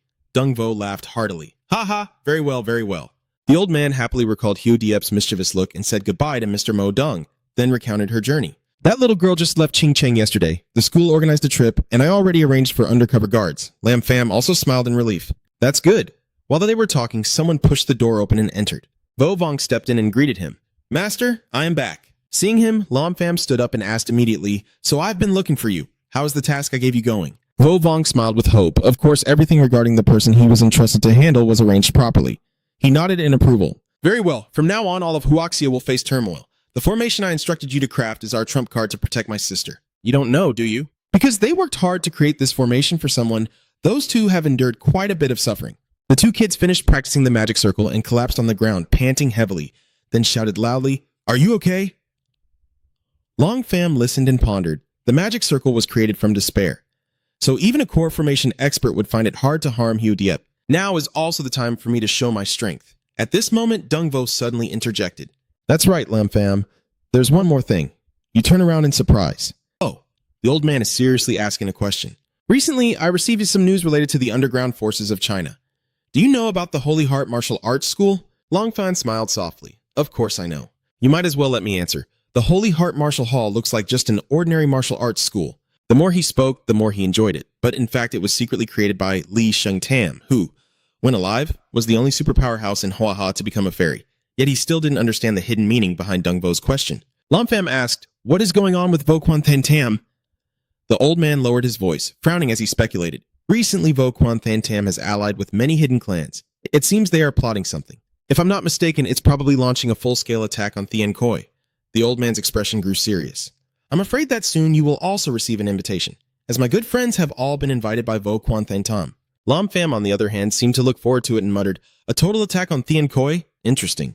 At this moment, the phone in his pocket suddenly rang. He took out the phone and answered. "Hello." On the other end of the line, Tan Ting shouted angrily, "Lam Pham, how long do you still want to stay out of school freely?" I was startled and shouted, "Oh no, I need to calm her down." Miss Tan, wasn't it already that I asked for a leave? Why do you consider it a free break from school?" Tan Ting seriously reminded me to return to school quickly, as she has something to discuss with me in person tomorrow. He had no choice but to reply, all right, I get it," then immediately hung up. Seeing Dung Vo and Dung Thuk staring at him without blinking, Lam Pham hesitated and asked, "What's wrong?" Vo Vong also couldn't hide his confusion. "Master, you are still a student. I won't hide it either." "That's right. I almost forgot too. I'm still a student at Mado Medical University." After the explanation, Lam Pham slumped down tiredly while everyone else quickly left. He sat alone, arms crossed, sighing. The next morning at Mano Medical University, Tan Tin handed over an envelope and said, "Lam Pham, take a look at this." He obediently opened it and read, "This is an invitation from the leading medical academy in the capital. She happily confirms, 'No, I have accepted the invitation to teach there.'" Lam Pham, hearing that, leaned forward slightly and happily congratulated her. "That's great. The top medical academy in the capital. You should be the first to congratulate her." But strangely, Tan Tin suddenly slammed the table and stood up, scolding you. "What do you mean? Is that how you react to her having to leave? Are you panicking?" Lam Pham didn't know what to say, so he just laughed it off. This, that. Then you quickly changed the subject. "Yes, Miss Tan, let's get back to the main topic." Tan Ting could only sigh and comfort herself in frustration. This kid really has no sense at all. She took out another piece of paper. "Here, take a look." Lam Pham picked it up, puzzled. "This is the exchange and training list from the Imperial Capital's top medical academy." Tan Ting continued, "You're not wrong. I also applied for her to be an exchange student. So at this point, she smiled brightly and said she would go with me." Only Lam Pham was surprised. "What? Later, you also agreed to follow her." "Oh, wow. Miss Tan, you're really something. When will you leave?" Tan Tin quickly replied, exchanging 6 months of training time, and said they would leave next week. Long Pham nodded silently, thinking that he could take this opportunity to go to the capital and visit Wu Quan Than Tam. As they were talking, there was a knock at the door. A handsome man walks in carrying a bag of pastries. Is Miss Tan busy? Seeing this person, Tan Tin became more serious, so it was Teacher Chow? Chow just chuckled at her. Miss Tan, this is the breakfast I specially bought for you. But seeing him, Lam Pham suddenly felt uneasy. This breakfast also contains a potent aphrodisiac. His expression is grim. Although the amount is tiny, this aphrodisiac can stay in the body for a long time, and once enough accumulates, it will suddenly erupt. This guy. Master Chow approaches Tan Tin's desk and continues to speak. Let's see, she politely refuses. Thank you for your kindness, Teacher Chow, but I've been trying to lose weight lately. Lin Pham stood up and casually said, Actually, I'm a bit hungry. Before he could agree, he had already placed the bag of cakes into his hand. He was startled and widened his eyes. Since when? Seeing Lam Pham finish the whole plate of pastries with a satisfied look. Wait a moment. He chewed loudly and praised, This tastes pretty good, thanks. Then he concluded that this guy is also an interesting beast tamer. He stood there blankly for a moment before asking, Who are you? Tan approached Lam Pham happily and introduced, This is my student, and also the exchange student this time. Chin Chow suddenly showed anger, his eyebrows furrowing together. So that's how it is. Yeah, but on the surface, he still maintained a gentle and soft attitude. Oh, Lam Pham, right? This opportunity is rare. You must focus on your studies after this. Despite his openness, he showed clear irritation, let go of his hand, and a small yellow light from him made him jerk his hand back. Chin Chow no longer bothered to hold back his anger and directly scolded him. Why is this student of yours so rude? Respect for teachers and elders. Does his father not teach him this? He also rudely pointed at Lam Pham and subtly insulted Tan Tin. Miss Tan, your student still needs to be properly disciplined. Waiting for him to leave, Mado City will definitely have to fix this bad habit. The beloved student was touched, and she stepped forward to speak up for what was right. Teacher Chow, my student isn't your turn to discipline yet. Seeing Tan Tin's fierce reaction, he had to stop, smiling awkwardly. Sorry about that, I was too abrupt. Since I can't stay any longer, Jung Chow turned towards the door and raised his hand. I'll be leaving now, Miss Tan. We depart in a week. Jin Cho, furious to the point of bloodshot eyes, begins to gather spiritual energy to attack. I'll teach you a lesson, you little brat. The purple spiritual energy immediately shot towards Lam Pham. Luckily, he had noticed it early. Your spiritual power transforms into a shield protecting your master, causing Chin Chow's spiritual energy to vanish. I don't quite understand what this guy is doing. You want to use low-level spiritual energy to invade me? On the other hand, after seeing his spiritual energy vanish, Chin Chow was surprised. This kid is pretty good. He frowned to himself, thinking that not only had he wasted part of my 100-moon celebration, but also damaged my fiery spiritual energy. But he wasn't afraid. Instead, he confidently adjusted his tie. Since you're about to die anyway, why bother arguing? Just wait and see. Long Pham turned back and asked Tan Tin standing behind him. Miss Tan, what is this guy's background? She helplessly sighed in frustration. Just a useless descendant relying on his father, who was the head of the top medical school in the imperial capital, highly criticized and known for harming many girls. Hearing this, he felt even more uncomfortable and frowned. Who is his father? A man with a bald head and a fat belly wearing gold rings appears in Tan Tin's words. Chu Bintin, the CEO of the largest corporation in the imperial capital. A mysterious and dangerous smile appears on Lam Pham's face as if he has figured something out. I see. She still hasn't realized and keeps complaining. These two Chu family men are not good at all. It seems like he's planning something, as spiritual energy gradually gathers in his hand. Don't worry, Miss Tan. Your spiritual power is invading Tan Tin. She looked over. What? You are right. I guess he wouldn't dare to hurt you either. So he's confident. With this spiritual energy protecting her, Miss Tan will no longer be in danger. That reassuring smile quickly turned into a sinister one. His plans now start to target Trin Chao, and as for him, he'll settle the score once he reaches the imperial capital, especially since the Chu family has plenty of money. I'll be leaving now, Miss Tan, and I'd like to take a week off as well. After a week, we will go directly to the imperial capital. She rested her hand on her hip, sighing as she watched him. That brat is so mysterious. A week later, outside the imperial capital airport, a luxury car pulled up as if waiting for someone. The bodyguard beside the car patiently checks the time on his watch as footsteps approach, a pair of elegant high heels walking toward the vehicle. Tan Ting arrives at the airport with Lam Pham and Chin Chao, who kindly helps her open the car door. Miss Tan, please get in the car. Lam Pham, your classmate, sit in front, but he ignored him directly and went straight to the back seat to sit next to Tan Tin, ignoring Trin Chao's surprised look. You don't get to choose. Teacher Chu, please sit in front. He tried to maintain his image. All right. The car door closed and the vehicle started to drive away. Chin Chao could only grit his teeth and glare from a corner he couldn't see. You little brat, just wait. The two cars sped down the wide open road. At this moment, at Hao Yuan Emperor City Hotel, the tall, luxurious building stands majestically under the sunlight, with Zheng Chao enthusiastically welcoming. Miss Tan, stay here for now. You've had a long journey today and will go to the academy tomorrow. Lam Pham silently looked at him. This guy couldn't hold it in anymore. The receptionist places 2 room cards on the table, requesting the guests to take them. Tan Tin reaches out to accept them and thanks her. The receptionist smiled at the two guests. Nothing more. Jung-jo waved goodbye and then left. Then I won't bother you, Miss Tan, today. I'm leaving now. Call me if anything comes up. She agreed. Yeah. After seeing him off, Tan Tin turned to talk with you. That's right, Lamb Fam. She hesitated for a moment before suggesting. I'm in the presidential suite. You're just in a single room. Do you want to come rest in Miss Tan's room for a bit? Miss Tan, stop joking and go rest for a bit. Hearing that, Tan Tin turned away angrily, leaving him confused. I'm not joking. I don't care about you anymore. At the same time, after Chin Chow went outside, he headed straight to a nearby parked car. How's the arrangement coming along? Is his bodyguard rummaging through his shirt pocket or something? Don't worry, young master. He gave Chin Chow a room card. Everything has been arranged properly. This is Tan Tin's room card. He happily took it and praised. Very good. Licking his lips while looking at the card in his hand, he smiled sinisterly, his face showing unhidden greed. Tan Tin, tonight I will make you my woman. Meanwhile, Lam Pham was sitting in his room listening to the phone call. Hello, senior. I have arrived at the capital. All right. We've also arrived at Vo Quan Thang. When will you be coming? Lam Pham replied quietly while contemplating. Wait for me to handle this big matter first. Your eyes flickered with a deep, calculating sharpness. Chuchin, I will give you a big surprise tonight. Before long, the sky had turned dark. Tan Tin just finished her shower, wearing a comfortable bathrobe and humming a song. Suddenly, the doorbell rings, catching her attention. Yeah, I wonder who might be looking for me at this hour. Tan Tin cautiously approached and looked through the peephole. Chung-jo stood straight in front of the door, holding a bottle of wine and greeting. Miss Tan, it's me. She frowned with disgust when she saw him outside. Who would care about this guy anyway? Thinking that, Tan Tin just ignored him standing outside and lay on the bed playing with her phone, revealing her incredibly alluring body. There was a few more knocks at the door before everything fell silent. When no more sounds could be heard, Tan Tin let out a relieved breath. Phew, finally, he's gone. Suddenly, Chin Chow's imposing figure appeared right behind her with a malicious look in his eyes. He leered as he asked Tan Tin, who was lying on the bed, Miss Tan, why don't you care about me anymore? Tan Tin jumped in surprise and sat up when she heard Chin Chow's voice. When did you come in? He didn't even bother to hide it, proudly showing her the room card. Of course, he entered openly and honestly. Chin Chow kindly places a bottle of good wine on the table.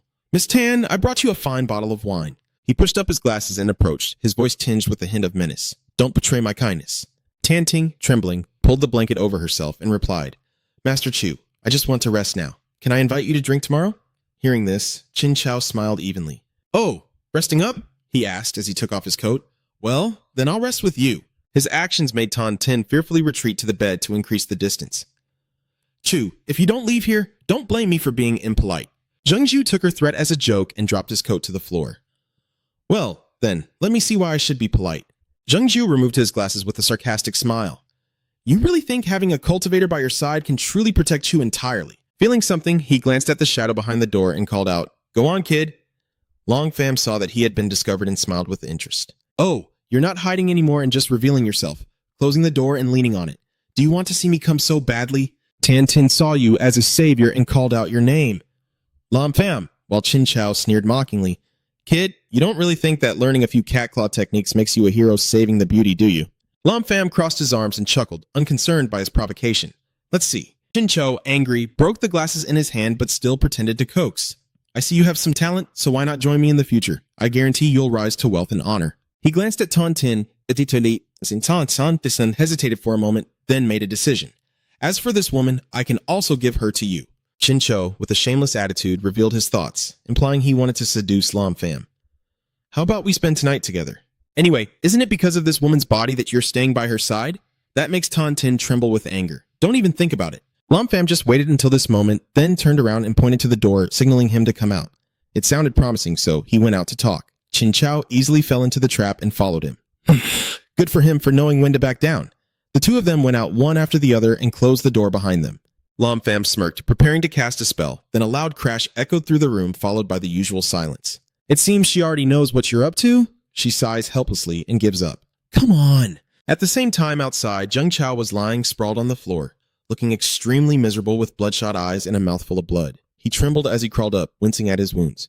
Ugh! Lin Pham, standing above and looking down, raises his blood-stained elbow and asks, Do you want to try again? Hearing your voice, he lifted his battered face and said, I didn't expect someone as young as you to already be a late-stage core formation master. Feeling annoyed, you kicked him in the face with your foot, causing him to lose another tooth. Long Fan pressed his head down on the floor with disgust. Why are you so talkative? You kneel down, search Luke's pockets, and take out a phone. Long Fan shakes it in front of Jung Jo. You look at his pale, trembling face and glare threateningly. Now call the old man and tell him to come and get him. Chin Chao was scared but still refused to cooperate. You little brat, you're dreaming. Long Pham raised his leg, combining strength and speed to lift him up, and then drove his knee straight into his stomach with force. If Chin Chao takes this kick, he will be sent flying and crash into the wall behind, creating a large hole. Long Pham gives him no look and simply announces, I only give you 1 hour. Time's up. He glared threateningly, his spiritual power enveloping his entire body, and he warned that he would face the consequences. Chin Chao, furious, clutching his stomach and gasping for breath, cursed, You've messed with the wrong person. So what, idiot? At the same time, in the grand, luxurious Imperial City skyscraper, a man sitting on a chair gazed out the window when a call came in. Hello?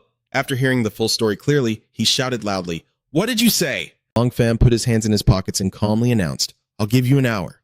After that, prepare to bury your son. He then hung up and left Ben Tian grinding his teeth in fury. The subordinate standing nearby finally spoke up, asking, Do you want me to go, master? The man nodded and handed over the task. Sorry to trouble you, old boss. Ben Tian, furious, veins bulging on his face, then crushes the phone. I dare to mess with the Chao family, no matter who you are. I will make you pay. After a while of sitting guard over the main jewel in his room, he was tied up and gagged, sitting on the floor, only able to make muffled sounds. Suddenly, a gust of wind blew into the room, causing the curtain to flutter. Long Pham raised his head, a sharp glint in his eyes, finally arriving. Old Hotch stood right behind him with murderous intent, yet he remained unfazed. You turn to the old man calmly and say, If you had arrived 3 minutes later, I would have already killed the hostage. This sharpness surprises Lao Hotch. Yet, you can still sense me. Kid, tell me your name. Lam Pham, unconcerned, stood up and moved forward, deciding it was better to speak about the matter first. He patted Jung Chao trembling on the floor and asked the old man with a smile, How much do you think this guy is worth? Without a word, a handful of strength lunged at him. It was Lao Hotch's hand striking toward him. You're worth dying for! Lam Pham swiftly blocks his attack. He glared at you and forced himself to use strength. This kid! With a loud bang, the two forces collided and exploded.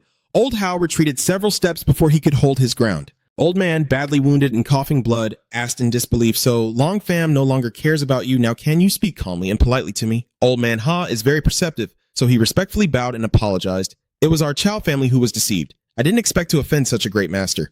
Fearing to anger this expert, he had to negotiate terms with Lam Pham. Little brother, make your demands.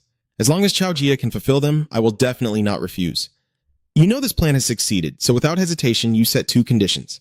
I need 2 things. First, 1 billion in cash. As expected, this condition is very easy. Old Hao nodded to signal for him to continue. Of course, that's not a problem. Before the old man could rejoice for long, Lam Pham raised a finger and directly made the next demand. Second, he stared intently at the old man's face and calmly suggested, I want Ngung Nguyen Ngok. Old Master Hotch's heart skipped a beat as he was stunned and asked in shock, How do you know? Of course, Lam Pham didn't answer the old man's question. He secretly thought about Ngung Nguyen Ngok. This is a valuable item that can help martial artists enter the Ngun Nguyen realm. He slowly reminisced about the past. In the previous life, Chu Bin Tian accidentally obtained the Ngung Nguyen Bao, and it was also because of this item that he was able to enter the Nguyen Nguyen realm in one go. After a brief thought, Lam Pham took out his phone to make the decision for Lao Hak. This matter might be beyond his control, called Chu Bing Tian.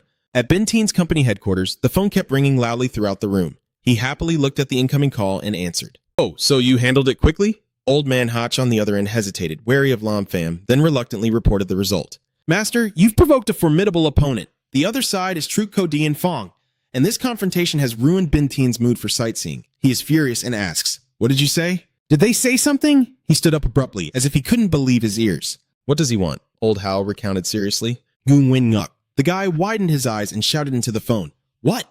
This can't be negotiated. He's very talkative, so Lam Pham took back the phone and spoke to him himself without saying much. Chu Ben Tian, right?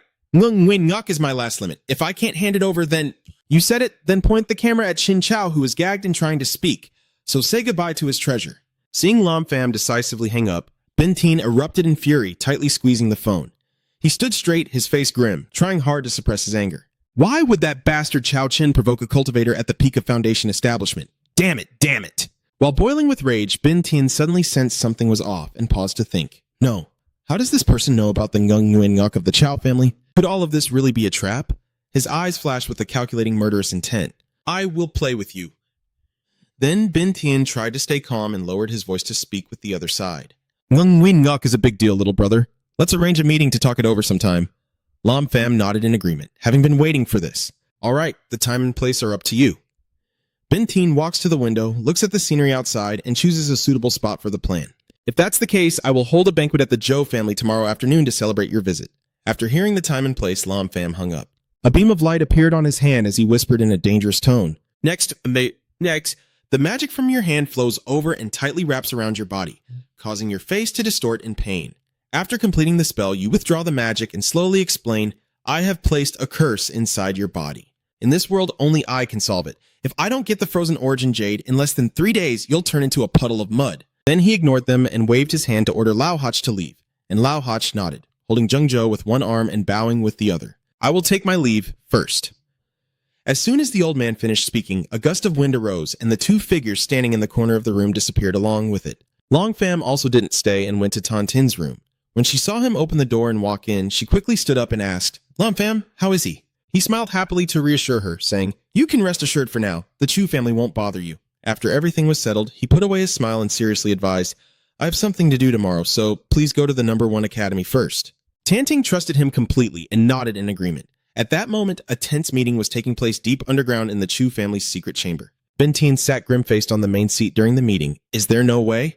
His subordinates below bowed their heads in defeat. Master, I don't think anyone else can do it but that young man. Hearing this, he frowned and glared at the useless bunch. Could it be? Bintin raised his hand and a dazzling green glow jade appeared, only able to hand over the fish origin jade. That's impossible. After the jade pearl, everything immediately fell into silence around him. The next day has arrived, and a red car speeds by before gradually coming to a stop. That is Lam Pham's car. You calmly stepped out of the car with a confident and captivating demeanor. The gatekeeper saw the new guest and quickly recognized who it was. Mr. Lam? Following the master's instructions, he stepped forward respectfully to show the way. The host has been waiting for you for a long time. Please follow me. After a while walking, the servant led Lam Pham to a room and guided him. The master invites you to enter on your own. As Lam Pham approaches, the doors open automatically. Waiting behind the door was Bing Tian. Seeing your arrival, he hurried to greet you, as if he had known you for a long time. Lam Pham, brother, come in quickly and have a seat. Bin Tian sitting opposite, smiling as he introduces the origin of the tea to Lam Pham. Lam Pham, brother, this is the spiritual tea I keep. Please try it. I suppose I'll try a sip and give my opinion. Not bad. Bin Tian rubbed his hands together, smiling and trying to flatter, then hesitated before speaking. My worthless son really is who he is. Truly too stupid. I apologize to Brother Lam here. Ngung Win Nguk, are you ready yet? Ngung Win Nguk is too important to our Chu family. Is there any way to replace it with something else? These are all precious treasures I have collected. Please take a look, Brother Lam. But you just ignored it without even a glance. I told you, I only want the Ngung Win Nguk. Seeing that persuasion couldn't change Lam Pham's mind, Bin Tian gritted his teeth and prepared to threaten. My friend, do you really want to go so far as to provoke my Chu family? He tried to hold back but failed and directly switched to threats. I know you're already in the late foundation building stage, but my Chu family is not to be trifled with. Are you threatening me? Bin Cho, seeing your attitude, got angry, slammed his hand on the table, stood up, and shouted, Chu family, I really can't do anything about you, but that doesn't mean others can't either. He looked at you with a dark face as if wanting to kill, then revealed his final card. Vo Quan Ten Tam and I have known each other for many years. This time, to handle this matter, I specifically invited a master to help. A tall shadow gradually revealed itself in front of the light, moving behind Lam Pham as if recognizing something, then suddenly turning his head back in surprise. Deng Vo's figure was also startled by this gaze and froze in place. Brother Lam, why are you here? The old man looked confused at the third person and confirmed in the morgue, he is the one who offended you. Bin Tian rubbed his hands together and smiled to flatter the old man. That's right. He pointed at Lam Pham sitting relaxed on the chair and loudly accused him. This despicable and shameless person dares to threaten my Chu family. Deng Vo furrows his brows in frustration and curses. Stupid. Tui Bin Tian is a petty villain who, thinking Lam Pham is about to be dealt with, laughs happily and flatters himself. That's right, he's truly foolish, relying on his own limited cultivation. Deng Vo quickly grabbed his collar and interrupted, fearing he might say something inappropriate, and declared that he himself was the real fool. Although Bin Tian didn't understand what was happening, he still looked a bit scared, and seeing his expression, Deng Vo would definitely give in. The old man could only sigh at the mess of trouble he had caused, while Deng Vo turned to explain to Lam Pham amidst Bing Tian's astonished gaze. Brother Lam Pham, I have some connections with Wu Quan Than Tam, and they asked me to handle the trouble with the Zhou family. You nodded slightly, indicating you understood, so that's how it is. But Bin Tian still tremblingly asked the old man, what is this about? The old man just pointed at Lam Pham and scolded him. You can't afford to offend this person, not even Vo Quan Than Tam. He collapsed to the ground in shock, unable to believe what he was hearing. Bing Tian desperately tried to deny it. No, it can't be. But Lam Pham just smiled kindly and placed a hand on his shoulder. Don't be afraid. I won't do anything to you. His tone immediately turned cold and threatening. Can you just give me Ngung Win Nguk then? Bin Tian tremblingly agreed. Here, I'll give it all. He stood up and turned away. I'll go get it right now. The man hurriedly tries to run away. while Lam Pham remains expressionless and dangerous. After he was completely gone, you and Dung Vo looked at each other, puffing out your cheeks to hold back laughter. In the end, neither of you could resist and burst into laughter, patting each other's shoulders. Ha ha ha. A little while later, Ben Teen returned holding a brown wooden box. Ngung Win Nguk stays here. The wooden box opens, revealing a large blue gemstone that radiates mystical energy of the same mysterious hue. Long Pham examined the gem in his hand. Genuine and valuable. You make a familiar signal with your other hand along with 10 billion. I hope you will be ready soon. I will send someone to get it. After saying that, you and Old Man Dung Vo leave together. So we bid farewell. Ben Teen gritted his teeth in anger behind. Damn it. The more I think about it, the angrier I get. He clenched his fists and shouted. Damn it, I can't hold on to Vo Quan Than Tam's thigh anymore. But Chao Ben Thien, I absolutely will not accept losing. He immediately came up with an even more dangerous plan. If Hoaha's strength was no longer hopeful, then I will place my hopes abroad. The phone kept ringing nonstop, while at the same time Thien Koi sat leisurely with his legs crossed on the table. He picked up the phone. That fat old man spoke in a deep voice, introducing himself and recalling the past. I am Zhou Bing Tian. Does what you agreed with me earlier still hold? He calmly confirmed, his tone no less sinister, of course still effective. He seemed to have completely lost his sanity in agreeing. All right, I agree, but I have one request. Help me kill 2 people.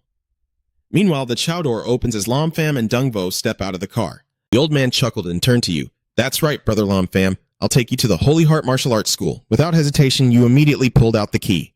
Get in the car. The supercar speeds down the road straight to the martial arts school. The long staircase with pairs of symmetrical stone lions on each side leads to the Holy Heart Martial Arts Hall, a place filled with spiritual energy and ancient aura.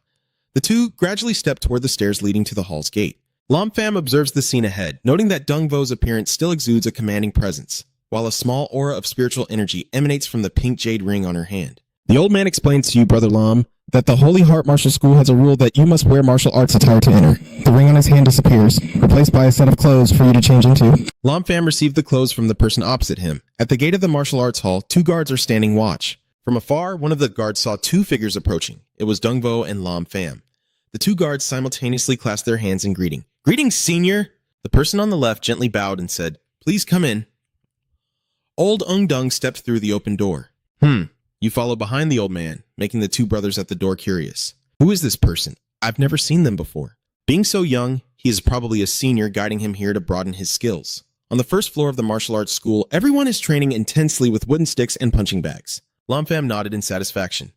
Quite impressive. Someone excitedly shouted, catching your attention. This second senior brother's boxing skills are really becoming more and more proficient. A hand swung fiercely, commanding with the power of Lord Mountain, echoing like thunder. Horse! Lam Pham shook his head in admiration. Well, that statement made Lai Ho in front of everyone feel surprised. Kwang glanced over and immediately greeted Dung Vo standing nearby. Senior Mo Dung, you're here. Then he turned to you, indicating he wanted to know your identity. Long Pham did not answer his question directly, but said straightforwardly, The martial arts you practiced earlier are not quite right. If you keep training like that, you might hurt your tendons and bones. Lai Ho immediately frowned and asked, What did you say? Though annoyed, he still explained clearly, This set of martial arts was personally taught by my master. I already have 9 parts of my fire mastery. Long Pham then raised 2 fingers, just missing this final part. Lai Ho didn't waste time and immediately raised his hand to defend himself. Then he said, Please, brother, give me some guidance. At this moment, Dung Vo casually introduced you to Lai Ho, the senior disciple of Vo Quan Than Tam, and an outstanding outsider disciple. You simply smiled lightly, nodded in response to his invitation, and extended your hand saying, Go ahead, I will guide you. Lai Ho's legs suddenly shot out with a bang, rushing forward like lightning. He appeared right in front of Lam Pham in an instant, fist clenched and ready, cautious. But when that fist lunged forward, there was no one in front of him. Another foot swept in to trip him. He calmly retracted his foot while he lost his momentum and spun around, with his steps unsteady, and Li Ho was cursing as he turned. Damn it, remember to keep your balance in time, his foot was already steady. For a moment, he threw a second punch at you. Unfortunately, Lam Pham stood still and blocked the strike with his hand. His eyes sharp, and with a single palm strike, he pushed Lai Ho away. Lai Ho slipped for a moment, but managed to stand firm again, his face pale and his breathing ragged. Ha! Finally, he has realized his limits and bows respectfully to Lam Pham. Thank you for your gentle guidance and recognition. Suddenly, another voice rang out. Lam Pham, having long heard of your reputation, today I finally meet you in person and see that your fame is well deserved. The speaker is the beautiful red-haired woman Lai Than Tui, who immediately offered guidance to my disciple from the Holy Heart Martial Hall. Lam Pham cheerfully replied, No need to be polite. His expression left her speechless. Who's being polite to you? Can't you tell I'm teasing you? Dung Vo Ken spoke at the perfect moment.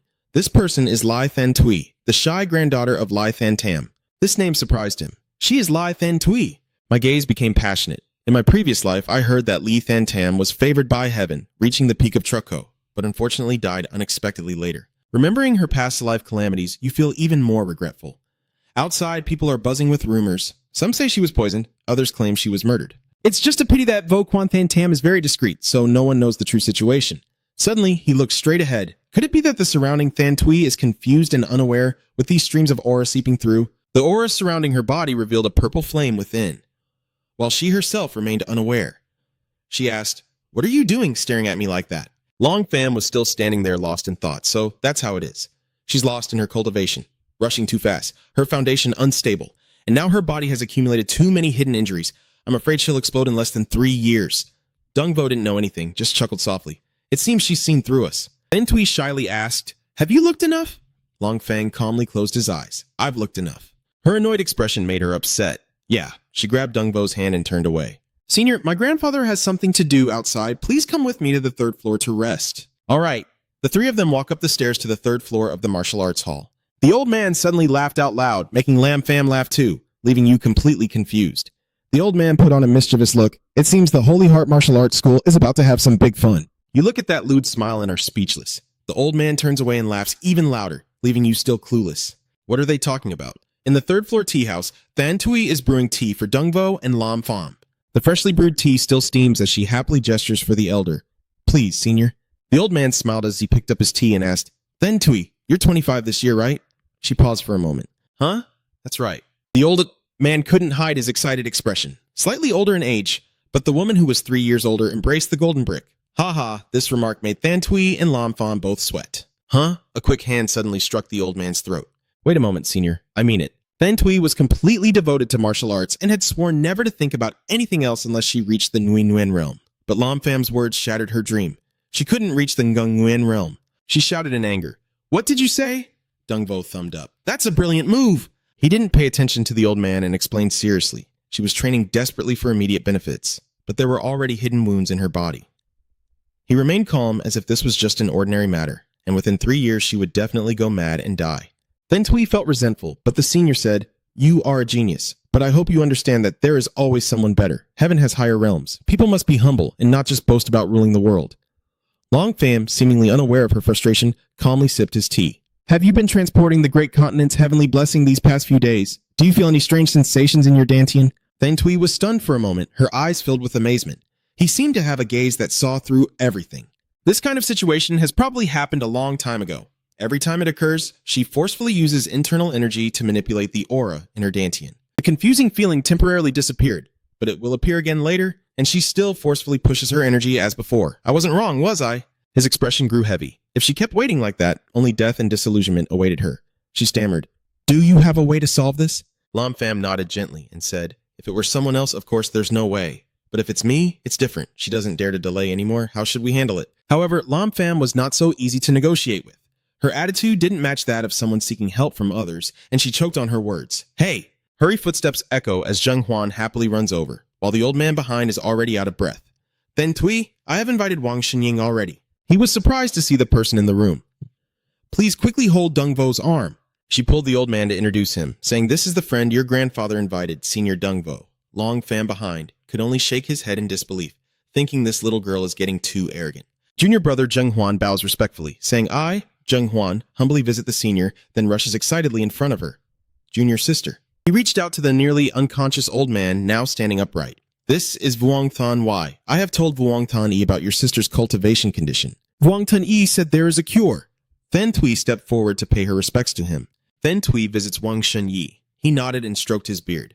"I have been secluded for many years, and if I didn't see that kid's sincerity, I would never come down from the mountain." She gently bowed her head to express her gratitude. "I will never forget the great kindness of my benefactor in the martial arts hall's Sacred Heart." Because of the greeting, the three of them moved to another place. She even remembered to turn back and ask the senior to wait here for a moment. After her grandfather returned, she would inform him immediately. Deng Vo could only manage to say one word. Before he could leave the room, a sigh was heard. Lam Pham smiled mysteriously, creating chaos that cannot be undone. This sentence made both Trin Huan and Than Tui pause and look over. At this moment, Vuong Tan Wei also sensed the disdain in Lam Pham's words and glared at him with a darkened face. What does this brother's words mean? You don't want to argue with him, so you politely smile and say, "It's okay, go ahead." Then Dong Vo and I stood still, watching them enter the room. He looked a bit puzzled and asked, Brother Lam Pham, what did you mean earlier? You have uncovered the suspicion on him that so-called divine Dr. Wang is just a cheap con artist. Hearing that, Dong Vo became worried. What about little Then Tui? Lam Pham closed his eyes with a bit of resignation, sighing as he thought this spoiled girl needed to taste some hardship. A moment later, in the room, the divine doctor was preparing to treat Then Tui, inviting Lady Then Tui to lie on the bed, and she obediently complied. All right, he takes out his tools to begin the treatment. Next, I will perform acupuncture on her. Then Tui also nods in agreement, sorry to bother the divine doctor. The doctor waves the thin gold needle, choosing just one. Then, he directly inserted several acupuncture needles into her body and immediately struck her back hard to transfer internal energy. Immediately, she widened her eyes in pain and spat blood. Trin Huan, standing nearby, was alarmed. Junior sister, he turned angrily to scold. Royal doctor, what's going on? And he calmly put away the acupuncture needles and replied, Don't panic, it's a small matter. It will get better soon. Half an incense stick later, the ashes and smoke rise, indicating time is passing. Currently, Then Tui's complexion has turned pale and increasingly worse. Suddenly, she opened her eyes wide, breaking out in cold sweat. Immediately, she clutched her chest in unbearable pain and coughed up blood. Wang Tun Yi on this side was startled and terrified. What is going on? No way. Zheng Huan, furious, grabbed his shirt and accused Wang Tanwai, saying if something happened to my junior sister, he wouldn't get away with it. He stammered in fear. It's me. Suddenly, Lam Pham's voice rang out dismissively at them. Idiots. Even Trin Huan had to stop his actions and look back at you with confusion. You calmly placed your hands behind your back. Trin Huan, for killing Lai Then Tui, is truly suffering. Lam Pham quickly grimaced and concluded, well played with a borrowed sword to kill. He pushed the healer aside and asked angrily, What do you mean by that? You look at me with deadly intent. Do I need to spell it out for you? At this moment, Trin Huan furiously said, Junior sister is still receiving treatment. Please leave here. Ignoring his words, Lam Pham simply walked past, defying the challenge. I won't come out. What can you do to me now? If you still refuse to come out, don't blame me for being impolite. Returning to Then Tui, she was trembling in pain and not doing well. Although she didn't want to ask Lam Pham for help, she had to humble herself and speak each word carefully. Sir Lam, please save me. Seeing that, he also agreed with her. Since she took the initiative to speak, I will ensure her safety. Seizing the opportunity while you weren't paying attention, Trin Huan grabbed the sword from behind and prepared to ambush. If you don't want to go, don't blame me for being rude. At that moment, Lam Pham frowned, turned his face, and with just a glance, he unleashed a force that pushed Trin Huan away. He stared with bloodshot eyes as he collapsed on the ground, and the divine healer who witnessed everything couldn't help but be terrified. But Lam Pham paid no mind. He shouted, and the healer quickly obeyed and ran away. Yes, yes, yes, and then he shouted while panicking and ran past Dong Vo out of the room. Dong Vo bent down and was quite surprised to see Trin Huan lying face down on the ground. Trin Huan really isn't a good person at all. I didn't expect Li Than Tam to raise such a scoundrel. Lam Pham also shook his head in disappointment. After all, the heart is just beneath the surface. Then he turned his head to observe him, beginning to harbor some suspicion. But I still feel like there are some hidden schemes inside. Never mind. Save Lai Then Tui first. As Trin Huan finished, he said, Don't mind him and focus on Then Tui right in front of you. And immediately Lam Pham gently supported her in his arms and slowly laid her down on the bed. At this moment, she was trembling with pain while he continued his treatment. His face is serious and focused as he raises his hand to form a seal. Then Lam Pham repeatedly presses on the acupuncture points at Then Tui's wrist and shoulder. He continues to channel his energy, then presses on the point in the center of her chest to transfer internal strength. Suddenly, Then Tui opened her eyes wide, looking at the streams of energy flowing around her in amazement. I feel that my Dantian has fully recovered. Lam Pham also let out a relieved sigh. The spell is complete. You turn around to remind her, I have fully restored the meridians in her body. But from now on, I hope that while she trains, she also strengthens her foundation and doesn't rush ahead. Now, she bows respectfully with her hands together, thanking you. Thank you, Lord Lam. Then she glared darkly at Zheng Huan lying face down on the floor. My senior never expected that I consider you family. Now you want to kill me. Lam Pham quickly used his skills to force him to speak, suspending him in midair with his power. Then he opened his eyes in terror at everything around him. This is Trin Huan, seeing Then Tui, regretfully shouting out loud. Lai Then Tui, you're not dead yet? He gritted his teeth in fury and frustration, saying, Damn it, just a little more. Just a little more. He laughed wildly. Crazy that heaven isn't helping me. Unable to stand by and let Trin Huan continue his misdeeds, Lam Pham delivered a straight punch to his face, knocking him spinning several times before falling back, his hand still in that position, coldly reminding him to stay calm. Hearing that, he became furious. Damn it, he angrily reproached. I have been with the master since I was young. In talent and perseverance, no one is stronger than me. But what about Li Than Tui? Trin Huan recalled how Lai Than Tam used to gently smile and pat Then Tui's head when they were young, which only made him more resentful. Because she is Lai Than Tam's niece and she will inherit the Than Tam martial arts school in the future, I refuse to accept it. Clearly, I am the one who has worked the hardest and the most deserving. She looked at him and understood. It was all because of this trivial matter. Hearing the word trivial in her words, he couldn't control his anger and exploded. Her words about the small matter sounded so gentle. Trin Huan couldn't bear it any longer and was about to rush forward to attack Than Tui. For me, Wu Quan Than Tam is everything. Unexpectedly, before Trin Huan could act, a hand, which turned out to be Lam Fam's, pushed his head back and he was swiftly dealt with, leaving a hole in the floor. Then he withdrew his hand as if nothing had happened, talking a lot. Suddenly, a few people ran over to inform Than Tui, "Young lady, the Lord has returned." Hearing this, her eyes lit up with joy like a child. "Grandfather has returned. They pushed the door open to inform you that the young lady and the shop owner are waiting for you in the main hall." They were shocked to see Trin Huan lying face down on the ground with a dent and exclaimed, "Elder brother." Then Tui crossed her arms in frustration and explained, "Trin Huan is no longer one of us from Vo Quan Tan Tam. Lock him up first and we will deal with him later." They looked at each other hesitantly, but she spoke with a commanding and imposing tone. "Aren't you listening to me?" "Yes, yes, yes." The two of them quickly carried Trin Huan away. Then Than Tui turned to Lam Pham and said, "Let's go, Mr. Lam." He also nodded in agreement. "Understood." Than Tam Martial Arts Hall. Here, Lai Than Tam is sitting leisurely enjoying a cup of tea. He blows on it to cool and prepares to take a sip when suddenly a foot rushes straight toward him. It's Than Tui. She jumped up happily. Grandpa, I'm here." She immediately threw herself into his arms, and Than Tam happily ruffled Than Tui's hair.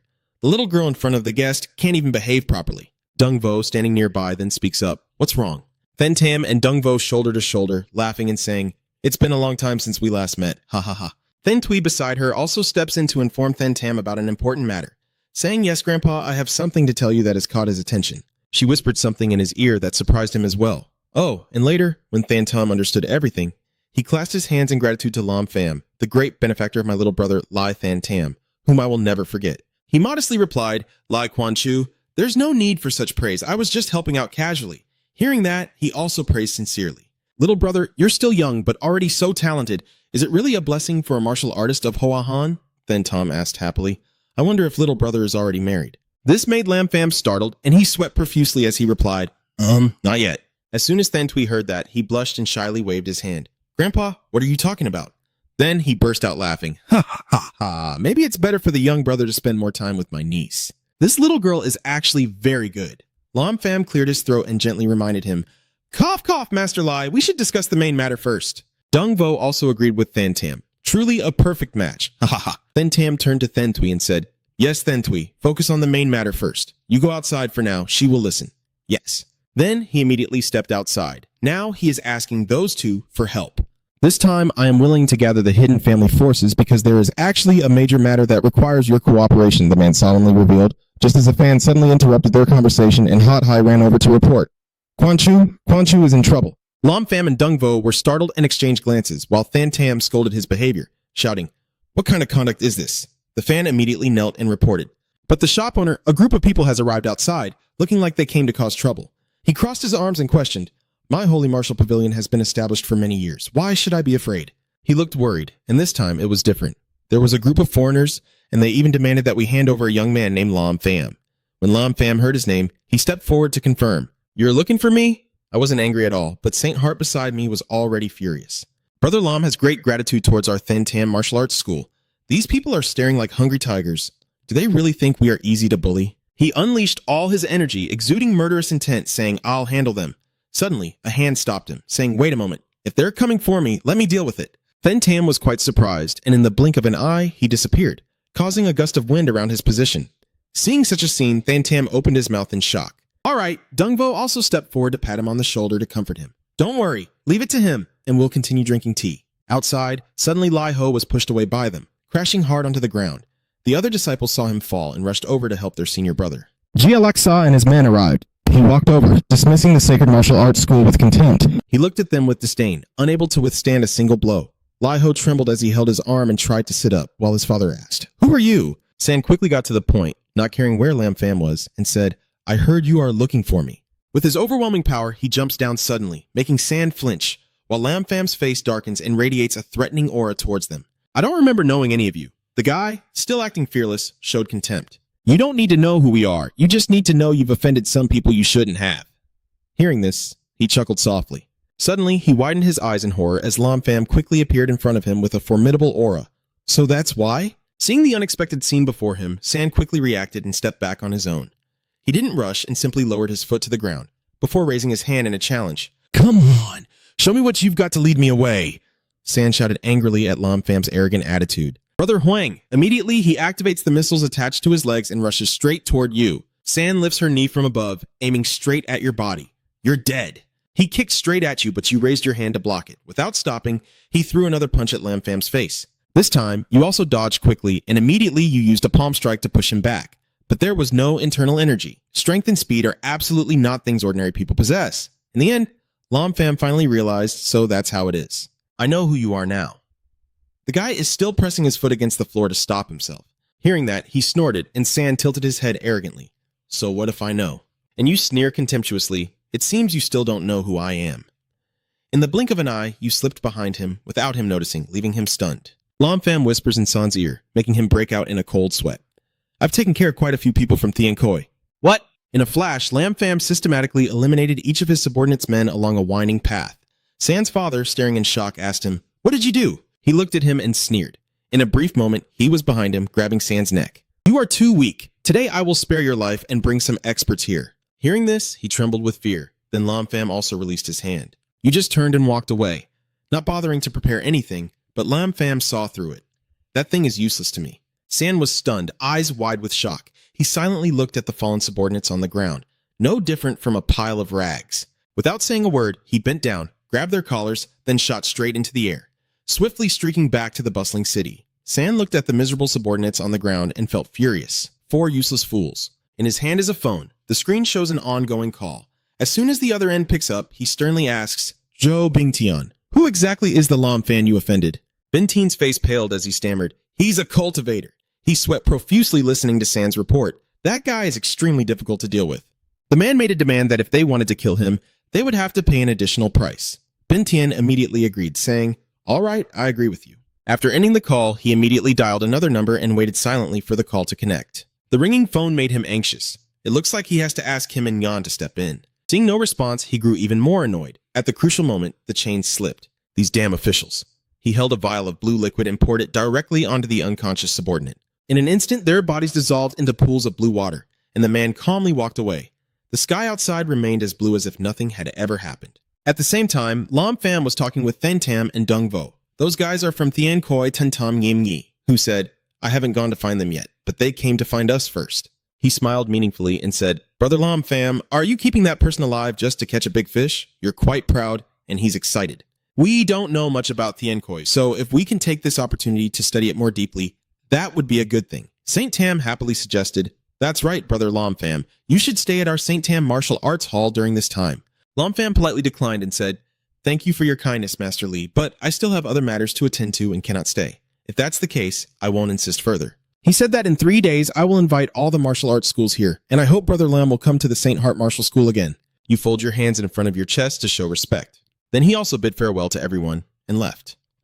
Outside the Kang Trang building, sunlight scattered in the air, Long Pham sat quietly on the bed, his body gradually entering a meditative state. The golden beams of light converge and flow into his body like a warm stream, as the deep red gem inside slowly absorbs the energy, gradually harmonizing and spreading throughout his meridians. Soon, his whole body was covered in a dazzling golden light.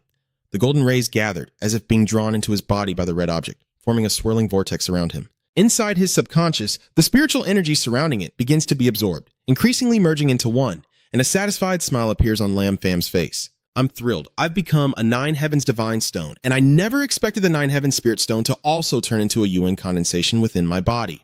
I clench the power in my hand, constantly excited, truly merging with myself. I am now more than 10 times stronger than in my previous life at the same level.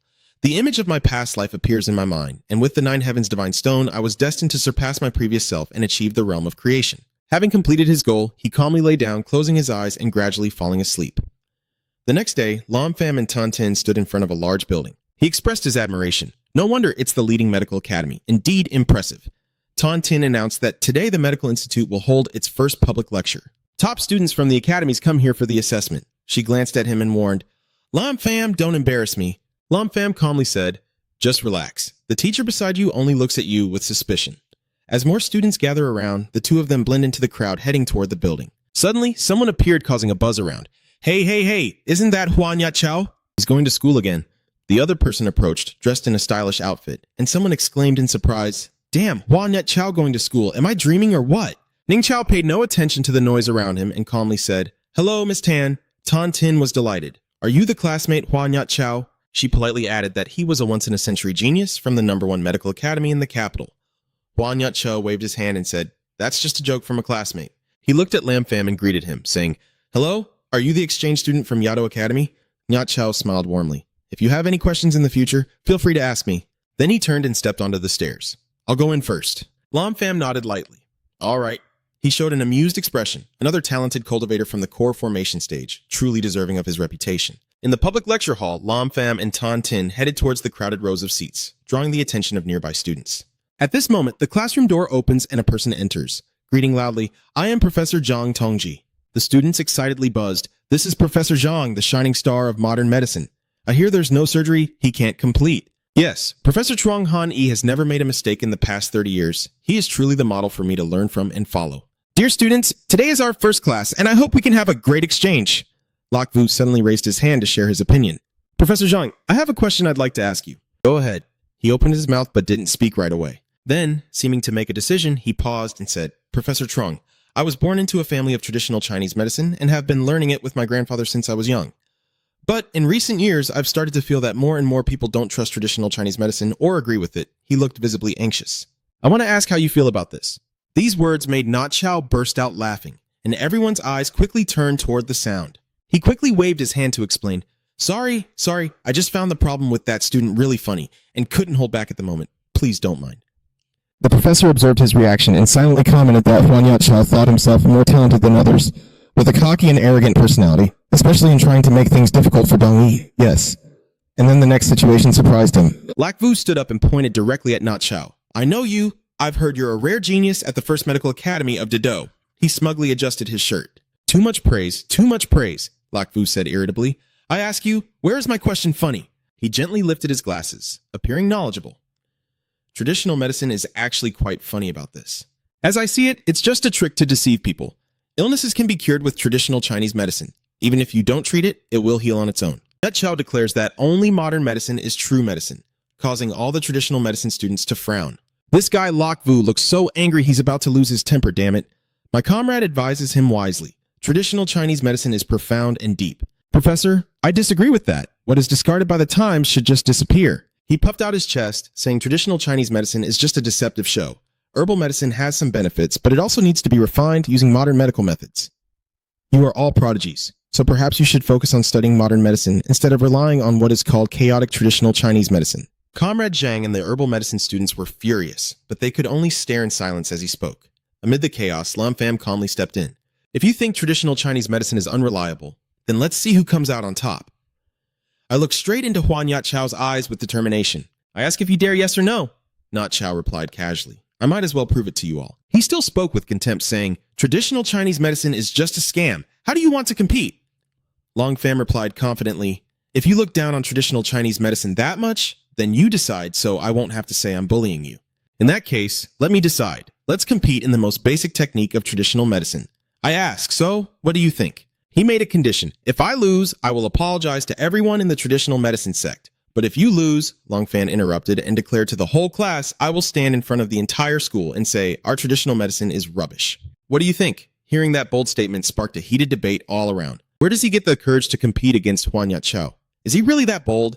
Wow, he's really going all out. What right does he have to represent our traditional medicine? The sound of paper slamming down on the table cuts through the noise as the comrade shouts in anger. "Do you still consider me important? This is a lecture hall. If you want to compete, go somewhere else." Nyat Chao saw the older man's angry expression finally subside. "It's fine to have the match here. The conditions are a bit different. How about this? We hold the match tomorrow at 2 p.m. in the school's laboratory #1. Lam Pham responded softly. "Okay." Having received the answer, he turned and waved goodbye as he left the class. The traditional medicine students kept cheering for Lam Pham. Encouraged by this classmate, they said, "Our traditional medicine is not inferior to any other school of healing," while some modern medicine practitioners countered with laughter and mockery. "Ha ha, I have to go inform the whole school to see how embarrassed they will be tomorrow." The comrade, furious, turned and walked away, sternly announcing, "Today's class is over." Tan Ting steps forward worriedly. As soon as Lam Pham arrives, he causes trouble. "You really are still smiling carefree. Just wait until tomorrow." After leaving the lecture hall, they head to the medical institute. Lam Pham walks confidently beside Tan Tin, only able to helplessly sigh. The two suddenly notice a crowd appearing ahead. Su Di led the group of people marching forward aggressively and asked directly, "Are you the exchange student who just arrived there?" Lam Pham replied normally, "It's me." She immediately stepped forward to question him. "What gives you the right to represent traditional Chinese medicine? If you lose, then it will be our traditional medicine that will be humiliated." The people beside her also agreed. "That's right. It's really too much." "You said something surprising again. What does it have to do with her?" 2D angrily scolded. "How can a transfer student like you claim to represent the top student of our Imperial Capital Medical School? Look carefully in the mirror and see if you think you are worthy. If you win, it's fine. But if you lose, how can we lift our heads in the future?" Long Fum, hearing that, had another idea. "You're right. How about this? You go compete against Huan Yat Chao." Trio 2D was so angry she trembled, tears welling up. Traditional Chinese medicine, us and Chinese medicine are not even from the same school. There's no fair way to compare them. Long Pham sighed upon seeing this reaction. It seems even she no longer believes in traditional Chinese medicine. Tomorrow, I will show her what real traditional Chinese medicine is. The angry clicking of high heels echoed as Lam Pham nonchalantly waved goodbye and left with Tan Tin. 2D crossed her arms and ordered her subordinates to investigate. "I want to find out this person's identity." After walking a bit, Lam Pham suddenly asked, "Do you want to go see the excitement tomorrow?" Tin Tun coldly replied, "Not interested. I've already made plans with the girls." He glanced at her with a teasing look. "Your friend Tan really is everywhere in China." She responded with a playful look. "That friend of yours is not normal. I'll introduce her to you if there's a chance." Lam Pham smiled and shook his head in refusal. The next day, at the Imperial Capital Medical Academy in Laboratory 1, everyone gathered eagerly to gossip. Lak Vu stands among the crowd cheering for Lam Pham. "Keep it up!" A few people from this modern medicine side snicker contemptuously. Soon, Tudian came to call Lam Pham's name, but he paid no attention and just kept walking inside. She was so angry that she was fed with butter and then stormed in full of frustration. Yeah, seeing Lam Pham, Not Chow, who was already waiting inside, spoke up. "I thought you wouldn't dare come."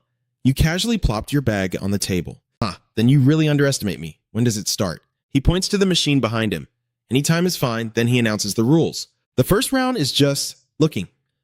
To keep it fair, you can choose any of your classmates. And how shall we start? After hearing the opponent explain, you point to Tsu Yi and say, "Choose her. You're confused. I guarantee it's her." Yi Chou laughs heartily. "Haha, Chao Zidi, do you agree?" Reluctantly, she replied, "Fine. I also want to see what you are capable of." Long Fan waved his hand and said, "You want to use the device, right? Then you go first." Hua Nyat Chou then began a series of tests on 2D, including blood tests under a magnetic field scanner and blood pressure measurements. Finally, he finished closing the notebook. "It's your turn now." 2D looks at Lam Pham with a puzzled expression.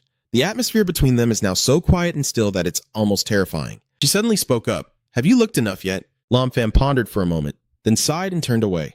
"I've seen enough." "Nice move." Tsudi widened her eyes with a thoughtful expression. Nyat Chao took the opportunity to hand him the paper. "Let's write down our own diagnosis." Lam Pham took it with an unhappy look. "All right, but you still have to sit and carefully write down your guesses." Outside, everyone is shouting loudly, saying today we need to really hit traditional medicine hard. What can you see just by looking once? Can machines be more accurate? Just wait and see. Yi Chou confidently held up the piece of paper and asked, "Are you done?" Only to receive a cold reply from Lam Pham. "It's done." He calmly started the debate. "So I'll go ahead and share my diagnosis first. Jiao Zidi's health is quite stable, just a few basic ailments. And if I'm not mistaken, probably the common flu." Then, Ngim Yi spoke up. "It's your turn now." With a calm attitude, Lam Pham replied in a deep voice. "My diagnosis is the same as yours. It's a common flu." But there was still some doubt in his heart. Occasionally a dark aura flickered in his brow, indicating he might be poisoned. Not Chow's eyes were full of murderous intent. "Well then." Then he made the decision again, saying let's call it a tie and start the second round. Soon, they finished the second and third rounds, which involved Lam Pham's traditional Chinese medicine diagnosis through pulse reading. They used Western medical earphones like Not Chow, but the results were all tied. Some people there commented, "Look, this is traditional Chinese medicine. Just luck, the final round will reveal your true nature."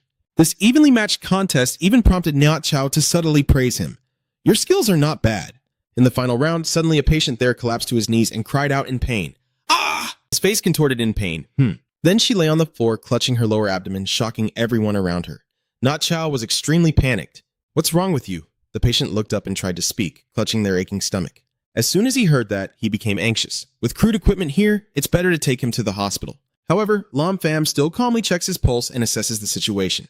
Then he confidently says, "It's just acute appendicitis. Everyone step back." Then he took out a set of medical tools and began using acupuncture needles to treat the patient, saying it would be fine once I started the acupuncture, but the patient, writhing in pain, hurriedly tried to stop him. No, take me to the hospital right now. He stubbornly refused help. I don't really trust traditional Chinese medicine. Ah, I'm going to die from the pain. Long Pham quickly lifts the patient's shirt and decisively begins acupuncture. Not Chow outside anxiously advises him, Lam Pham, what you're doing could kill him. However, your eyes are very determined. Be quiet.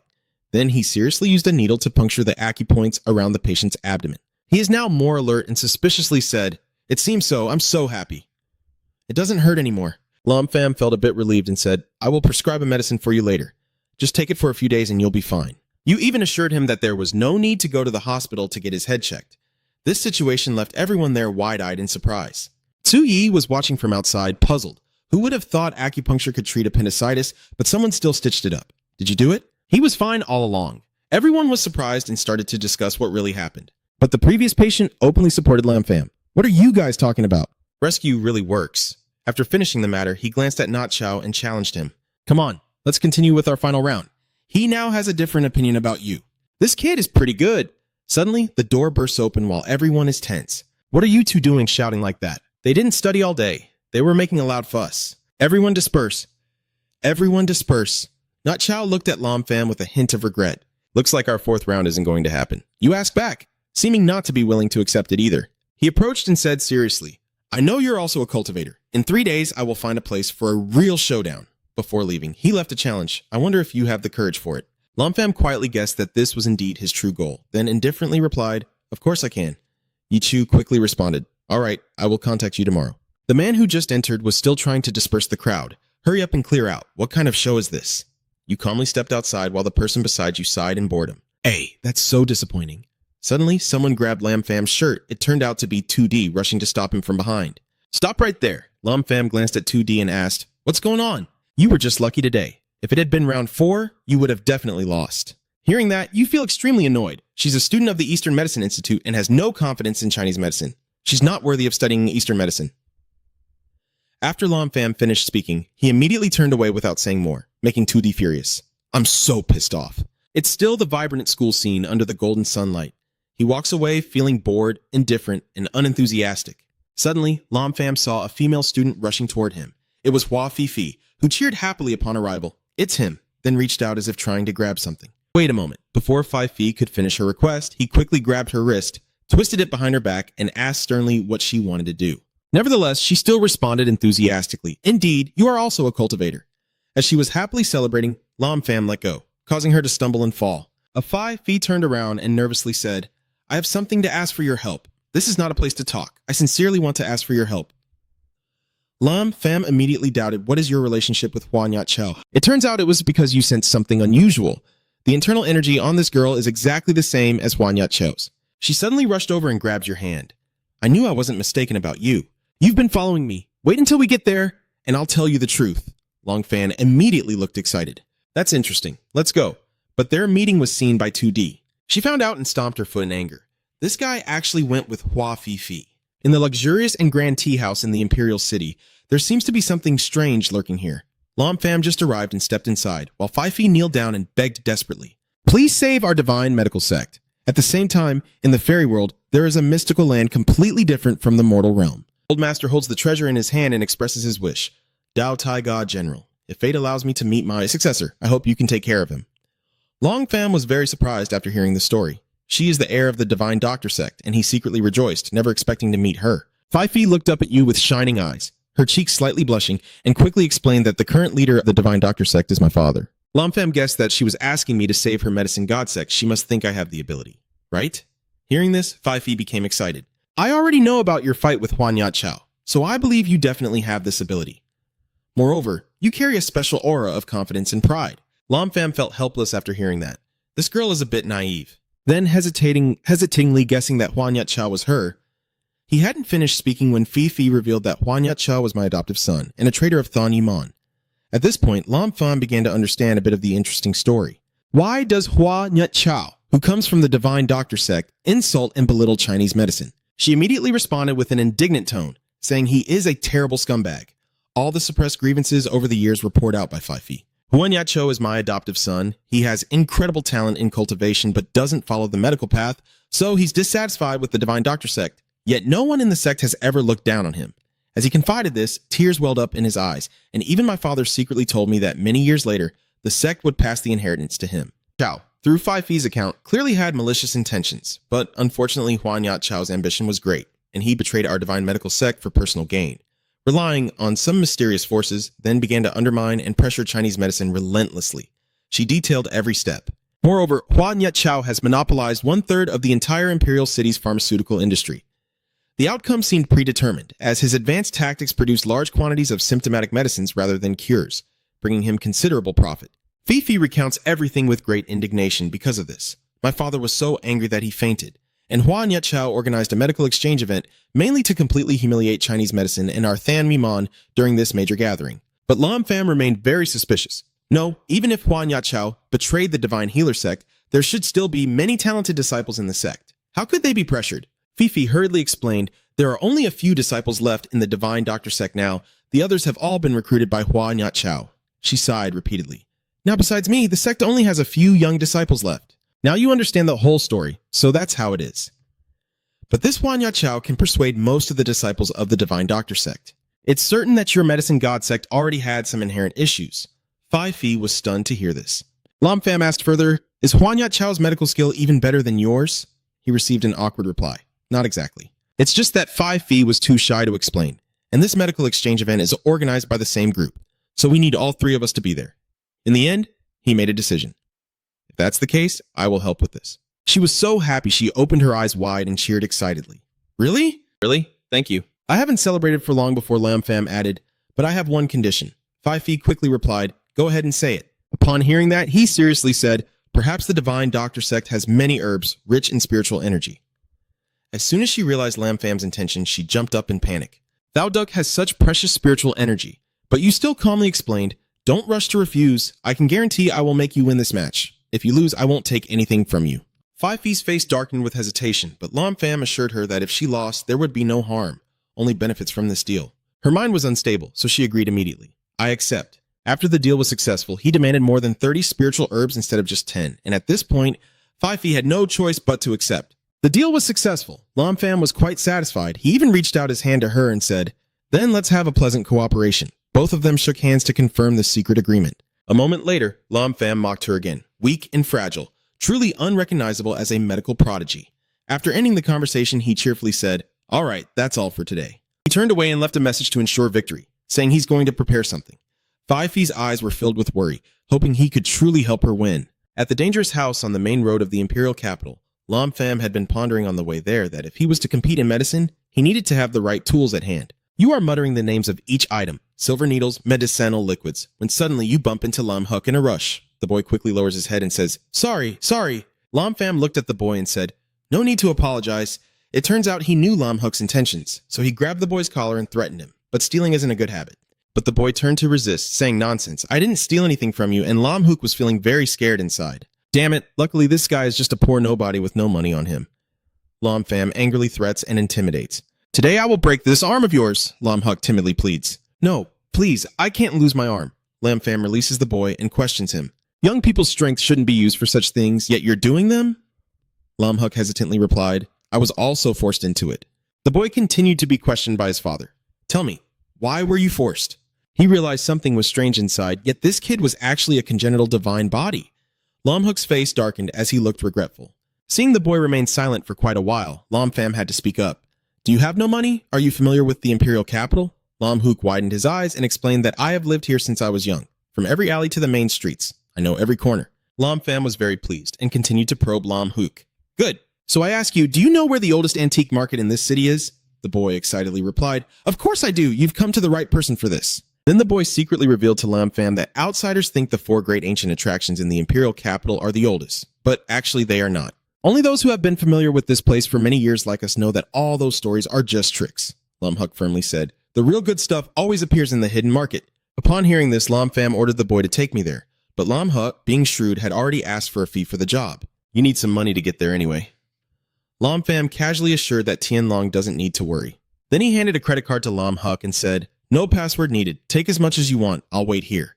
The boy cheered loudly but still tried to probe. Aren't you afraid I'll run away? Lam Pham said proudly, shaking his head. You don't dare. Before he finished speaking, the boy quickly ran off in a rush. Okay, Not long after, Lam Huk ran to the cash withdrawal area. The boy inserted the card to complete the procedure. At this moment, Lam Huk had the idea, I don't dare. Wait until I check how much money you have in your card, then you'll run off with the money. The screen shows a balance of 120 million, and the boy is so surprised, he exclaims over 100 million. Then he quietly presses the button to withdraw the amount he needs. Next, Lam Huk hurriedly went to another place. It turned out the boy wasn't fleeing but returning to Lam Fam's location. I'm back. Lam Fam felt pleased at that. I told you wouldn't dare to run. Lam Huk helplessly admits, I'm not stupid either. The boss has over 100 million. Where could I run to? Lam Fam then patted the boy on the shoulder and cheerfully said, Let's go. You're quite clever.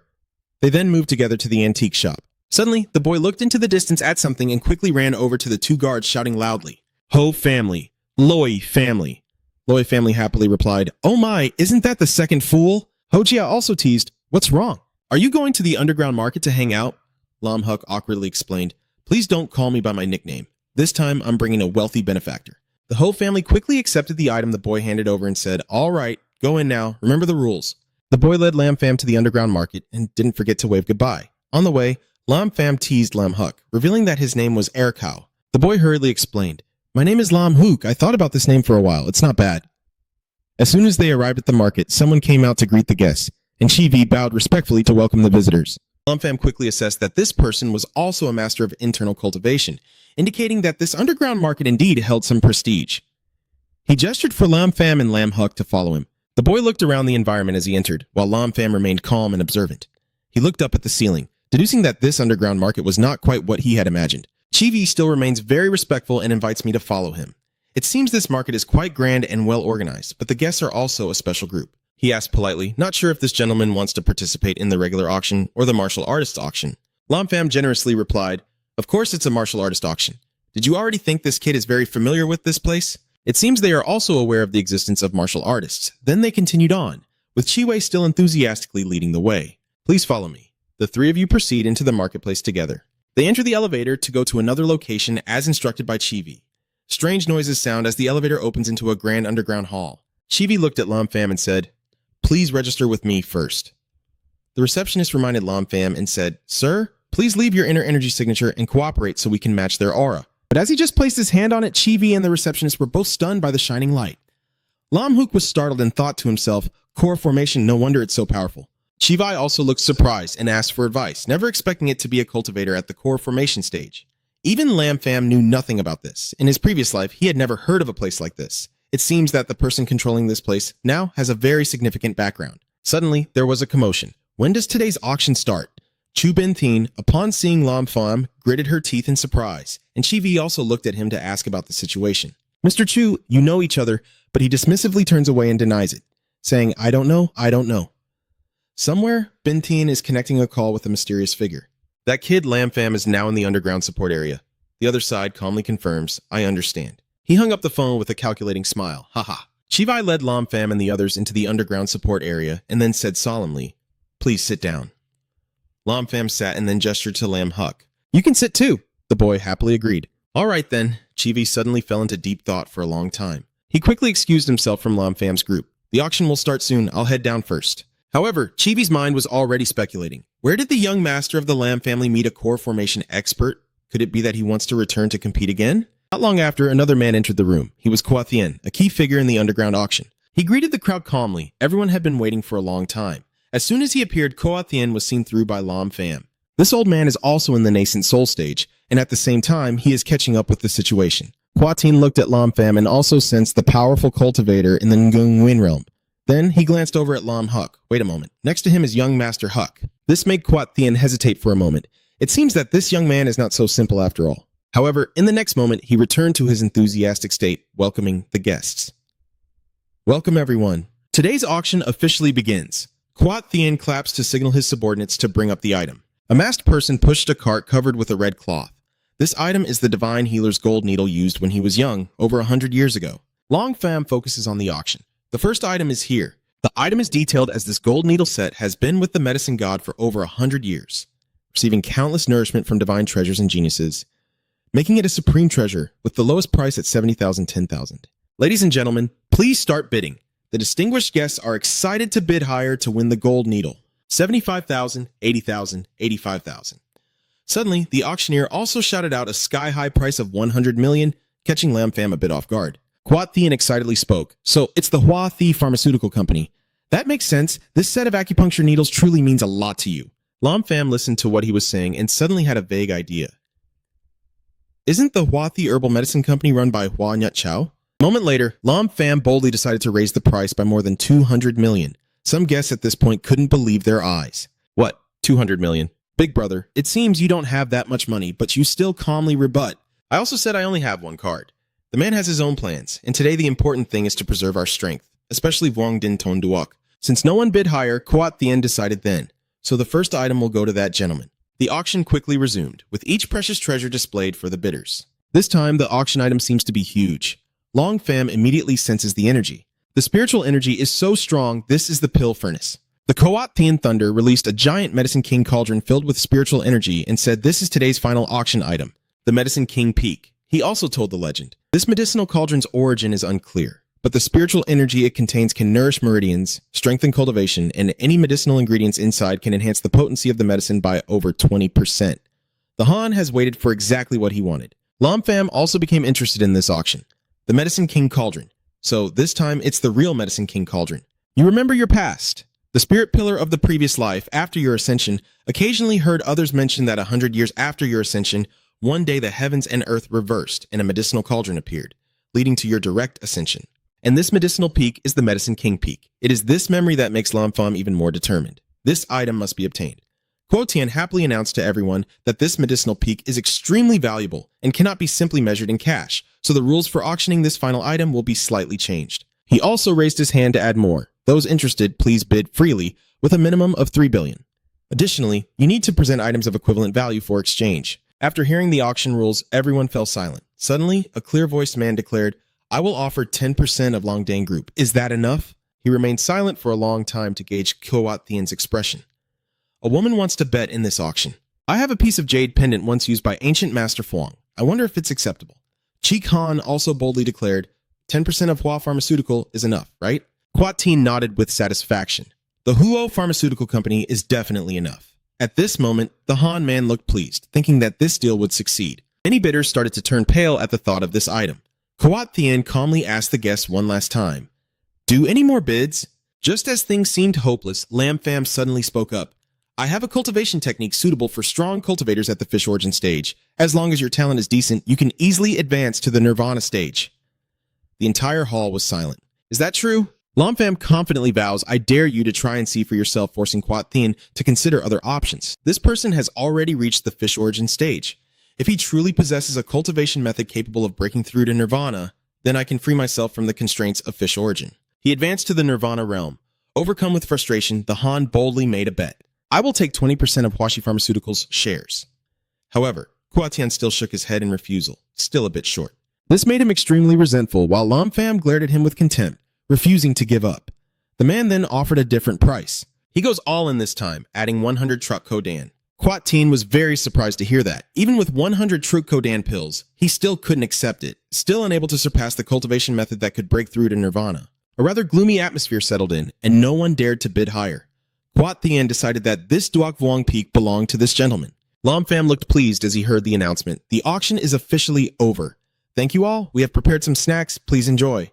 Cheat Han still harbored worries in his heart, and before leaving, he turned back to look at Lam Pham with a piercing gaze. When everyone had left, Quat Thien approached Lam Pham kindly and said, Sir, please follow me. He led Lam Pham and Lam Hu to another room, a quiet, classical chamber with a gentle stream of hot tea being poured into a cup, steam rising from it. At this moment, Quat Thien finally introduced himself as the storyteller of High Quat Thien's black market.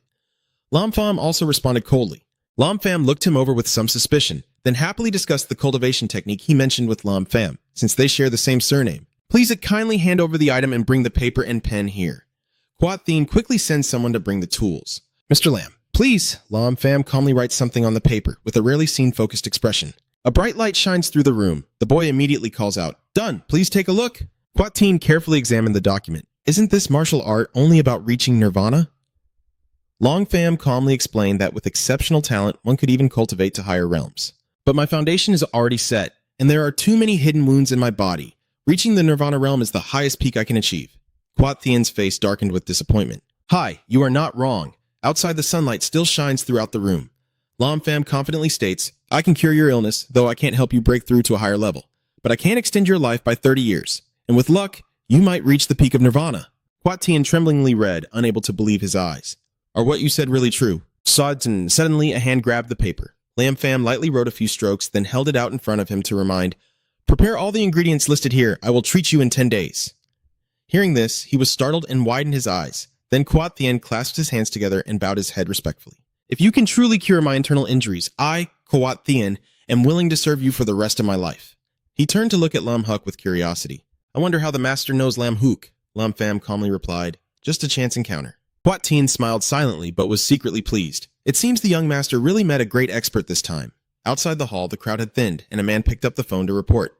Young master, today's auction was overtaken by a young man named Lam Pham. One hand flipping through pages, Not Chow reading quietly says, I understand. He hangs up and mutters to himself, How is Lam Pham? Well then, even if he takes it from me, so what? Chinese medicine will eventually become outdated anyway. Somewhere else, Lam Huk asked seriously, What is your true identity? Hearing that, the boy frowned slightly in discomfort. Compared to me, I'm even more curious about who you are. He flicked him hard on the forehead and answered my question. Then the boy could only tremble and hold his head in pain as he reluctantly responded. Hoo-hoo, this was originally my family's property. Lam Pham nodded with a gentle smile. I see. Go ahead, I'm very curious. Lam Huk refused to deny it. Didn't want to. I also have secrets. After finishing, he looked at the boy with a threatening face exuding a fierce aura. Seeing this, the boy was a bit scared and tried to defend himself. I'm only trying to help you. You've already gotten yourself into big trouble. Do you think you can cause trouble for me? It still doesn't exist. Lam Huk's expression was full of disgust, and he also retorted fiercely. Then the boy also decided, Well, I thought you were just a rich kid, but it turns out you're also part of the cultivation world. If I've already gotten involved, I might as well tell you. Lam Huk said seriously, My grandfather is Lam Tiet Phi, the head of Lam Corporation. The two looked at each other silently. Then the boy confidently repeated his introduction. My grandfather is Lam Tiet Phi, the head of the Lam family. Oh, and then what happened? Lam Huk confidently introduces himself. You still don't seem to know anything. The Lam family is divided into the main family and the Thien family. Usually the Thien family handles external affairs, while the main family remains hidden. Hearing that, Lam Pham thought of Vien Thien and mused that it seems the Vien Thien family belongs to the Tien family. His eyes gleamed with intrigue. If that's the case, the Lam family indeed holds some power. The boy kept explaining that my grandfather had 2 sons, my uncle and my father. And then he reminisced about childhood, mentioning that my father was quite rebellious and had said he would leave the Lam family early, run away with my mother, and then I was born.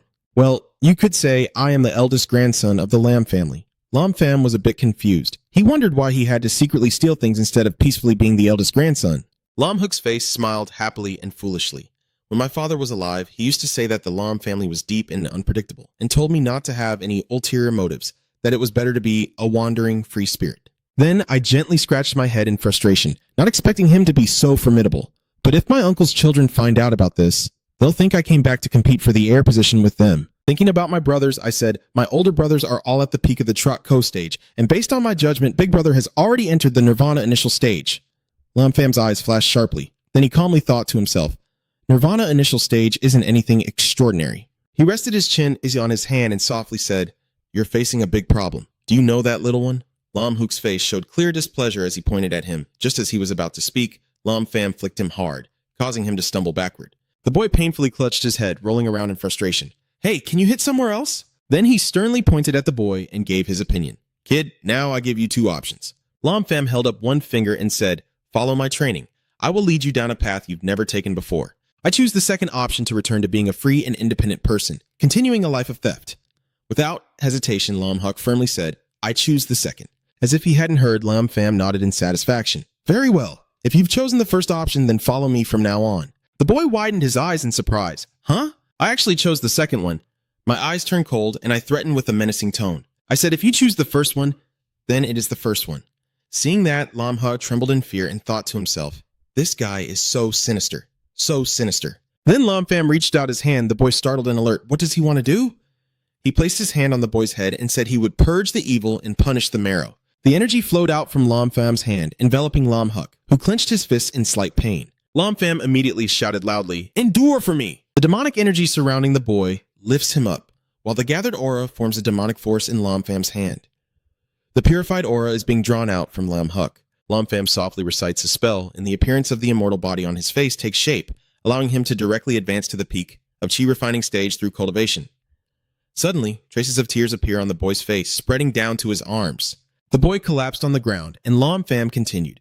With the help of the Nine Heavens Divine Stone, the Foundation establishment is just one small step away. As he finished, he waved his hand and the aura dispersed with the wind. Lam Hook's body returned to normal, feeling full of energy and happy. Oh! Lam Pham smiled and announced, "From now on, you have stepped onto the path of cultivation. You are probably already at the peak of chi cultivation." Looking at the magic power in his hand, Lam Hook felt a bit of wonder.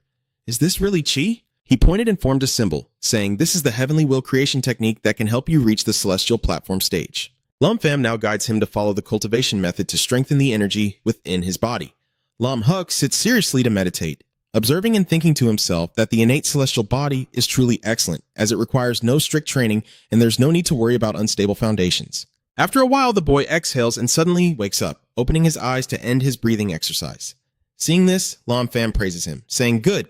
For the next few days, just stay at home and focus on your cultivation." Then he stood up and turned around. "I still have an important matter to attend to. I will come find you once it's done." Then, Lam Pham waved his hand and left, leaving Lam Hook deep in thought and sighing. Is this finally the path he must take? A while later, at the hotel, the sunlight gently shone through. Lam Pham approached, looked at a large antique carved gold vessel, then smiled softly before placing his hand on it to channel his magic, causing dark energy to gather inside. Lam Pham briefly observed and judged that this Duok Vuong Din now had a faint hint of consciousness, forming a small red flame. He gently infused his magic to lift it and spin it around. Lam Pham's face showed joy. "I will add another flame to you." The Duok Vuong cauldron, shining brightly after being completed, called out a few times. "Haha, seeing this, you're satisfied. It's a success." It placed its hand on it and smiled. "This Nine Heavens Divine Stone has gained the ability to communicate with humans." Lam Pham's eyes furrowed in displeasure as he instructed, "But there's no need to call me that. Just call me Divine General." The Medicine King Cauldron mumbles a few words. "Lord of Gods." Lam Pham smiled contentedly. "Very good." It gently bumped into your leg, making a sound. Seeing that, you smiled happily, can only manage to say 2 words, huh? Well then, I'll take my time to raise it gradually. The next day, sunlight shone down on the large villa. Someone opens the door and steps inside. Lam Pham says, "I'm here." "Seeing you?" 5 feet happily called out, "Lam Pham, you're here." Mac Nian looked at him in surprise and silently evaluated. "So, this is the person 5 feet asked for help? He looks pretty ordinary." You confirm again, "Hey, the competition is tomorrow, right?" Fifi cheerfully replies, "Yes, yes." Then he turned to introduce Mal Nian. "This is Lam Pham." They smiled politely and shook hands, happy to meet. Then, Mac Nian modestly said, "I heard 5 feet say that tomorrow I will have to rely on Brother Lam Pham to help out." Suddenly he sensed something, so he slightly frowned. Mac Nian, there's an aura in his body similar to Hua Nyut Cho. He looks at his body emanating a fierce energy.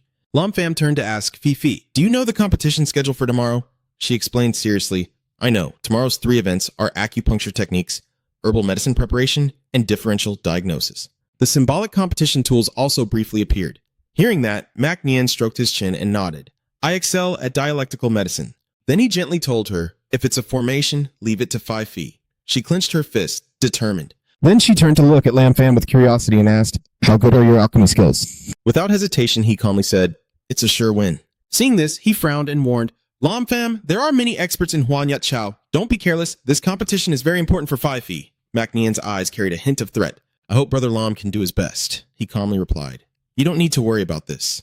After saying that, he smiled softly and waved as he walked away. "See you tomorrow to pick me up." Seeing him like that, Mac Nian's face darkened with displeasure. The next day, the sunlight gently shone down on the medical exchange center of the imperial capital. The 3 of them got out of the car and looked around. Lin Feng said, "It's pretty crowded." 5 Fee's eyes were full of determination. Almost everyone involved in medicine in the imperial capital had come to this exchange event, so we definitely can't lose. Tren Yet Cho approached warmly from somewhere and called out, "Hua Fifi, you're here." Her face showed clear displeasure, her anger burning fiercely. Not Chao's words carried a hint of sarcasm. "Hua Fifi, today I will show you that the times have changed." Fifi brushed past him and said, "I'm afraid that's not going to happen." Then he sneered again. "Lam Pham, I heard you managed to bid for the Medicine King Cauldron, but do you really think having the Medicine King Cauldron can change the tide of defeat?" Hearing that, Lam Pham just sneered and said, "We'll see." The 3 of them entered together, and Not Chao nodded to himself, cursing silently. "Today you will definitely lose." Inside the small hall, Than Tam saw him from afar and loudly called out, "Brother Lam Pham." He smiled and greeted him. "Haha, I didn't expect Lam Pham's little brother to come and join the fun." Thang Tui looks confused nearby. "Lam Pham, are you here too?" Hearing that, Fifi was stunned and thought to herself, I didn't expect Lam Pham to know Lai Than Tam. She stepped forward and smiled, saying, "Yes, I am here on behalf of the Divine Medicine Sect." Xing Tang then said, "Lam Pham, since you're here today, then Tui must also understand now. So that's how it is." Suddenly, a man looked at you with a heavy gaze. "What's going on? He's still alive." Lam Pham cast a gloomy glance over, causing the man to freeze and gape. Hao Tian chuckled softly and said, "Mr. Lam, you're here too." He also stepped forward to shake hands with Than Tam. "Old Li, it's been a while." Than Tam smiled warmly and said, "It's been a while. I didn't expect Mr. Hai to also know Lam Pham. What a coincidence." Observing the situation, Not Chao thought to himself that this Lam Pham seemed to have a very good relationship with Li Than Tam. Moreover, Hai Kwa Tian also called him sir. He then turned away indifferently, but in the end, victory was mine. At the same time, Tan Tin put her arm around Selena and approached. Hearing the call, Lam Pham was startled and turned around to look. Then she introduced, "Selena, one of my best sisters." "You're a bit curious, so this is the good sister Tan Tin mentioned?" Tan Tin also introduced again. "Selena, this is the Lam Pham I told you about." The two shake hands and get acquainted, and he takes the opportunity to sense her aura, but finds no internal energy, seeming just an ordinary person. Looking at Selena in front of him, Lam Pham remains a bit suspicious, but still feels that something is off. Tan Tin's face grew serious and asked, "Do you have confidence today, Lam Pham?" He replied confidently, "I will win for sure." Tan Ting explained softly, "Selena is a veteran medical researcher from Mo Country, and her father is also the founder of the biggest science company in America." Lam Pham finds it confusing. A science and technology company? Her face proudly recounts that her father's company mainly researches external skeletons in medicine, which can help many patients regain mobility, making it a truly great invention. Lam Pham is quite interested. "External skeletons? That's interesting," Selena softly spoke. Xiao Qing often mentioned him, saying he was the most outstanding student she had ever taught. "Today, let me see if it's real." The announcement speaker suddenly echoed, "Please, quickly take your seats. The exchange event will begin immediately." Tan Ting walks away with Selena, encouraging her, while Lam Pham keeps going. Once everyone was seated, Li Xian gave a brief speech. "Welcome everyone to this medical exchange event. We will take a moment to explain that this exchange is different from previous ones, as it is not only a gathering, but also a competition between Western and Eastern medicine. Please listen carefully, as you are the judges of this event and also the renowned and illustrious leaders of Dado and Huachu." Next is the introduction. This person is the heir of the Divine Doctor Sect, Hua Fifi, and everyone is already very familiar with this person, the person in charge of Hua Thi Pharmaceutical Company, the most outstanding young talent in our imperial city in recent years. Then the competition rounds are announced. This contest includes 3 categories: acupuncture, differential diagnosis, and difficult disease diagnosis. Some voices of dissatisfaction began to emerge. Acupuncture isn't something only traditional Chinese medicine has, right? That's right. So how does the competition work? Ye Chou quickly seized the opportunity to speak up. Acupuncture is not exclusive to traditional Chinese medicine. Hua Pharmaceutical also developed a new handheld syringe that can be used for many acute illnesses and has certain healing effects while also preventing most chronic diseases. This research project is definitely a high-end product combining current technology. His smug expression obviously wouldn't match traditional Chinese medicine. Seeing that, Lam Pham just sneered, so this guy wanted to promote his new product. Then Tam also couldn't help but feel angry and curse this ungrateful bastard. Typical of someone who bites the hand that feeds him. The 4 judges are seated. Seeing that the time has come, the calm expression on the old man's face now invites the Divine Doctor Sect and Hua Thi Medical Enterprise to begin the first round. Then he tapped his staff and 2 men stepped out of nowhere. The old man explained, "These 2 are carefully selected by us. Their medical conditions and health status are almost identical, and they both suffer from congenital type 1 diabetes." The audience below begins to suspect it's type 1 diabetes. Looks like traditional medicine is definitely losing. "I've never heard of acupuncture curing diabetes before." 5 Feet took a deep breath, steeled herself, and stood up determinedly. "The first match is mine. Even Not Chao has decided, this one is mine." A man steps forward. "The first match will showcase our new metal needle for everyone." Suddenly, an old man nearby asked softly, "Old Man Li, who do you think will win or lose this match?" The saintly heart is calm, and traditional medicine is profound and deep, but it's clear that the Hua Thi Enterprise was prepared to come. His gaze is passionate and unpredictable, impossible to foresee. The man holding the acupuncture needle asked, "Can I go first?" Then he carefully inserted the needles into the other person's body. After finishing, she rolled up her sleeve, looked at her watch, and said it could be checked in half an hour. Hua Fifi has arrived. 5 Feet took out the needle roll, her face serious as she unrolled it. Old Man Van looked a bit worried and asked, "Do you think this girl can do it?" Her voice was firm and trusting in me. Then 5 Feet's hand skillfully and smoothly pricked each point. The space grew silent, and she focused even more. Mr. Van trembled slightly, saying, "Don't say that. It's quite comfortable." After finishing, she let out a soft breath and wiped her sweat. "All right, now we can start checking the blood sugar levels." Everyone was stunned and wide-eyed. Already so quick, I see the legendary doctor really does have some tricks up his sleeve. Others suspiciously replied, not necessarily, what if it's just for show? Mr. Van took a sip of water, then had a professional measure his blood sugar. After seeing the results, he was very surprised and exclaimed loudly, "Is this traditional Chinese medicine so miraculous?" Hearing that, PP was extremely happy. Long Fan also praised her observation skills. This girl's acupuncture technique is quite impressive. The other person ran over. Here are the blood sugar results. The judge read both results and froze, as they were exactly the same. Yet Cho gently raised his glass and continued advertising. As long as you get an acupuncture injection from us, your blood sugar can be kept normal within 6 months. The judges whispered to each other. Li Xin announced that this round was a tie, and the next was the second trial round. 2 women were brought in, and the judge announced that the trial content was dialectics. Mac Nian stands up. It's my turn now. Then Phi Phi encourages me. Go on, rely on him. He smiled softly and said, don't worry, leave it to me. Then Mac Nian stepped forward and gently touched the other person's hand. Mac Nian calmly checks the woman's pulse while the person from Not Chow turns on the machine and gives a slight smile.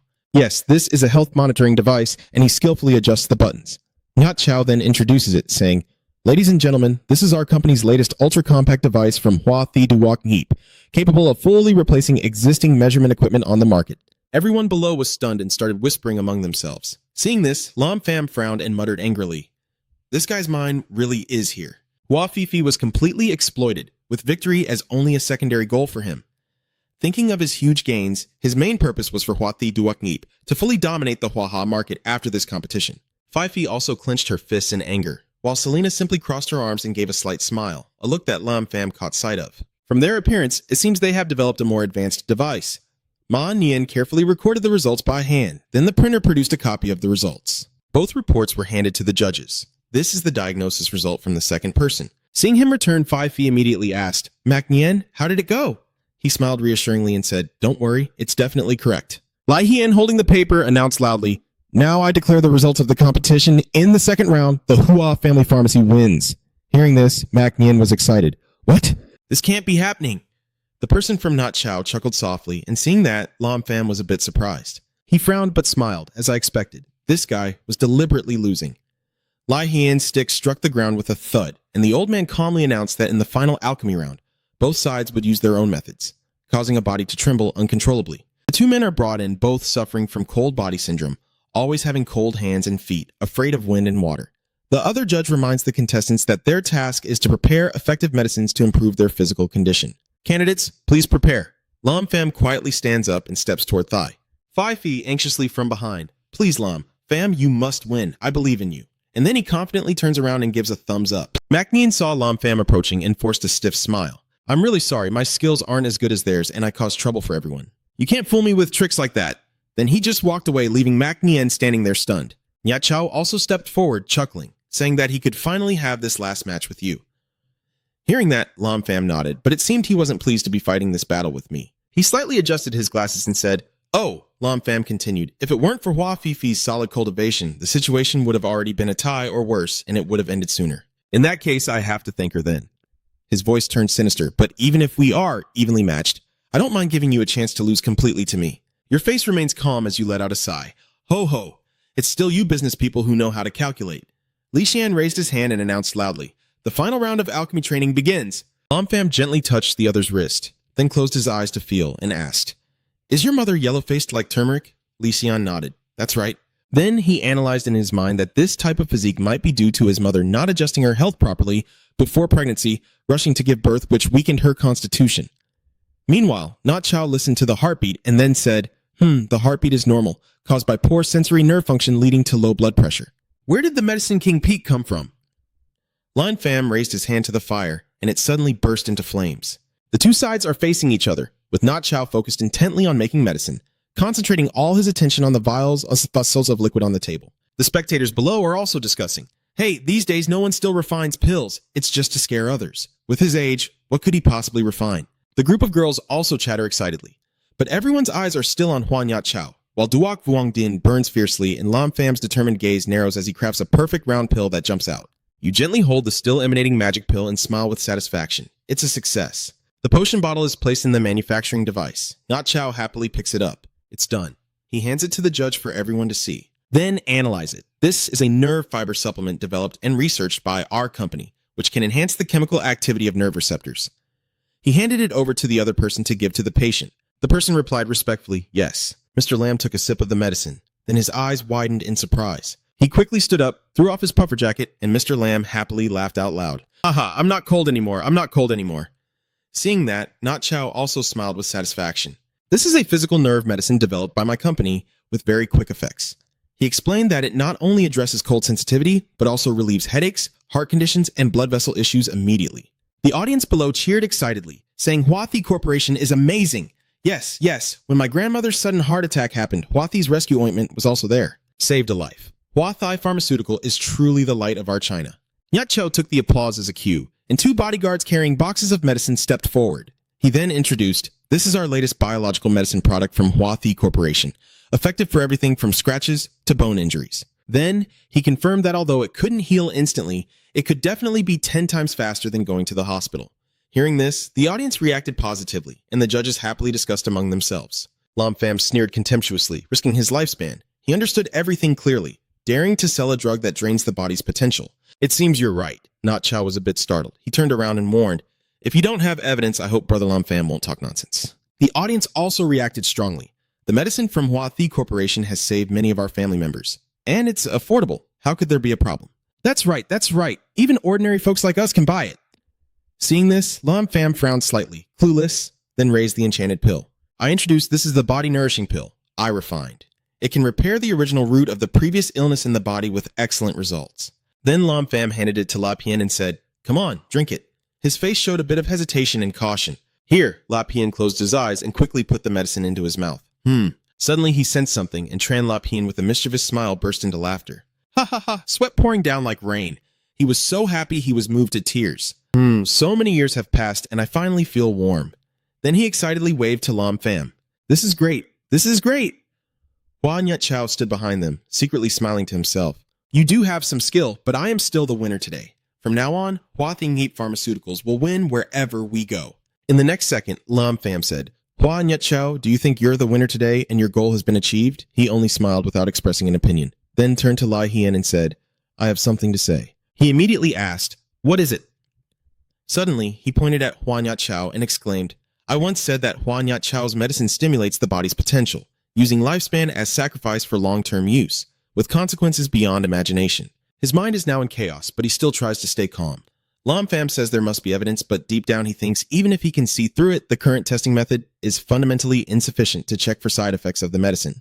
Then Lam Pham just smiled faintly and said, whether right or wrong, the test will tell. Hu Xie Chow replied calmly with a smug look. If Brother Lam Pham doesn't believe, then let's test it out. At this moment, I guess what he's thinking. Hua Nyat Chow, are you thinking that the current method is basically insufficient to detect the side effects of the medicine on people, so you're not worried?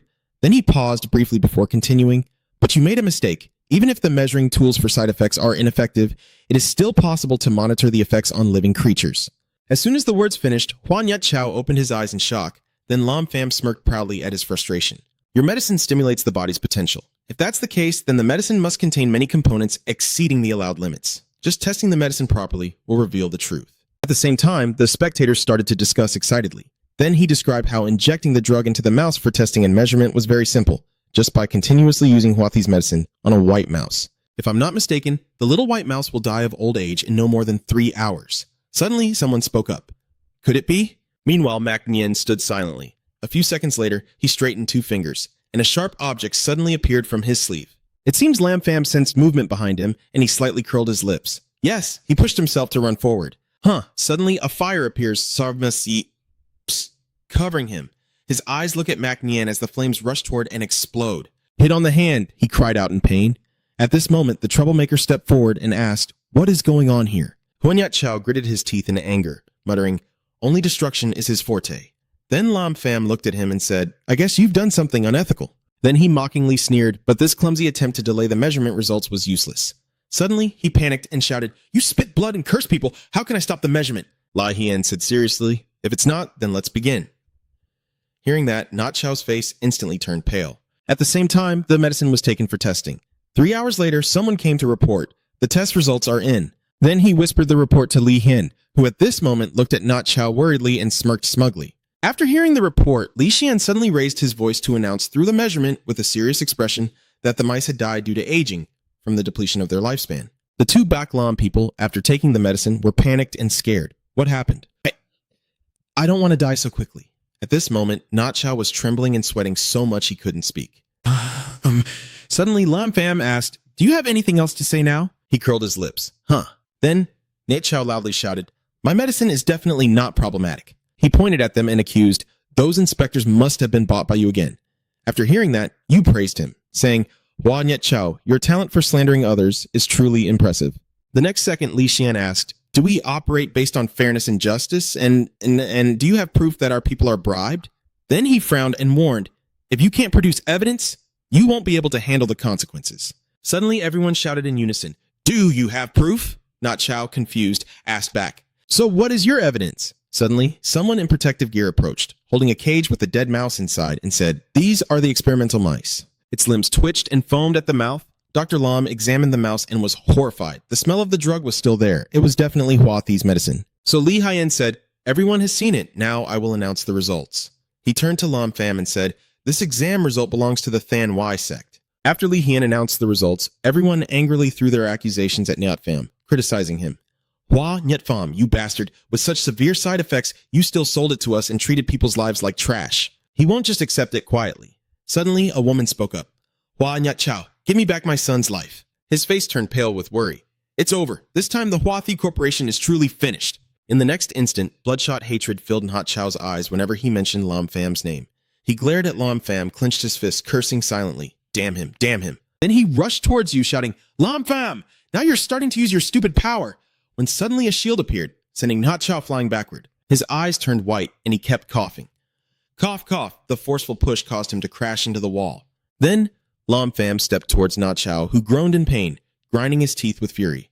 "Lam Pham, I won't forgive you." Suddenly, a murderous aura enveloped him, and he softly muttered, "Just a piece of paper." Then, a hand from Lam Pham reached out and tightly gripped Nhot Chow's neck. You lift him high so he trembles and screams, "Let go, let me go." You sneer, then throw him to the ground as Mac Nien rushes to call Tutong. At the same time, Lam Pham left, and Ma Nien approached to ask, "Tuozong, are you okay?" Suddenly, Nhot Chow struck him hard in the face and shouted angrily, "Useless."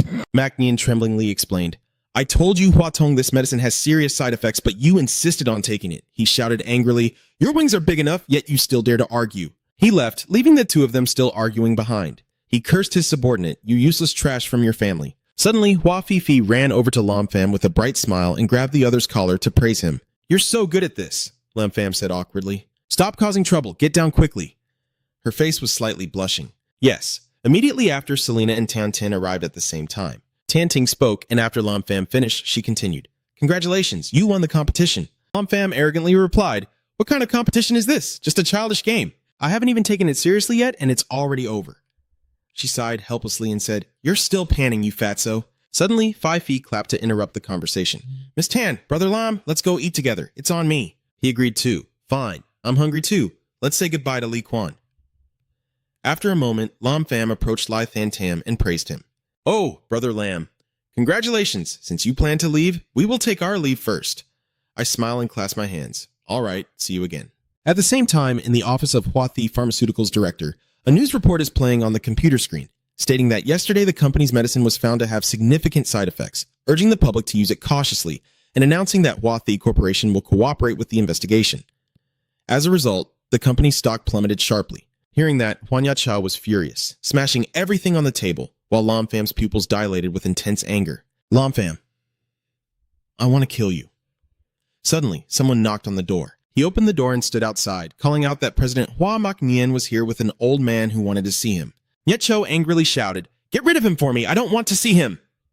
Ignoring the other person's anger, he stepped closer and softly emphasized that Nien said this old man could help you. After hearing that, Not Chow paused for a moment, then quickly regained his composure and said, "Bring them in. He will obediently follow."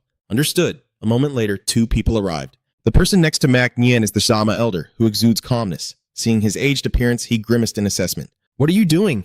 Do you really want to kill Lam Pham?" At this moment, Mak Nien introduced himself with a serious and confident look, saying, "President Hua, this is Shama Lao Nyan," firmly asserting that he is a cultivator of the Ingung Nguyen Kan. Nyat Chow was stunned and exclaimed, "What?" He repeated and then imagined the power emanating from the old man in the nascent soul stage. He leaned in closer and asked softly to Mak Nien, "How could you be acquainted with such a master?" Mac Nian calmly recounted I once saved his life by chance and continued in a composed voice, so he also considers himself owing me a favor. Hua Nutcho respectfully and politely said, please, have a seat.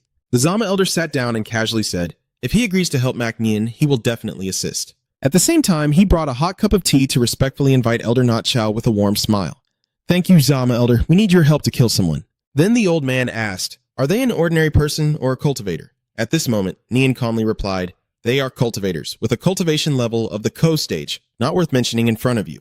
The snake demon Ni sipped her tea and asked, really only over 20 years old? He quickly replied, that's right. Old Trat smiled confidently and declared fiercely, today I will help you solve your trouble. Hearing this, Not Chow happily replied, thank you, senior. I will pay you 5 million as a fee for your effort. Then he placed Lam Fam's photo on the table. This is his picture. Sama takes the photo, then stands up and says, let's help out. He stands silently, waiting for them to leave, as veins full of hatred gradually surface. Yeah, I couldn't help but burst into loud laughter. Haha, Lam Fam, today is your day to die. The sky gradually turns to evening at a city residence inside a restaurant as 5 Fee, drunk, stands up with a beer in hand to celebrate. Big brother Lam, I respect you. Tanting sat beside her and gently shook her. It seems she's drunk. Then she helped 5 Fee to stand up and said, I'll take her home. Lam Fam calmly replied, all right, then closed his eyes and muttered to himself, I should head back now. He then left the restaurant, but suddenly stopped in his tracks. Lam Fam guessed that someone was using their mind to probe him and quickly turned around to the source of the blue energy. His feet slowly moved forward as Lam Fam approached the source of the energy. Suddenly, a wave of magic shot toward him and he quickly dodged to the side. The magic collided with the wall, causing an explosion behind Lam Fam.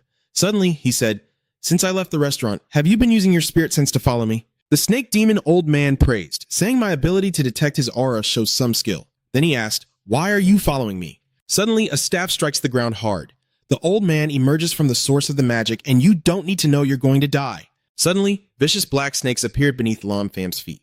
He looked around sharply. A dark aura emanated from the bodies of the snakes. They slowly retreat towards him. Lam Fam turns away and calmly speaks. In a world where spiritual energy is thin, reaching the fish origin stage is considered powerful.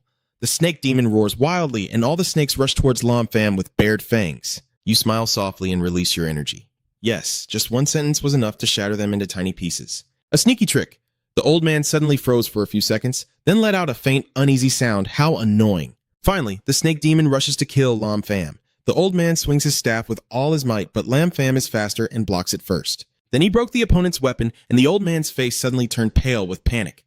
What? At this moment, Lam Fam is preparing to counterattack with his spiritual sense and gently waves his hand, causing the snake demon to fall backward. The old man couldn't help but be amazed. How could it be like this? Suddenly, his eyes widened, as if he had just discovered something. In front of the snake demon, Lam Fam unleashes a series of rapid attacks, each powerful strike sending the demon flying from one corner to another. The snake demon coughs painfully, then slips a long distance on the ground. Finally, Lam Fam stopped. The old serpent tried to keep his balance in a kneeling position, clutching his wound with a look of pain. Lam Fam calmly walks up to the old man and speaks confidently. That's all. The snake demon old man was so angry he was trembling. No way. How can you have the strength of the Nirvana realm?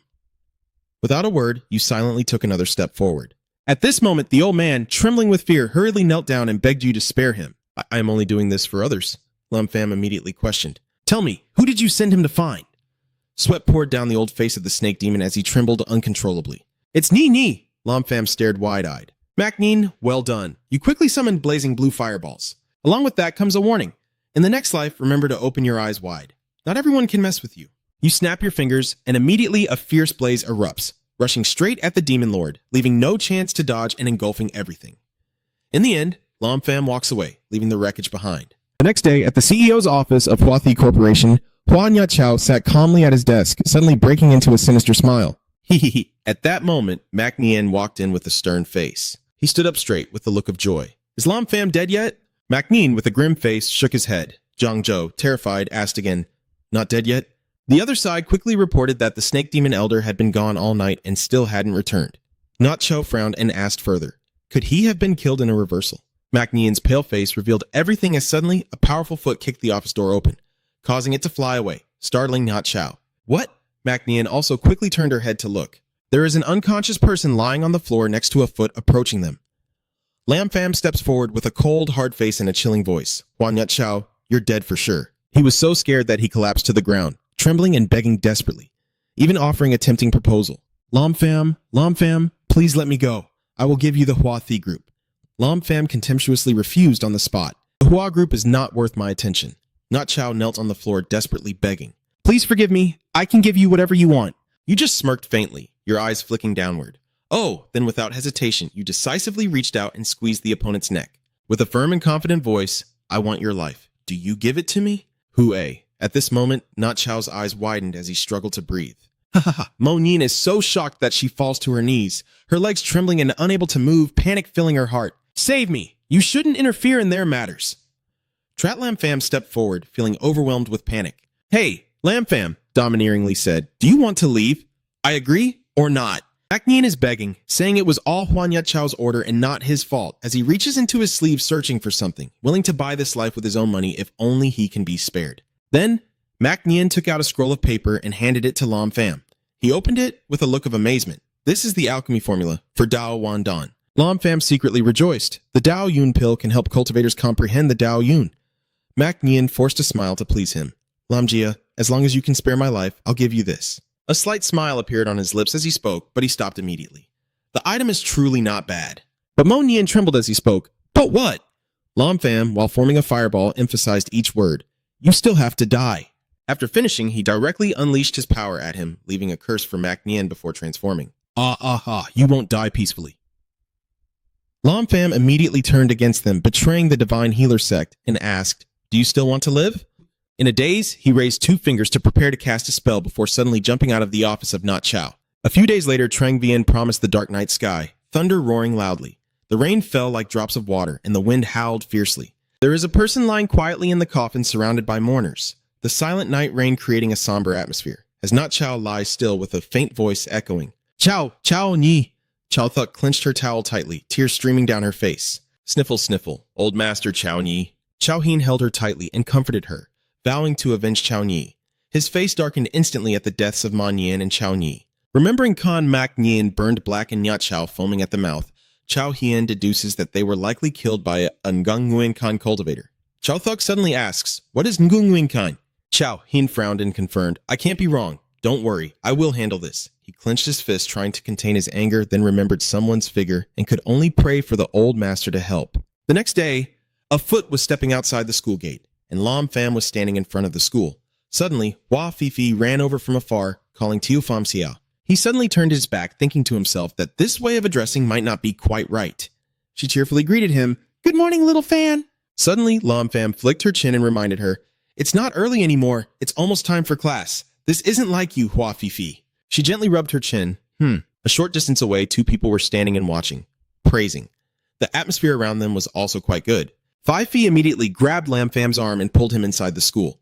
Let's go! Class is about to start. A little while later, the 2 arrived at the lecture hall. Fifi eagerly asked, Little fan, can you teach me how to develop that skill? He chuckled teasingly, saying, Haha, after I finish learning the divine healer skills. Suddenly, someone approached with a bouquet of flowers, and Bai Xiaojai's expression showed pure joy. Fifi, look what I brought for you. No one paid attention to what he was saying. The 2 of them were busy chatting with each other. Thukit angrily threw the bouquet of flowers onto the ground. Damn it! He points at Lam Pham and loudly questions, Fifi, who is this guy? She calmly replied while holding his arm, So, it's Bai Xiaojai. The person you mentioned is obviously my boyfriend. A hand slammed down on the table, and Xiaojai asked angrily, Fifi, why are you interested in this kid? He can't give you anything. And you are the heir of the Bok family in Thuong Kin. With power and influence, what do you lack compared to him? Suddenly, Fifi stood up. What about the Bok family of Shengjing? They're just a bunch of uncultured playboys. He frowned and repeated each word, reckless and unhesitating, rushing toward her. Today, I will show you what reckless really means. Suddenly, a hand appeared to stop him. Lam Pham glared and said, Get out! He trembled and cried out loud, Oh! Thukit tries to fight back with his remaining hand. Let me go. At this moment, he kicks the opponent hard in the chest. Lam Pham used all his strength in his leg to kick him away several meters, and he clutched his chest in pain. Hey! The 2 subordinates immediately stepped forward to ask, Are you okay, boss? Why are you still standing there? Charge at him. The junior hurriedly replied, Yes, sir. Then the 2 of them charged forward fiercely, and in just a moment everyone was thrown back in shock as the young master slowly stepped out of the thick fog. Lam Pham calmly dusts off his clothes, trembling uncontrollably, his voice trembling with fear in front of the opponent's intimidating presence. Don't come any closer. I'm a direct descendant of the Bai family. Lam Pham drags the body close to his face and glares threateningly. The heir of the Bai family is nothing special. Thiukeet's face shows clear fear, but deep inside, a furious fire is burning fiercely. You dare to insult me like that? Wait and see. I will kill you. He continued to warn him to stay away from Huafifi in the future, then suddenly pushed him to the ground and said, "Get out." Thiukeet's eyes were full of hatred, his body trembling like a dried-out dog, but he still kept his voice firm. "You wait and see. You'll pay for your arrogance today." The two henchmen hurriedly helped him prepare to leave. "Let's go." Fifi's expression couldn't hide her joy, her cheeks unconsciously flushed. "Thank you, Xiaofan," you reply calmly. "He's just a blabbermouth." That's why she gave a serious warning. "But, little brother Xiaofan, Bai Xiaojai will definitely come to seek revenge. You need to be careful during this time." Lam Fam casually waved his hand, showing he didn't care. "Not afraid. If you want to come, then come." At this moment, she suddenly remembered the figure of someone with an extraordinary reputation. Bai Xiaojai is the legitimate heir of the Bai family, and the Bai family is also a family of cultivators. "Xiaofan, don't be too arrogant. This has already attracted your attention." The martial artist family, the scene shifts to the schoolyard, where each deadly punch lands on a tree in the courtyard.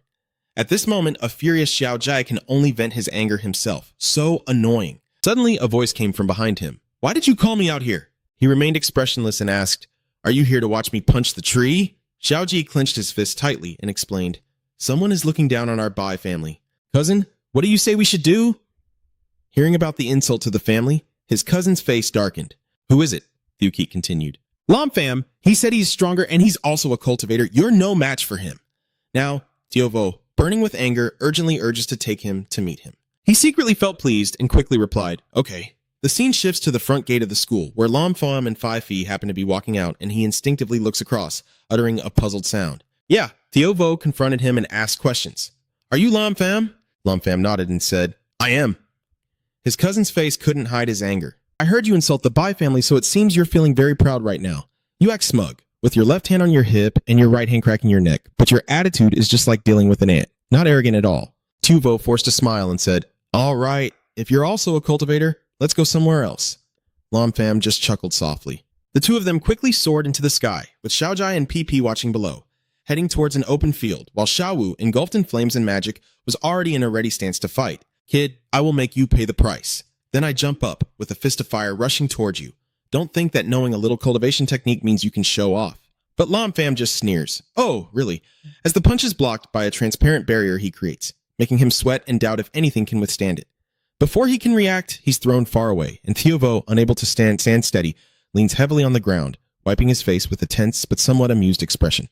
Tiovo pulls a talisman from his shirt pocket, then stands in the center of the circle, casting a spell that unleashes countless chains, pointing at Lam Fam and commanding, "Bind him." Each chain swiftly wraps tightly around his upper body as he casts a spell. A faint smile on his lips, I can't be escaped even by a cultivator at the Foundation establishment stage. Lam Fam remained calm, took a deep breath, nodded, regained his balance, stomped one foot on the ground, and watched as the chains shattered one after another and flew around. At that moment, Tiovo's face turned even paler with shock. How could this be? Lam Fam quietly raised his index finger, revealing strands of magical runes and two crossed talisman cords spiraling together with the magic, forming a dazzling display around him. He shouted loudly and pointed in that direction. Immediately, Tiovo was bound tightly by the magic. He trembled uncontrollably, unable to finish his sentence as the shadow of a footstep approached. Lam Fam looked at him as he tremblingly sank to the ground. "You're really disappointing me. You keep questioning him. With such a small cultivation base, you dare to provoke. You really don't know your limits." At the same time, Lam Fam's talisman string kept tightening. The entire body of the young warrior was squeezed until his mouth gushed blood and he collapsed to the ground. Lam Fam only left one sentence. "This time I'm giving you a lesson, if there's a next time." He turned his head and walked away, still emphasizing that he would kill without mercy, then disappeared like a gust of wind, leaving Xiao Wu stunned, calling Lam Fam's name over and over. "Sir, Chao Hien is here kneeling and begging you. I only have one son. He is crying and pleading. You must help me resolve this." Tian Yu crossed his arms and shouted loudly, "Shut up, crying like an old man. What kind of dignity is that?" Chao Hien held the document in his hand and said, "Sir, this is the information I found." The Inui solemnly reads the information on the paper, then calmly places it down on the table, dismissing the guest with a wave of his hand and turning away. At this moment, Chao Hien stands up, bows his head with his hands clasped, and says, "Then I will take my leave." As the old man turned his face away, he suddenly came face to face with Xiaojai pushing his cousin in a wheelchair. In that fleeting moment, Chao Hien realized this wasn't Bai Xiaowu, was it? "Why are you so badly injured?" "I didn't think much more of it." "Forget it. I still haven't avenged my son's enemies, and I don't have the mood to get involved." Hearing footsteps, Tian Yu in the room thought Chao Hien had returned and asked in a calm voice, "Is there anything else?" Suddenly, when he looked up, he was surprised to see the person sitting in a wheelchair. Wrapped in bandages from head to toe, it's Tiovo. Chao Hien clenched his fists in anger and stood up abruptly. Theokiet, why is Tiovo in such a state after being beaten up? Theokiet stammers in fear as he answers. Yesterday, I was beaten by someone and asked my cousin for help. Before I could finish speaking, he delivered a powerful kick to my stomach. Theokiet's face darkened further, his throat spewing saliva mixed with harsh words. Glancing at him curled up in a corner, Tianyun shouted, That useless brat who only knows how to cause trouble all day. Suddenly, he heard a chilling voice behind him asking, What's going on? The old ancestor of the Bai family couldn't help but be suspicious. I just came out of seclusion and saw you hitting my good grandson. Tianyu cautiously explained that the kid caused trouble outside, injuring a young warrior and leaving him seriously wounded. The old master finally understood what Antun meant. All right. Then he approached to ask, Xiaojie, what's going on? Xiaojie, still trembling, recognized his grandfather as a lifesaver and immediately pointed out that the person named Lam Pham was the one who had bullied and humiliated the Bok family. Hearing the name just mentioned, Tianyu suddenly remembered Lam Pham. The document just now seemed to be related. He casually grabbed a piece of paper from the table and handed it over. Is this the one? Theokiet stared in shock, pointing at the photo. It's him. He beat us up and insulted our Bai family. The old ancestor asked in disbelief. Xiao Wu is already considered a top expert among the younger generation. Does that mean the little brat's cultivation level is even higher than Xiao Wu's? Thinking of Lam Pham's appearance, he grimaced and replied, That Lam Pham is at the nascent soul stage. The old man's eyes gleamed with suspicion. A young person at the nascent soul stage? He couldn't hide his excitement, smiling broadly. Truly heaven has not forsaken me. Just as I am nearing my lifespan, a young man with impressive strength has appeared. At the same time, he turned to give an order, telling a few of his men from the Heavenly Justice sect to capture Lam Pham. Tianyu looked serious and nodded slightly. Yes, scene shifts to Lam Pham's hotel room. After a whole day of practicing internal energy cultivation, he takes a deep breath. The mansion has 5 moves to consider. The spiritual energy is too thin. Relying on his own strength to go further is very difficult. He still needs to think of another way. Then suddenly he became alert as he noticed figures suddenly sneaking into the room one after another, their feet gradually touching the floor. At this moment, Bok Ko's voice suddenly came from behind. You are Lam Pham, right? Lam Pham glanced with confusion. So what? Master Bai respectfully replies, Our Bai family invites you to pay us a visit. Lam Pham chuckled softly. Is it that Bok family's guy I beat to death? Haha, hearing that, Bai Ko went crazy, clenching his inner demon with both hands and charging forward. You bastard, if you don't want to obediently follow us, then we'll beat you up and take you away. Thud. There's a crash against the glass as Lam Pham quickly jumps out of the window. Bok Ko shouted to the others, Chase after them, as they desperately followed your trail through each street.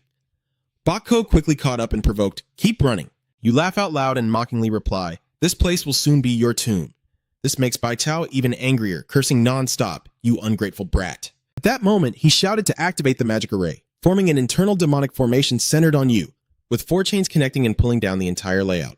Lam Pham looked over with a puzzled expression at the blazing formation while Bai Chao clasped her hands and continued to perform the spell rapidly. That's right, obediently fold your arms and accept your fate. The proud boy uses his fingertips to summon internal energy, amusingly gathering spiritual power as if dragons are appearing behind him. The group supporting Bai Ku was clearly stunned by what they saw. What? Lam Pham gently pointed in their direction and whispered. Lok Bai Ko froze in horror, shouted to his allies, It's not good! Retreat quickly! Immediately, Lam Pham's internal energy burst forth and struck down on them, causing screams of agony from those who were thrown back. Lucky for Bai Ku that she remains calm and steady in the air, now her right hand clutching the magic artifact, her left arm pressed against her chest as she gasps for breath. How can the nascent soul stage unleash such a powerful and terrifying spell? Impossible. Lam Pham smugly provoked. Old man, whatever tricks you have, just use them now. Bok Ko speaks in a deep voice. Kid, this is what you brought upon yourself. Then he used both palms to channel internal energy. With a fierce expression, he drew a glowing, long sword, then leapt up, gripping the blade to summon an eagle to fly over. Die, Long Fan casually says to the stray cat before spreading his arms and summoning the phoenix. This is a confrontation between the water eagle and the golden phoenix, as the sky seems ready to explode from the battle. Bok Ko widened her eyes in disbelief as she saw the phoenix spreading its wings and flying toward her. What? He raised the Yang sword unwillingly. How could this be? Suddenly, the defensive formation descended and swallowed the entire battlefield. Bai Ko Kui collapsed to the ground, coughing uncontrollably. Cough, cough. Long Pham calmly reveals himself. It's over now. Your internal demon magic has condensed into a blazing palm. You look at them seriously giving orders. At this moment, Bai Guo gasped in shock. He uses his remaining internal strength. Zhang struggles to hold on with both hands, and you can hear the ghostly voices of Bai Ku. Your Majesty! His legs gave way and he was pulled about half a meter away, while his allies were gradually getting back on their feet. Yes! Old Bai Ko shouted desperately. Come, help me quickly! A response came from among them, yes. One by one, hands reached out to supply aid as the battle between the two sides neared its end. Bok Ko shouted in anger, "Damn it!" But at that moment, a flood of demonic magic swept over. After the earth-shattering battle, the dust gradually settled to reveal Lin Fan standing tall and firm, while Bai Guo was crushed by falling rocks, lying there helpless and only able to whimper. You step forward coldly and say, "With just 4 of you at the primordial stage, you make him worry and look up. Lam Pham has already serious-faced and threatened daring to come and arrest me. How ridiculous." Bok Ko finally realizes the hopeless problem and screams. "Aren't you originally not Yuan Yuan Jing?" Lin Fan glanced at him with a faintly sarcastic look. "If not, then how? The situation forces me." Miss Bai trembled as she knelt down, bowing her head to the ground. "Senior, I know I was wrong. I will give you all the spiritual herbs and magic tools I have. Please, please forgive me." Lam Pham's determined gaze immediately spoke. "Huh, kill him and I'll get what they have," as flames radiated around him and gradually enveloped his hand. Lam Pham adopts a stance, extending his hand forward without hesitation.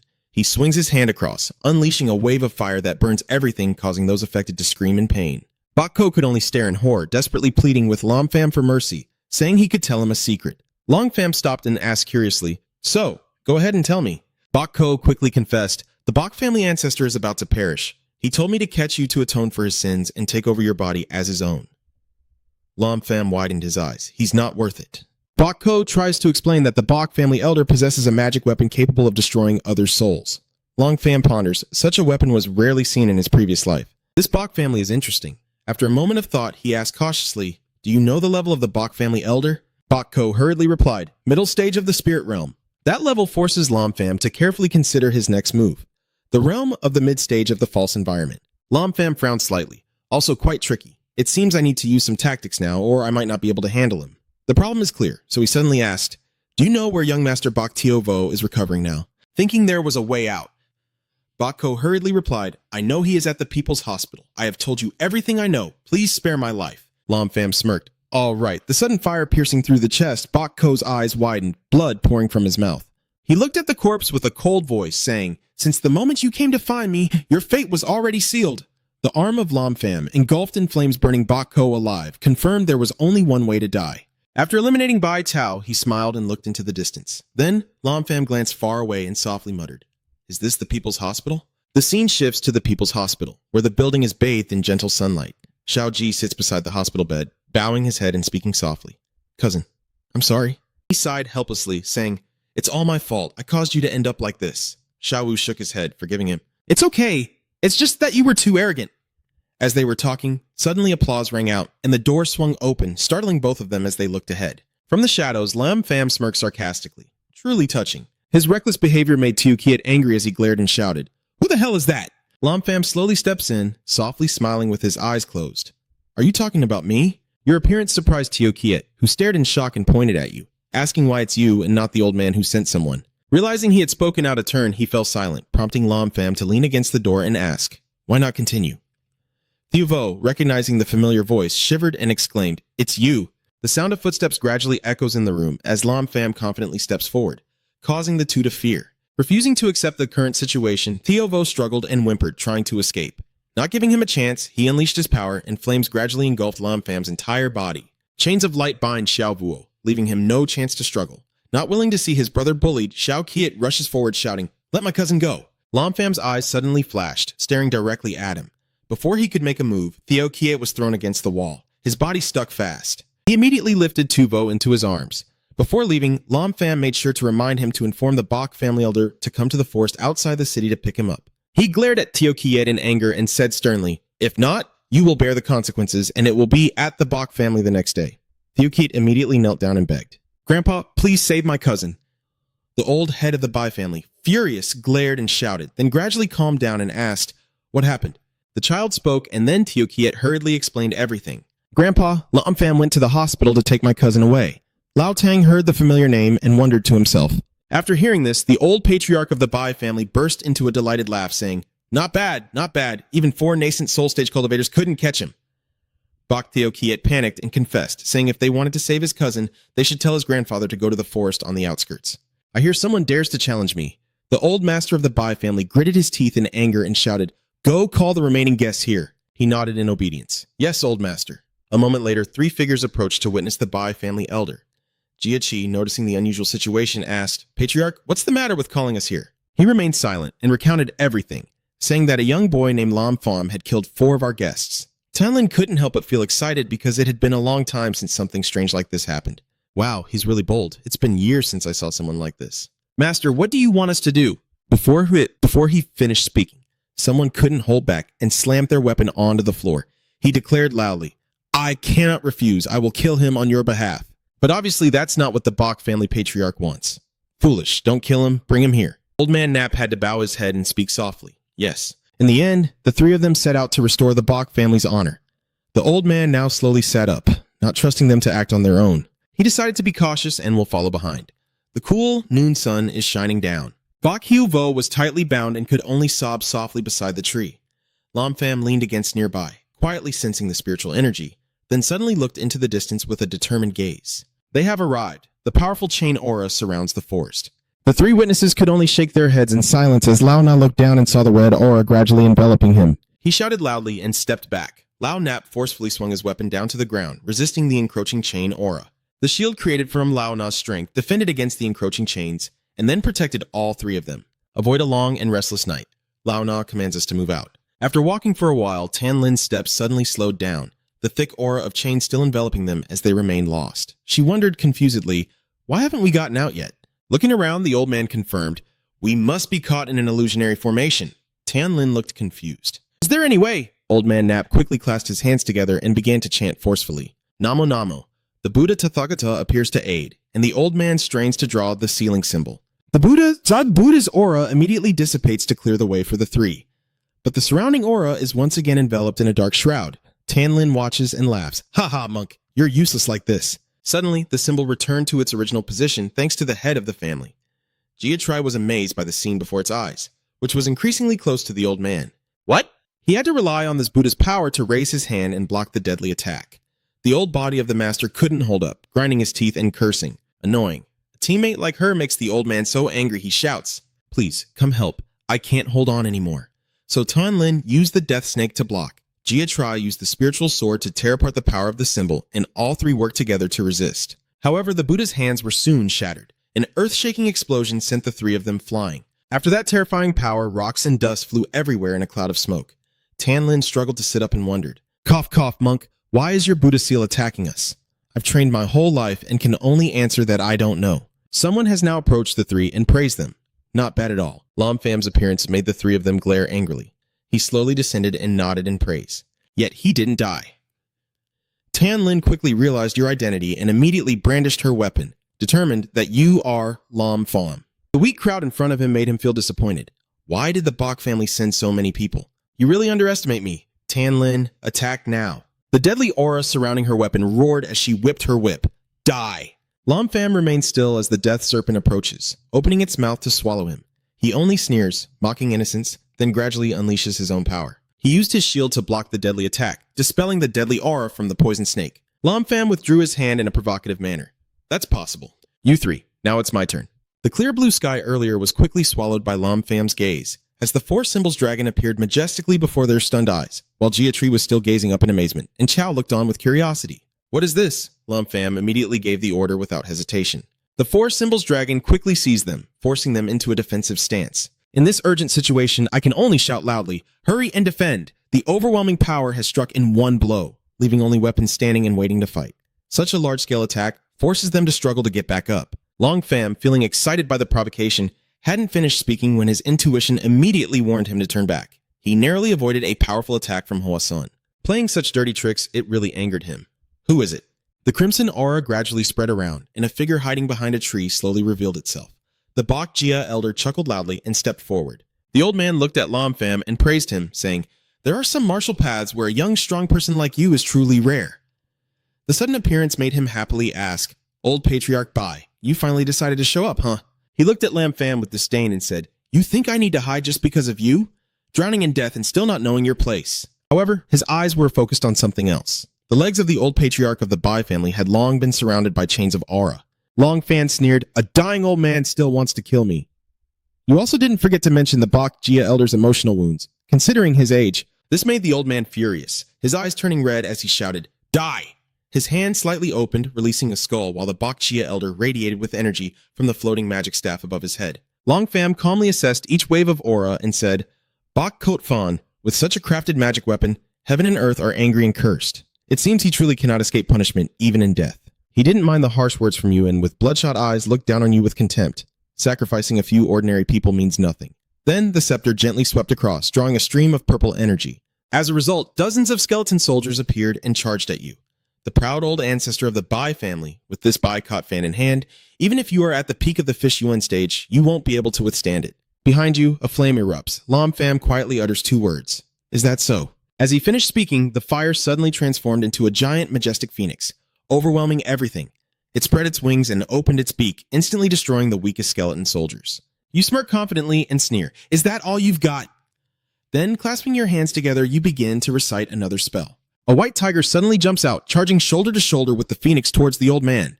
In the opposite direction, the blue dragon and the mystic turtle also unexpectedly block ahead.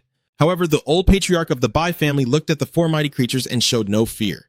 The 4-symbol sect, that's nothing. His eyes blaze red. Don't think that just because you've resisted once, you don't need to worry anymore. Immediately after, the old master of the Bai family summoned a few more soldiers to face the azure dragon above.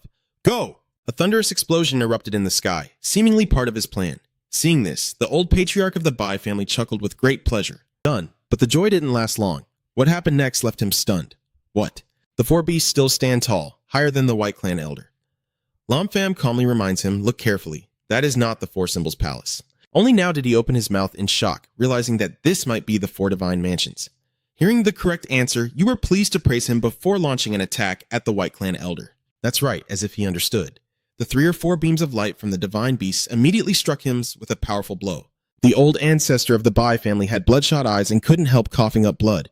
Moreover, the strike was so powerful that it knocked him to the ground and sent him flying several meters away. It wasn't until he stopped under a tree that the old patriarch of the Bai family trembled in disbelief. How could this be? Long Pham had already stepped in front of him, ready to finish it off. The old patriarch of the Bai family straightened up, struggling to question him. Who exactly are you? Long. Pham's face darkened with anger, his hand summoning a flame, but he still replied to him, I am the one your grandfather cannot touch. Suddenly, the Bak Jia elder grinned mischievously, realizing he had been fooled, then burst into laughter while releasing his own spiritual soul. Only then did you open your eyes wide to understand his true intention. The soul escaped the body, but it was too late. It had already slipped into your body. In Lam Pham's consciousness, its spirit quickly roamed around before exclaiming happily, as long as I devour your primordial spirit, your body will be mine. A voice suddenly rang out, interrupting the old man's arrogance and stupidity, revealing before him a towering figure with long black hair and an aura like a saint. The old man shouted in shock, how could this be? Are you a legendary power from the past? Before he could say more, the giant hand immediately enveloped him. Your primordial spirit brought that old man tiny before you, and delivered his final warnings not to intrude on others' minds again in the next life. Then with a ruthless grip, you squeezed, causing him to scream in agony. Cornered and desperate, he gritted his teeth and came up with the only move he had left. A mysterious ring appeared from his hand. From within, he pulled out a bright yellow bell again. You still quietly told him it's useless. It's as easy as eating a cake. Your 2 hands cover the bell that was just placed on the floor a moment ago. The initial scratches are few, but they gradually increase, ready to crack open at any moment and shatter into pieces, taking the old man down with it. The old man's soul unwillingly disintegrates and vanishes. No, this can't be happening. In the end, only a pile of shapeless soul remnants of him remained before you.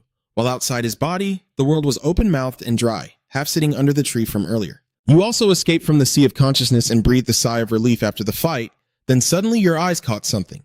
The fiery ring gently rolled from his hand and he muttered to himself before picking up the loot and putting it on his hand. After inspecting it, he couldn't help but marvel that this ring was quite good. After observing the outside, I need to check inside. His eyes glinted as he looked at a treasure spirit tool inside the ring, feeling unexpectedly satisfied. With these resources, I can break through the fish origin and level up to the void realm. Seeing the body below, I decide that the Bai family is no longer necessary to exist. Then the flames burst up in his hand. After a moment, he turned and walked away without looking back at the charred body. At the same time, outside the Bai family estate, the sunlight still shone on the magnificent building as usual. But inside, it was just Xiao Jie pacing back and forth. He's been anxious for so long, why hasn't there been any news yet? Could something unexpected have happened? Chen Yu sat silently with his arms crossed, watching his precious son, and finally couldn't hold back shouting, Stop pacing in front of me, can you sit down and be quiet? Your condition was already serious, and now it's even worse. Yao Yao explained, You're just worried about your grandfather and big brother. Unlike your son's panic, he remained calm, closing his eyes to soothe him. My grandfather's cultivation is sky-reaching. Nothing will happen to him. Lam Pham suddenly appeared, interrupting his words. Oh, is that so? He immediately stiffened like he had been hit with a second trick, while I glanced at him in shock, stammering. The sound is like you're looking down from above, at the crowd below, like ants. Only then does he finally speak. Are you Lam Pham? He calmly confirms. Exactly. Your words only confirm the suspicion in his mind, and he still frowns as he asks, could it be that my father has? You grin proudly, your hand igniting with flames. You guessed right, he is already dead. He pointed his finger at the fireball you were creating, but could only manage to say 3 words. You. You ignored him, raised your hand, and delivered your judgment. The entire Bai family like a nest of snakes and rats, using human lives to forge the Bai bone chain. His eyes are cold, with no more compassion for these villains. Today is the day your Bai family is wiped out. His shout was clear as he pointed with his finger, and a series of fireballs shot down at the old man, exploding and shattering the floor, sending people flying everywhere. He ran while urging the boy beside him. Run quickly! A huge explosion ahead of them knocked both of them off the ground, causing father and son to be thrown far away in defeat. From within the flames, he ominously threatened, You can't escape! Countless fireballs rushed toward the terrified faces of Tian Yu and Xiao Jai. Both of them scream in terror and then turn to dust in a single explosion, with smoke and dust filling the space. Lam Pham casually put his hands in his pockets and looked down at the Bai family estate engulfed in flames. He sneered coldly, as if smiling faintly. Suddenly, something broke the atmosphere, catching his attention. It crashed down in the middle of the building, forming a beam of light shooting straight into the sky. Lam Pham immediately approached the mysterious object, discovering it was a miniature mountain. He contemplatively observed the fake mountain, then without hesitation, reached out and blew it apart. The smoke disperses to reveal a mysterious passage down to the basement. Lam Pham looked and muttered to himself, so that's how it is. A small flame flickered gently on his fingertip. He released the hot, fiery orbs down the corridor, illuminating his way as he calmly stepped forward. After a moment, his steps came to a halt. Lam Pham approached a massive wooden door, causing him to exclaim, Oh! Immediately after, he struck with a palm, easily smashing open the door. Inside, there was only a table, a memorial tablet, and a few wooden boxes, both large and small, all surrounded by shimmering light. Lam Pham paused before the mysterious items, wondering, and quickly opened them to reveal a black sword with red and gold patterns. He drew the sword from its sheath, swung it a few times, the sharp tip reflecting the light in the cellar. Lam Pham thought to himself, This isn't a magic weapon. Why was it offered here? At this moment, a hidden detail catches his attention. 2 golden characters, Lok Lu, appear on the blade. Lam Pham examines the inscription carefully. Lok Lu, this is Tan Toi Huang's sword. Why is it offered here by the Bok family? The space ring bursts into flames and is thrown up. Lam Pham, while sheathing his sword in deep in thought, suspected the sword might contain the universe. Then he ignored it and turned his attention to the remaining 2 boxes. Next, the lid of the box is lifted, revealing a dazzling gemstone with 7 rainbow colors resting inside. The boy looks satisfied as he gazes at the floating gemstone. A spirit stone, not bad. Having seen such amazing items, Lam Pham is even more keyed-eyed for the last box. I wonder what's inside the 3rd box, don't let me down. And as soon as it was opened, a fireball shot up into the air. He smiled faintly, immediately recognizing that it was the 1,000-year red sun fruit, the main material for refining Tao essence pills. This time, a great gain. After gathering a huge amount of spoils, he happily turned and left. The Bok family was truly miserable, and the next day, the classroom at school was still almost empty. Dude, what's got you so happy today? She immediately started rambling excitedly, hearing the news that last night the Bok family was wiped out by a powerful enemy, a ruthless family that finally met its end. Hearing 5 Phi enthusiastically recount this, Lam Pham couldn't help but smile and wonder to himself, what would her reaction be if she knew that the mysterious person was me? Someone suddenly called out to him, Lam Pham, and Tan Tin was flustered. I'll be right there. He immediately noticed something was bothering her. Ko-Tan, it seems like you have something on your mind. The 2 of them walk into the forest, side by side between the lush green trees. Only then does she speak. About that, could you help me with something? Lam Pham quickly agreed without hesitation.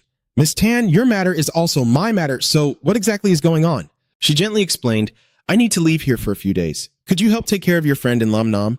Hearing Tan Tin's request, he found it as easy as eating cake, so there was no problem if that's all. Suddenly, a killer lunged in, interrupting the conversation, and a blade pressed fearlessly against Tan Tin's neck, making her panic. She is threatening. Miss Tan, hand over the jade pendant. Tan Ting gritted her teeth and asked, Who are you? Song Vu-Ngan still insisted, I'm telling you one last time, hand over the jade pendant. At this moment, Lam Pham finally interjected irritably. I said pretend I don't exist, okay? He gripped her wrist so tightly that she let out a cry, and she could only struggle like a fish caught on a line, unable to break free. Vu-Ngan suddenly ordered, Let me go! This is between me and her. It has nothing to do with you. Her other hand quickly spun the dagger back and then, shouting loudly, stabbed straight at Lam Pham's head to make him let go. He asked in a low voice, Who sent you here? Voongan, despite trembling like a leaf, stubbornly snorted coldly. Seeing her attitude, Lam Pham simply coldly threatened her. If you don't want to talk, I can only be a little cruel to you. He suddenly tightened his grip on her hand without warning, forcing Vu Nan Yan to open her mouth. Oh, I am a member of the Tan family of the Western Lin. If you dare to lay a hand on me, you won't be able to bear the consequences. The boy laughed arrogantly.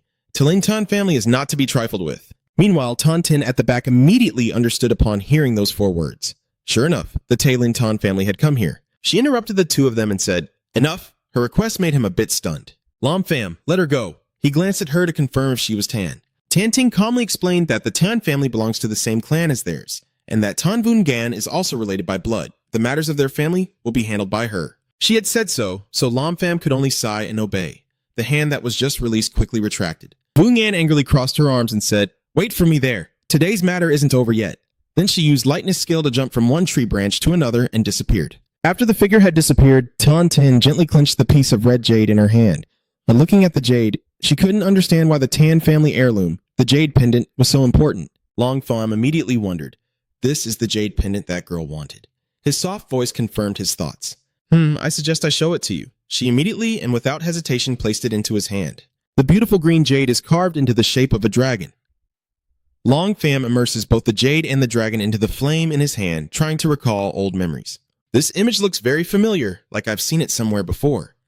Then, he curiously asked, why do they want to come and steal? Tan Ting hesitated and said it was a bit complicated, then smiled and returned the jade pendant to her.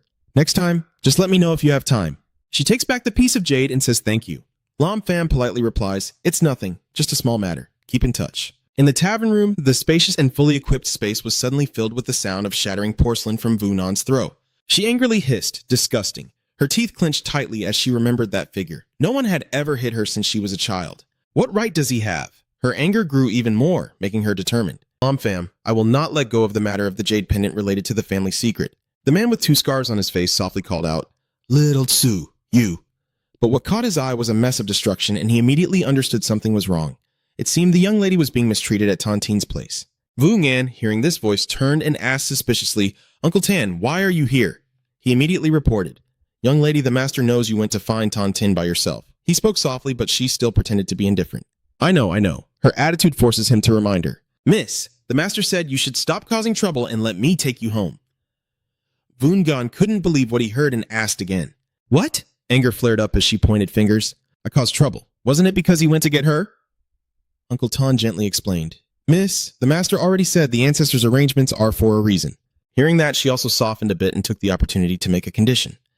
Tell that old man to find someone to teach that kid next to Tan Tin, or I absolutely won't go back. As a servant, all he could do was sigh at the young lady's stubborn command and then turn to carry it out. I understand now. Vu Ngan silently watched Uncle Tan leave to fulfill her wish, his legs trembling with frustration. Lam Pham, I will make you regret this. No one has ever beaten Tan Vu Ngan, not even Tan Tin. At the same time, at Thien Koi Corporation, a tall building stands against the evening sunlight. A blonde head is standing in front of a wall filled with photos and data, seemingly enjoying what they are doing. He exclaimed, Thank God, these hoo-ha people are truly miraculous. Suddenly, a black-heeled shoe stepped in. The owner asked him, Sabia, have you still not uncovered the secret of the martial artist from Hoa-Ha? He blushed with excitement when he saw the newcomer. Oh, in front of him is the peach-haired girl in the purple suit Selena. Sabia eagerly approaches her. She's here. But contrary to his excitement, she coldly asked, Stay away from me a little. He quickly stopped himself to avoid offending her. Oh, you're really careless, Selena said seriously, getting straight to the point. Has there been a breakthrough in Hoa-Ha martial arts research? The Empire's competitive project is already extremely urgent. Sabia hesitated and explained herself. She knew research took time, but she cut him off before he could finish, complaining about the waste of resources and time, yet you still remain stagnant. He took out a notebook from his pocket without a word and asked her to look at this. Selena looked at the notebook handed to her with a bit of confusion. What's this useful for? Sabi explained, this is the cultivation secret of the Chinese. Remembering the previous experiments and raising the issue, our warriors are not able to cultivate his true energy. She immediately understood his meaning. Got it. I will think of a way. Keep researching. That night, in Lam Pham's room, his hands were wrapped in a golden glow. Lam Pham sat cross-legged, cultivating while emanating an overwhelming aura. After a moment, his eyes widened and he shouted loudly. The surroundings gradually grew brighter and brighter. He took deep breaths in and then exhaled forcefully. With each breath, the golden aura is gradually absorbed into his body. He feels satisfied and encourages himself, just one step away from breaking through again. Just as that happened, there was a clicking sound outside the door.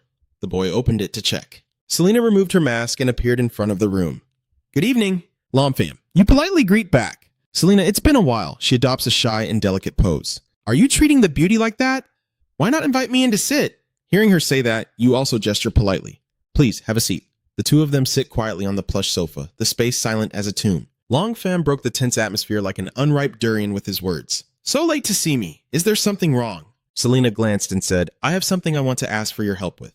The boy replied simply, and she nodded as if he agreed. She handed over the Heavenly Twin Eye Technique Manual, and Two-Day looked surprised upon seeing it. Since when have you been interested in Hwa martial arts? Hearing the question, she had to smile awkwardly and rub her cheek. I've always been interested in our Hwa martial arts. Long Fan straightforwardly refused. No, then he said seriously, we are not suited to practice Hwa martial arts. Selena was also surprised to hear that. Why? But all she received in return was an excuse that couldn't be more forced. How can someone from Huatia learn to cultivate? Selena still tried to ask, is there no other way for me to practice it?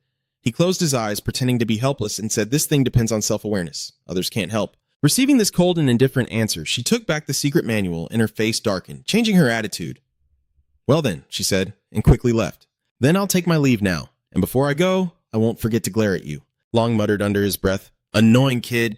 The door slammed shut like the mood of the guest who just left. Lam Fam already sensed her intentions. It seems Selena's purpose in coming to China is not so simple. After a while, she had stepped onto the ground and was about to make a call. Soon, the call was ended, and Selena ordered the newest male soldier to come here. Her eyes darkened with anger. Lam Fam, if you refuse my invitation, then I'll let you drink punishment wine.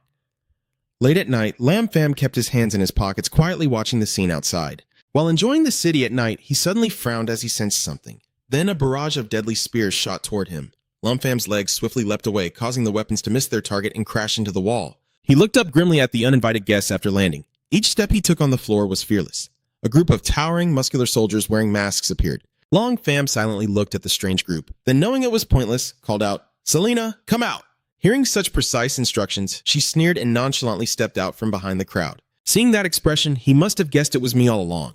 Long Fam didn't answer her curiosity, but closed his eyes with a sarcastic smile. So, you refused the invitation and are now preparing to be punished with alcohol? Seeing his provocative attitude, Selena couldn't hold back her anger and said, It's your own fault. Then she shouted loudly, Send them up for me. The corpses charged forward like arrows, then were immediately stopped by a wave of light from him, with burly soldiers being sent flying like balls. But that's not all. The overwhelming pressure immediately causes the entire group to disintegrate and return to the earth. Selena watched the scene unfold in shock, unable to speak. How is this possible? Now she is alone, facing Lam Fam in a one-on-one battle. This isn't the tactics of a martial artist. Your older cousin slowly approached the opponent and, like in a romantic drama, played the fool with her, gently stroking Selena's chin with one hand, but his words were not gentle at all. Tell me your purpose for coming to Huo, she sneered. If you stubbornly refuse to reveal it, I won't tell you. Seeing her reaction, Lam Fam couldn't help but smile. Do you want to taste the fiery flame burning in your hand? This bastard is about to die, so she quickly waves her hand and says, No. Lam Fam orders in a deep voice, If you don't want to die, speak quickly. My body trembles like a dried squid. Selena replies, I want to combine the Huaxia martial arts with the soldier gene. With such an arrogant and disrespectful plan, he angrily swung his hand as if to end it. Even the 4 external clans dare to look at my treasure. They are seeking death. She immediately begged for mercy, even offering herself in exchange. Please spare my life. I am willing to be your slave because of you. This proposal suits me perfectly. It's her who said it. Then, Lin Fan's finger pointed straight at her forehead as if channeling some kind of spell. Selena's whole body glowed faintly, and at the same time, she felt something strange. After everything was settled, he explained clearly, I planted a soul seal on you, and as long as you dare to betray me, this seal will explode and you will definitely die. She felt a chill down her spine and stood frozen like a statue. You can leave only after I tell you to go. She quickly darted out through the window frame, her legs moving one after the other, sprinting across the middle lane. But suddenly Selena smiled with a scheming satisfaction, as if the earlier threats were all part of her plan. The next day, Lam Fam left the house as usual when suddenly a car screeched to a halt right in front of the apartment gate in front of him. He looked at the shiny black car with a hint of surprise. Shantum happily stepped out of the car to greet you. Little one, your spirits are not bad at all. Long Fam happily greeted when he saw the visitor. Old Lee, why are you here? Then Tam explains the situation. Little lamb, my old friend's granddaughter has fallen ill with a strange disease. His expression was a bit serious, as he had never seen that illness before. So I came here this time specifically to ask for your help. You politely responded, no problem. At the luxurious Kong family estate, a black car is parked in front. Lam Fam and Than Tam step out and head inside. The subordinate bowed to the person stepping out of the door. Manager Kong nodded to ask about his friend. Lali, you're here? Van Tam respectfully salutes. The steward looks to the side with a puzzled expression. This person was asked by my friend, and Sheng Tang crossed his arms confidently, saying, "This is a master I invited. He can cure the strange illness of your young lady." Then he introduced Mr. Lam Pham, saying, "He is the butler of Kong House."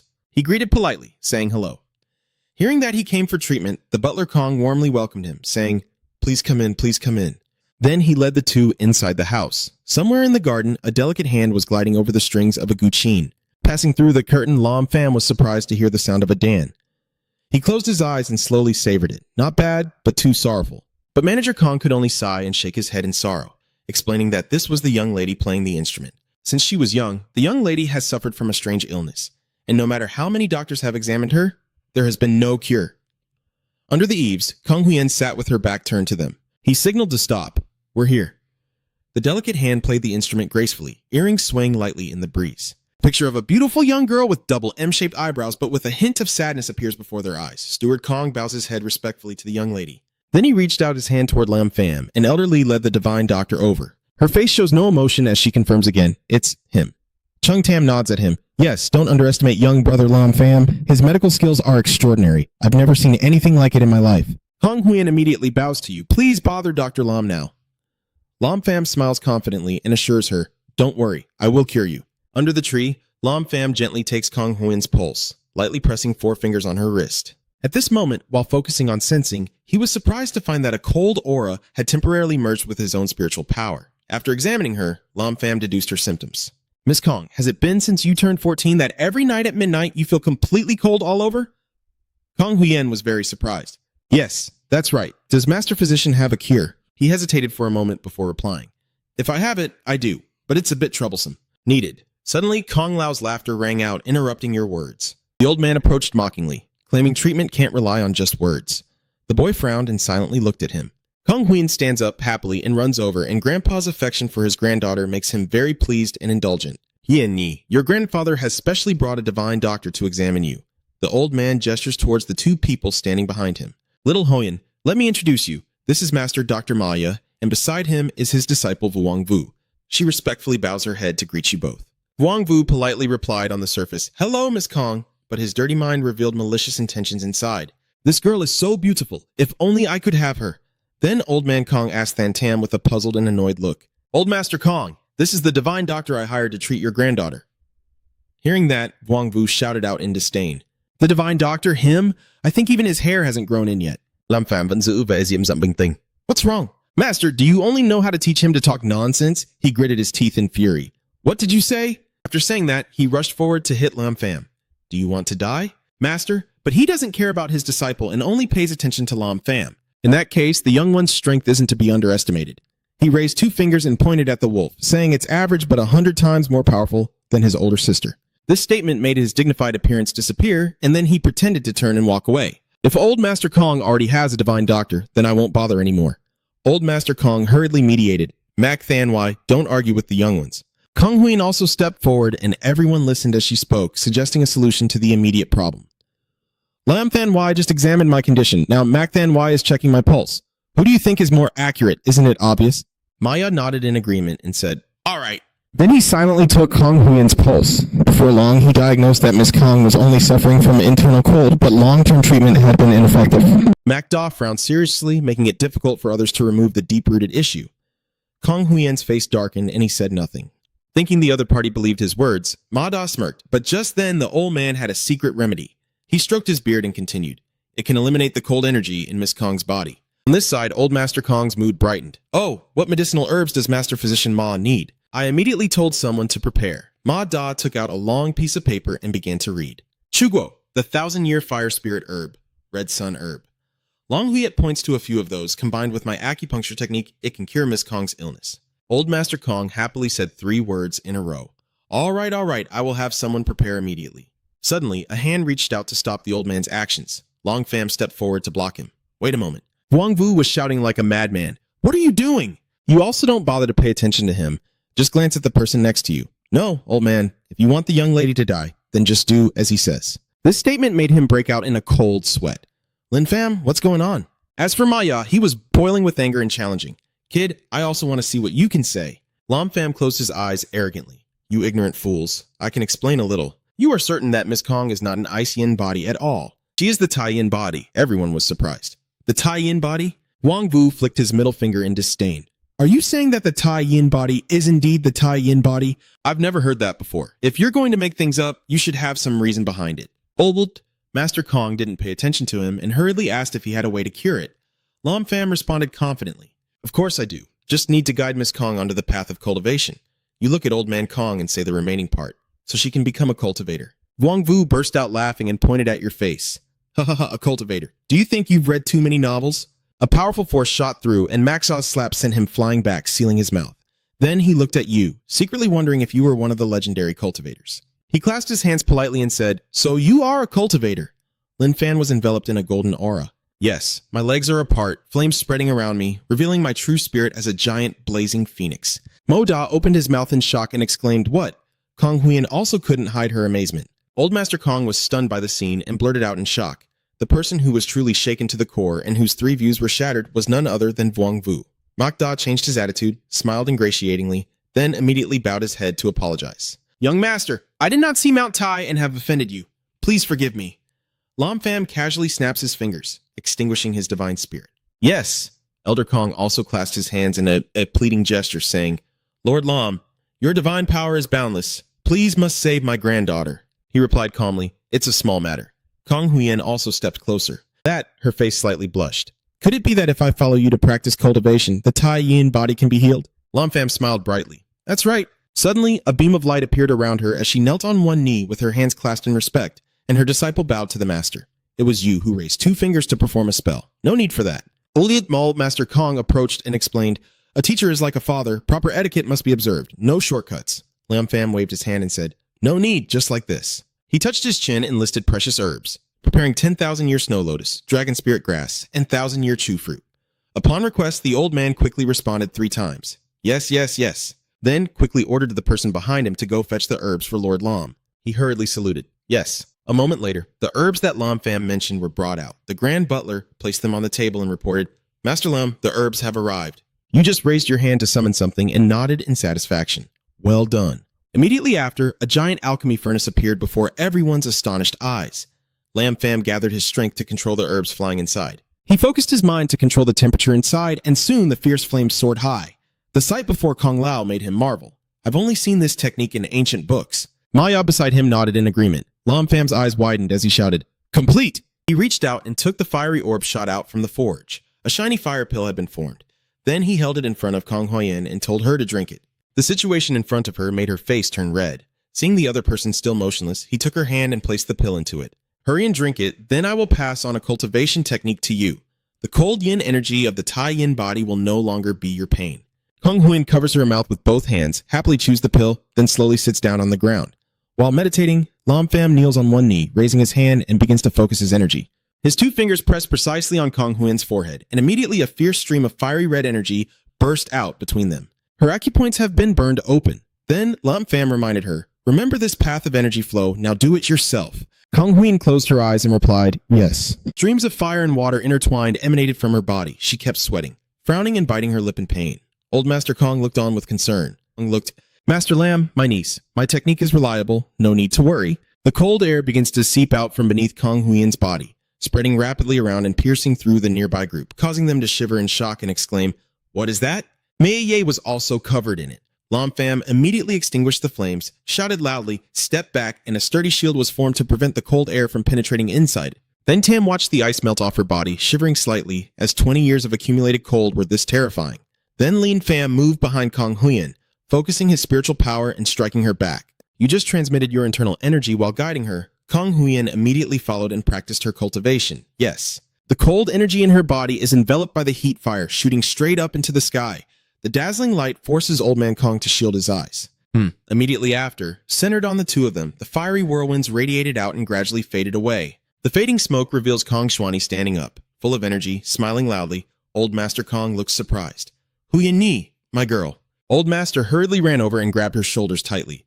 Huyen Ni, are you really better now? She nodded with a bright face. It's over. Miss Kong Huyen happily told Old Kong that she could feel the cold energy no longer invading her body and instead was beginning to nurture her spirit. Hearing this, he was so happy he burst into tears. Good, good. After so many years, we finally cured her. Wang Wu couldn't hide his drooling greed. Wow, Miss Kong looks even more like a fairy goddess. Suddenly, a fist punches straight into his mouth, causing him to spurt blood. So it turns out Mac Da's attack is driven by anger at this unruly disciple. Stop your thoughts, Miss Kong. We can't reach it, and we definitely can't afford to offend. At this moment, Lam Pham simply stood there smiling as he watched Kong Huiyin. She clasped her hands together to express her gratitude. Huiyin Ni thanks her master. He nodded contentedly. I will come by regularly these days to guide you. Kong Huiyin became even more excited to hear that. Thank you, master. Old Master Kong chuckled softly while stroking his beard. That's for the best. Before long, a few days had passed, and Lam Pham continued to diligently guide Kong Huiyin in her cultivation. At this moment, she is focusing on controlling her breath to release cold aura outward. Footsteps approached their location. Master Lam, Kong Butler brought someone with him. A young man from the Tan family came looking for you, and you looked surprised when you looked over at the Tan family. The boy introduced himself as Tan Fong, and before his sister Tan Tin went missing, she left a letter. Tan Fong immediately handed over a secret letter, saying that if he couldn't contact her, he should come find him. Lam Pham took it and opened it with suspicion. Yes, the handwriting of Tan Tin appears in it. Lam Pham, thank you for all your help. I will repay you in the next life. As I read this, his face suddenly turned serious. You can't hide your anger as you burn the letter in your hand. Where did you go before your sister disappeared? The boy hurriedly replied, We have reached the ancestral tomb. A fiery aura radiates from Lam Pham, led me there. As soon as he finished speaking, he hugged Tan Fong and rushed off. Somewhere in a mountain range, the two landed on a cliff covered with dense foliage. The boy pointed in one direction and then turned back to say, So don't waste any more time. Lead the way. Tan Fong quickly ran to catch up, surprising the two guards who saw someone approaching. Huh? One of them signaled to stop, standing in front and blocking the way. Seeing Tan Fong standing behind, he was again surprised and exclaimed, Huh? That guy then asked loudly, Are you not Tan Fong? The person next to him also scolded angrily, You really have guts, as the descendant of the Tan family, daring to lead outsiders into the forbidden land of the Tan family. Lam Pham then looked grim inside, thinking to himself, Since I don't know where Tan Tin is, I might as well ask them. The shadow of the boy rushing forward so quickly that the eye couldn't follow. Two grave guards were instantly struck by a burst of super-fast light. Lam Pham landed, with dust clouds behind him, and the two of them collapsed on the ground. He stepped on the other's chest and loudly asked, Where is Tan Tin? He shivered with pain and said tremblingly, I've already entered the tomb. I'll go. And the boy immediately ran over. The ancient tomb entrance quickly appeared before the two of them, and the boy nervously stared at the solid stone door. What's going on? Why is the door closed? Lam Pham creates a fireball with one hand and warns, Step back. Then he struck with a powerful fire dragon palm towards the front, and the barrier from the stone door quickly gathered to block the attack. Seeing this, he was a bit surprised, having trained this mountain into a formation. Such a ruthless tactic. And then hurriedly looked at Tan Fong, asking, Is there any way to get in? The boy listed two special items, the Tan family jade pendant or the Bok family lock loose sword that could open it. Lam Pham was very puzzled. Why does the Bok family have the key to open your family's tomb? It didn't take long for Tan Fong to respond. Bok Jia is the heir left by the ancestors. This made him even more suspicious. Aren't your ancestors worried that the successor of the Bok family might steal the sword from your family's tomb? But the boy firmly believes they can't get in because only the bloodline of the Tan family can open that door. Suddenly, he sighed deeply, his hands hanging down in despair. What a pity. Not long ago, the Bok family was destroyed and the Loklu sword was also lost. I don't have the jade pendant of the Tan family either. Suddenly, Lam Pham summoned a blazing golden object with his hand. You mean you smiled and held it out in front of Tan Fong? What about this sword? The boy was so shocked his eyes widened and he stammered out, Here, here, here. Knowing what the boy was about to say, he confirmed once more. Yes, it's Loklu. Then he inserted the sword into the lock on the door. Tan Fong was still overwhelmed. It turns out Lam Pham is the mysterious person who destroyed the Bok family. The sword was skillfully turned sideways, and the massive stone door slowly opened. He waved his hand to signal. Let's go. The boy quickly followed behind, waiting for me.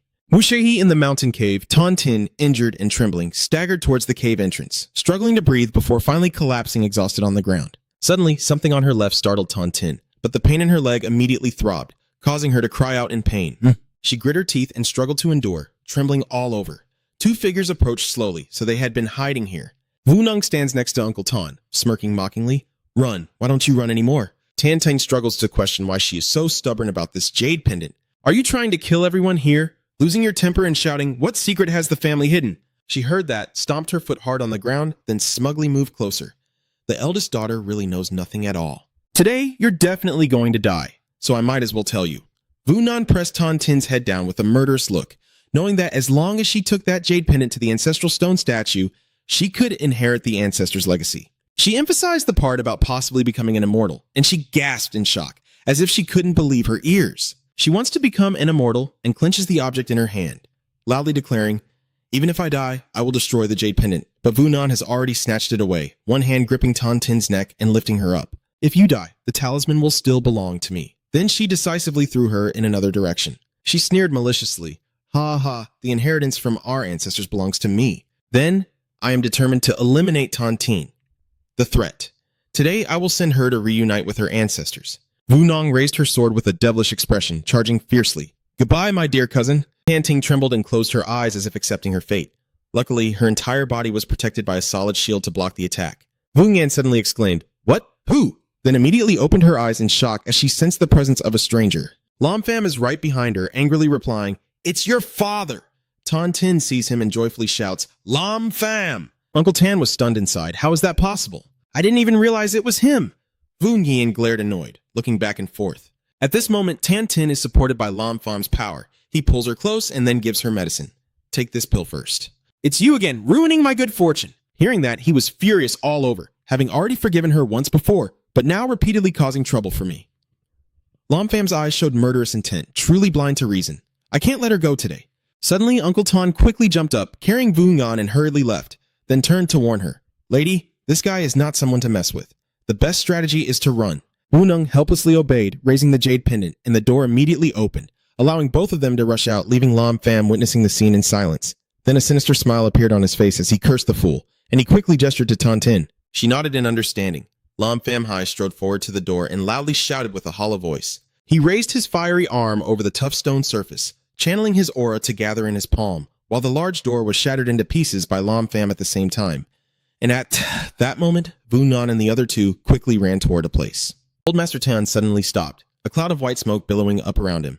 He looked at what was before him and said with a smile, "Miss, we've arrived." He quickly introduces the underground array to her, which is the stone statue of the ancestors, and Uncle Tan then guides her thoroughly. "Miss, place the jade pendant in the center of the array and use your own blood to inherit the legacy." All right. She quickly places it in the correct position, and a purple aura shoots up from the formation. Long Pham walking down the street also clearly sees Dung Chan causing fragments of stone to fall from above. He vaguely looks ahead at this wave of power. After the light burst out, Wu Nung immediately poured his blood downwards. The magic circle instantly emitted strange symbols that spread across the ground, with the jade pendant soaked in Wu Nung's blood. Suddenly, a creature resembling a demon burst out from the darkness. Uncle Tan saw it and burst into a crazy laugh. "It's here! It's here!" Long Pham quickly quickened his pace, rushing straight toward the purple light ahead. A warning bells rang in his mind about this ominous aura. The purple smoke dissipated to reveal a massive, sharp blue creature before him. Long Pham exclaimed in shock, "This is its paw with sharp claws emitting sparks of electricity, and its fierce face is covered with long, sharp teeth." It howled and released dangerous red energy around it. Long Pham quietly concluded, "So it was a beast of evil." Suddenly, Vunan's wild laughter rang out. "Ha ha! She couldn't hide her arrogance, so this was the heir left by the ancestors, only now realizing your presence." Vungan's inner thoughts were a bit surprised that he had actually come in here. She immediately grinned cunningly, just in time, and quickly issued the order. "Dark beast, go! Kill him for me!" It opened its mouth to roar loudly, but one of its legs shot toward Vungan. The powerful force knocked her back, causing her to crash into the stone wall and lose consciousness from the pain, her eyes rolling back. The unexpected scene left Uncle Tan open-mouthed. What? A powerful white vortex suddenly appeared near Vunan, and she was completely immobilized before falling to the ground and lying there. Lam Pham here is extremely cautious, as the ferocity of this beast is too great and must be eliminated immediately. He continuously unleashes dense sparks of spiritual energy to attack it. Every spot hit by the attack exploded, causing the beast to spit out blood. It was driven completely mad by him, then angrily grabbed one of his legs and lunged fiercely at Lam Pham. The ground where the beast lands forms a large crater, so powerful that it cracks the surrounding area. He easily escapes and leaps onto the large rocks flying everywhere in the middle of the chaos. A deadly move gathers in his hand, aimed straight at the beast's head as Lam Pham strikes and shouts loudly. Seeing the massive wave of energy rushing toward him, it quickly formed a barrier to block it. To counter the attack, the beast opened its mouth and inhaled deeply, and in an instant, all the energy was swallowed up. Lam Pham was stunned, a look of surprise in his eyes. So it was absorbed after all. Interesting. The evil beast retaliates by gathering spiritual energy around it and pouring it into its mouth, creating a raging column of spiritual force that roars toward Lam Pham. Immediately afterward, he dodged to the side, narrowly escaping death. Seizing the opportunity, Lam Pham raised 2 fingers to channel energy and softly commanded, "Go!" The gathered energy transformed into 2 fierce dragons flying towards him. The evil beast was terrified, not expecting him to be able to turn spiritual power into dragons. The two spirit beasts tightly wrapped around its massive body, squeezing fiercely, causing the evil beast to roar in pain. He couldn't dodge the attack in time and was struck by a fatal blow, causing him to bleed heavily on the spot, his massive body collapsing to the ground and losing consciousness. Lung Fam lowered his sword, panting heavily, sweat continuously dripping as he looked around the battlefield and sighed inwardly. Hawk, this is probably the hardest battle since I was reborn. Suddenly, a triumphant laugh echoed out. Ha ha ha ha ha. A figure had been standing in front of the beast all along. So it was Uncle Tan. He sneered maliciously and glanced at you. Long Fam, thank you for defeating the evil beast.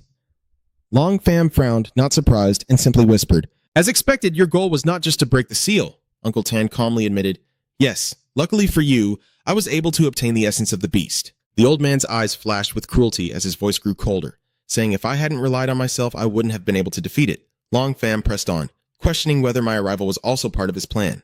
Uncle Tan chuckled triumphantly. That's right.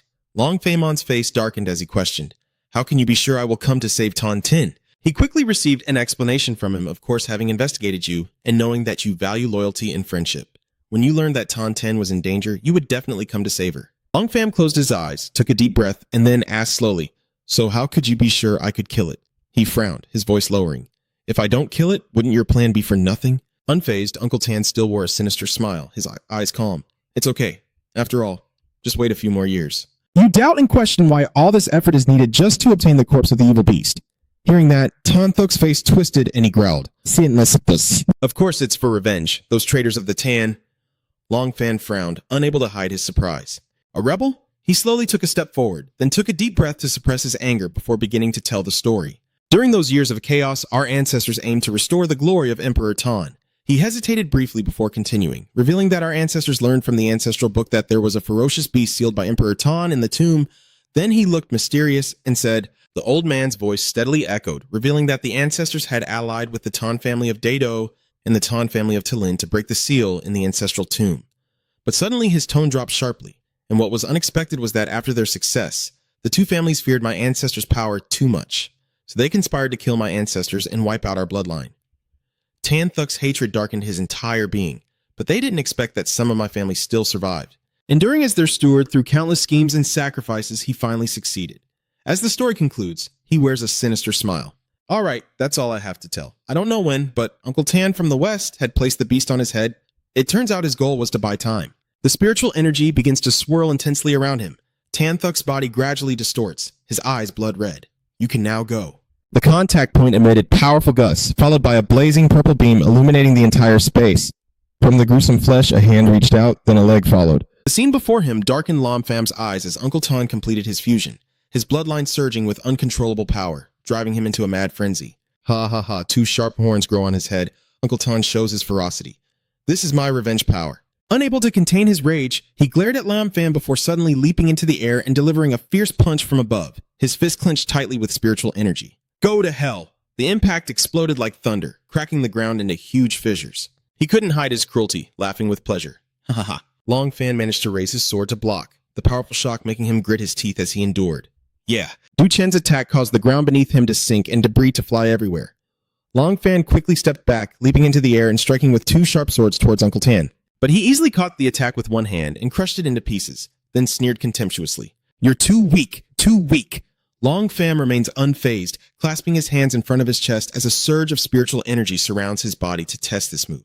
As soon as the words finished, a lightning formation appeared above Tan Thuk's head, but he only sneered with contempt. Yeah, then he raised both hands to hold up the entire array pressing down on him. Uncle Tan roared, his whole body unleashing wild power. Ah! Sharp claws thrust out, and a powerful jerk from him shattered the formation above. Uncle Tan bared his sharp teeth in defiance. You're too weak. Use all your stronger moves. Lam Fam didn't respond to the provocation, only calmly observing the situation, then suddenly glanced to the left. Something familiar caught his eye. The purple energy on the ground made him quickly realize this was a self-activating stone array. From then on, Lam Fam had a plan to deal with Tan Thuk. It seems that whoever causes trouble will end up on their own. Holding the victory in his hands, he smiled confidently. Seizing the opportunity, Lam Fam sped up and headed straight for the formation. Tan Thuk suddenly realized something was wrong. His eyes widened as he saw Lam Fam stepping into the center, a stream of energy pouring into the ground, activating the entire formation. Lam Fam looked at the results, smiling with satisfaction. It seems this is the eye of the trap. Uncle Tan hurriedly rushed forward to stop him, but Lam Pham quickly retreated and raised his hand to activate the entire formation, falling into the trap. Tan Thuk couldn't believe it and shouted in horror, "What?" The energy quickly gathered, forming swirling vortexes surrounding him. Strands of spiritual energy chains appeared, tightly binding Tan Thuk's limbs. No matter how he struggled, he only caused himself to be squeezed tighter, causing unbearable pain.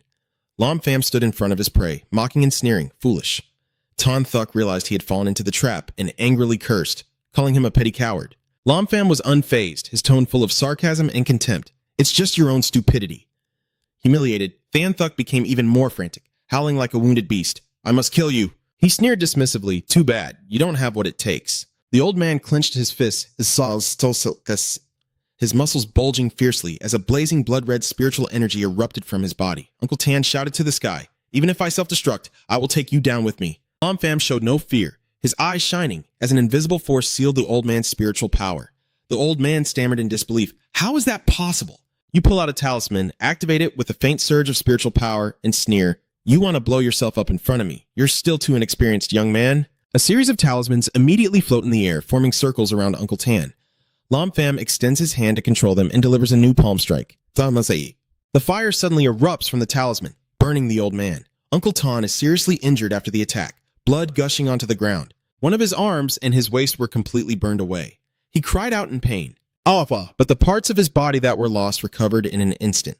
Despite the quick recovery, Elder Tan seemed to be quite exhausted and breathing heavily. Panting, Lam Pham smirked and assessed. "Oh, your recovery ability is really strong. That's interesting.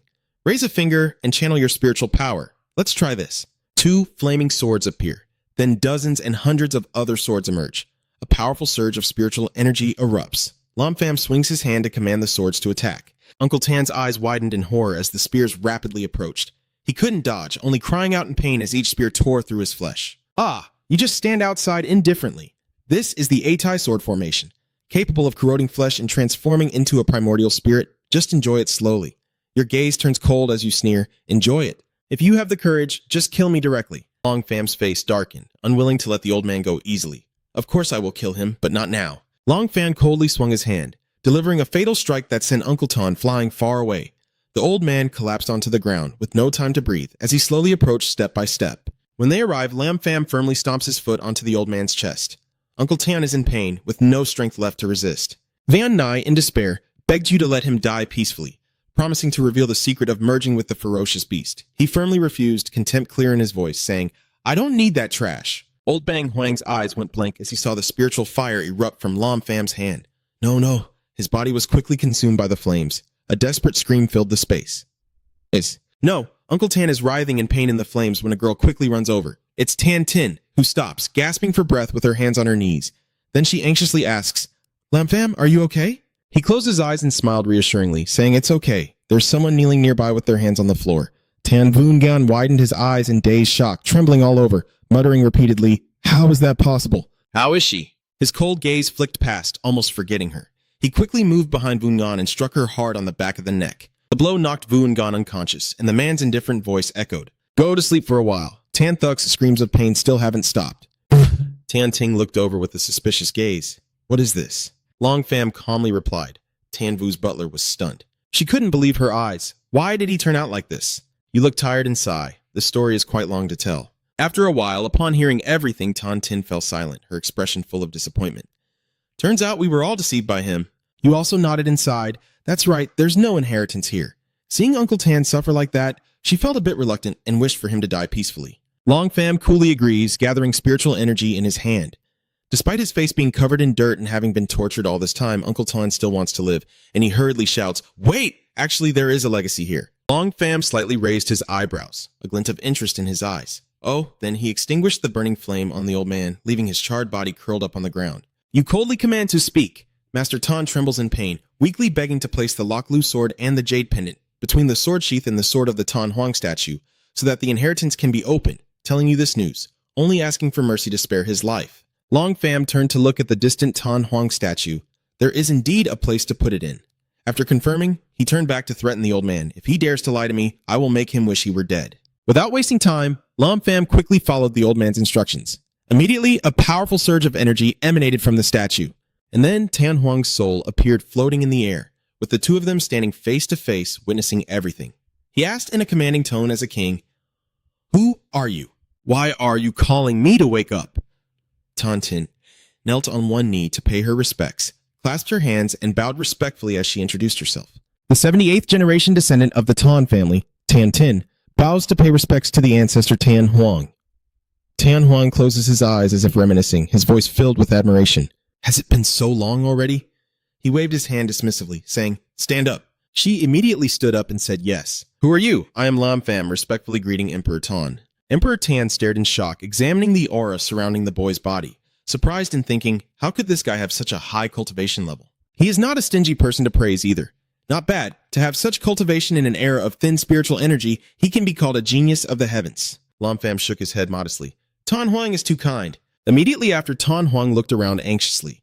That's right, the sealed ferocious beast is indeed nowhere to be found. He didn't hesitate at all, pointing towards Uncle Tan, lying there struggling for breath.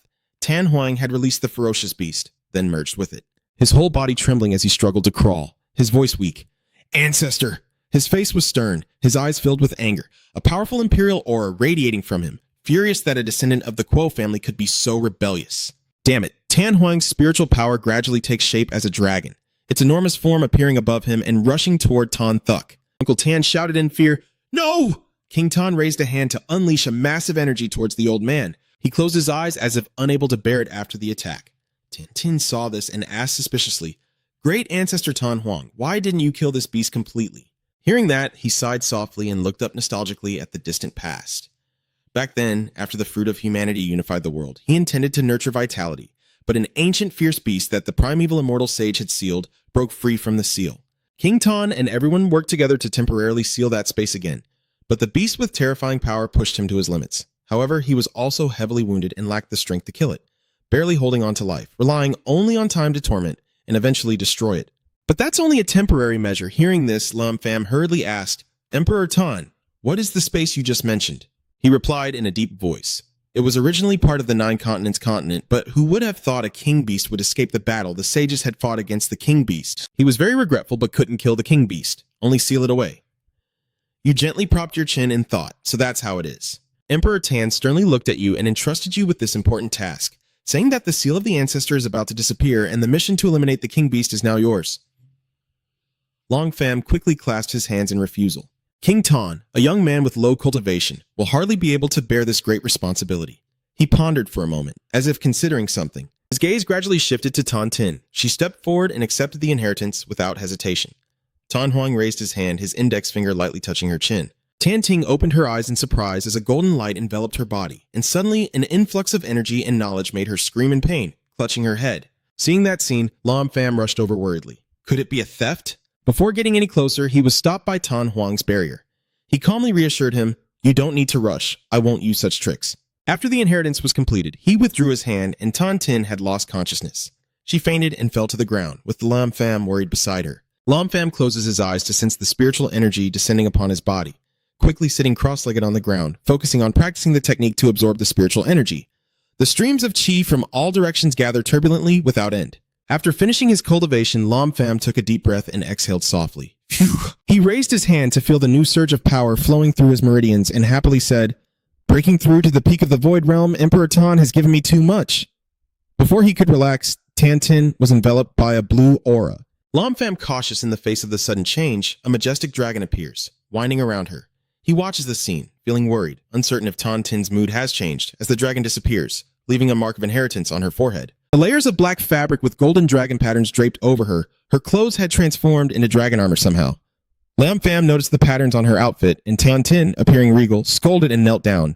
How dare a vulgar mortal look directly at the emperor? A sword suddenly thrust forward, stopping just before her neck, her eyes wide with fear. Tan Tin scratched his head awkwardly, hurriedly laughing it off. Haha, that's really no longer a joking matter.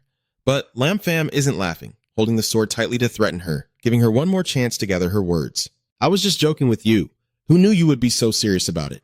He crossed his arms and looked at her with contempt. I thought you had been taken by Emperor Tan. Tan Ting immediately retorted, No way the first ancestor would do that with his personality. She pulled at her sleeve, revealing the pattern more clearly, and happily spun around to show off. Does it look impressive when I wear the dragon armor? Long Pham closed his eyes thoughtfully, skillfully praising. All right, you look very much like a queen. Tan Tin grinned widely, patted your shoulder firmly. Not bad at all, very perceptive. I will appoint you as my Grand General to protect the nation, and you can only smile wryly. Your Majesty, the Great Tan has long been destroyed by Diet Fong, but who would have thought you would react so strongly? Yelling nonsense. As long as I am here, Great Tan will remain. As soon as she finished, Tan Tin froze, surprised that she had spoken such words. Lam Pham looked at her seriously. It seems King Tan still has influence over her. Tan Tin calmed down and began to recount gradually. When I received the inheritance, I saw a past life of my ancestor. She continued to learn many things as well. Hearing this, Lam Pham suddenly remembered something important and immediately pressed for details, asking, "So do you know the location where Tan Huang sealed the ferocious beast?" Tan Tin didn't hide anything and smiled confidently. "Of course I know, it's in Duke Thuk." Without hesitation, he immediately turned around and prepared to set out. "All right, then we should go as well." But she reached out and pulled him back. "Wait a moment." Long Pham stopped in confusion, and Tan Tin asked, half joking, half serious, "So, are you not going to see the ancestral treasure anymore?" He was a bit curious. "A treasure?" She replied sarcastically, "Of course." She raised one finger, winking mysteriously. "Do you think a great empire would be without any reserve items?" A multitude of treasures, spiritual pills, spiritual herbs, and magic tools immediately appeared in Lam Pham's mind. He nodded slightly. "If you've said that, then it seems there are quite a few treasures. I'll make a quick decision. Let's go take a look." Tan Ting is in a cheerful mood, leading the way. The two of them stride toward the treasure vault, aiming for an ancient room with a large door covered in ancient script patterns. She raised two fingers to activate her spiritual power, and Tan Tin's energy triggered the formation sensors, causing Tutu's wing to open. She turned back to remind him, "Let's go." Lam Pham nodded softly and followed. Okay, the door opens to reveal a treasure trove filled with gold bars, pearls, gemstones, swords, spears, and blades scattered everywhere. Wow, there are so many of them. Her eyes shining brightly, she generously shares everything with him, as long as he can transfer it all away. Then Tan Tin suddenly props her hip, raises her head, and declares like a queen, "These treasures are my reward for vying for dominance over the world." You couldn't hold back and directly hit her hard on the head. "Stop being so silly." Tan Tin patted her head and pouted in complaint. "Everyone wants to be a queen too." Lam Pham pointed towards the treasure, his voice filled with disappointment. "These are the treasures," she mentioned. Pretending not to understand, "Are these valuables still not enough?" "These things are just trash to Lam Pham." He decisively turns away and leaves. "Wasting my time? I'm leaving now." Realizing she had gone too far with her joke, Tan Tin hurriedly pulled his hand back in panic. "Wait a moment, why are you not joking around a bit? Of course there are even better things." Lam Pham looked at her with suspicion. Oh, Tan Tin led Lam Pham to a corner in the secret chamber. "And this is the place." She pointed at the wall in front of her with shining eyes and said everything she treasured was inside. "Just break down this wall." He didn't rush, but focused his spiritual power into his eyes to observe carefully. After a moment, he sneered and his cold voice echoed. "Her ancestral master is quite interesting, isn't she? If she really breaks down this wall." Lam Pham calmly continued speaking, which would activate the trap that causes a lot of suffering. Then he poured his spiritual energy into his hand and gently touched the wall. In that moment, a ring of light flashed and a circular entrance appeared. Seeing this, Tan Tin sighed, a look of disappointment flashing across her face. "Hey, I'm not happy at all." Lam Pham glanced at her with a scrutinizing look and asked, "Tan, I've noticed that after you received the inheritance, your personality changed so much. Is that so?" "I didn't see anything at all." Not wanting to argue further, Lam Pham stepped through the entrance. "Let's go." Inside, the weapons are neatly arranged on the racks, and he smiles excitedly. Oh, even Tan Tin couldn't resist seeing countless secret manuals of cultivation. Wow. His attention suddenly focused on an object surrounded by flames. A finely crafted alchemy furnace with intricate patterns, flames still burning fiercely after all these years. A thought crossed Lam Pham's mind. This pill furnace is not ordinary. You raise your hand, releasing a stream of spiritual energy, then transfer it into the furnace to open the lid. You softly shout, and a green elixir flies into your hand. The pill in her hand radiated an extraordinary aura. Tan Tin closed her eyes, took a deep breath, and couldn't hide her craving. "It smells so good!" Lam Pham softly smiled. "This is the heavenly nourishing pill." She tilted her head, a puzzled expression with a big question mark appearing on her face. "What is Bo Tiandan?" He patiently explained. "It is suitable for martial artists who have just reached the peak, can increase cultivation and stabilize their foundation." With that, he threw the pill directly to Tan Tin, who happily caught it and said, "I'll take it then." Long Pham just smiled faintly. "Nothing. This was originally yours." He pointed to a nearby path. "There is a deeper passage here. Go inside and take a look. The room at the end of the corridor is filled with swords stuck into the ground. Look over there. Why is there a perfectly aligned sword stuck in the ground?" Lam Pham smiled with interest, looking quite intrigued. "Let me see if that sword has anything special about it." A hand clenched the sword's hilt, and immediately a fierce red flame erupted like a tornado around him. He used all his strength to pull out the sword, but it wouldn't budge at all. But Lam Pham realized it was reacting, and moreover, my magic power was gradually being drawn in. A faint smile played on the corner of his mouth as he smirked challengingly. The power from my body surges through the sword. If you like my magic power, then I will let you have your fill. The energy forcefully compressed into the sword to its limit, causing the rust layers that had been accumulated for years to crack. Finally, it accepted its owner, allowing Lam Pham to easily pull it out of the ground. He raised the sword high, unleashing a terrifying aura, a delighted smile on his face, yet it was a divine treasure. Tan Tin's eyes sparkled like stars. The treasure is quite valuable now. Lam Pham reached out to withdraw his magic power, also pulling back the sword. Give me this sword, I have a use for it, she nodded decisively. No problem. Excitedly, he looked ahead as if there were spiritual herbs and spiritual bodies over there. Let's go take a look too. The large wooden boats are neatly arranged, with colorful gemstones beside them. Tan Tin's eyes playful and excited. These are all yours. Lam Pham was surprised. You don't need them? She looked indifferent and helpless. Taking it away wouldn't do any good. Your lips twitch slightly. Fine. Lam Pham takes out the artifact ring and absorbs everything into it, so I won't hold back anymore. A moment later, the two stepped out from the mysterious magic gate. On the fog-covered stone ground, Tan Vungan lay motionless. Tan Ting let out a soft sigh and used her magic energy to lift the person up into the air. Lam Pham asked curiously where she was planning to take her. Tin looked reluctant. After all, she was still part of the Tan family. At this moment, Tan Fong was waiting outside the stone door, visibly anxious, not knowing how his sister was doing. In front of him, a swirling vortex of water space formed, spiraling deep into the void. Tan Vungan was roughly thrown down. Tan Fong looked confused and said to Lam Pham and the others, Sister? The boy stammered in fear. Sister, Tan Tin was angry. What do you mean, sister? The boy trembles as he calls for help from Lam Pham. Brother-in-law, are you just going to let him do this to me? Lam Pham hesitated. That would take too long to explain. Tan Ting was wide-eyed with surprise, her face involuntarily flushing with embarrassment. Her brother-in-law, overwhelmed by shyness, hid his feelings with anger. Everyone knows I'm your brother-in-law, so don't talk nonsense. Lam Pham let out a soft sigh and then spoke. I'm not like that. Tan Fong whistled at Lam Pham, his voice full of teasing. Brother-in-law, don't deny it. You were right there helping right after the incident with my sister. Tan Tin's eyes sparkled with joy. Is that true? Lam Pham hesitated to explain. No, you are my teacher. Of course I had to come and help when you had a problem. Her joyful face suddenly froze, and Tan Tin could only stand there, unable to speak, and despite her efforts to hold back, she couldn't hide her disappointment. So that's how it is? A quiet face appeared from behind with a haunting voice. She is the successor of Tan Huang. With a face identical to Tan Tin but an aura full of evil intent, she constantly incites and now possesses Tan Huang's inheritance. What do you want? Do you still need others' approval? Tan Tin's hands clutch her head as if her mind is being torn apart fiercely. No, feelings are something he and I choose willingly. They cannot be forced. That evil spirit kept hovering around her, using sweet but dangerous words to gradually wear down Tan Tin's sanity.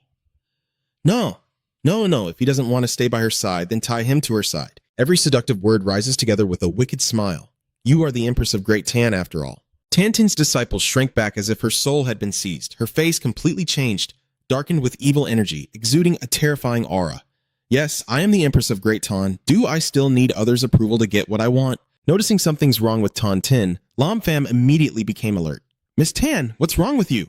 A hand reaching out as if trying to grab something. Tan Tin moved closer, gently lifting Lam Pham's chin, her voice echoing with authority and possessiveness. Lam Pham, from now on you can only belong to me. He coldly pushed her hand away and said, Don't joke. The fire of anger in her erupted fiercely.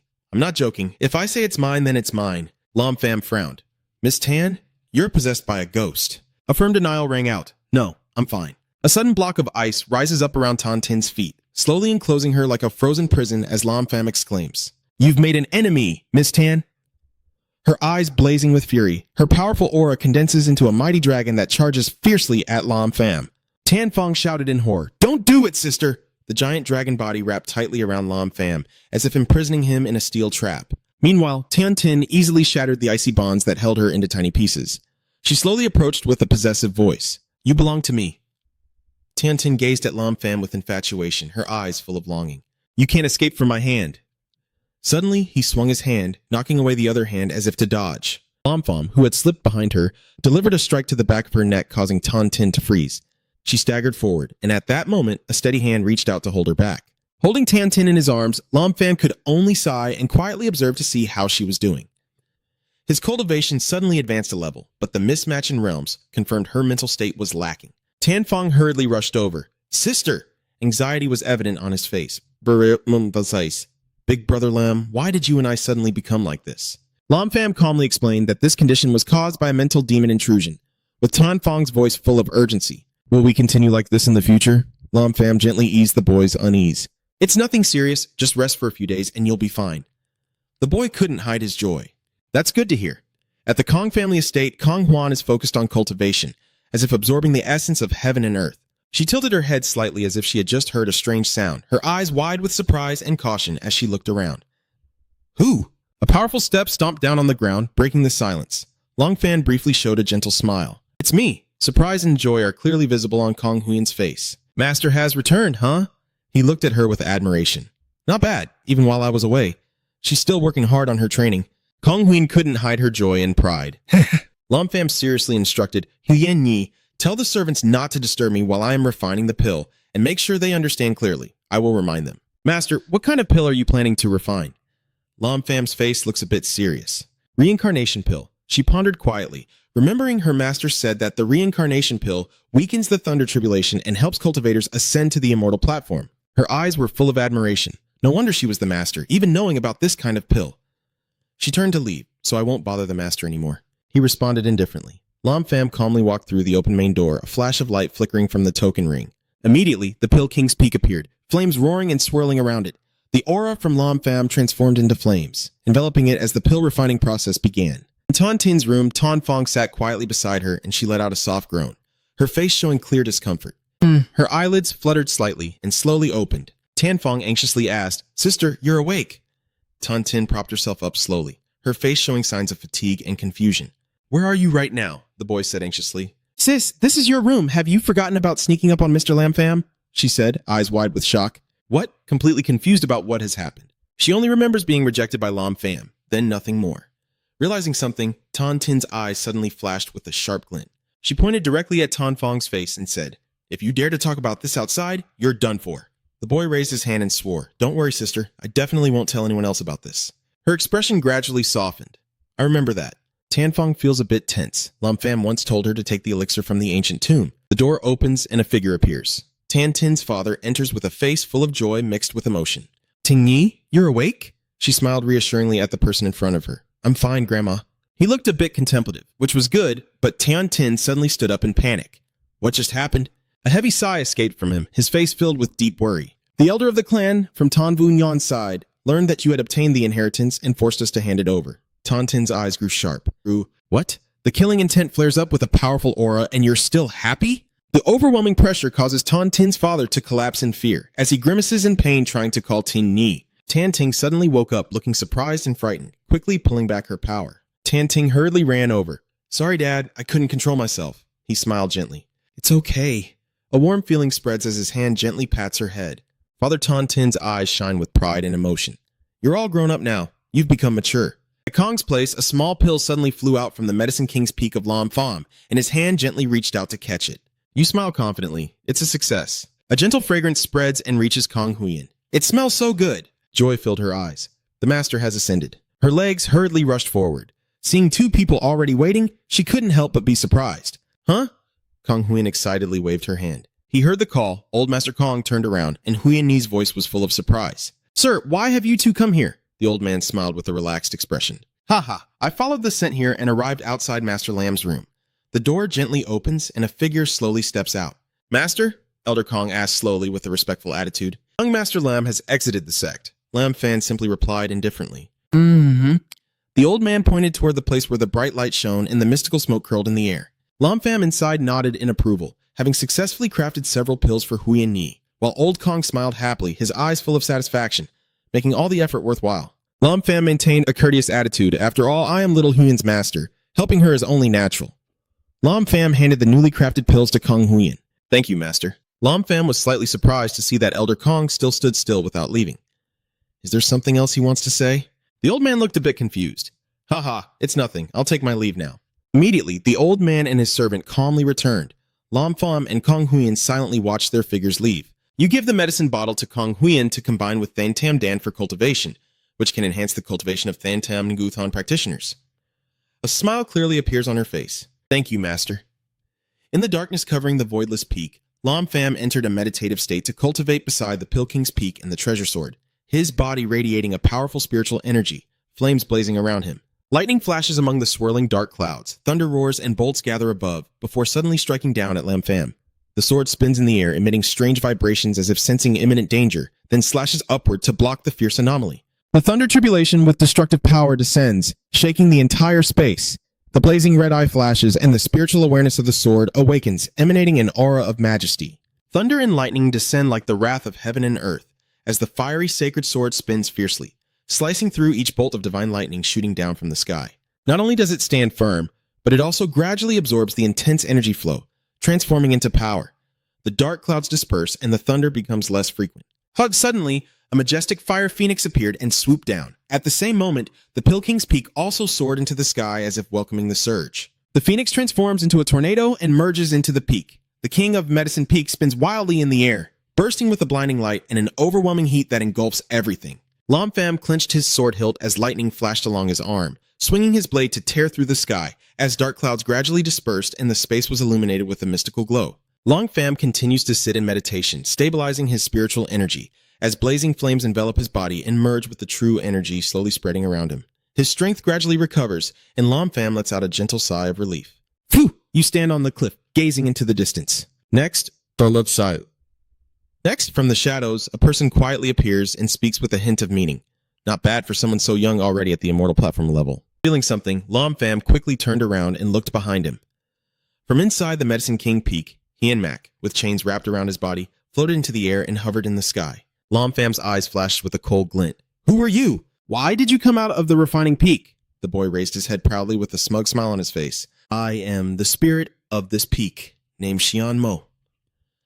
The boy slowly circled around Lam Pham, his sharp eyes seeming to consider something, squinting with obvious admiration. I am very pleased with you. You are now my new master. Lam Pham seemed completely unconcerned. This peak originally belongs to me. Do I need anyone's approval? And also, I've investigated for a long time and found that there is no spiritual aura here because I was injured and sleeping deeply inside. Lam Pham asked curiously, Then why did you wake up at this moment? Hian Mo gently patted Lam Pham's shoulder. The little boy happily smiled and said, Lucky that you successfully transcended your tribulation. The heavenly way has granted a reward so I can recover now.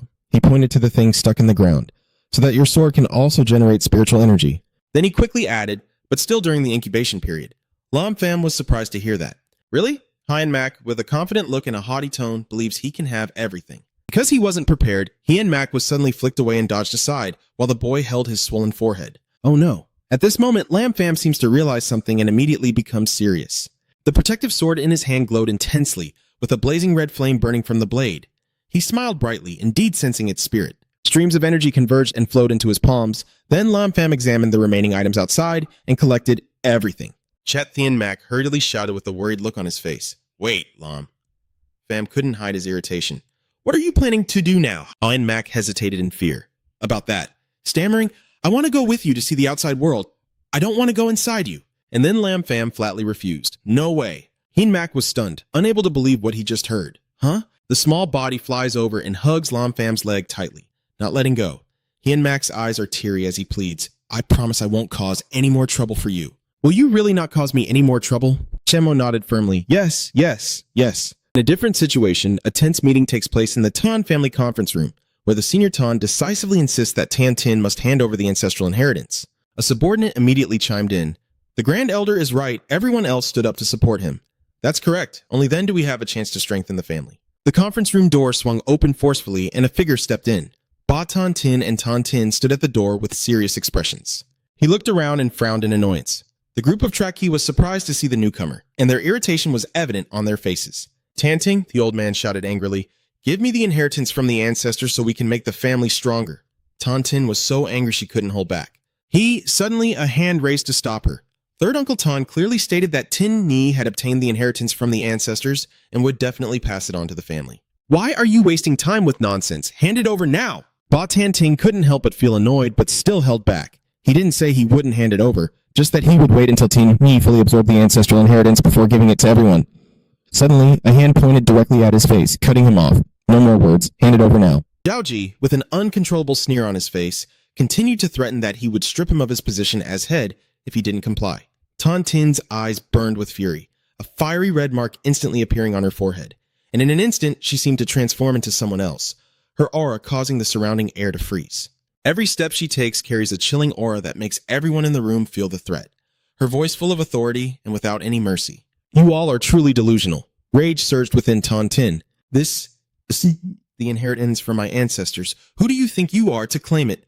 Her hand raised with a blazing blue light carrying fierce killing intent, and with a single move, the furniture in the room shattered and flew everywhere. Everyone froze in place, unable to believe their eyes. What? Tanting looked at them coldly. This is a warning for you all. She continued seriously. If there is a next time, I will send you to the nursing home early. After saying that, she turned and left, leaving the wreckage behind. Dad, let's go. Under the night sky, Lam Pham sat on the cliff and gazed into the distance. He sighed softly. Hi. He and Mac noticed something was off and asked with concern. Are you troubled about something?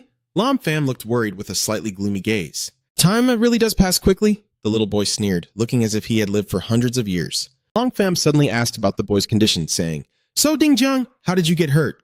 Chat He and Mac lightly floated onto Lam Pham's shoulder and sat down comfortably. Looking up at the bright moon, the boy softly confesses, It's a bit long to explain. You joke around, so I'll keep it short. He and Mac takes a deep breath and then begins to tell. I used to be the dean of the Agricultural Academy, which surprised Lam Pham and made him wonder. I've never heard of the Agricultural Academy before. He and Mac stroked his chin thoughtfully, wondering if the academy no longer existed. Then he could only vaguely reply that it might have disappeared into the river of history. And then the little boy continued the story. Back then, humans struggled to survive as the Bok Tok and ferocious beasts targeted us. Lam Pham asked curiously, what happened next? He and Mac continued recounting the distant past. A great battle took place between humans, the 100 clans, and ferocious beasts, causing the land to be completely flooded. The image of the young boy as Liu Yun appears. And finally, humans sealed the ferocious beasts, repelling the 100 clans. He nods, as if understanding the situation somewhat. I see, so that's how it is. He on Mac's small hand kept patting Lam Pham on the shoulder. The little boy made a prediction, saying, I have a feeling they will try to rise again, so keep training. The young man calmly replied, Don't worry, I will definitely protect this place. The serious atmosphere didn't last long before he and Mac suddenly grinned mischievously. Kid, tell me, is there still a tavern now? Unable to withstand that attitude, the boy was punched into the middle of the wound. He and Mac roared angrily, You little brat, and you? Get up slowly, dust off your clothes, and leave. The kid, seeing this, got angry and chased after him, shouting, Stop! And somewhere in a dark, chilling space, someone with a greenish body suddenly knelt down. My lord, it humbly reports that the giant figure's seal is beginning to loosen, and immediately the eerie blue eyes open, the Demon King looking excited. Really? It replied respectfully. Yes, your majesty. The giant foot stomps heavily on the ground, causing a thunderous sound. He rises with an aura of evil radiating from his body. Haha, after being sealed for so many years, I can finally taste the flavor that suits my palate like humans again. One eye trembling with fear. Congratulations, great king. The Demon King clenched his iron staff, determined to take revenge, and ordered his troops to prepare for battle. They immediately readied to charge. The next morning, the sky was clear with birds singing among the trees as Kong Huyen stretched, took a deep breath, and enjoyed the fresh air with a bright smile. Suddenly, a black car sped up and screeched to a halt in front of her. Then a shiny pair of loafers stepped out. Master Fan is holding a bouquet of fresh flowers with a bright smile. Huyen Ni Kong. Huyen frowns in annoyance. What is he here for? He knelt down without hesitation and sincerely confessed his love. Huyen Ni agreed to be his girlfriend. She didn't bother to respond and just turned around, walking straight into the house and slamming the door shut.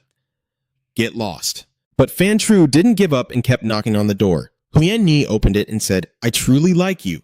Just then, Lam Pham and he and Mac returned and saw him outside desperately calling Huyen Ni. Then he and Mac raised an interested eyebrow and said, Kid, that girl is your disciple. So Lam Pham smiled smugly. Of course, what do you think? Not bad, right? The kid nodded in praise. Not just good. The Tai-In Holy Body is truly a rare talent. The more you do, the prouder you become. Of course, people can choose to be mediocre, right? Zhenmo was too bored to say anything else. Yeah, Fan Tru persistently knocked on the door for a while, finally sighing in disappointment and giving up. Hi. Suddenly, a soft laugh sounded, startling Fan Tru and making him turn around. Seeing Lam Pham, Fan Tru immediately frowned and asked what he was laughing at. He shrugged indifferently, just finding it funny. He was so embarrassed that he got angry and rushed forward to grab Lam Pham by the collar. I think you're just mocking me, Lam Pham challenged with a sneer. What if I laugh at you? He quickly delivered a powerful kick, sending Fan Tru flying backward and tumbling to the ground. Trying to get up, he coughed and sputtered. Knowing he was no match, Fan Tru gritted his teeth angrily and said, If you've got the guts, wait here while I go call someone. Lam Pham coldly glanced at him before calmly turning to knock on the door.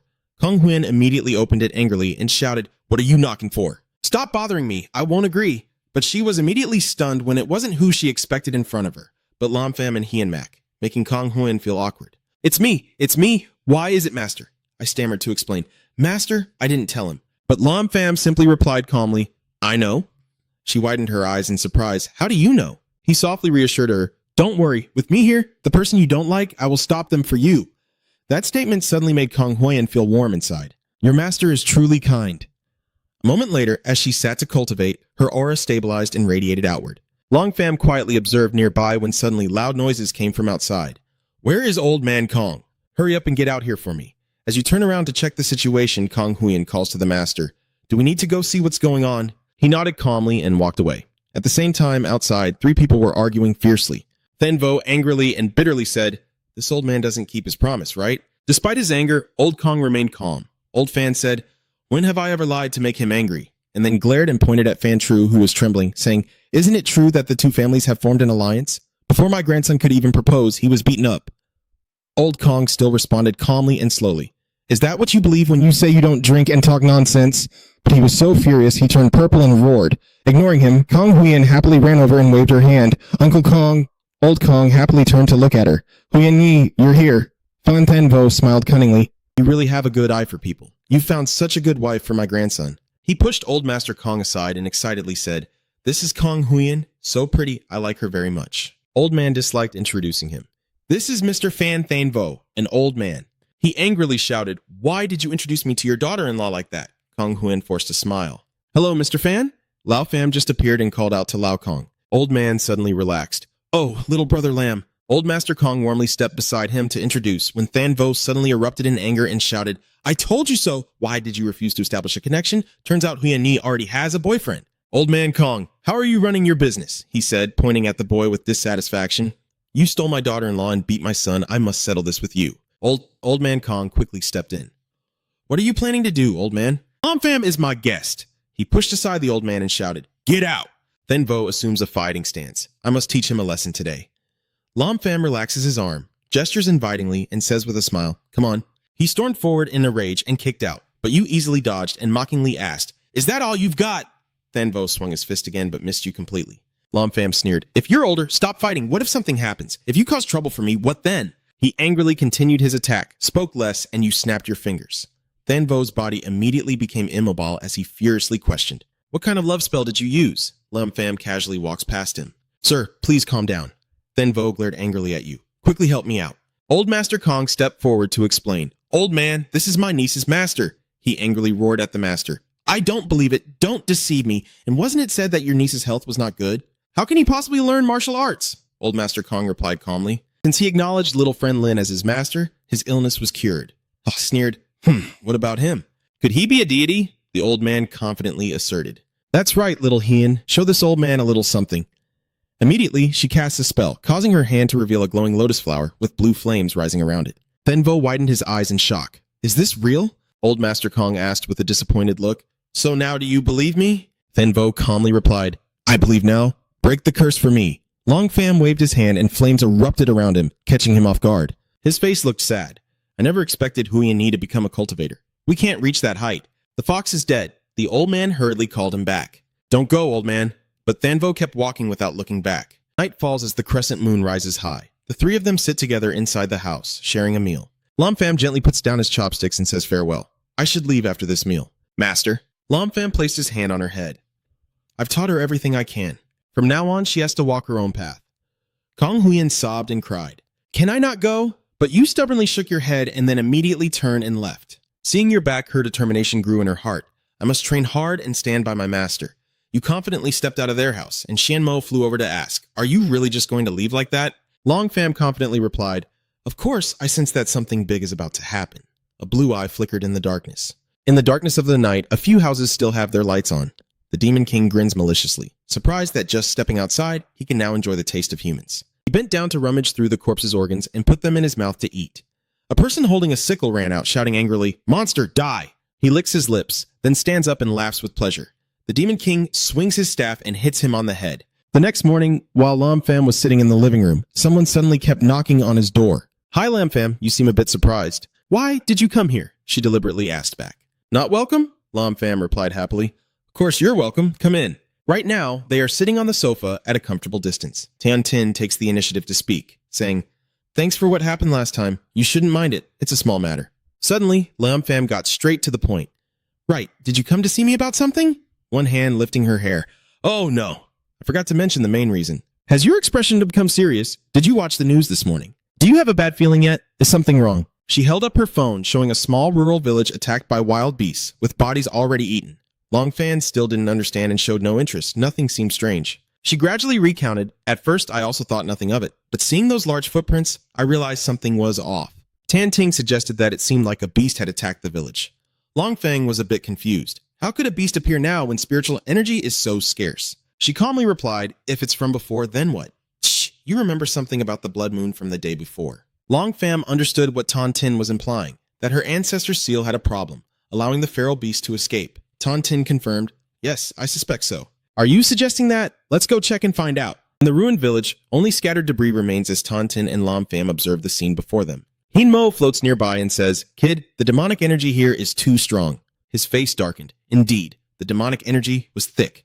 A purple source of magic was emanating from the nearby mountain. Hin Mak was surprised and pointed in that direction, saying, Kid, look over there, as his eyes reflected the shape of that powerful aura. Lam Pham decisively made up his mind to leave. His figure disappeared, leaving Tan Tin waiting. Tan Ting watched Lam Pham's actions and asked curiously, Where are you going? He tilted his head slightly, so I went around to take a look. She responded softly. Be careful, Lam Pham's reply was full of confidence. Understood. At this moment, he stood before the old dilapidated pavilion, emanating a strange power. Hin Mak points towards the source of the aura. Kid, it seems that beast is inside. Lam Pham's gaze becomes a bit serious. Yeah, inside, the sharp nose of the Demon King seemed to have caught a whiff of something. His ugly face showed a craving, as if a human with spiritual energy had arrived right outside. The Demon King then grabbed his hammer and went outside to check, his powerful footsteps echoing all the way to Lam Pham. Hin Mak was a bit flustered. That kid is outside now. He still appears calm. It's better if I go out. I won't have to go in. At that moment, the figure of the Demon King gradually appeared with sharp eyes, leaning on the stone windowsill. Yet a young cultivator suddenly appeared at the door. The eager boy comments, This little beast is a good one. Lam Pham's voice was full of disdain. I haven't figured it out yet. Xianmo's expression was full of desire. This beast's scent is truly tempting, and it can also increase the cultivation of low-level monks. He still shows no interest. You're useless to me too. The boy explained, It works on your disciple and that girl. Lam Pham's face lit up. That's right. The Demon King still doesn't realize the danger ahead. Obediently crawl into my mouth. Your gaze at him is full of provocation. Even a beast dares to speak so arrogantly. So he grabs the truncheon and rushes forward, gripping his weapon tightly, ready to attack. Go to hell and repent. The truncheon is just about to strike Lam Pham's head. The Demon King laughs triumphantly, showing you can't look down on this master. At the very moment he was about to succeed, Lam Pham suddenly smirked and released his spiritual energy, then caught the truncheon with one hand. Was that all the strength he had? At that moment, the stone weapon was crushed, and his remaining right eye seemed about to burst. This is a treasure that has accompanied me for hundreds of years. I want you dead. Lam Pham put his hands in his pockets, full of challenge. If you've got the guts, come at me. The Demon King roared in anger. This is your doing. The Demon King's nose is growing longer, and his legs are getting bigger. He has reverted to his original boar form to attack. Its eyes suddenly widened in fear. Lam Pham held its nose with one hand, sealing its mouth tightly. Yemo gently reminds him, Don't joke anymore, kid, with a relaxed smile. All right. With that, Lam Pham lifted one of his legs. The Demon King was knocked flat on the ground by your kick, his body covered in wounds but still trying to get up. In the end, he could only lie there in a pathetic heap. The Demon King's voice was filled with fear as he asked, What era are you really from? Lam Pham calmly explained, No. I'm only a young one, not an old monster. He stared in amazement, never expecting that after being sealed for hundreds of years, the human race could still produce someone as extraordinary as you. You seem curious. Were you released from the 10,000 Great Mountain seal? The shame prevents him from revealing his true identity. But I am just a soldier sent by the king to scout. Lam Pham leaned in and asked, How many of you are left? The Demon King watches intently, wanting me to betray my clan. He firmly declares, No, that's impossible. Zhenmo feels a bit disappointed that the seal was broken so quickly. Lam Pham is using fire to burn the Demon King. That's right. Suddenly, Tan Tin approached from behind. Lam Pham tilted his head in confusion and asked, Why are you here? She looked a bit worried. I was afraid something might happen to you, so I came to check. Then Tan Tin commented on the destroyed ground before their eyes. The monsters have also been defeated by you? Lam Pham calmly replied, Yes, that's right. Somewhere in a mountain cave, a group of monsters is gathering. Commander Zha closes his eyes and uses his power to sense something. His face showed surprise. Huh?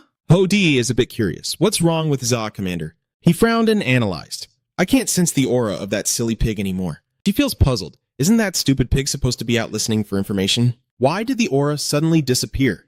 An earthquake suddenly struck the cave, causing Hodi to fall over. The aura was too overwhelming.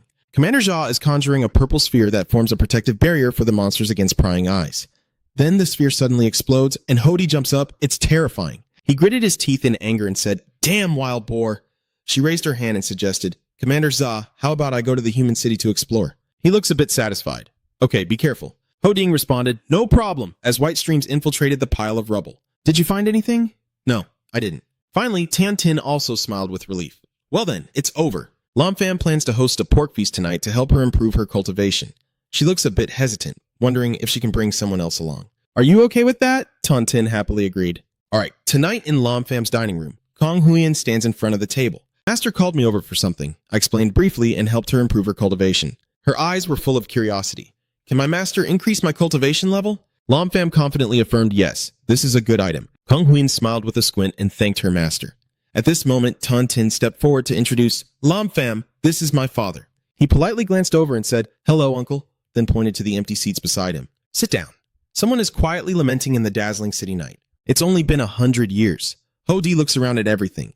How could the changes in people be so huge? Suddenly, a supercar drove up in front of her. Hodi tried to dodge the person in front of her. "How am I supposed to know if you're a good person or not?" Duong Pham's lips curled up, once again facing an innocent young woman. He pretends to be sincere to lure her in. "Hey girl, you can go find out who here knows about my reputation as the young master Duong." "Duong." Pham pressed close to her body and said, "I have always been a good person." Suddenly, someone behind grabbed his shoulder and a punch from Kong Huyen struck before he could react. The bastard who dared hit him shouted in pain and fury, "Who the hell dares to hit him?"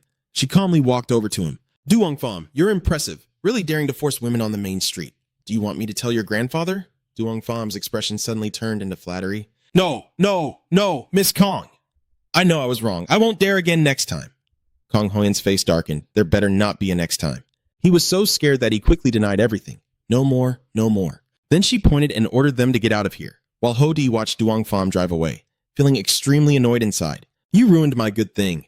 Meanwhile, Kong Huan is carrying and asking, "How are you? Are you okay?" Her expression became pitiful. "It's okay, she's just a bit confused." "Did you just arrive here?" Tears welled up in Hodi's eyes. She lost all her luggage as soon as she entered the city. Kong Huyen hurriedly comforted her. "Don't cry. I'll take you to a place where I stayed for a while, okay?" She looked innocent and asked again, "Really?" Then she quietly smiled. "Humans are truly kind. I can follow her, and there will be more to learn." She took Hodi's hand to lead the way. "Before she finds a job, she can stay at my place." She told Lam Pham that she would take her back first. He replied casually, "Then you two go ahead." Hodi and Kong Huyen's figures gradually disappeared from Lam Pham's sight. Xian Mo appeared to remind him, "Younger brother, that girl has a presence of love energy." "I see through you now, you're just a flirtatious fox spirit." The confused boy watched Lam Pham and asked, "Why don't you take action then?" His tone revealed he's calculating. "Last time I couldn't find their hideout. There must be some treasure that can hide their aura. This time I've set a trap." Xian Mo slightly tilts his chin with a hint of amusement. "Let's see how you handle this." "My apologies, Mr. Lam." Lam Pham's expression shows some impatience, but he still maintains a very friendly smile. "Sorry to bother you a bit." Lam Pham looked at the people in front of him. "I guess I don't know you." Truong Tan politely introduced himself. "I am Nui Truong Tan, currently an advisor to the Ha Security Bureau." "The more annoyed you seem, it's like I have nothing to do with you at all." His face remained unchanged. "Mr. Lam, please don't rush to refuse. It's not too late to decide after I finish speaking." In the end, Lam Pham relented, giving himself only a minute. Truong Tan got straight to the point. "I want to invite you to work for our department." He immediately refused. "Sorry, I'm not interested." Truong Tan hands the business card to Lam Pham. "We're not in a rush, please think it over carefully." Then he decisively turned and walked away. Niep Hua, who had been silent all along, finally spoke. "Boss, why is he acting so arrogantly?" Truong Tan calmly replied, "He has the strength to be arrogant." His face clearly showed his anger. "No matter what, we are still employees of the National Security Bureau. He treats us like that. Doesn't he fear we might strike back at him?" Suddenly, he turned to shout at him, "Shut up!" Lam Pham had already left a while ago, looking at the Security Bureau's business card. Under the night sky, streetlights had been turned on, casting a faint yellow glow on Hodi and Kong Huyen. She tried to probe for information about young lady Kong Huyen. "Is that guy her lover?" She blushed and shook her head. "No, that's my master." She looked surprised. Such a young person already her master. He must be very powerful. Kong Huyen happily responded. Of course, suddenly, a strange aura is rushing toward us, and both of them are swayed by the cold wind. Suddenly, a cross-shaped energy beam struck from somewhere unexpectedly. Kong Huyen quickly warned, "Watch out!" She quickly used her spiritual power to create a shield to block the attack, as a figure appeared floating above the middle section. "What kind of freak is this?" "Why are you attacking us?" She repeats, "You damn monster." I am the demon. The flesh-eating female demon. The female ghost's face turned crazy. Stay still, little girl, and let me drain you dry. Kong Huyen's face was full of determination. Huh, are you dreaming? The flesh demon woman suddenly soared into the air, her eyes showing madness. So don't blame me for being rude. Meanwhile, she focused on casting a spell to create countless ice flowers that lined up in rows and shot swiftly toward the flesh-eating female ghost. She quickly changed direction to dodge. The flesh demon was stunned as the ice flowers easily followed. What? They rush in like a storm. Then she quickly retreated to avoid the attack. The look in the flesh-eating demon's eyes was full of rage. Damn it! She flexed her arm and tiptoed to gain momentum for the attack. Suddenly, the flesh demon lunged at Kong Huyen. Die! A small smile curled at the corner of her mouth. Yeah, the ice wall suddenly appeared, leaving her no time to defend, and the flesh-eating demon's body slammed into the shield. Damn it! Then she had to endure the force that threw her far away. The other nearby demons suddenly sensed something and looked in a distant direction with shock. Kong Huyen is full of pride. Do you know how powerful I am yet? But at this moment, she and Ho Di were surrounded by a swarm of monsters. Kong Huyen felt a bit confused. Why are there so many monsters? The female ghost with human flesh and empty hands covered in scars smiles excitedly on the ground. I want to make sure you have no place to bury your body. And suddenly, Lin Pham arrived just in time to speak. Oh. I see so? A protective circle appeared around Kong Huyen and Ho Di, which is the red dragon manifesting as a source of spiritual power. It opens its mouth to breathe fire at the monsters. The flesh-eating female ghost stares in horror. This is wondering as he walks out of the flames. Who are you? Lin Fang's expression turned sharp. You killed yourself? The flesh-eating female demon was instantly stunned with fear. She quickly turned around Hongren and took the opportunity to run away. He raises his hand and uses his power, with spiritual chains wrapping around her in midair. The woman trembled and begged, please, spare me. I won't dare anymore. In Lam Pham's hand is a spirit orb. He calmly pushes it forward. But that can't be. The streams of power continuously emanated from the burning flesh demon woman as she screamed, my master will not forgive you. Somewhere in a luxurious hotel, someone suddenly coughed up blood. Old Master Fu gritted his teeth in anger, saying my treasure is dead. At this moment, Lam Pham is standing in front of Kong Huyen. Alright, the demon has been defeated. She quickly runs over. Master, you're so cool. Your facial expression looks a bit reluctant. Clang! Lam Pham gently dodged away from Kong Huyen. He turned around and left without forgetting to ask, follow me on your own. She happily responded upon hearing that. Alright, but Hodi's eyes are still full of contemplation. That guy is so scary, I should find a way to sneak away first. Let's go. Lam Pham warned them to follow quickly or face destruction, and Hodi's eyes widened in shock, her expression filled with terror. In the end, Hodi quietly followed the two into the living room, with Lam Pham being the one to speak. Huyen Ni, just stay here for now. Alright, then she plans to go to bed. Talk to my master, I'll tidy up our room a bit. In her heart, Ho-Du sighed that she didn't want to talk, but on the surface, she still forced a smile. Alright then, Kong Huyen let the two of them stay and play for a while before leaving the living room. An invisible circle had been set up around Lam Pham and Ho-Di. His face looked sharp as he spoke. She immediately dodged away, sweat pouring down her face. What are you talking about? Long Fan quietly leaned back in his chair, suddenly shaken by a tremor that made his hand tremble. Ho-Di was so scared that her mouth gaped open and suddenly tears streamed from the corners of her eyes. She was overwhelmed by the power and collapsed to the floor. It was only then that she finally admitted the truth. It was the place you used your spiritual sense to probe last time. Long Fan gritted his teeth in annoyance. How dare she lie to me? Ho-Di broke out in cold sweat from the reaching hand, not daring to look directly into his eyes. No, it's because our snake commander has a treasure that can probe from afar, so he didn't detect it. He directly touched her ear without hesitation, and the large room was now completely silent. He paid no attention to her excuses and turned away. Ho-Di didn't dare hesitate and immediately retracted the two fox demon ears. Kong Huyen suddenly returned, and seeing the posture of Lam Pham and Ho-Di, it was hard not to misunderstand. Master, I didn't expect you to be like this. I just left for a moment. The expression on his face was calm and emotionless. I noticed something on her head, so I took it down. Then, he calmly returned to his room as usual, but secretly sent a warning message to Ho-Di. If you dare to dig up even a single word from what I ask you, I will make sure you wish you were dead, and couldn't even want to live. Before leaving, he only left one sentence. Today has been tiring enough. The next day, at the shopping district, sunlight shone down on the tall buildings, as Kong Huyen excitedly picked out some gorgeous clothes in a certain boutique. Ho-Di, on the other side, also smiled brightly, while Lam Pham had to stand outside carrying big and small bags, secretly lamenting that shopping with girls is truly terrifying. Suddenly, his gaze froze, and his expression gradually turned serious. The old master paced around the store with his hands clasped behind his back, emitting dark purple aura, and I watched him intently, thinking to myself that his aura was too cold. Feeling something's off, Kong Huyen stepped forward to ask, Master, what are you looking at? Long Pham thought it was better not to say anything about this. It's nothing. She handed her bag to Hodi. Then, our master and I should head back now. You try to force a smile, but your expression is extremely stiff. All right, it's like I've been saved from a terrifying mental torture, and finally, it's over. Turning to look outside, the old man from earlier was no longer there. The three of them, including Lam Pham, continued walking down the crowded street as the busy path gradually emptied of visitors. Suddenly, you stop in the middle of the street. Wait a moment. Kong Huyen looks around confused, not knowing what's happening. What's wrong? You must have noticed something while walking around. Do you two feel that something's not right? Kong Huyen looked around after hearing the question. The streets around are as silent as a sheet of paper. Yes, so quiet it's almost frightening. Suddenly, someone stepped forward to block the three of them. It's the old master. The old man stood there silently, staring at them and making the atmosphere instantly tense. Lam Pham spoke up cautiously. What's going on? Suddenly, the old man shouted loudly, full of anger. You killed my adorable little one. Lam Pham's face was extremely displeased. Are those demons your pets? Summon the monsters behind you to kill my demons. Then use your souls to pay for it. Without hesitation, he ordered them to attack together. Lam Pham simply released countless fireballs, quickly destroying all the monsters. Old Master is losing but still unwilling to admit defeat. Damn it. You gather spiritual energy into your hand, forming a fireball, looking at him with contempt. Is this all you've got? Then, he threw it towards the old man at incredible speed, leaving only a blazing afterimage in the air. Old Man Quiet refused to give up, also throwing out his staff to counterattack. Two streams of energy collide fiercely in the air, causing a massive explosion with incredible destructive power. These moves truly can't even scratch Lin Fang's. This guy is too strong. With my current strength, I can't kill him. It seems I can only use my last trump card. The old man roars with all his might, willing to sacrifice his life to send you to the Western Paradise. Come forth, Supreme Beast, and manifest to kill this man. Behind the formation, a legendary ferocious beast gradually reveals itself, each breath full of power, its sharp claws slowly breaking free from the seal. Tuang Lu in front of you is enormous, roaring fiercely as if to threaten the fragile humans below. The destructive power was so strong it nearly blew away everyone around. Hodi was so scared that she revealed her true form, and my love for the wolf also appeared automatically. And my love for the monster is so terrifying. We're doomed. We're about to be eaten.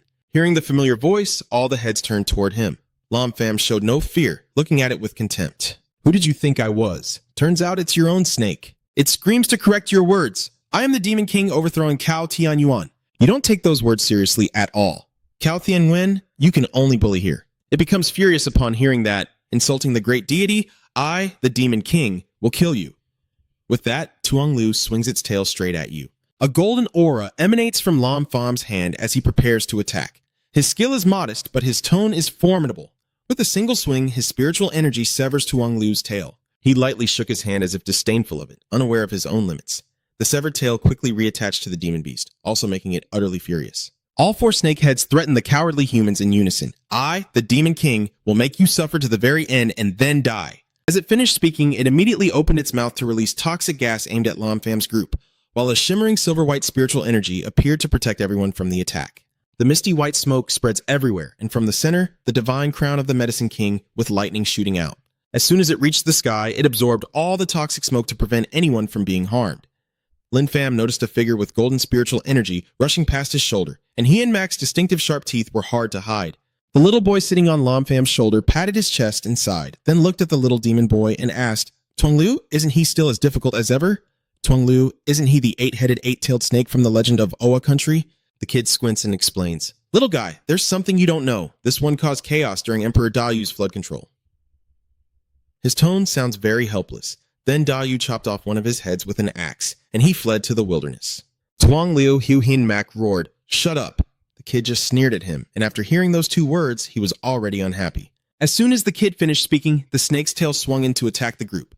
Long Pham raised his hand, using spiritual power to form a barrier to block the monster. Its eye widened in shock. Even with a barrier made of spiritual energy, it could still repel that attack. It's not over yet. A yin-yang seal appears in your hand, spinning continuously, releasing a powerful spiritual treasure that shoots upward, activating the 8 trigrams formation to suppress. The stones beneath its claws shatter into pieces. Long Pham sternly warned it, Don't struggle anymore, you can't escape. Tuang Liu's head roared in anger, daring to destroy the clone of this Demon King. It screams like a threat, waiting for the main body of my lord to come and kill you. Long Pham is not backing down either. Stepping onto the 9 continents land, I will kill you first. A golden sword formation appears, its tip aimed directly at the monster, ready to end it. Countless swords with radiant auras descend straight from the sky. Long Fawn stands below, raising his hand to give the order to kill. Tuang Liu is pinned to the ground by the sword array, with divine swords suppressing the heads of the monsters. The snake demon trembles and writhes in death. Damn humans, wait for your king to recover. But it didn't even finish speaking before Tuong Liu's illusion vanished with the wind. Hodi looked at the others easily controlled by Lam Pham and couldn't help but feel fear inside. This human was too powerful. Kong Huyen saw the two fox ears and couldn't believe her eyes. Oh, reminded Kong Huyen, you're not mistaken. She really is a demon. She immediately understood and her face turned angry. Hodi still half kneeling, half sitting on the ground, bowing her head without saying a word. Kong Huyen couldn't hide her disappointment and questioned, why did you lie to me? Hodai looked her in the eyes and softly replied, I don't want to deceive you. You're just too proactive. Damn it! Long Pham quickly stopped her and reminded her, don't kill her, she still has some use. Long Pham chuckled softly. I will teach you a seal. From now on, her life and death will be in your hands. Then he placed his index finger on her forehead and began to cast a spell. Kong Huyen was still stunned at this moment, a beam of light emanating from behind her. The spell has succeeded. She smiled brightly and said, thank you, master. She then turned to look at Hodi on the ground with a displeased expression. Kong Huyen quickly pinched 2 fingers to Hodi's forehead in the blink of an eye, leaving her no time to react. She was terrified, her eyes wide with cold sweat. Ho Di nắm trên mặt giật. Kong Huyen nhịn cố run rẩy rồi mặt giật, ánh mắt không mày dễ chịu cất lời. From now on, you will be my servant. As soon as you have any malicious thoughts, I will kill you. Hodi looked up at her and replied softly, I understand. Long Fong warned her to pull back her ears. Someone is coming. As soon as Hodi retracted her ears, Ngui Truong Tun and Yi Pua approached them. Long Pham calmly looked at them and asked what they wanted. Truong Tun stepped forward proactively and explained that they detected strange spiritual energy fluctuations here, so they came to investigate. Long Pham looked calm as if nothing had happened and casually gave a reason. Maybe your machines had a malfunction. There's no strange spiritual energy fluctuation here. Yi Pua stepped forward, pointing at Lam Pham's face, and said, who are you kidding? Hand it over honestly. His action made him feel uncomfortable. Lam Pham's face suddenly darkened. Suddenly, the two of them seemed to be weighed down by an invisible force on their shoulders, causing their faces to turn pale in an instant. Lam Pham glanced down slightly at Yi Pua, who was kneeling on the ground, and said, what are you anyway? You think I might also be suspicious of you? He snarled threateningly. Stop showing your aura right now or you'll definitely regret it. As soon as Yi Pua finished speaking, the invisible force grew even stronger, causing them to lose all strength and kneel on the ground. Truong Tun silently blamed himself for bringing this fool out with him. I've caused my own death, he shouted loudly, making Yi Pua scared. Be quiet and shut up. Truong Tun was overwhelmed with despair and hurriedly begged Lam Pham. We were wrong, please give me a chance. He didn't hold a grudge against them and turned away, leaving only a sentence. No more chances. He obediently replied, yes, there will be no next time. The 3 of them quickly left, leaving the 2 guys sitting on the ground, their figures gradually disappearing into the distance. Truong Tun immediately frowned, then slapped Yi Pua hard across the face. He covered his face with his hand, tears welling up, and asked again, why did you hit me? He still hasn't cooled down and almost got me killed. How dare you act so arrogantly without any strength? Yi Pua lowered his head hesitantly. I know I was wrong, Truong Tun coldly replied. It's not like I don't care. Just because we can't do it doesn't mean no one can. It seems we can only find that person. Hearing that someone who can solve this problem exists, Yi Pua immediately regained his cheerfulness. Are you talking about that senior who is in seclusion? Jin Chang pondered for a moment before speaking thoughtfully. I guess that person's special skills and strength can see through him. He smiled happily, unable to open his eyes in agreement. Yeah, the senior was also preparing to break through his realm before, and since he's been secluded for so long, he's probably about to come out. He coldly called Nie Huo to go ahead. Let's go, we're going to find the senior, he continued enthusiastically. Okay, you two can go to a large villa first. They politely knocked on the door a few times, and Wang Jun peeked out to ask, who are you? Is there something you need here? Chung Ching said with a professional smile as he introduced himself. We are from the National Security Department to see Mr. Li Xianren. Wang Jun looked displeased and replied bluntly, our family head has said no visitors. Then he immediately slammed the door shut. Seeing Vuong Tuan's attitude, Nie Pua was furious and said, Captain, look at this. Maybe we should report to higher-ups and kill all these people. Truong Tun quickly warned, shut your mouth. As soon as he finished speaking, the benefactor appeared out of nowhere, wearing a sinister smile and sneering, you've got guts. The 2 of them also immediately fell to their knees under a crushing force and tried their best but couldn't stand up. Your anger still hasn't cooled. The old man dares not to act presumptuously in front of me. You little ones want to die, don't you? A fan is waved up. The old man raises his staff high. A golden sphere envelops the 3 of them, and he steps forward in front of the 2 kneeling below, speaking respectfully. Please hold your anger. I was negligent in my duties. I hope you will forgive me. The so-called fellow Taoist spoke seriously. There won't be a next time. The Taoist priest sighed softly and then turned to look at the 2 people kneeling on the ground, gently flicking his hand to produce 2 pills. Yi Pua and Truong Tun were surprised as the pills entered their mouths. Feeling the positive change in their bodies, they both raised their hands in a simultaneous bow. Thank you, ancestor. Meanwhile, 3 people are walking into an elegant room. Long Fan took out a bottle of medicine and said, "Drink this." Kang Huyen eagerly grabbed the bottle from his hand.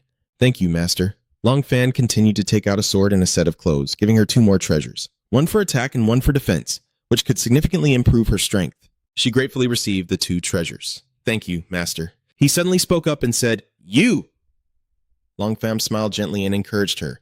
"Go back and train well. I have a premonition that chaos is coming soon. And in chaos, strength is everything." She heard that and her eyes were full of determination. "I understand now. Huyen will definitely train hard and won't let the master down." Outside the room, a purple snake sensed something and thought to itself that the scent of that fox girl was truly unforgettable. It transformed into a man. Commander Zha slowly reached for the door handle and tiptoed into the room ahead. When Hody saw someone enter her room, she shouted, "Who?" He saw her scream and immediately raised his hand to signal her to be quiet and whisper, "It's me." Hody felt relieved, so it was Commander Snake. But then she realized something was wrong and felt a sudden panic inside. Why is he here now? Could it be that he knows I betrayed them? Are you here to kill me and silence me? Commander Zha started to question the main matter. Did you find out any useful information? Hody replied without hesitation. Of course, I report to the leader that the little demon has discovered that there are no longer many high-level cultivators among humans. The current world is ruled by a group of people without cultivation. He smiled contentedly upon hearing that. Our chance as fierce beast has arrived. Commander Zha turned around and waved his hand. Let's go. Follow me back and I will reward you. Master Thong Lin, I apologize, but I cannot return with you. Staying in the human world may be more beneficial and allow me to gather more information. He thought to himself, well, it makes sense, but what if that old monster is still hiding among the humans? Should I keep the fox here to continue probing? After finishing his thoughts, the Snake Lord turned towards the door. I might as well leave now. As soon as he finished speaking, he vanished into a cloud of smoke. After he left, Ho Di let out a tired sigh. Suddenly, Kang Huyen's voice sounded behind her. Who is here to see you? Looking at the sword in her hand, Ho Di trembled. Why are you here? Kang Huyen remained silent, placing her hand on her sword at her victim's neck as she sternly ordered. Ho Di tries to push her sword away from his neck and explains, just put down the sword. I'm just telling you. That was our leader earlier. He came to inquire about the intelligence. Don't worry, I will never betray you. Kang Huyen only sneered in response, daring her but knowing she wouldn't dare. The next morning at the school gate, Long Fong entered and saw everyone gathered around the notice board, wondering what had happened and why everyone looked so happy. At this moment, Lak Quan approached him, and seeing that, Lam Pham quickly asked, Is there some good news at school lately? He began to explain, saying that the Safety Bureau is about to come to select good seeds for cultivation. Lak Quan, leaning on his chin, continued, If you heard this news, Lam, aren't you happy? That's cultivation progress. It can turn someone into a celestial who moves mountains and fills seas. A voice rang out with utter contempt. People know their limits. No matter how good their medical skills are, they are just mortals. How can they compare to a cultivator? Lak Quan was displeased with the way he was speaking. Who are you to talk so boastfully? Nyet Chin grimaced in contempt and said, You're not worthy to know my name, Quan. Angry at what he said, then threw a punch forward. Who are you calling useless? Nyet Chin grabbed his wrist, daring to strike me. Quan swung a fist at his face. Are you tired of living? He kicked him hard in the stomach. Lam Pham could no longer stand by and watch, so he went over to Nyet Chin. Let those who can be freed go. He sneers wickedly. Ha, do you really think you're worthy? He swung his leg up, but Lam Pham easily dodged the kick aimed at him. Neep Chin was shouting, useless and unworthy to stand, only fit to kneel. He quickly appeared behind Neep Chin, domineering. He turned around, unable to believe his eyes. How is this possible? Lam Pham's finger pointed forward as if releasing some power, and after his words, Neep Chin knelt down, face full of anger and fear. You bastard! How dare you lay a hand on me? Do you know who I am? My grandfather is not someone you can mess with. Lam Pham stood tall in front of him, unafraid of the threat. Your life is in my hands, and you still dare to act arrogant. He hit Nyet Chin hard on the head with his hand, causing him to scream in pain. Nyet Chin fell to the ground, while Lam Pham turned and walked away. You go help Lak Quan up. Let's go. He said thank you with a grateful voice. Yes, thank you. Nijung behind him tremblingly tries to stand up. Wait a moment. Feeling something is wrong, he shouted in agony. Ah, let me out quickly. The students around started whispering among themselves. Isn't he the young master of the Naipe family? How did it turn out like this? Nyet Chin felt very embarrassed as everyone was talking about him. What are you looking at? Wait until I go outside to show you all his face. Seeing how angry he is, everyone quickly leaves. His face was full of veins, showing a disgusting sense of resentment. At this moment, the Taoist elders in the conference room were observing a green turtle shell on the table. Flames burst out around the turtle shell and it cracked open, as a voice echoed through the space, startling him. Great calamity. Trung Tun enters from outside and speaks up. Master, why do you look so distressed? Master! The Taoist remained silent and suddenly rushed to the table, looking at the turtle shell with great excitement. Ah, the heirloom of our sect, why did you ruin it? The staff in his hand struck his head hard. The old master helplessly explained, "You little brat, isn't this all because of you guys?" Hearing that, Trung Tun boldly guessed, "Master, what did the old ancestor predict? But such a strong force could damage the very essence of Qi." His eyes showed a murderous intent. The great calamity of the end of the world. What is the great catastrophe of the end of the world? Seeing his disciple's bewildered face, the monk could only explain, "These matters are none of your concern. Your task is to visit facilities nationwide and select some students with basic skills. I, the Immortal Elder, will personally judge this." Truong Thun bowed respectfully. "Yes, disciple, I will go immediately." A sparkling crystal begins to fluctuate as a terrifying monster appears before him. Snake Lord looked at it respectfully and said, "Your Majesty, according to my subordinate's investigation, 9 continents no longer have powerful experts." The monster, hearing this, smiled in admiration. Good, Kucho is ours." He continued to congratulate his leader, celebrating the heavenly autumn Wan Dai becoming the Lord of Kuchao. It carefully instructed that the seal is about to break and to be ready to welcome this king at any moment. Zha Thonglin bowed and replied, "I obey." At the school sports field, the students are going onto the stage to do something, and Lam Pham finds it very surprising. "Huh?" The master on stage shook his head at a student. "No, next person." Seeing that, he shook his head and sighed in boredom. Lok Quan, behind him, had already seen him. He excitedly approached Lam Pham. "Brother Lam, what a coincidence." I also quickly responded. "So it's you? Lok Quan is happily chatting with you." "Brother Lam, are you here for an inspection too?" Lam Pham replied grimly, walking past uninterested. Suddenly, footsteps sounded behind the two of them. Ni Zheng descended the escalator and sneered. "Yeah." He walked over to the two people standing there and suddenly spoke, startling Lok Quan. "Hey, you two, see that? Later, I became a cultivator, and you obediently kneel and apologize to me. Then I might consider forgiving you. You may be annoying, but you can't beat him inside." Na Chin looked at Lok Quan's trembling legs with a satisfied smile. At this moment, a hand rested on his shoulder. Lam Pham looked at Lok Quan with a very serious expression. Perhaps he also has that talent. Lok Quan was praised, but only sighed and said, "In the eyes of everyone, I am just useless." The teacher's voice calling his name interrupted their conversation. "The next person is Lok Quan." Lok Quan hobbles over and pulls up his pants. Long Pham smiles from behind, secretly encouraging him. "Go on, you'll surprise everyone." Yat Chung just scoffed after hearing that. That trash could never do it. Meanwhile, Lok Quan slowly stepped forward onto the stage. The teacher's tone gradually became calm as he closed his eyes, focusing his mind on this core stone. Lok Quan nervously sweats as he touches the stone. It begins to read his abilities, and the internal energy within his body gradually emanates. A phoenix soars out of the stone, its sharp eyes and elegant feathers leaving everyone in awe. Even the master can't believe his eyes. The golden rooster's sacred body. Lak Kwa was so happy he almost cried tears of joy. Lak Quan runs excitedly towards Lam Pham. "Brother Lam, I also have talent for cultivation now." "You're not surprised by that, just kindly reminding me. You're a genius cultivator. Keep working hard." Lak Quan happily looked towards Na Chin. "So, what do you think?" "Now I am also a genius cultivator." Hearing this, he gritted his teeth in anger. "Genius cultivator, don't get too proud. To my master, you're still not worth mentioning." After saying that, he waved his sleeve and turned away. Niepchin still couldn't believe what he had just witnessed.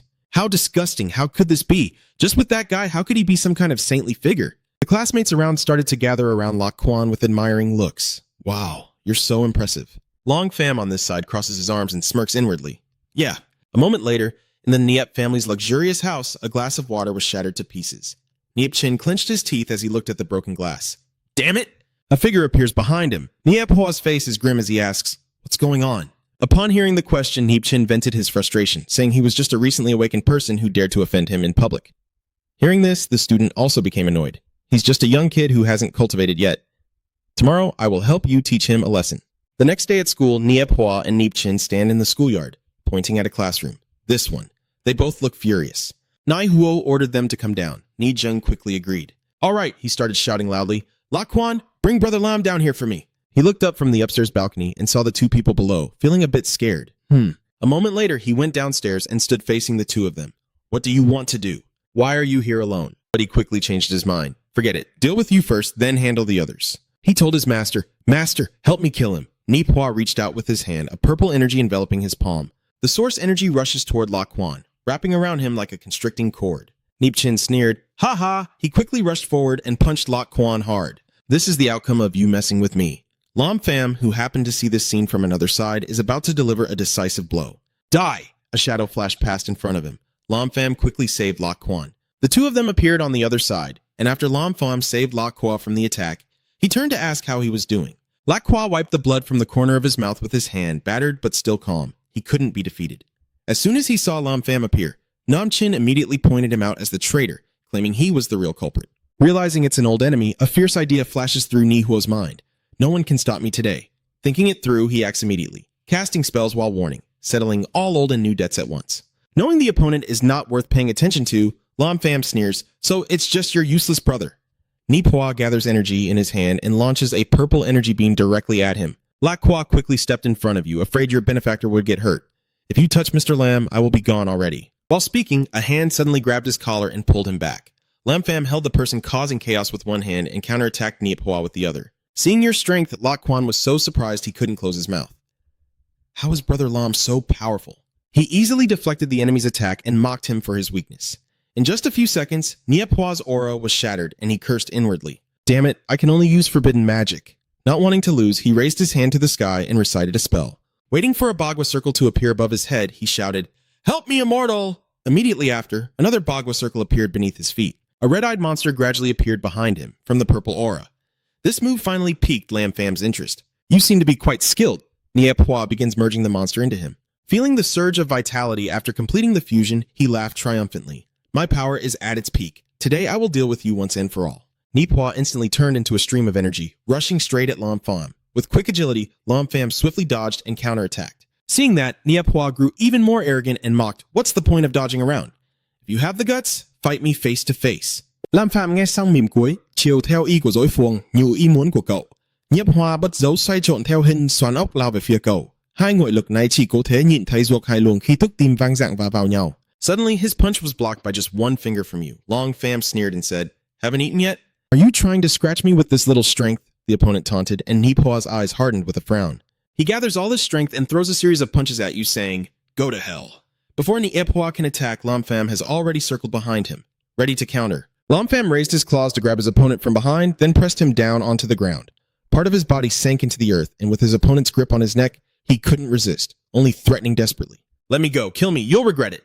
This threat only backfired and made Lam Pham more determined. "Regret? I've never regretted anything I've done." Hearing that, Nihuo silently took a piece of paper out of his pocket. After tearing it into many pieces with one hand, he continued to warn, "Don't wait to die.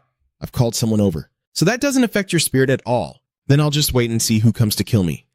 As soon as I finish speaking, a streak of red aura appears in the sky. This aura rushes straight at Lam Pham and Nihuo, and immediately after, a person dressed as a Taoist appears. Seeing this person appear, he immediately cried out for help. "Master, save me!" Lam Pham didn't bother to show respect to this Taoist. He directly stated his opinion. "No one can save the person I want to kill."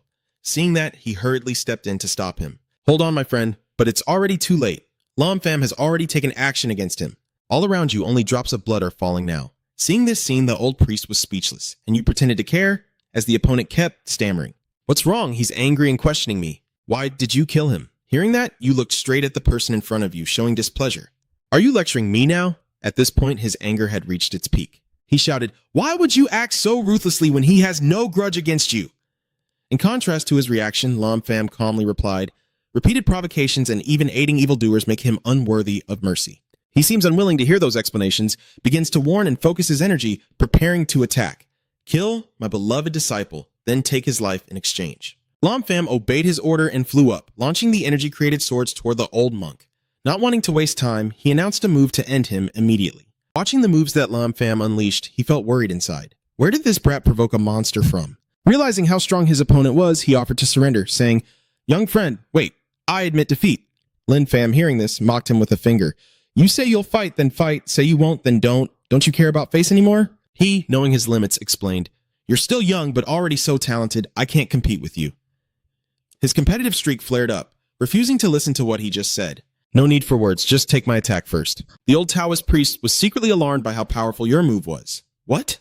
Knowing his limits, he dodged Lam Pham's attack and ran away, while Lam Pham watched him escape with a cold, contemptuous smile. Yes, after finishing everything, Lam Pham flew down to where Lacroix was standing. Lacroix has been watching everything and is very impressed. "Brother Lam, you're really amazing." Seeing his excitement, Lam Pham modestly said, "It's a small matter."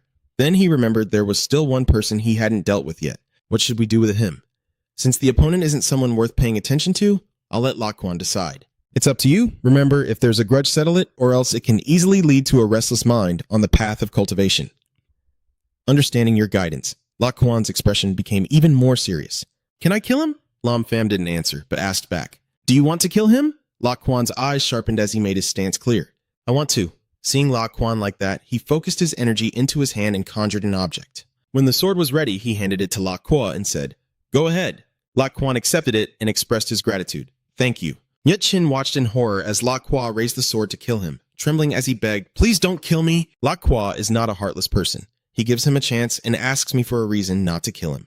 Nyet Chin immediately makes a proposal. "I can give you money, a lot of money, a lot of money." Seeing this reason isn't enough to persuade him, "What I want is to become a monk. What do I need money for? Everything that Nyet Chin can offer is not what Lok Kwan needs. He worries about making the wrong decision, so I can give my sister to him."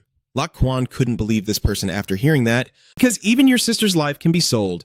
Nyet Chin hasn't realized his mistake and sighs. Women are unimportant. After all, they are just tools for marriage alliances. Lok Kwan had nothing more to say in the face of his contemptuous attitude towards women. He's truly a scum. He thought Lok Kwan was swayed by his offer and asked with a smile, "Can you spare my life now?" Faced with the opponent's attitude, Lok Kwan grew even angrier. He swung his sword. A scum who would even sell out his sister? What right does he have to live in this world? After speaking, Lok Kwan directly struck out and said, "Go die." Nyet Chin was instantly shattered without a trace. The only thing left are the drops of blood falling onto the ground from the sword. After finishing, he turned back to thank Lam Pham once more. "Thank you, Brother Lam." Lam Pham graciously offers a gift to Lok Kwan. "This sword is for you." As soon as he finished speaking, he turned to leave. Just like that, goodbye. Seeing his benefactor about to leave, Lok Kwan called out, "Brother Lam, wait." Lam Pham stopped in surprise. "Do you need anything else?" Lok Kwan scratched his head awkwardly and proposed, "I owe you so much. Let me treat you to a meal." Lam Pham waved his hand and kept walking. "Focus on your cultivation so you can survive the ordeal." After hearing Lam Pham's words, Lok Kwan was confused and wondered, what disaster? What kind of disaster? At the same time, elsewhere in the conference room, the old master in disheveled clothes hurriedly rushed in. Wei Changqing chuckled and teased, "Oh, messy clothes. Did your master get caught on a date with a girl?" He just got beaten up again. He had nothing to say except sighing. Seeing that my master didn't object, he continued teasing. "Are you saying I was right? Did the master really get caught cheating?" The teacher, upon hearing this, angrily questioned his disciple. "Is my master that kind of person?" Changqing still doesn't know what happened and keeps joking. That's right. After a moment, sensing something, he curiously asked again, "Master, what happened?" At this moment, he slowly closed his eyes, suppressing his grief as he replied, "Nyet Hua is dead." "What? Why did he die?" The master doesn't know the deeper reason, only offering a simple explanation. He doesn't know where he provoked the monster. But this young man with high cultivation was killed by that guy. The words of the master made him think of a young monster, Lam Pham. He was very surprised. "Huh? Do you know this person?" He scratched his head and recounted that originally, he and Nyet Hua wanted to recruit this person. As a result, Nyet Hua's arrogance led him to provoke Lam Pham repeatedly, and his death was understandable. The master still refused to believe and kept arguing foolishly. Nyet Hua's crime isn't enough to deserve death. Trong Tun was annoyed by the master's favoritism. "The crime isn't worth death. Lam Pham has spared him several times already." He quietly accepts the situation despite the pain. This time, Nyet Hua truly lost his temper, relying on his cultivation to bully others. After all, he is still my disciple. Seeing the master's reaction, he secretly smirked, his face turning sinister. Nyet Hua's death is not regrettable, but the forces behind him probably won't accept it, especially his grandfather. Without waiting for his response, he reveals his plan. "Master, tell them about Nyet Hua's death. I also want to see how capable that Lam Pham really is, whether he can survive Nyep Jia's revenge. He still doesn't understand what the ultimate goal is, no matter how you say it."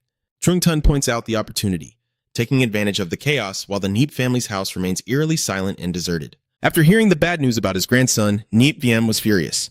"Hua Nhi, grandfather will definitely avenge you." After finishing, he turned and shouted loudly, "Where is everyone?"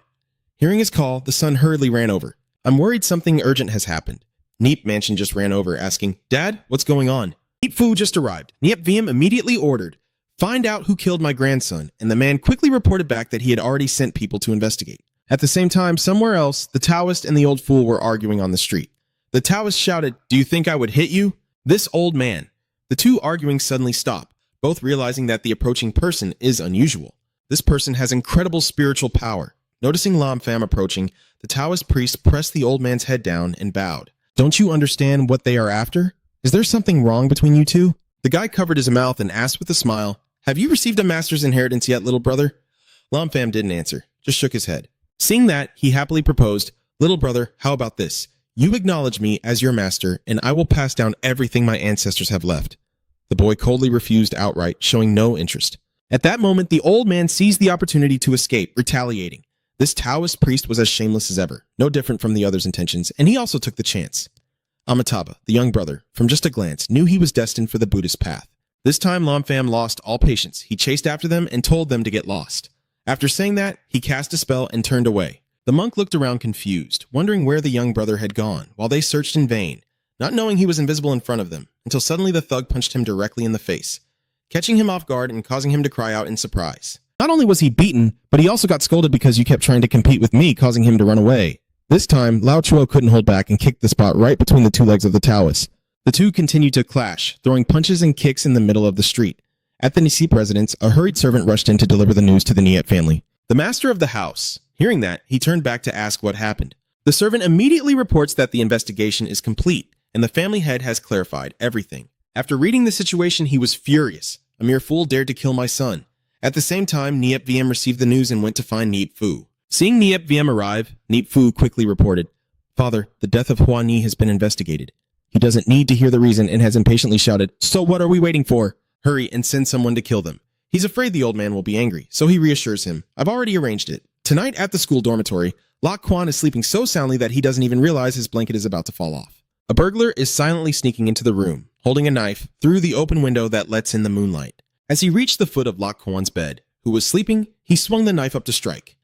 The cold gleam of the blade startled him awake. Lok Kwan quickly dodged aside when he saw someone trying to kill him, grabbing his glasses from the bedhead and hurriedly putting them on, while anxiously demanding, "Who are you?" The assassin didn't respond, only rushing to attack him, and sensing the danger, he silently broke out in a cold sweat. Immediately, Lok Kwa rushed straight out of the window to escape. Although he is overweight, luckily he landed safely. At this moment, the assassin has reached the window, watching Lok Kwan's escape route. After running for a while, he hurriedly turned into a small alley within the school. Knowing Lok Kwan's escape route, he also chased closely behind. But as he turned into the small alley within the school, he lost track of you because the alley split into two different directions. Losing your trail, the assassin silently cursed and ran faster. Not long after, suddenly one of the trash bins at the end of the alley moved and made a noise. Lok Kwa sat inside the bin and slowly lifted himself up to observe the situation. Thank goodness he's gone. Only then did he dare to go back to the room smelling bad. The next day at school, with the sun high in the sky, Lam Pham was strolling with his hands in his pockets, enjoying the warm sunlight of a new day. Suddenly, someone called out hurriedly, "Brother Lam!" As soon as he turned around, he saw Lok Kwan fall flat on the ground from rushing over. Lam Pham pretended not to recognize him and asked, "Who are you?" Lok Kwa was so hurt he was seeing stars. "Are you Lam?" Seeing how miserable Lok Kwan looks, "Are you worried about him?" As soon as he heard this, he burst into tears and rushed to hug Lam Pham. Sob. Seeing this, you quickly pushed Lok Kwan away from me. Lok Kwan, feeling wronged, with tears in his eyes, said, "Lam Pham almost didn't get to see you. Someone came to kill me last night, so I could only hide in the trunk." Seeing how miserable Lok Kwan was, Lam Pham took out his phone but still reminded him, "I made a phone call, stand a little further away from me." After saying that, he held the phone close to his ear. And not long after, a car appeared. It stopped in front of the two of them. As the car halted, a girl in black stockings stepped out. Tan Ting, wearing sunglasses that radiated an imposing aura, looked dazzling. As she took off her glasses, she cheerfully asked about him. "It's been a long time since I last saw Lam Pham." Seeing Lok Kwan looking so miserable beside him, she guessed who the person being referred to was. "So, this is the fat guy being chased and killed?" He immediately responded and entrusted the other person to her. "Yes, please watch over him for a while. I will handle that matter." Tan Tin wondered, "Do you know who did it?" He smiled and presented his analysis, which was not hard to guess since Nia Hua was killed by me and only the fat guy and I were at the scene, so most of the blame for the chase and murder fell on the Heap family. Hearing this name, she felt a bit worried. "The Nai family, so you should be a bit more careful." Lam Pham, noticing she seemed to know about this family, asked in surprise, "You know the Ni family?" Tan Tin patted his chest confidently and said, "Of course I do. I am now the head of the Tan family." "You asked curiously for more information, so tell me then, what is the background of the Nye family?" She immediately shares what she knows with you. The Niet family is an ancient hidden clan. That doesn't excite you, so what's there to worry about? My family of hermits has been wiped out quite a few times by me. Isn't the Bai family also a family like that? Master Lam Pham dismissively rebuked opponent Tan Tin, whose cultivation level was far below that of the Niet family's senior and elder. I still look down on their profound skills as nothing more than ordinary, and see no point in wasting time. Lam Pham told Lok Kwan Map to follow Tan. She will protect him. With Lam Pham's help, he happily obeys. Thanks to Brother Lam. Tan Tin sighed and complained, "I really admire you, always giving me more things to do." Lam Pham shamelessly laughed. "After all, we are friends, right?" She gave up and compromised. "Fine, then just treat me as a babysitter." Seeing Lok Kwan eavesdropping, "What are you ordering him to look at?" "Get in the car." Lok Kwa enthusiastically runs over. Oh, get in now." Just as the car starts moving, someone else goes to see Lam Pham. Mr. Nye stops Lam Pham from leaving and says, "Mr. Lam, just a moment." The young man coldly asks, "What is it?" Niep Kai took out a card and handed it to him. "Our boss invites you to a luncheon." Holding the invitation card in hand, he agreed enthusiastically. "Niep Ki, all right, I will come." After he left, Lam Pham said to himself, "The Red Chamber banquet is quite interesting." At noon, when Lam Pham arrived at the restaurant entrance, Niep Ki quickly came out to greet him. He greeted you with a smile. "Mr. Lam, please come in." The well-dressed waitresses also stood in a row, smiling and greeting Sir Lam. The two of them passed by under the bowing of the female servers, their attitude looking very professional. The courteous reception from the other side made him praise. "Oh, your arrangements are quite good," Niep Kai replied with a polite smile. "You are our guest, invited by our master. Proper etiquette is of course required." Nai Kai led you to the door, then stopped and signaled for you to go in. "Please, the master has been waiting for a long time." In the Nai family room, everyone was gathered around the table, with only 2 empty seats left for Lam Pham and himself. When Ni Wiem saw you, he was furious.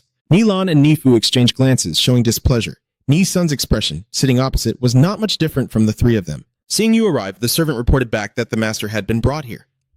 Niep Wiem turned to give an order. "Yeah, step back." Long Pham sat down immediately after entering and went straight to the point. "I'm here, so don't tell me you're inviting me to dinner for real. I don't believe the nonsense you're going to say." Seeing how arrogant they are, Nhug Fu slammed the table, stood up and shouted, "Don't be so cocky! Do you believe I can't make you leave this place?" The son's agitated attitude made Nia Vin order him to sit down. The Naya family dared not argue and suppressed their anger to comply. After settling everything, he turned to ask you. "You are Lam Pham, and Hoa Ni was killed by you." Lam Pham simply replied straightforwardly, "Yes," and Niep Viem's eyes widened with suspicion. "Why did you kill my grandson?" "He wants to die, so of course I will grant his wish." Seeing the young man in front of me calmly admit it, he said, "He has offered you a choice." "All right, I accept. Today I give you 2 options. One is to die here. All right, become the chief elder of the Niep family. Your choice." Hearing Niep Viem's proposal, Niep Fu slammed the table in protest, then stood up and shouted loudly, "Father, he won't let his son cause chaos. Shut him up." Niep Fu, fearing his father might act impulsively, nervously warned, he already killed Hoa Ni. Niep Wiem angrily shouted, "Do you dare doubt my decision?" He stammered in panic, "No, I dare not. Everything will follow your lead." Seeing his son calm down, Nia Wiem frowned and reiterated the proposal. "Have you finished choosing?" Long Pham arrogantly raises his hand to make his decision. "I choose the 3rd one, kill you all.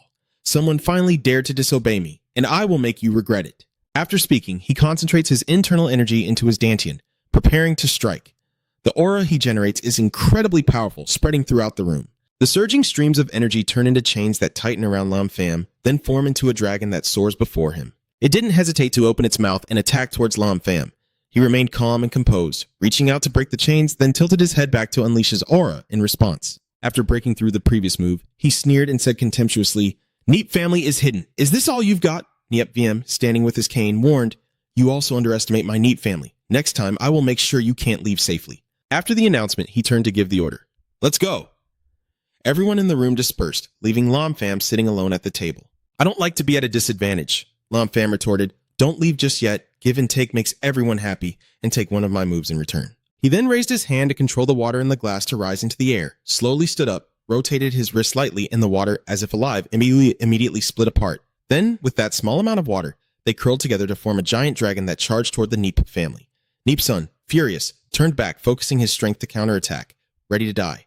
How is that possible? Taking advantage of his distraction, Water Dragon swiftly lunged to attack his stomach. He staggered back in pain, and Nieplan hurried over to support her brother. Niep San seems to be seriously injured, spitting out a mouthful of blood. Huh! Niep Wiem stood nearby, witnessing everything and worriedly thinking what to do about this young demon with such high cultivation at his age. Desperate, he finally asked Lam Pham directly, "What do you really want?" Long Pham twirled the glass in his hand and said with a smile, "I don't want anything to happen. Just curious about how much your lives are worth." Niep Wiem angrily pointed at him, warning, "Aren't you afraid we'll all go down together with you?" Long Pham put one hand in his pocket, placed the glass on the table, and coldly replied, "Well then, let's see if those fish have the guts." As he finished speaking, he used one hand to crush the glass into many pieces. Neat. Vim was so angry he burst out laughing. Well, indeed a young hero. After saying that, he took off the ring on his ring finger. Long Fan caught the ring that he threw over. After handing over the items, Neep Wiem hardened his expression and ordered, "Let's go!" Watching the Neep family leave, he silently assessed that they are indeed a wealthy family with many good things. At the Neep family's luxurious villa, as soon as they entered the house, Neep Fu hurriedly questioned, "Dad, why did you give him the stuff?" Yifeng didn't answer but walked up and slapped him across the face. After the slap, he continued scolding. You're despicable. I did this to keep your lives alive. Don't tell me you want the old man with white hair to send the young one with blue hair to his death. Nipfu, holding his cheek with one hand, still couldn't understand this choice. Dad, on what basis do the four of us working together can't kill him? Nipvim stroked his beard and explained to this slow-witted child. If you can't kill him, maybe you can't even withstand a single move from him. Nipfu heard this and turned livid, saying, I can't swallow this insult. He closed his eyes, trying to suppress his anger. How can I accept this? Unless someone is willing to join forces with us to deal with him. After hearing that, Nipfu felt overjoyed. Dad, do you already have someone in your heart? He didn't answer, only gestured to order. Fall back, I will handle this. On the way back, Lam Pham suddenly encountered the wicked Hodiwang on the side of the road. He tentatively approached, patting her shoulder and asking, What are you doing here? Hodi turned around and, recognizing him as an acquaintance, was surprised. Why are you here? I can't answer, so I asked her back, Why can't I be here? Hodi just scratched his head and smiled apologetically. It's okay. It's okay, as long as you're happy, Lin Fan continued. What are you doing out here instead of at home? She poked her finger into her palm and explained reluctantly, Miss Kong asked me to buy something, I got lost. Hearing this, he was surprised and teased back. A monster like her getting lost. It's only because of her. After hearing that, Hodi angrily retorted, Why can't monsters get lost too? Some monsters do have a poor sense of direction. Lam Pham had nothing to say but to turn away and sigh, then walk forward while waving his hand and saying, Let's go, I'll take you. Suddenly, Hodi's stomach let out a loud growl. The sound successfully caught Lam Pham's attention, and a slight smile appeared at the corner of his mouth. Let's go, I'll take you to eat. Hearing this, Hodi's eyes lit up. Really? Lam Pham didn't say much, just urged her to go. Let's go! On the way, Hodi kept chewing on her candied hawthorn stick. After finishing her skewer, she smiled contentedly and said, So delicious. As they both turned a corner onto a street, they suddenly encountered Snake Commander approaching from the opposite direction. Seeing them, he smirked teasingly. Fox Spirit, you're quite something. He paused for a moment before adding that he was raising a fat prey for us. Hodi was terrified and asked, Where do you see him as food? Lam Pham pointed at the opponent in shock and said, So you eat people? Jia Thonglin licked his lips and calmly said, I am a demon. Humans are our delicacy. Hearing this, Lam Pham was even more surprised and turned to Hudi to confirm.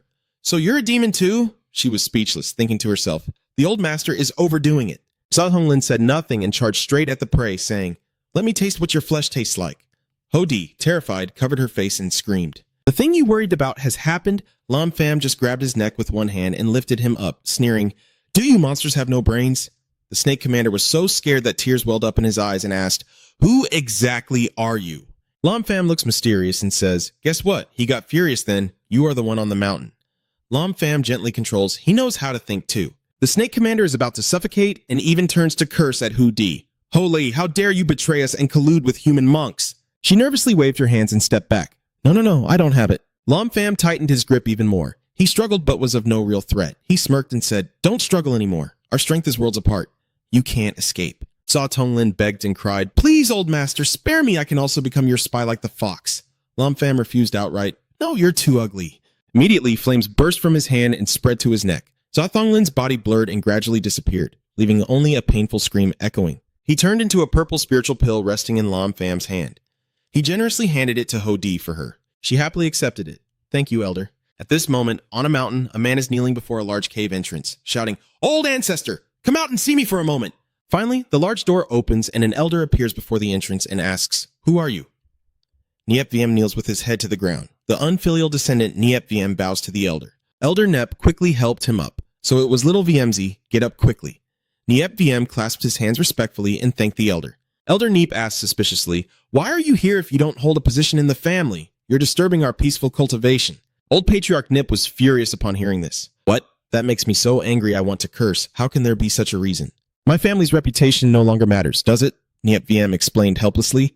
The elder, since you have been closed-door cultivating for 200 years, a lot has changed outside. The old ancestor helplessly shrugged and said, Fine, I'll go with you, so the elder and third brother can continue their seclusion. At the same time, in a luxurious building, a black car was parked in front of the gate, accompanied by a team of guards welcoming it. The driver stepped out, hurriedly and politely opening the door. Then a pair of long, slender white legs stepped out. Tintin happily entered with Lam Pham. Jianwen warmly greeted her. Tintin, you're back. His eyes fixed on their linked arms, his face darkening as he muttered to himself, Where did that country bumpkin come from? Ruining his plans. Ting Ting seriously reminded him, Lai Kin Van, we are not that familiar yet. Please call me by my full name or my boyfriend will misunderstand. The words, my boyfriend, made his eyebrows furrow even more, and his gaze turned less friendly. Despite that, Kian Van still maintained his composure and politely introduced himself. Mr. Lam, welcome to our Heaven Club. I will make sure this guy pays with his life. Lam Pham gave a polite smile and nodded in greeting. Ton Tin pointed at his face and questioned him. Are you following me? Why do you appear in front of me wherever I go? Jian Wen smiled softly and said, Tin Tin, of course I have to greet you personally. Then he casually suggested, you two arrived early, the auction won't start for a while, so let's go up to the first floor and play for a bit, and when the auction is ready, we can come back. Tan Ting tugged at Lam Pham's sleeve and pouted. Let's play a few rounds, Xiao Pham. Kong Trio agreed. All right. As soon as we step into the first floor lobby, a lively atmosphere immediately hits us. With laughter and chatter everywhere, groups of people gathered playing all kinds of games. The place seems crowded with gamblers and card players. Keen Van suggested, it's too noisy here. Let's go to the VIP lounge on the second floor. Tintin excitedly asked, what do you think? Lam Pham nodded with a smile and agreed. Whatever you say. You go first and lead the way. Let's go. Up on the second floor lobby, it was just as lively. Lai Jianwen skillfully asked, Tintin, what do you want to play? Tan Ting smiled brightly. I trust what Xiao Fan said. Long Pham waved his hand to decline. Let's just watch instead. I don't really know how to bet. Ken Van kept inviting him persistently. What's the point of going to the casino if you don't play a few rounds? You have to see for yourself how lucky you are no matter what. You stubbornly ignore what he says. Mr. Lai, I appreciate your kindness, but I really have no interest in this. It's okay. If you win, it's on me. If you lose, it's on him. Ton Tin chimed in as well. Delphon, since Mr. Lai has already said that, let's play a few rounds. Lin Fan slightly smiled and said, since that's the case, I'll try my luck too. Keen Van's eyes became extremely cunning. Mr. Lam, what game are you about to play? I'll just stick with dice. That's easy. Just need to know high or low. Kian Van ordered the waitress behind to take Mr. Lam to exchange some coins. They approached a table filled with faces and coins. Lam Pham wondered what the minimum bet was here. The waitress explained to you, sir, our VIP lounge's smallest coin is 10,000, and 10,000 will be immediately exchanged for you. With a CEO-like tone, change one coin. Kin Van beside you urged you to play more. Mr. Lam, is one coin really enough? It's quite difficult to play well with just that. Lam Pham calmly took a coin in his hand and said it was fine. My luck has always been pretty good. One coin is enough. Kin Van chuckled happily. Sir Lam is indeed very confident. Lam Pham patted his shoulder and said, there's nothing I can do. Tan Tin just likes my confidence. Kian Van hit a nerve. Hey, called Tan Tin happily. Let's go. Let's play a few rounds. They started playing at the table, rolling dice with this gentleman, betting big or small. He placed his hand on his stomach as a signal. The waitress also understood that they had to play by the rules of the game. She places the dice on the table and invites Mr. Lam to sit. Lam Pham places a single coin to choose the high number. The waitress is quite clever to let this gentleman make the decision. I'll open it now. The dice she threw out were 112, and both were small numbers. Kin Van looked pleased with the boy's reaction. Mr. Lam, it seems your luck isn't as good as you thought. Lam. Pham glanced at him. It's okay, this is just the beginning. Lam Pham continues to put out a coin. This time I'll just bet randomly. Jian Wen, from afar, still speaks in a cunning tone. Mr. Lam is really confident. She hasn't even started shaking the dice yet. Lam Pham's face darkened. Come on, you talk too much. Kin Bun chuckled happily. Mr. Lam, it seems luck is not on your side anymore. Lam Pham arrogantly pointed at himself and said, I was wrong. I won this round. All three of them were surprised to see the result before their eyes. A dice roll with all sixes. Tan Tin cheered, we won. We really won. Jian Wen glared angrily at the female server, surprising her as well. How is that possible? A dark aura surrounded Lin Fang. I kept betting big. The waitress's face darkened as she kept shaking the dice in her hand. When she finally released them, they all showed sixes. Lam Pham smugly said, I told you luck would definitely be on my side. Half an hour later, the whole table went from just one coin to earning hundreds. Damn it, if he wins that many coins, I don't know how to explain it to the people at home. The sly guy waved his hand and said, Lam, sir, it seems your luck is really good today. Mr. Lai, your family's little tricks are so predictable. Keen Van angrily pointed in his face and said, you come forward to threaten. If not, what then? The table is full of coins of all sizes that you've already picked out. The other side, playing dice, looks confused. What's going on with this big guy today? Jian Wen continued to invite him to play another round. Do you dare to compete against my people? Long Pham happily agrees to play right away. Ton Tin steps forward to inform him that the auction is about to begin. He reassured her, trust me, it will be over soon. Zivo Sin then stepped forward, surprising everyone. Unexpectedly, Lai Xiao invited Zhao Wusheng out. Jian Wen warmly welcomed him. Mr. Zhao, sorry to bother you. Vo Sin radiated deadly intent. It's okay. Since you invited me here, it's my job to handle the trouble. Move quickly. I have other things to do. Vo Sin, unaware of his limits, directly challenged him, showing he's eager to lose money. Lam Pham won't let him distract, as the outcome is still uncertain. Jianwen stepped forward to show off. Sir Lam, you probably don't know who you're facing, right? He's the betting god Trio Vosin. Vosin, being introduced, was also pleased. It seems that Master Lam is very confident in himself. Lam Pham stretched out his hand to call them over. Come on, let's play. Vosin took the dice cup, shook it, then placed it face down on the table. He taunted his opponent, saying, place your bets. Lam Pham's lips curled into a smile once more. He happily went along and bet all 3 sixes. His words left everyone stunned. Is this guy crazy? This is $1 billion coin. How could it land on 3 sixes, I wonder, Vo? Sin secretly thought I rolled 1, 2, 3, but he guessed 3 sixes. It seems all my previous wins were just luck. As soon as the dice were thrown, it truly was 3 sixes as Lam Pham had bet on, and everyone was stunned to see the 3 sixes confirmed. That's 160 million. Even Jianwen can't believe it. How is that possible? How is that possible? Vosin couldn't imagine even with the dice in his hand. How could that be? Clearly, I rolled a 1, 2, 3.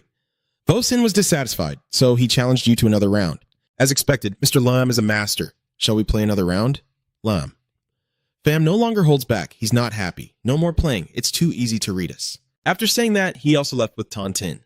That's right. Transfer the money to Tan Tin's account. Another guy suddenly blocks their way. Kid, do you not want to live anymore? And yet you dared to cheat in our heaven club. Lam Pham faced him directly. Do you have proof that I cheated, or are we just not letting you go after we win? He pointed directly at your face. How many consecutive wins have you had? Moreover, all bets are high, so it must be cheating. Lam Pham glances over. What's wrong? You guys, Lie the young master, aren't convinced? Using such tricks? Jianwen felt humiliated and accepted the blame himself. How is that possible? Of course, opening a business can be compensated for. Someone else exchanged coins for Mr. Lam, but outwardly, he keeps mocking you. Lam. Pham, wait until after today I will make you pay with your life. At the auction where Tan Tin and Lam Pham went together, they sat side by side, eyes focused ahead. The auction participants also began displaying their items. Welcome, esteemed guests. The auction will now begin. Lam Pham's lips curled up slightly again. Tan Tin curiously looked at the black gourd, wondering what was so beautiful about it. Lam Pham gently reminded her, can't you use your spiritual awareness to check it out a bit? Tan Tin instinctively puffed smoke from her head and used her spiritual awareness to examine the inside of the black jar. Seeing something she shouldn't, she was stunned. The vitality was too intense. What is this? Lam Pham explained to her. Hammond's flask can transform spiritual creatures into spiritual liquid. Tan Tin stared in amazement. This is a good item. I wonder which fool is selling this at the auction. Lam Pham helplessly looked at the item, while the female servant held up the gourd-shaped bottle. Ladies and gentlemen, this is the item from the Niet family for auction, starting bid at 10,000. The auction begins. Jianwen stepped forward to stop and apologize to everyone, saying that this item has already been examined by Master Huyen Cook, who entrusted me to auction it on his behalf, and I bid 1 million. Everyone below started to be manipulated emotionally. What exactly is that jar? I don't see anything special about it. Why would Master Huyen Cook look at them? Others also agree. Neat family's items must be good. But if Master Huyen Cook has already examined them, then I have no choice but to give up. Keen Van nodded to the female attendant. All right, now you can close the deal. The girl listed the prices one by one. 100 million each time. 100 million twice. Then raised her hand to say 10 million. Jianwen was so angry his face turned red and his ears turned purple. Lam. Pham, what are you planning to do? Didn't you hear me say this is the item that Master Huyen Cook looked at? Lam Pham smirked sarcastically. I don't care about the Grand Master or anything. I just know I want this. Kian Van said angrily and clearly. All right, let's see who has more money. Jianwen starts with 20 million. Lam Pham refused to submit, so he also called 50 million. His people had to step in. The young master will let him have it, wait until the auction ends, and then have Master Huyen Cook take it back. Kian Van's face turned into a torn piece of cloth. All right, I'll give you this torn gourd then, Xiaofan said cheerfully, but it was actually sarcasm. Then I must thank the young master for his generosity. While giving the money, I also returned the treasure. Your words make him so angry he almost vomits blood. Lin Pham directly reminds the female servant, Girl, if no one else is bidding against me, shouldn't we close the deal? The hammer strikes successfully. This gentleman bids 50 million. 50 million once, 50 million twice. Congratulations to this gentleman for winning this auction item. Tan Ting pulls Lam Pham again. Once the auction item is sold, let's go. Lam Pham nodded in agreement as someone mysterious approached, and everyone cheered. Master Huyen Cook has arrived. Master Huyen Cook has arrived. He holds a staff in his hand and steps forward in a wizard's robe. Jianwen looks excited to see Master Huyen. That's great. The Grandmaster has finally arrived. The reckless brother is relying on him, kid. You're doomed. Daring to compete for the treasure with Grandmaster Huyen Cook, now that he's here, you're definitely dead. Long Pham exuded a dark aura. I offered it to your brother, asked him if he's brave enough to take it. Tan Ting couldn't resist the fun and chimed in. Don't talk like that. Show some face for him. Kun Van Hong Hoch stepped closer to the two.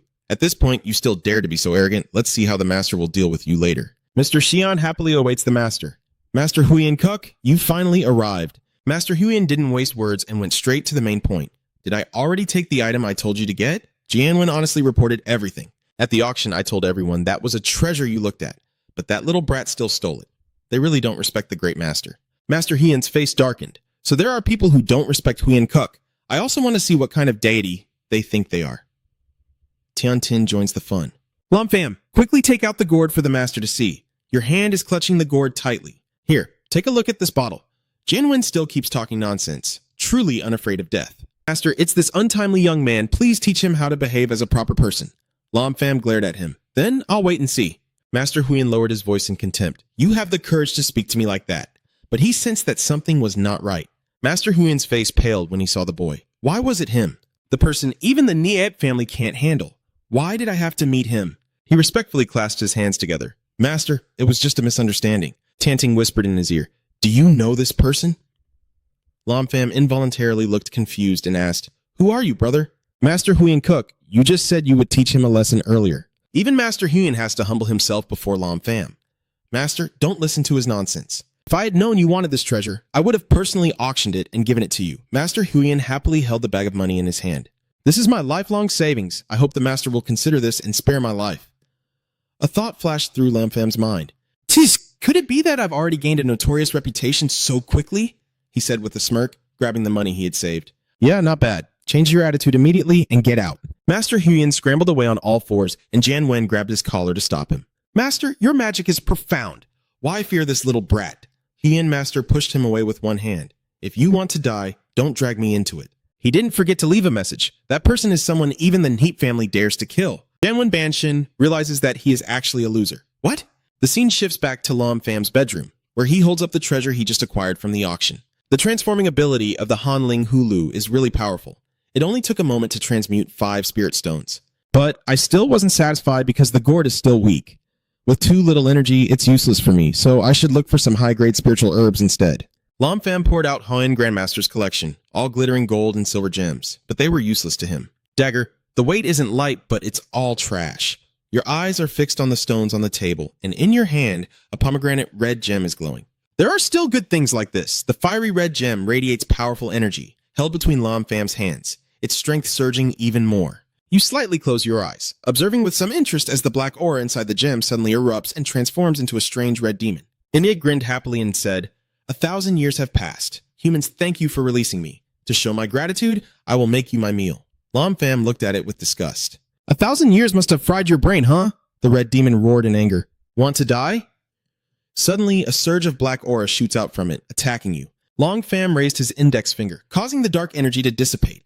The red devil panicked, eyes wide. Damn it! Suddenly, it puffs out its cheeks to prepare for its next move, and from the red devil's mouth, a dark dragon bursts out and rushes straight at him. Fam immediately creates a protective barrier around himself to block its attack. He decisively points his index finger forward. The energy then struck the red demon forcefully. It gritted its teeth in pain, feeling a wave of panic inside. Damn it, how can this human have such a powerful cultivation level? Let's retreat for now and wait until your cultivation recovers before taking revenge. The red demon suddenly flew away in an attempt to escape but was surrounded by countless talismans. Fam sneered coldly, planning to run. Now it suddenly looked at you with a friendly expression, a powerful human cultivator. Let's make a deal. What do you think? You seem not too interested. Oh, what kind of deal? Tell me. The red demon approached and changed the terms. Spare my life and I will tell you where I hid the treasure earlier. Fam closed his eyes to think. Fine, but tell me where it is first. It didn't hesitate to laugh and then proposed a plan. In a cave of Batdong Mountain, where I set up a formation, without me, you can't get it. This statement immediately made you turn pale with threats. I trust you, but if you dare to deceive me, I will make your soul and body vanish, even if it's the ends of the earth. The red demon desperately begged. What I say is the truth. Please let me go. The talismans around it gradually lit up before disappearing, and it seized the opportunity to fly out. But Fam slowly used a treasure to pull the red devil back. It screamed in horror. You didn't keep your word. Without me, you can't open the first magic circle. You calmly watch the red demon being drawn into the bottle and say, there's no formation I can't solve in this world, so you'd better obediently go inside. Then he expressed satisfaction with the result. Not bad, a great harvest. Master, is there something important you called us here for? Of course there's good news. I just took out the water from the bottle and poured it into 2 small cups. She picked it up with a puzzled look and asked, Master, what is this? Then Lam Pham explained calmly, "This is a spiritual elixir that can enhance your cultivation." Ho Dingo asked, "So good stuff like this, why don't you use it yourself? Are you giving it to us as test subjects?" He immediately struck her hard on the head, causing Hodi to cry out in pain and frustration. Lam Pham glanced wearily and said, "I could have killed you directly, so why bother with this?" Then he ordered you to drink quickly or the spiritual energy will disappear. Kong Huyen was surprised, wondering how it disappeared so quickly. Meanwhile, Ho Di had finished drinking the spiritual elixir and suddenly transformed into a small fox spirit. Seeing that, Kong Huyen also felt relieved and drank, then sat down to circulate her energy.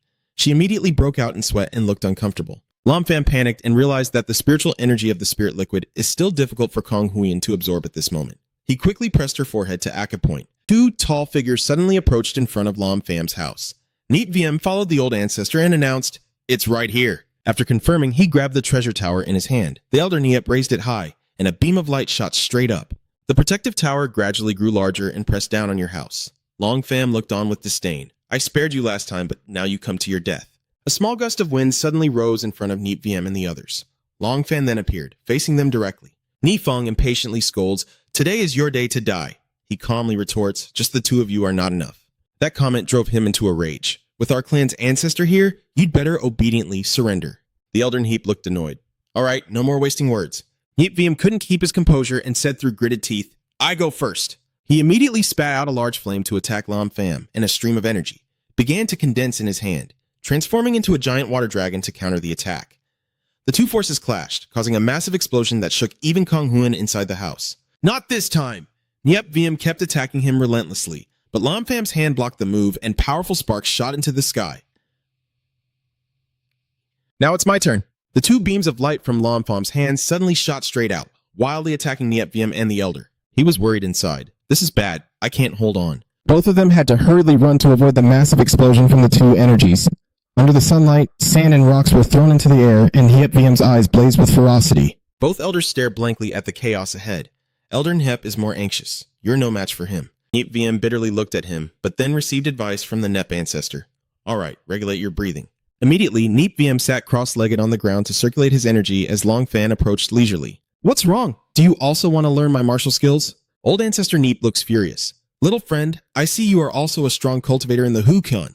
Why not join my Niep family and serve me?" You laugh heartily. "Indeed, outsiders shouldn't enter the same house. I've told you I'm tired of refusing." Suddenly, his whole body radiates overwhelming power and he grits his teeth in anger. "Stubborn, don't think you're the only one with this strength." A huge hand of fire suddenly appears, trying to grab you. Lam Pham quickly formed a Bagua circle, and both techniques clashed with deafening explosions. The old ancestor stared in disbelief, unable to believe it. He was only 20 years old. How could his spiritual power be so strong? Still, he's still full of bravado. All right. You're truly a hero among young men. I'll give you one more chance." Lam Pham quickly moved into a boxing stance and, annoyed, spoke sarcastically as the old ancestor Nep rushed out of the thick fog. He gently waves his hand and a flame immediately shoots out, roaring and tearing through the air as it charges forward. Long Pham smirked and then praised him, showing some skill. "Try this." As he spoke, spiritual energy erupted from his hand, transforming into large fireballs that burned fiercely, making the old ancestor cautious. Long Pham raises his index finger and commands, "Fall down!" As the words finished, fireballs rained down wildly. Under that attack, the empty arena was left only with drifting smoke. Old Ancestor Nip gritted his teeth and said, "Kid, you've really made me angry now. Turns out I used a fire shield to protect myself. If you won't serve me, then I will definitely kill you."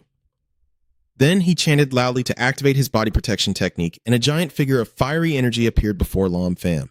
"You seem interested. Not bad. Much stronger than Hiep VM. The old ancestor Heap in his new form looks proud. This is a magic spell I carefully improved, not something you can mock." After finishing, he launched an attack at Lam Pham, his fist with increasing power approaching rapidly. At the right moment, he stomped hard on the ground. A sturdy shield of leaves rose up to block the strike, stopping the attack and making the old Master Nhep annoyed, unable to do anything to the young kid. At this moment, Kong Huyen suddenly ran out, worriedly asking, "Master, what's going on?" Lam Pham reassured her, "It's nothing, just a quick fix." He then shifted his attention back to him. "All right, I won't play with you anymore." His spiritual power instantly surged, transforming into a golden hand that rushed toward the fire mage and crushed him with a tight grip. The weakened elder Niet VM fell to the ground, staring in shock, unable to believe it. "My divine body is so powerful. How could it be destroyed in an instant?" Lam Pham calmly replied, "This is the gap in our strength." Then he grabbed a corner of the old man's robe and carried him into the air without showing any mercy. Neat VM frowns in worry. "Damn it, what should I do?" He looked at Kong Wan and came up with an idea. I can use this girl to threaten Lam Pham. He immediately rushed towards her, his speed so fast that Kong Huyen was stunned in place. Where did the golden chain come from, and why did it surround Nia Yun? It turns out Lam Pham has returned and is about to attack my disciple. You want to die? The chains wrapping around him make Niet Viem feel threatened. He tearfully begged for mercy, saying, "Please spare me. I won't dare anymore." But Lam Pham had no intention of giving him a chance. Huff, better to die obediently. As you finish speaking, Nia Yun also turns into a cloud of black smoke inside the chains. After killing one, he looks coldly at the other and says, "You should also die," making the old ancestor sweat in fear. "I can give up all the Neat family fortune to you. The weak servant is not worth my begging." He then threatened, daring to kill me. Big brother and second brother won't forgive you. But the deadly black spiritual energy still billowed from the hand clutching his robe. Long Pham said to the figure turned to nothingness before him, "I will wait." "Master, are you okay?" Long Pham scoffed disdainfully. "Just a clown." Somewhere in a mountain cave, faint lights flickered, and the two elders, Neep Vokuk and Neep Dia, were practicing cultivation. Neep Vokuk suddenly opened his eyes, and both quickly stood up before rushing away as he shouted, "Old Third, something's happened. Let's go." In the blink of an eye, the two elders appeared above the battlefield from earlier. Neep Dia was displeased as he channeled his spiritual power. This is where the third brother died. But Neep Vokuk quickly grabbed his hand to stop him. "He's crazy, daring to attack in a normal residential area. Our National Security Bureau can't afford to mess with him. He can't accept this. Is Old Third really going to die like this? Just letting him go." At this moment, Neep Vokuk pulls out a piece of paper with a sinister expression. Killing him that easily makes it too simple for him. I will make him die a miserable death in front of everyone, and then he throws the paper down. Lam Pham, do you dare to come to the Yensan battle tomorrow? He seemed to sense it, smiled softly, then used his spiritual power to burn the paper from afar and answered with a long yawn. Only Kong Huyen is worried sick. Master, the battle is tomorrow, but you still look so calm. Lam Pham is very confident. Your master is invincible. He can handle those pests with one hand, so what is there to fear? But she still acts as if she doesn't believe the bragging at all. When he goes to Yen Mountain, be careful not to get killed by the two old masters who might ambush him. Long Pham still paid no attention to the warning. You want to kill me a lot, but no one has succeeded so far, which makes Kong Huyen worry for you. Master, aren't you afraid they'll set up a trap there first? Of course, he's full of confidence. The formation, just one finger is enough. At this moment, Lam Pham suddenly looked over and said, Miss Tan Tin, if you're here, come in. The person who arrived then stepped in, saying as she walked in, you fighting the two elders of the Niet family is too dangerous, but you're still very confident. Isn't my strength clear to you? They're just two useless old men. What are you worried about? Tan Ting nodded and said, well, since you already have the inheritance of my ancestor. Then Lam Pham, standing by the floor-to-ceiling window, said, tomorrow I will destroy the Niet family. Then she walked up and hit him on the back, annoying and making people worry to death. He turned around and held her hand, saying, Miss Tan, stop messing around. My disciple is watching. The two turned to see Kong Huyen happily eating melon and gossiping, and immediately Tan Tin blushed, withdrew her hand, and turned away. Lam Pham then approached to wipe the dirt from Kong Huyen's mouth while she watched, and quickly ran off to cultivate when told to do so. Oh. The next morning in a vast area, two senior elders from the Net family stand by the cliff. Nyat Dia spoke first. Brother, do you think that Lam Pham guy will come? The Nyat Vokuk replied with a dangerous look. He will definitely come. Master, can't we wait for news? You definitely have to come here, huh? But the monk just looked over without saying a word. Then he turned away quietly, thinking to himself, who will ultimately win? The outstanding successor and trump card of the Niet family or someone else? Down at the foot of the mountain, the two girls stepped out of the car. Kong Huyen looked very wealthy and wasn't sure if her master would win, but Tan Tin held her hand to comfort her and said, don't worry, the men I see won't lose. On the second mountain peak, a group of people are gathering together, while Lam Pham still walks calmly up the stairs. As soon as his foot steps onto the next step, the Neep family ancestor Vokuk immediately senses it. A surge of spiritual energy burst from the two elders, and even from Lam Pham's steps, a powerful force radiated out, colliding with the three streams of energy, causing a violent shockwave that shattered the surrounding trees, which had all fallen around where Lam Pham stood. And then the two Neep family elders appeared before him. Neep Da immediately shouted, Lam Pham, die already! But Neep Vokuk quickly stopped him. You are no match for him. He has already reached the Immortal platform. Neep Dia cannot believe it. How is that possible? He's only a few years old? Nothing is impossible. Lam Nyat Vokuk then turned to say to him, Lam Pham, you are the only peerless demon spirit I have ever met. You also seem eager to praise, and you're not far behind. In this fragile world of spiritual energy, you can still become an immortal, making Nia Vokuk burst into hearty laughter. Ha ha ha, let's fight. He spread his hand and wielded spiritual power, with swirling forces like a tornado in his palm.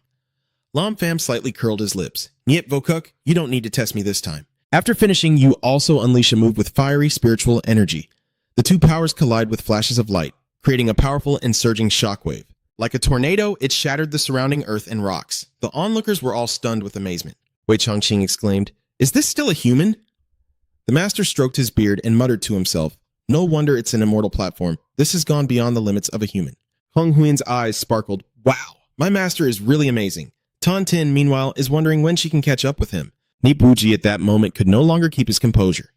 "Lam Fam, block my move." At the same time as he spoke, a powerful force erupted from him, transforming into a fierce red dragon. But Lam Fam simply waved his hand and said one word, "Slash," instantly severing the dragon's spiritual power head. Turning into emptiness, only Niet Vokwak remains alone on that path. Blood spurts from his mouth as he struggles to hold on. "All right, try my old man's final move." But Lam Fam calmly replied, "Go ahead." The spiritual energy flickered again at Neep Vokuk's fingertips, the divine fire seal. The long line of golden characters, like a blazing talisman, erupted before Lam Fam. He immediately summoned his own spirit sword and shot it forward, slicing through Nevo Cook's technique and causing a powerful explosion. The rocks and dirt scatter as the spiritual sword still points at Nevo Cook. He bows his head in acceptance and says, "It's over. It's over. I finally couldn't beat you." One of the earth spirits rushes from behind. "Big brother!" At this moment, a Taoist priest appears with a fan, blocking Lam Fam's attack. You question him, "What do you mean by that?" The master humbly says, "I asked you to spare his life." Lam Fam was very displeased. "Give me a reason." But the monk didn't answer immediately and asked about his chest. "Do you know that humans are about to face a great disaster?" He sneered. "Of course I know. What does this have to do with me killing him?" The master pointed at Vokuk and said, "Even though he is a top immortal, he is also a powerful combatant. I hope you will consider the current survival of humanity and spare his life." However, that Neep Dia shouted, saying, "If you want to kill, then kill. No need to ask him." Immediately, the old man was scolded back by the master. "Shut up!" So Lam Fam immediately suggested, "Let me perform the soul seal, and I will spare them." Vokuk closed his eyes and surrendered. All right, but the master still isn't willing to accept it. Lam Fam gathers spiritual energy in his hand and slowly walks over, quickly pressing the soul seal onto the foreheads of the two elders.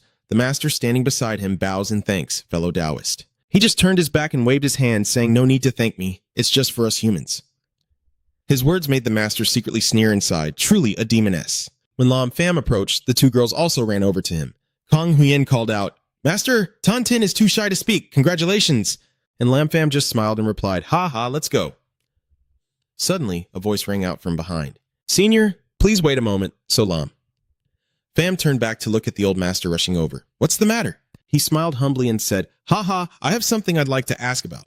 Then hesitated before secretly glancing at the two girls beside him. "Friend, look." Long Fam understood and stepped forward, asking, "What's the matter?" "Have you ever heard of Tang Xian Cave in Kunlun, Senior?" Hearing that, you are a bit surprised. "I've never heard of Tang Tian Kok. Tell me more." So, he continued, Tang Tian Kok in Kunluan looks like an ordinary mountain cave, but in reality, it is a huge formation.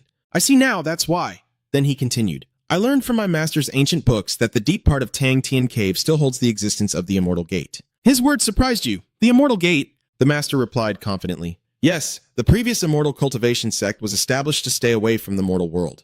Fam nods slowly as if he understands everything. Finally, he shares the rest. "I hear that the immortal sect is about to open soon." That remark made Lam Fam secretly sigh. So many things to worry about.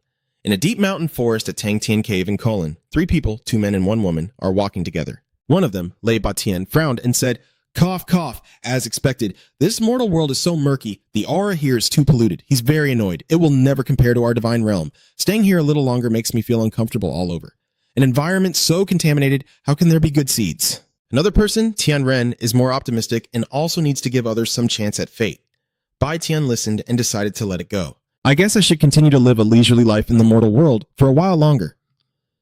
Then Tian Ren turned to ask the other girl, "What about Snow Fairy?" But she didn't bother to reply and just left. Outside the forest, the 3 of Lam Fam were also walking in. He was walking and thinking, wondering if he could ask the Immortal Gate to help us deal with the culprit, when Kong Huiyen suddenly asked, "What is Master thinking?"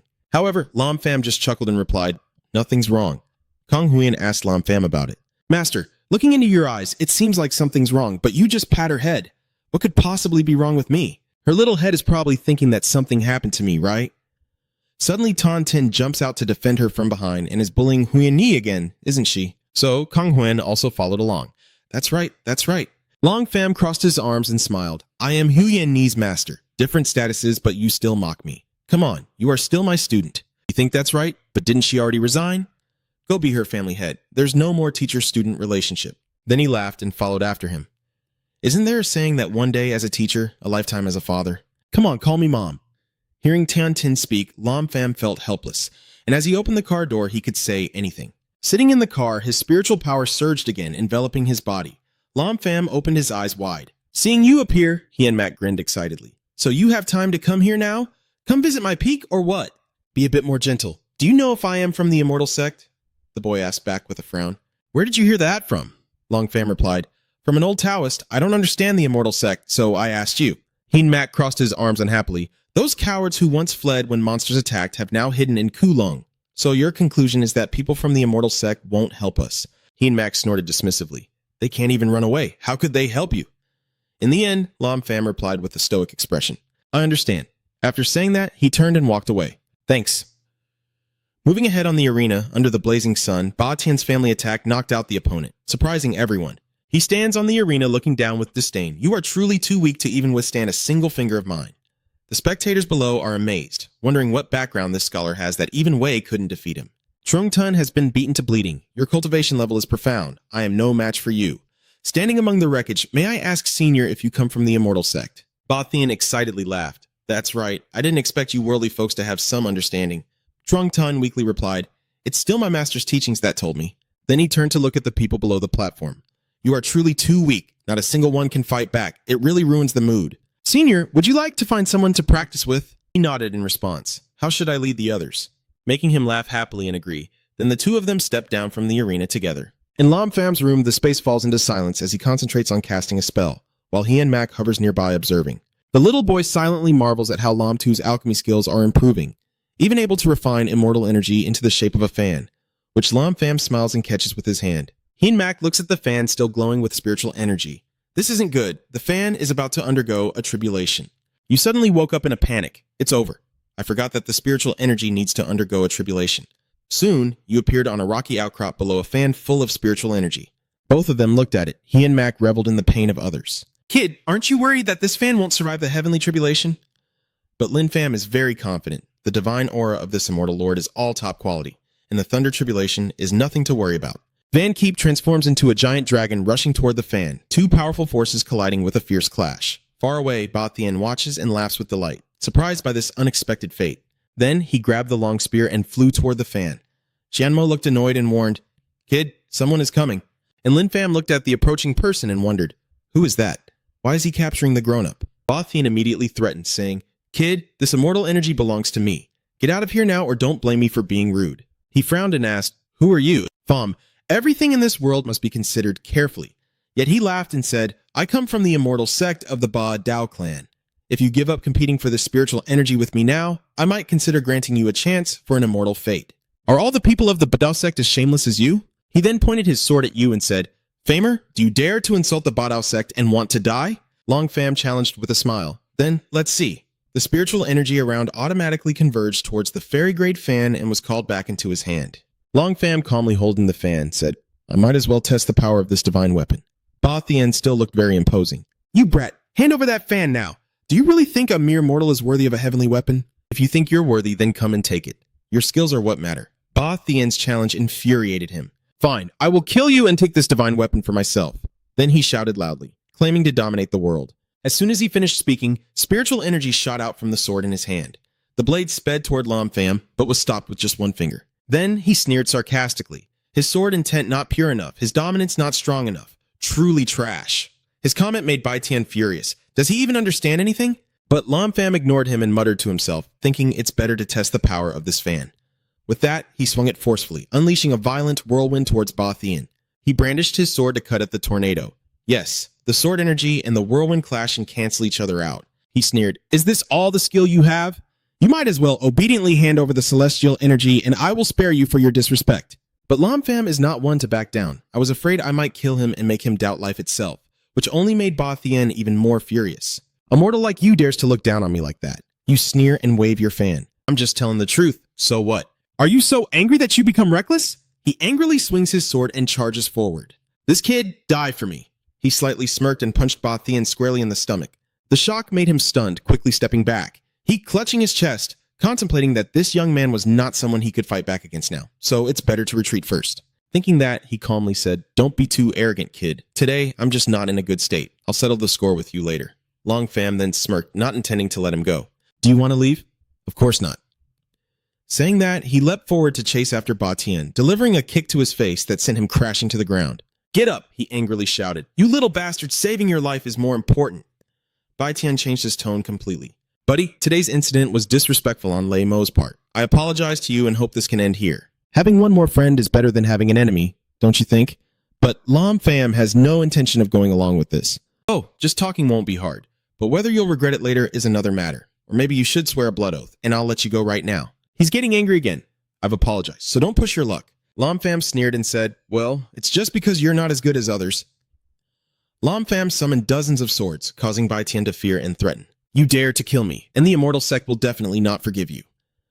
But Lin Fam still reached out his hand ready. "I'm also quite curious about the Immortal sect you mentioned." As he finished speaking, the swords lunged at Ba Tian, leaving him helpless as he watched them rush toward him. "I am doomed." Someone's voice suddenly rang out. "Amitabha." Just then, a monk appeared to block the attack for him. Ba Tian was relieved with his bald head, but I saw no joy. "Who are you?" And the monk replied, "I am Huyen La." Long Fam steps down, so the feud between us is over. "You, a little monk like him, also getting involved?" He smiles kindly and makes peace. "This is my close friend. I still hope the benefactor can spare his life. You are also secretly considering this monk's cultivation level is also equal to mine now. If we fight, it won't benefit anyone. So you also go with the flow. Respecting him, I can let him go." Huyen La hurriedly clasped her hands together, thanking the benefactor. "But Lam Fam has conditions. I haven't finished speaking. I need him to make a great vow to subdue his demonic heart, and he must promise not to bother me again in the future. What do you think?" He chuckled insincerely, finding the patron's request reasonable, and the monk agreed on his behalf. But Song Ba Tian still seemed displeased with you. "However," he reminded him, "Lord Loi, I cannot fight this person, so it's better to seek peace." He had no choice but to grit his teeth and agree. "All right, now I will make a solemn vow to subdue my demonic heart. Then I raise my hand to swear an oath. Heavenly Tao above, I, Ba Tian, hereby make a solemn vow to subdue my demonic heart. This time it only needs to be." As he spoke, he hesitated slightly and asked, "What is your name?" The boy coldly replied, "Lam Fam. Please let me go, and I promise I won't seek revenge on Lam Fam. Otherwise, I will die under the curse." After that, Huyen La kindly asked, "Are you satisfied now?" Lam Fam didn't answer and just turned away. The two watched his figure gradually disappear into the distance, and Ba Tian was furious, saying, "That's just too much bullying." He reminded him again. Ba Tian carefully said, "We have all underestimated the people in the mortal world. Are you surprised by what you see on Lam Fam's side? Such a huge anomaly is actually moving toward the sea. Could it be that the 3 immortal islands from mythology have appeared? Let's go check it out." "Huh? Why can't I see anything anymore?" Long Fam suddenly realized there was a space disturbance there and immediately shot a burst of spiritual energy in that direction. The spiritual energy hit a barrier and couldn't go further. Long Fam was overjoyed. Just as he suspected, there was a formation hiding the whereabouts of the 3 immortal islands. He waved his celestial fan fiercely, and the spiritual energy collided with the barrier, tearing a gap in it. Then Lam Fam quickly rushed through the opening. "You say, this really is a blessed land of the immortals." Lin Fam looks around. "This place is filled with rich spiritual energy. If I find the center of the formation and the island still has no master, it could be the perfect place for my cultivation." After calculating, he lands on the ground, and immediately in front of him, a giant eagle and a giant snake are fighting. The eagle stomps on the snake's head and then pushes it to the ground. Lam Fam watched with great interest. The giant eagle truly has a heroic spirit.